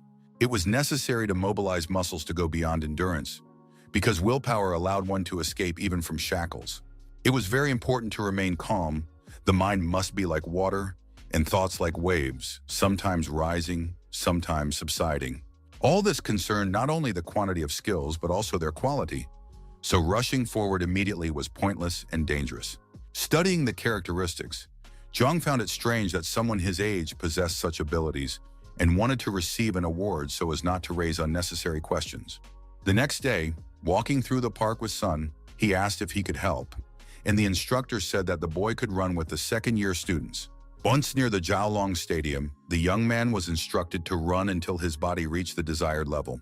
Hearing this, the boy opened his mouth in surprise and said happily that everything looked incredibly cool, while the teacher smiled nearby.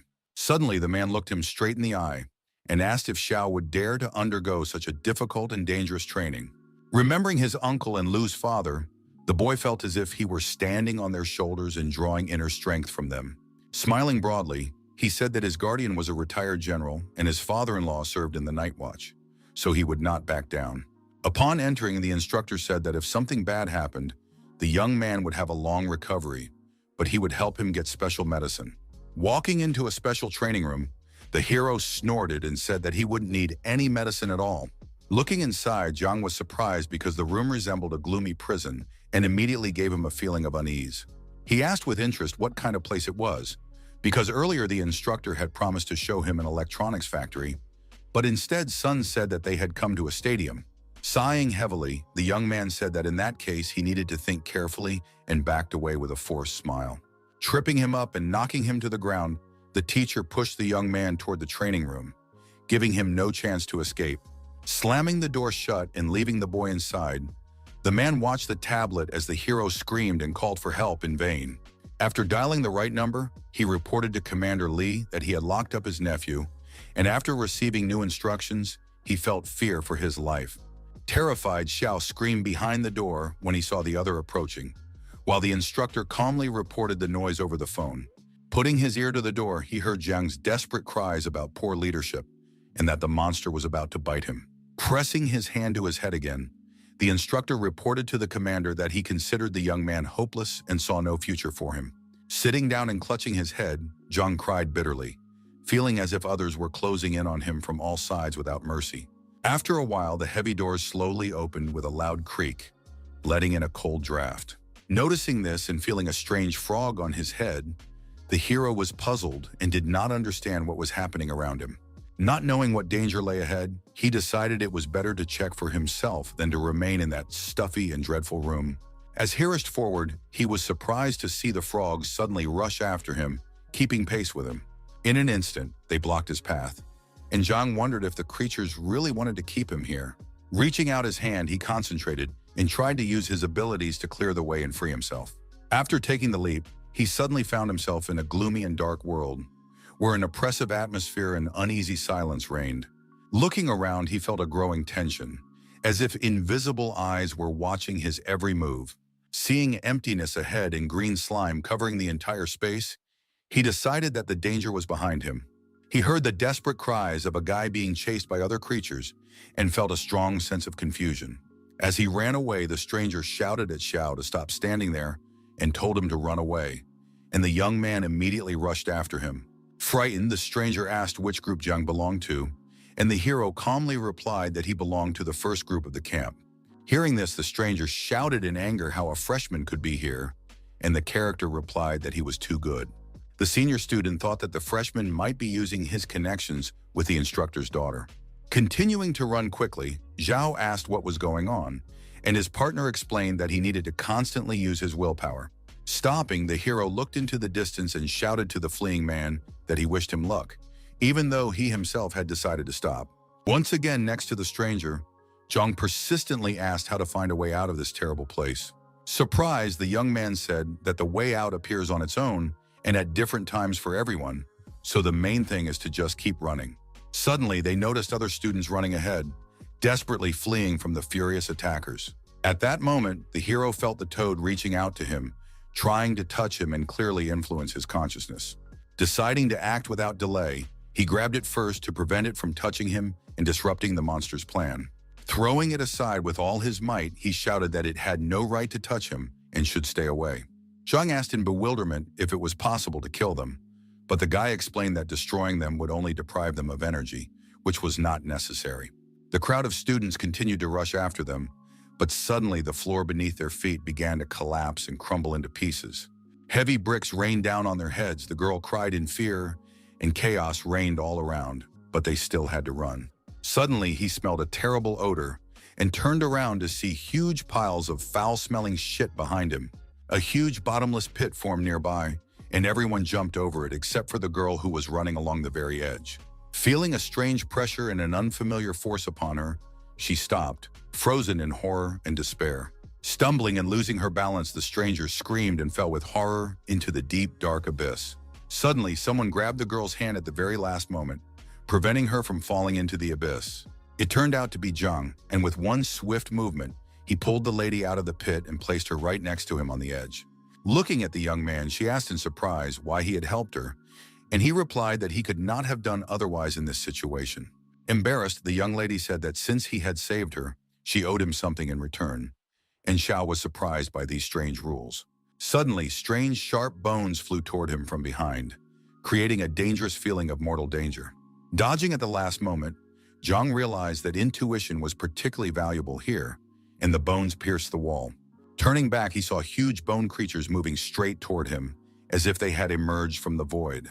Terrified, the girl cursed, noticing two second-rank creatures in front of them and feeling intense fear. Swinging his arms, the hero shouted that he was returning their weapons and hurled sharp bones straight at his enemies. The blow struck the skeletons in the chest, and they suddenly stopped, stunned by their opponent's counterattack. Grabbing the girl by the hand, he ran forward, and she followed him, thinking she had never seen such a brave guy. As they ran, another man rushed after them at great speed, swinging a long blade and catching up to them to attack.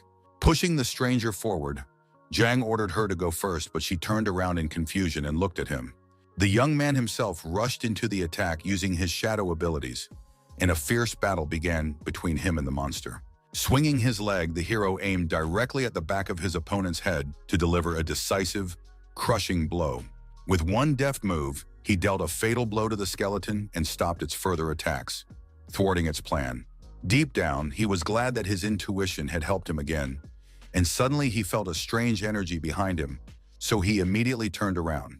An unknown arrow was flying straight toward him at a very high speed, threatening to pierce his body through and through. Dodging it, Xiao noticed that the dart was repeating his trajectory as if it were alive, and it was dangerous and difficult. To avoid being hit, he jumped up sharply, and thanks to this, it flew past him and crashed into a nearby wall. Noting that he had dodged the attack by what seemed like a miracle, the boy realized that his abilities really did save him from death. To protect himself from further attacks, he decided to use his concealment skill and began to disappear into the black void. As soon as the young man disappeared, a new arrow struck the spot where he had been standing just a second ago. Watching everything from the sidelines, he wondered if the training camp was really that dangerous and hoped for help from the instructor. Realizing that if it weren't for his intuition, he would have died here long ago, Zhang suddenly heard loud cries for help. In the distance, the hero noticed that the girl he had recently saved had been caught in a trap by one of the terrifying creatures and was unable to escape.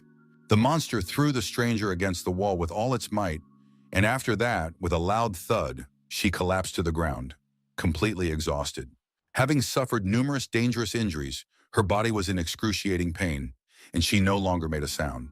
Sitting unconscious against the wall, she showed no signs of life, as if she had already died from the powerful attack of the other. Watching this, Zhang cursed himself for not being able to protect her and felt a strong sense of regret about what had happened. Within 10 minutes, the first person was destroyed, and the system immediately notified all participants of the test. Full of determination, the young man realized that it was time to gather himself and engage in battle with the monsters, despite the danger. Strange, long stems were hitting the walls from around the corner, but the monster itself remained out of sight, as if afraid to approach. Coming closer, Zhang was horrified to see a huge man-eating flower that had lost its strength but still continued to attack. Using its stems, this monster shot sharp, long thorns resembling arrows at the young man. Noting that the enemy possessed a high level of youth, he was pleased that the flower had little strength left. Meanwhile, all the spears that had been thrown flew straight at the young man, as the monster had made him its main target. Using his skills to block the attacks, the hero noticed that the flower had suddenly disappeared from his field of vision. Realizing that the enemy could become invisible, Xiao cursed and almost gave up, but immediately dismissed the thought. Deftly dodging dangerous branches, he realized that he couldn't stop. Otherwise, he would quickly lose the fight. Dodging another blow, Zhang decided that he needed to calculate the trajectory of the attacks to understand where the enemy was coming from. Wanting to use a special power, he activated his shadow pupil skill, which allowed him to see the hidden enemy. Now the young man understood from which side he should approach the monster for the decisive blow and defeat his annoying opponent. Looking defiantly at his enemy, he decided that now he would be able to use his stealth to the fullest. Throwing himself forward with a branch in his hand, Yang shouted that the moment had come and the enemy must die right now. The blow landed squarely on the monster flower's chest, and thick scarlet blood spurted out in all directions, accompanied by a terrifying scream. From the pain and blood loss, the monster quickly lost strength and began to breathe heavily, suffocating from its wounds, gradually dying. Losing energy, the flower collapsed to its knees, while Zhang watched it closely from the sidelines, ready to strike. Deciding to finish off his enemy once and for all, he began to furiously attack it with powerful and precise kicks. Having defeated the monster, the young man continued on his way, confident that the flower no longer posed a threat to his life. Suddenly feeling strange sensations inside his body, Zhao stopped, realizing that the contamination was too strong. Gritting his teeth, he felt his head spinning as if he had drunk too much alcohol and was losing his balance. An unexpected blow from a sharp branch struck the young man directly in the shoulder, leaving a large bleeding wound.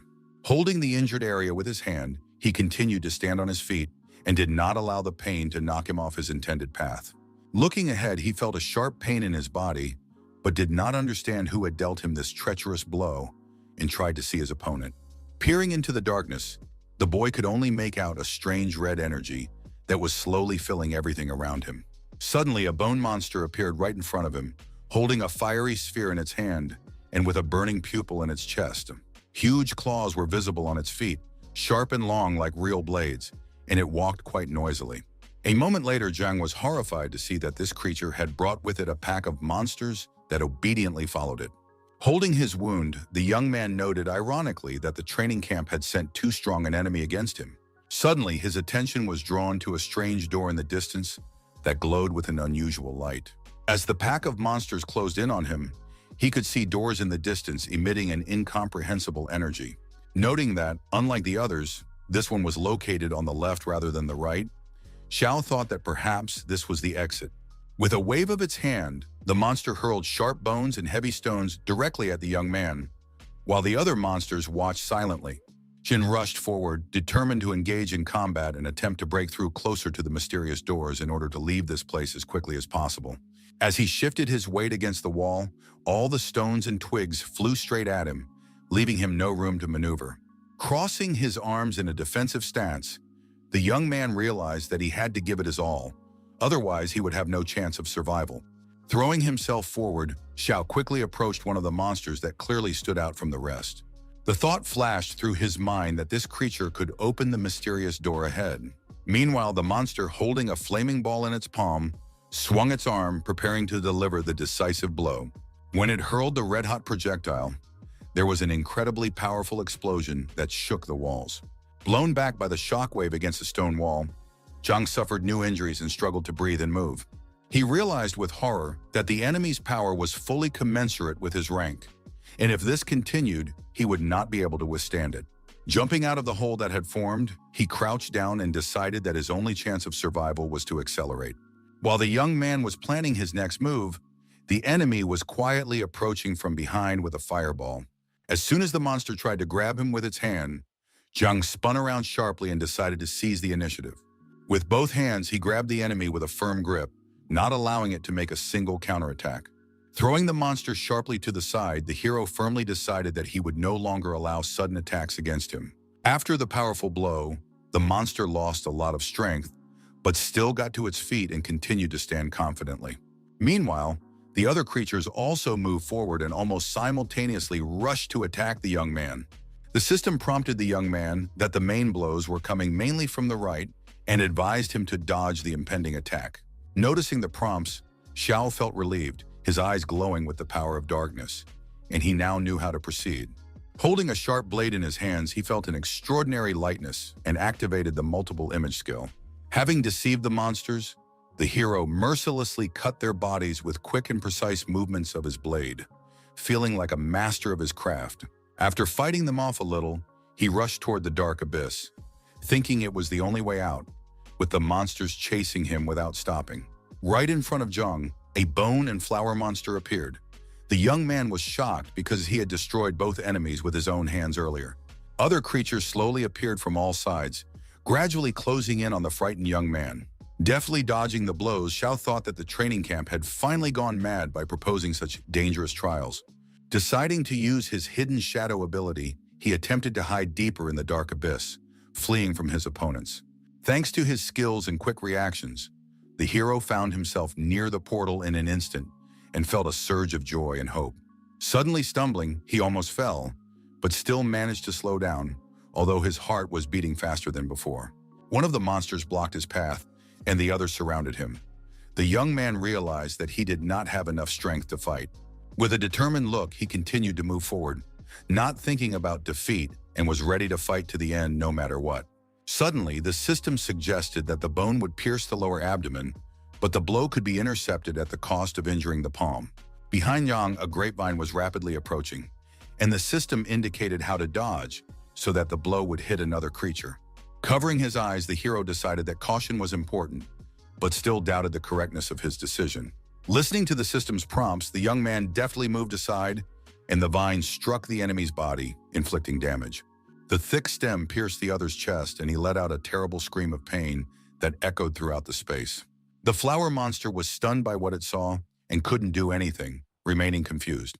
While Zhang was happy that he had managed to take action before the final outcome of the forces, flexible stems began to creep up behind him. Suddenly, they struck his legs, and the young man fell, losing his balance and crying out in sharp pain and surprise. However, as he fell, he found himself right in the portal, which he himself considered a long-awaited way out of this horror, and managed to pass through. Not understanding how this was possible, the other man glared at the hero, as if blaming him for everything that was happening. Laughing at his enemies, Xiao couldn't believe he had managed to slip away so cleverly and rejoiced at his unexpected rescue. Looking ahead, he began to wonder if the portal was really a way out, or if it was just another trick by the camp. There were no doors or windows around, only a strange glow and incomprehensible mysterious symbols on the walls. Waving his arms, the guy shouted loudly, asking if anyone was nearby and demanding to be let out immediately. He noticed another figure slowly moving toward him with heavy steps and a threatening gait. Before him appeared a huge monster with deer antlers, multiple pupils, and a shining ball between them that resembled the moon. Soon the monster launched a furious attack, and Zhang began to back away, unwilling to engage in another dangerous battle. With one swift movement, the creature struck the young man directly in the head, leaving him no time to defend himself. His body was thrown forcefully to the side, while the others stood motionless and watched every movement closely. Lying in the dust, Xiao breathed heavily, feeling weak and realizing that he could no longer get to his feet. Gradually losing consciousness, he cursed the instructors, blaming them for everything that had happened and threatening to get to them one day. Opening his eyes, the hero looked around and couldn't understand where he was or what this place was. Everything around him was strange and unfamiliar. Lying under an IV, he remembered the last thing he saw before the other guy got to him, and then he completely lost consciousness. Lowering his head, the guy was discouraged and couldn't come to his senses for a long time, continuing to look in amazement at everything he saw around him. A nurse was sitting at his feet and asked if Zhang had woken up, and he shouted that she had forgotten something in his pants and was very embarrassed. Standing up abruptly, the girl said that since he had woken up on his own, he should now get dressed without her help. Seeing her strange look, the young man shouted, covering himself with his hands, and added that there were people all around, and he was ashamed to be seen like that. Taking the jar in her hands, she calmly replied that she just needed to give him an injection. But his reaction seemed too strange. The young man lowered his pants and lay on his stomach, and the girl gave him the injection and told him her name, adding that if he interfered, he would get it. With a smile, the young man noted that she was very unusual and asked if the injection would affect his abilities, because that was important to him. After finishing the procedure, the nurse suddenly slapped him on the buttocks and, without waiting for a reaction, headed for the exit. Xiao screamed in pain, but she walked to the door without paying any attention to him and didn't even look back as she continued walking away. At the door, she turned around and told him to take his pills, and if anything went wrong, to press the button near the bed and wait for her. Smiling, Zhang realized that the nurse's blow had been unexpectedly pleasant for him, which made him a little embarrassed and silent. Then he began to remember what had happened and who had helped the others deal with the others after his blackout, and why they had released powerful enemies. Closing his eyes, he thought that there was some kind of secret behind all this. But first he decided to rest a little and regain his strength. Time passed, and soon the clock on the wall struck 5, and the hero realized that he had slept for quite a long time because he hadn't noticed when he fell asleep. Rubbing his eyes after sleep, he noticed that it was already evening, and it had become quiet around him, with only a faint light from the window illuminating his room. Lu was sitting next to the bed eating a sandwich from, and said that he had come right after the news while Lu continued her training. Explaining, Xia said that he had been passing through the camp's training room and had not been fighting with other students, and his friend looked at him in surprise. The hero asked with interest where the others were, and Yukian said that they had come with Lu, but she had returned to the instructor in the arena. Suddenly, the young man got up from the bed, and Lu asked him where he was going, but he replied that he didn't want to lie around there anymore. Approaching the mirror, Zhang saw that his blood volume had recovered, but his body was not yet strong, so he decided to eat something before leaving. When the two of them went out into the hallway, a nurse stopped them and indignantly asked where Zhang was going, and the young man replied that he wanted to return to the dormitory. Angry, the girl said that if there were any problems, they would be responsible for him, amazed at such irresponsibility. Placing his hand on his chest, Yao smiled and said that he was ready to take responsibility for himself and that no one would have to stand up for him. Not wanting to argue any longer, the girl spat and thought to herself that no one could help such a stubborn guy. Leaving the hospital, his friend asked the young man about Lu's reaction, but Zhang didn't understand what his girlfriend had to do with this complicated situation. Saying goodbye to Xiao, Lu advised her to meet up with her friend as she was worried about him, but he decided not to go in himself as he did not belong to the first zone. Upon arriving at the arena, the young man noticed an instructor sitting in the stands, watching the students training at. Seeing the hero, Sun asked why he hadn't recovered in a couple of days, and the guy replied that his injuries were minor and that he was fine. Noticing that Zhang's strength was rapidly diminishing, the teacher mentioned this, and Zhang asked when he would be able to resume training. Upon hearing that he would only be able to start next week, the character was disappointed, but the mentor said it was better not to take any risks at this time. While doing pull-ups, the young man said that it was nothing to him, and Sun asked if he thought he would easily pass the second-year exam. After thinking about it, Xiao realized that he needed to earn points to pass, and wondered whether the others would rely solely on running away and saving themselves. After thinking for a while, he came to the conclusion that perhaps the students were using cooperation to overcome the dangers. As soon as he voiced this, Song confirmed that the assessment tests the ability to cooperate and trust each other. Deciding that the most important part would be testing teamwork skills, Zhang noted that this university was truly unique. Scratching his head, the hero asked what the instructor thought of Jianyan and said that during the first class, he almost ruined everything with his stories about special people. After thinking for a moment, the man said that he understood the students' reaction because they were hearing the harsh truth for the first time. Recalling his first class, he noted that things had been worse then, and that the current despair, anger, and panic were a perfectly normal reaction from the students. Summing up, Song said that he had been racking his brains for 3 days, trying to understand the essence of the world, and asked why Xiao was asking questions, as the hero had only seen the teacher's interest. The instructor also noted that these classes were useful because they provided a foundation for the future, and advised Jong not to boast about his strength in second level. While the teacher was watching the students, the hero asked what level he himself was at, and the man said that he had not laid the foundation and was at a standstill. The young man imagined himself in a kimono, sitting in the lotus position with a flame in his hand, and this vision surprised him. Sighing heavily, he realized that the path to becoming special was not as easy as he had previously imagined when he was just dreaming about it. With a smile, the teacher said that if everything were as easy as Zhao thought, they would have long since ceased to exist in this world. The hero casually asked his mentor not to be pessimistic, but Sun calmly replied that he was merely stating the facts. Someone called out to Zhang, and when he turned around, he saw his friends Lu and Liu rushing towards him, clearly happy to see him. Continuing to chew, his friend habitually stuffed his mouth with food, while the girl called the young man to come with them, expressing slight dissatisfaction with his slowness.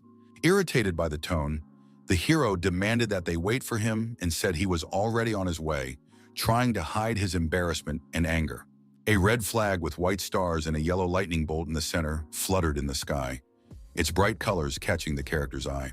The textbooks indicated that all these images had a deep meaning and were considered extremely important for understanding the history of the special ones. In the center was the symbol of the Great Week, and the stars represented the great people who had shown heroism during disasters. Looking at the banner, it became clear that reality was much harsher than the stories, and that people had to fight in order to survive. Zhang understood that despite the difficult and dangerous path, they could not give up, because that was the only way to achieve victory. Suddenly, Song touched his shoulder and asked why he was looking at the flag, whether he dreamed of being a flag bearer, but the young man replied that he was thinking about the stars. Explaining, the mentor said that the fourth part signifies the night watch, which had many names, and asked the young man about its meaning. Guessing, the boy said that many evil creatures appear at night, but the mentor smiled and said that it was better for him not to know.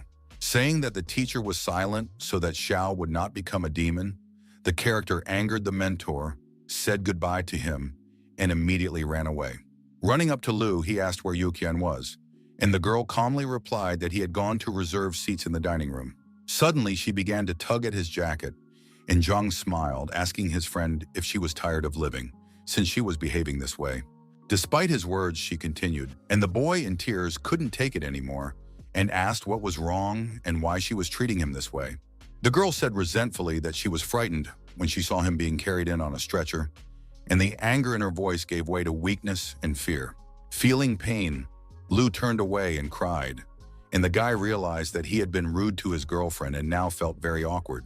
Wiping her tears with his fingers, he gently asked her to calm down and stop crying, but she continued to tremble with emotion. Deciding to taste her tears, Xiao put his finger in his mouth, hoping to distract the girl. Afterwards, he said they were too salty, and Lu turned to him in confusion, not understanding what he was doing. Shouting, his friend called him sick and sharply asked why he decided to taste them at all, considering it madness. With a smile, the guy replied that he was indeed weak and was only trying them so that he could remember their bitter taste for a long time. Hugging Lu, he asked her not to worry and promised that whatever path lay ahead of them, he would always remember her pain. Resting her head on his shoulder, she said that he had better keep his word, because otherwise her uncle and father would beat him up. Noticing her leg, the guy asked what had happened to her knee and whether her friend had seen a doctor, because he was concerned. While walking in the park, she overheard students talking about how Zhang had been carried in on a stretcher, and she immediately became frightened. Feeling unbearable pain in her heart, she sighed heavily, as if the whole world was collapsing before her eyes, and she didn't know what to do. Deciding not to waste a second, she jumped up and ran straight to her friend to be with him as quickly as possible. While running, she tripped on the steps and fell, hitting her knee, which caused a severe bruise, and now she was hiding her pain.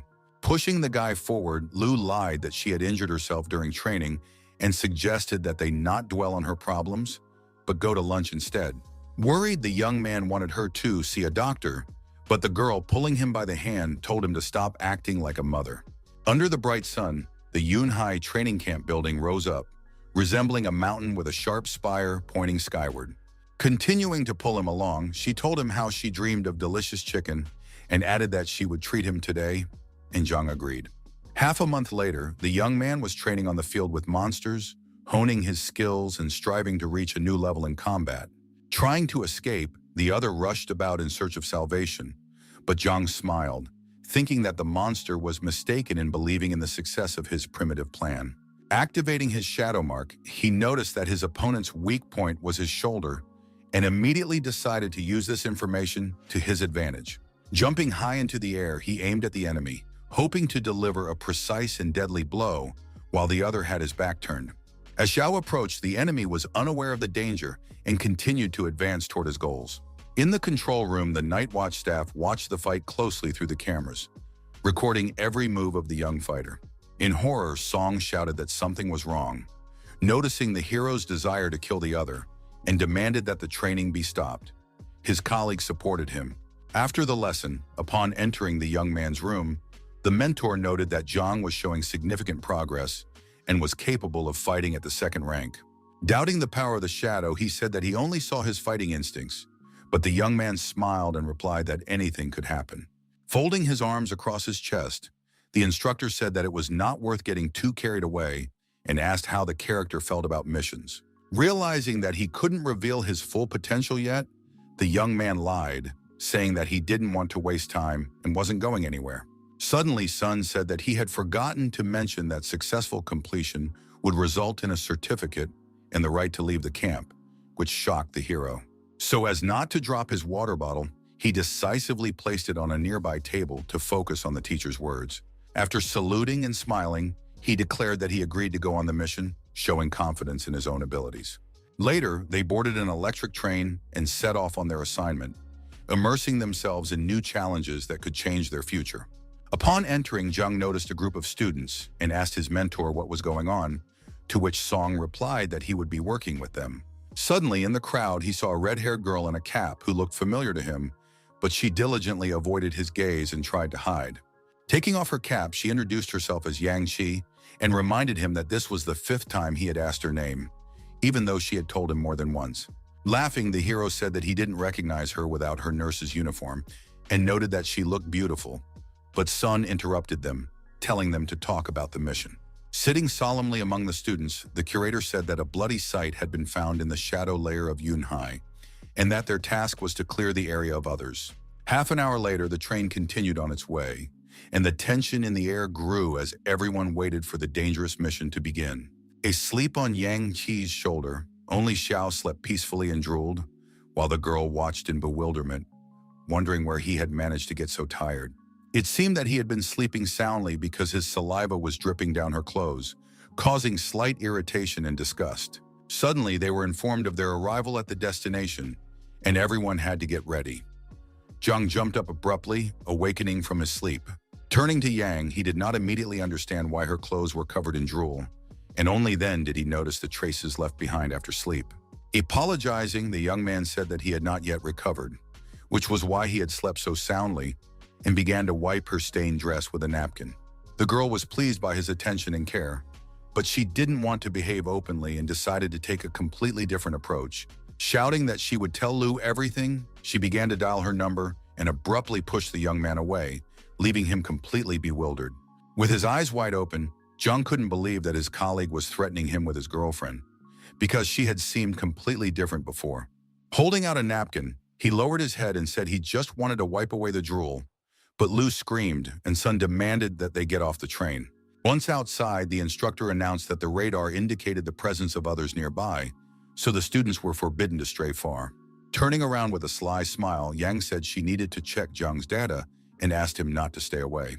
Following her, the young man wondered where the blood type was hidden, while Sun watched his charge's every move intently. Deciding that Xiao was very excited, the man was not surprised because it was his first mission, and nervous tension was considered normal.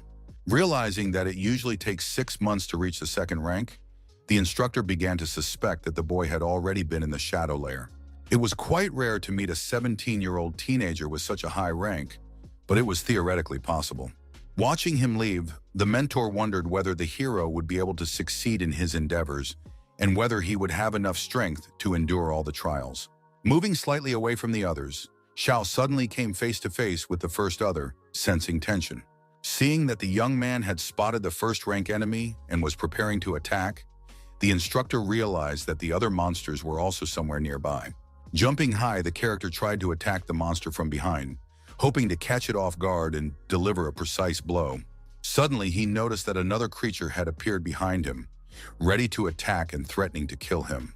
The monster fired a shot, attracting the attention of the first-level enemy, who turned sharply, sensing the presence of an opponent nearby. With incredible speed, the young man deftly dodged the enemy's fierce attacks, demonstrating excellent combat reflexes and reactions. Launching an attack, Sun ordered his colleagues to leave the second-level opponent to him and Zhang, and to divide the rest among themselves. Turning to Yang, the mentor reminded her that she was a doctor and urged her to refrain from participating in the fight. Suddenly, the girl felt someone sneaking up behind her and realized that she would not have time to dodge or move away. Turning sharply, she grabbed the enemy's face with her hand, stopping his movement, and he immediately froze, losing his initiative.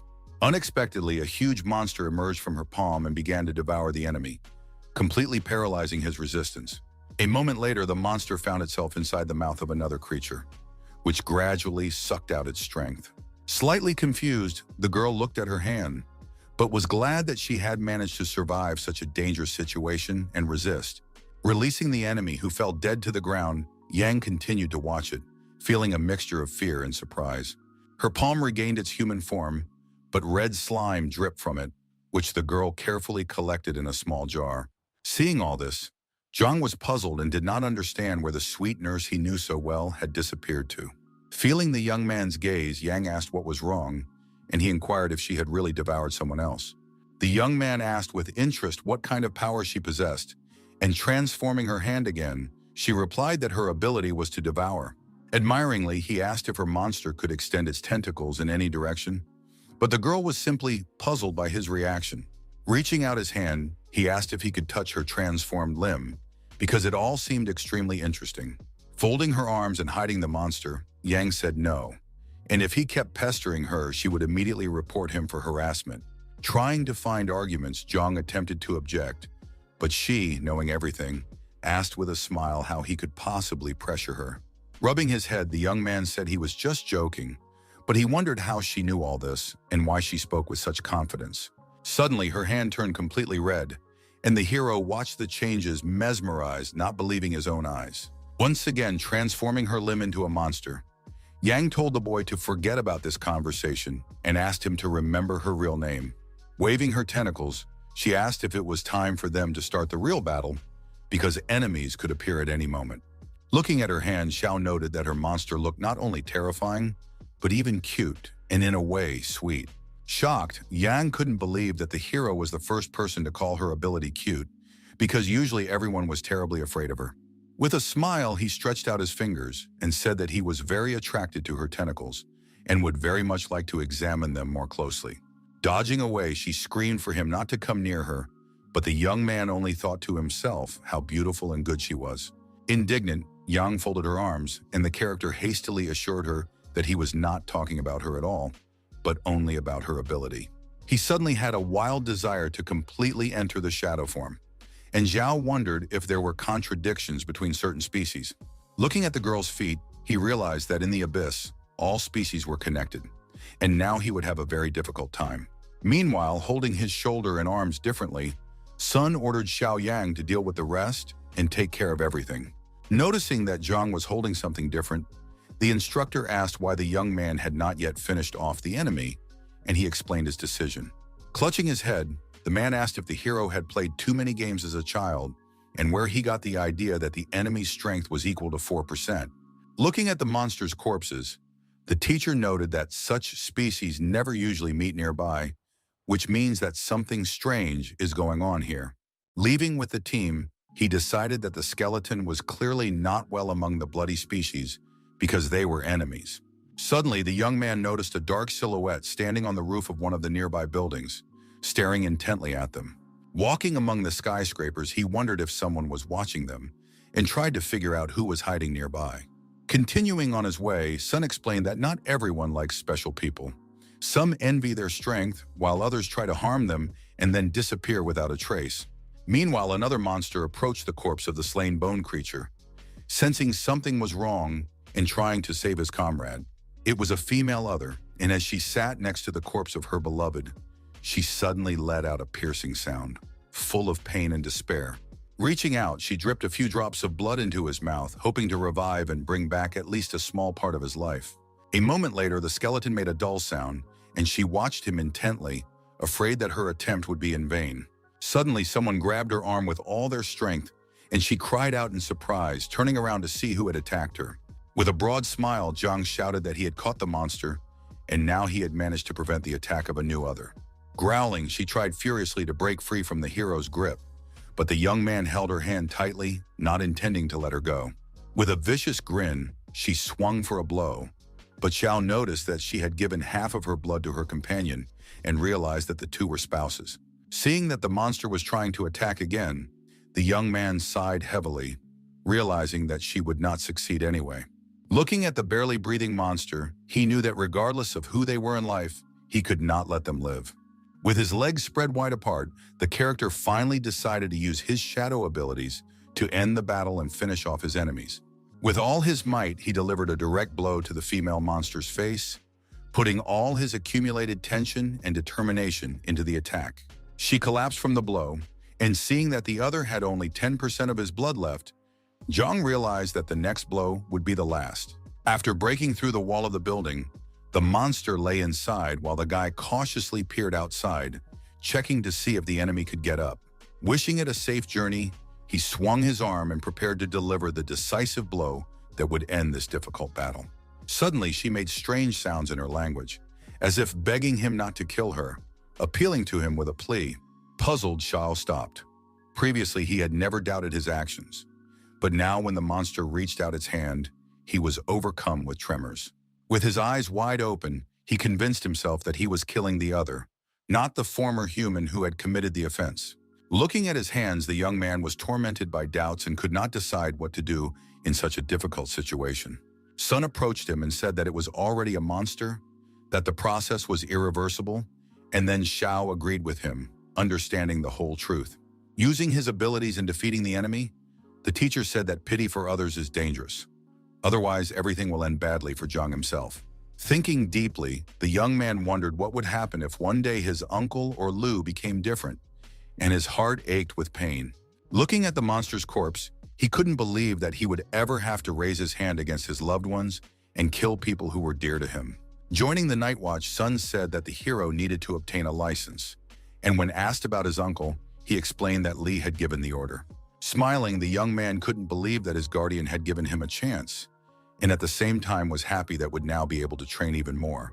In one of the rooms, students and staff stood near various consoles, discussing their work and watching the indicators on the screens. Approaching one of the consoles, the instructor asked him to enter his name, adding that 3 missions per week were required for free access. For Xiao, this was tough. Surprised, the teacher asked if the guy really didn't want to come here, but with a heavy sigh, Zhang asked him not to worry about it.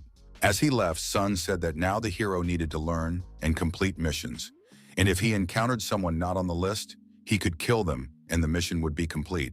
Saying goodbye to the character, the instructor said he had business at the camp and left, leaving the student alone with his thoughts about the future.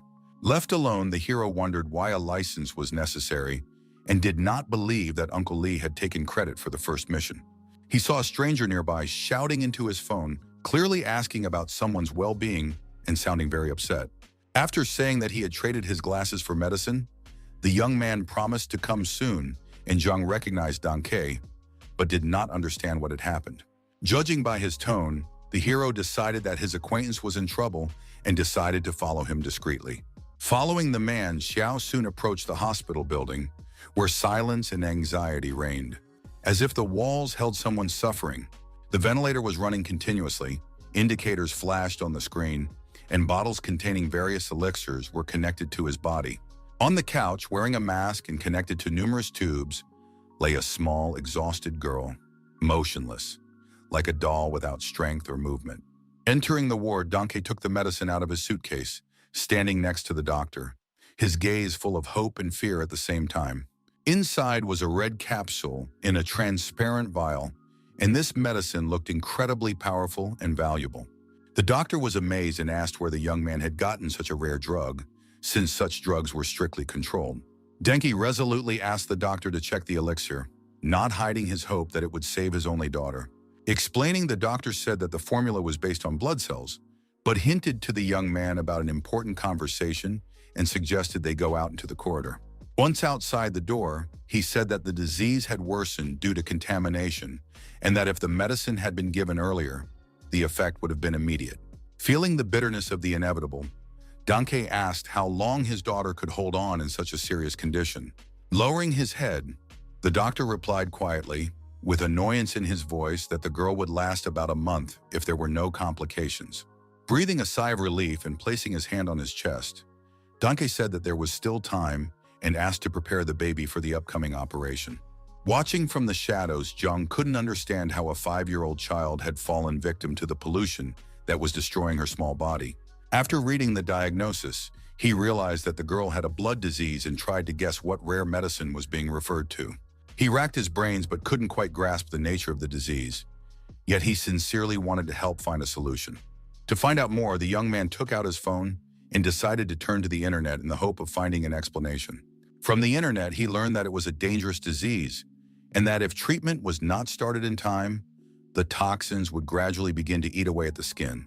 Staring at the screen, Jung wondered how a little girl could have contracted such a terrible, life-threatening disease.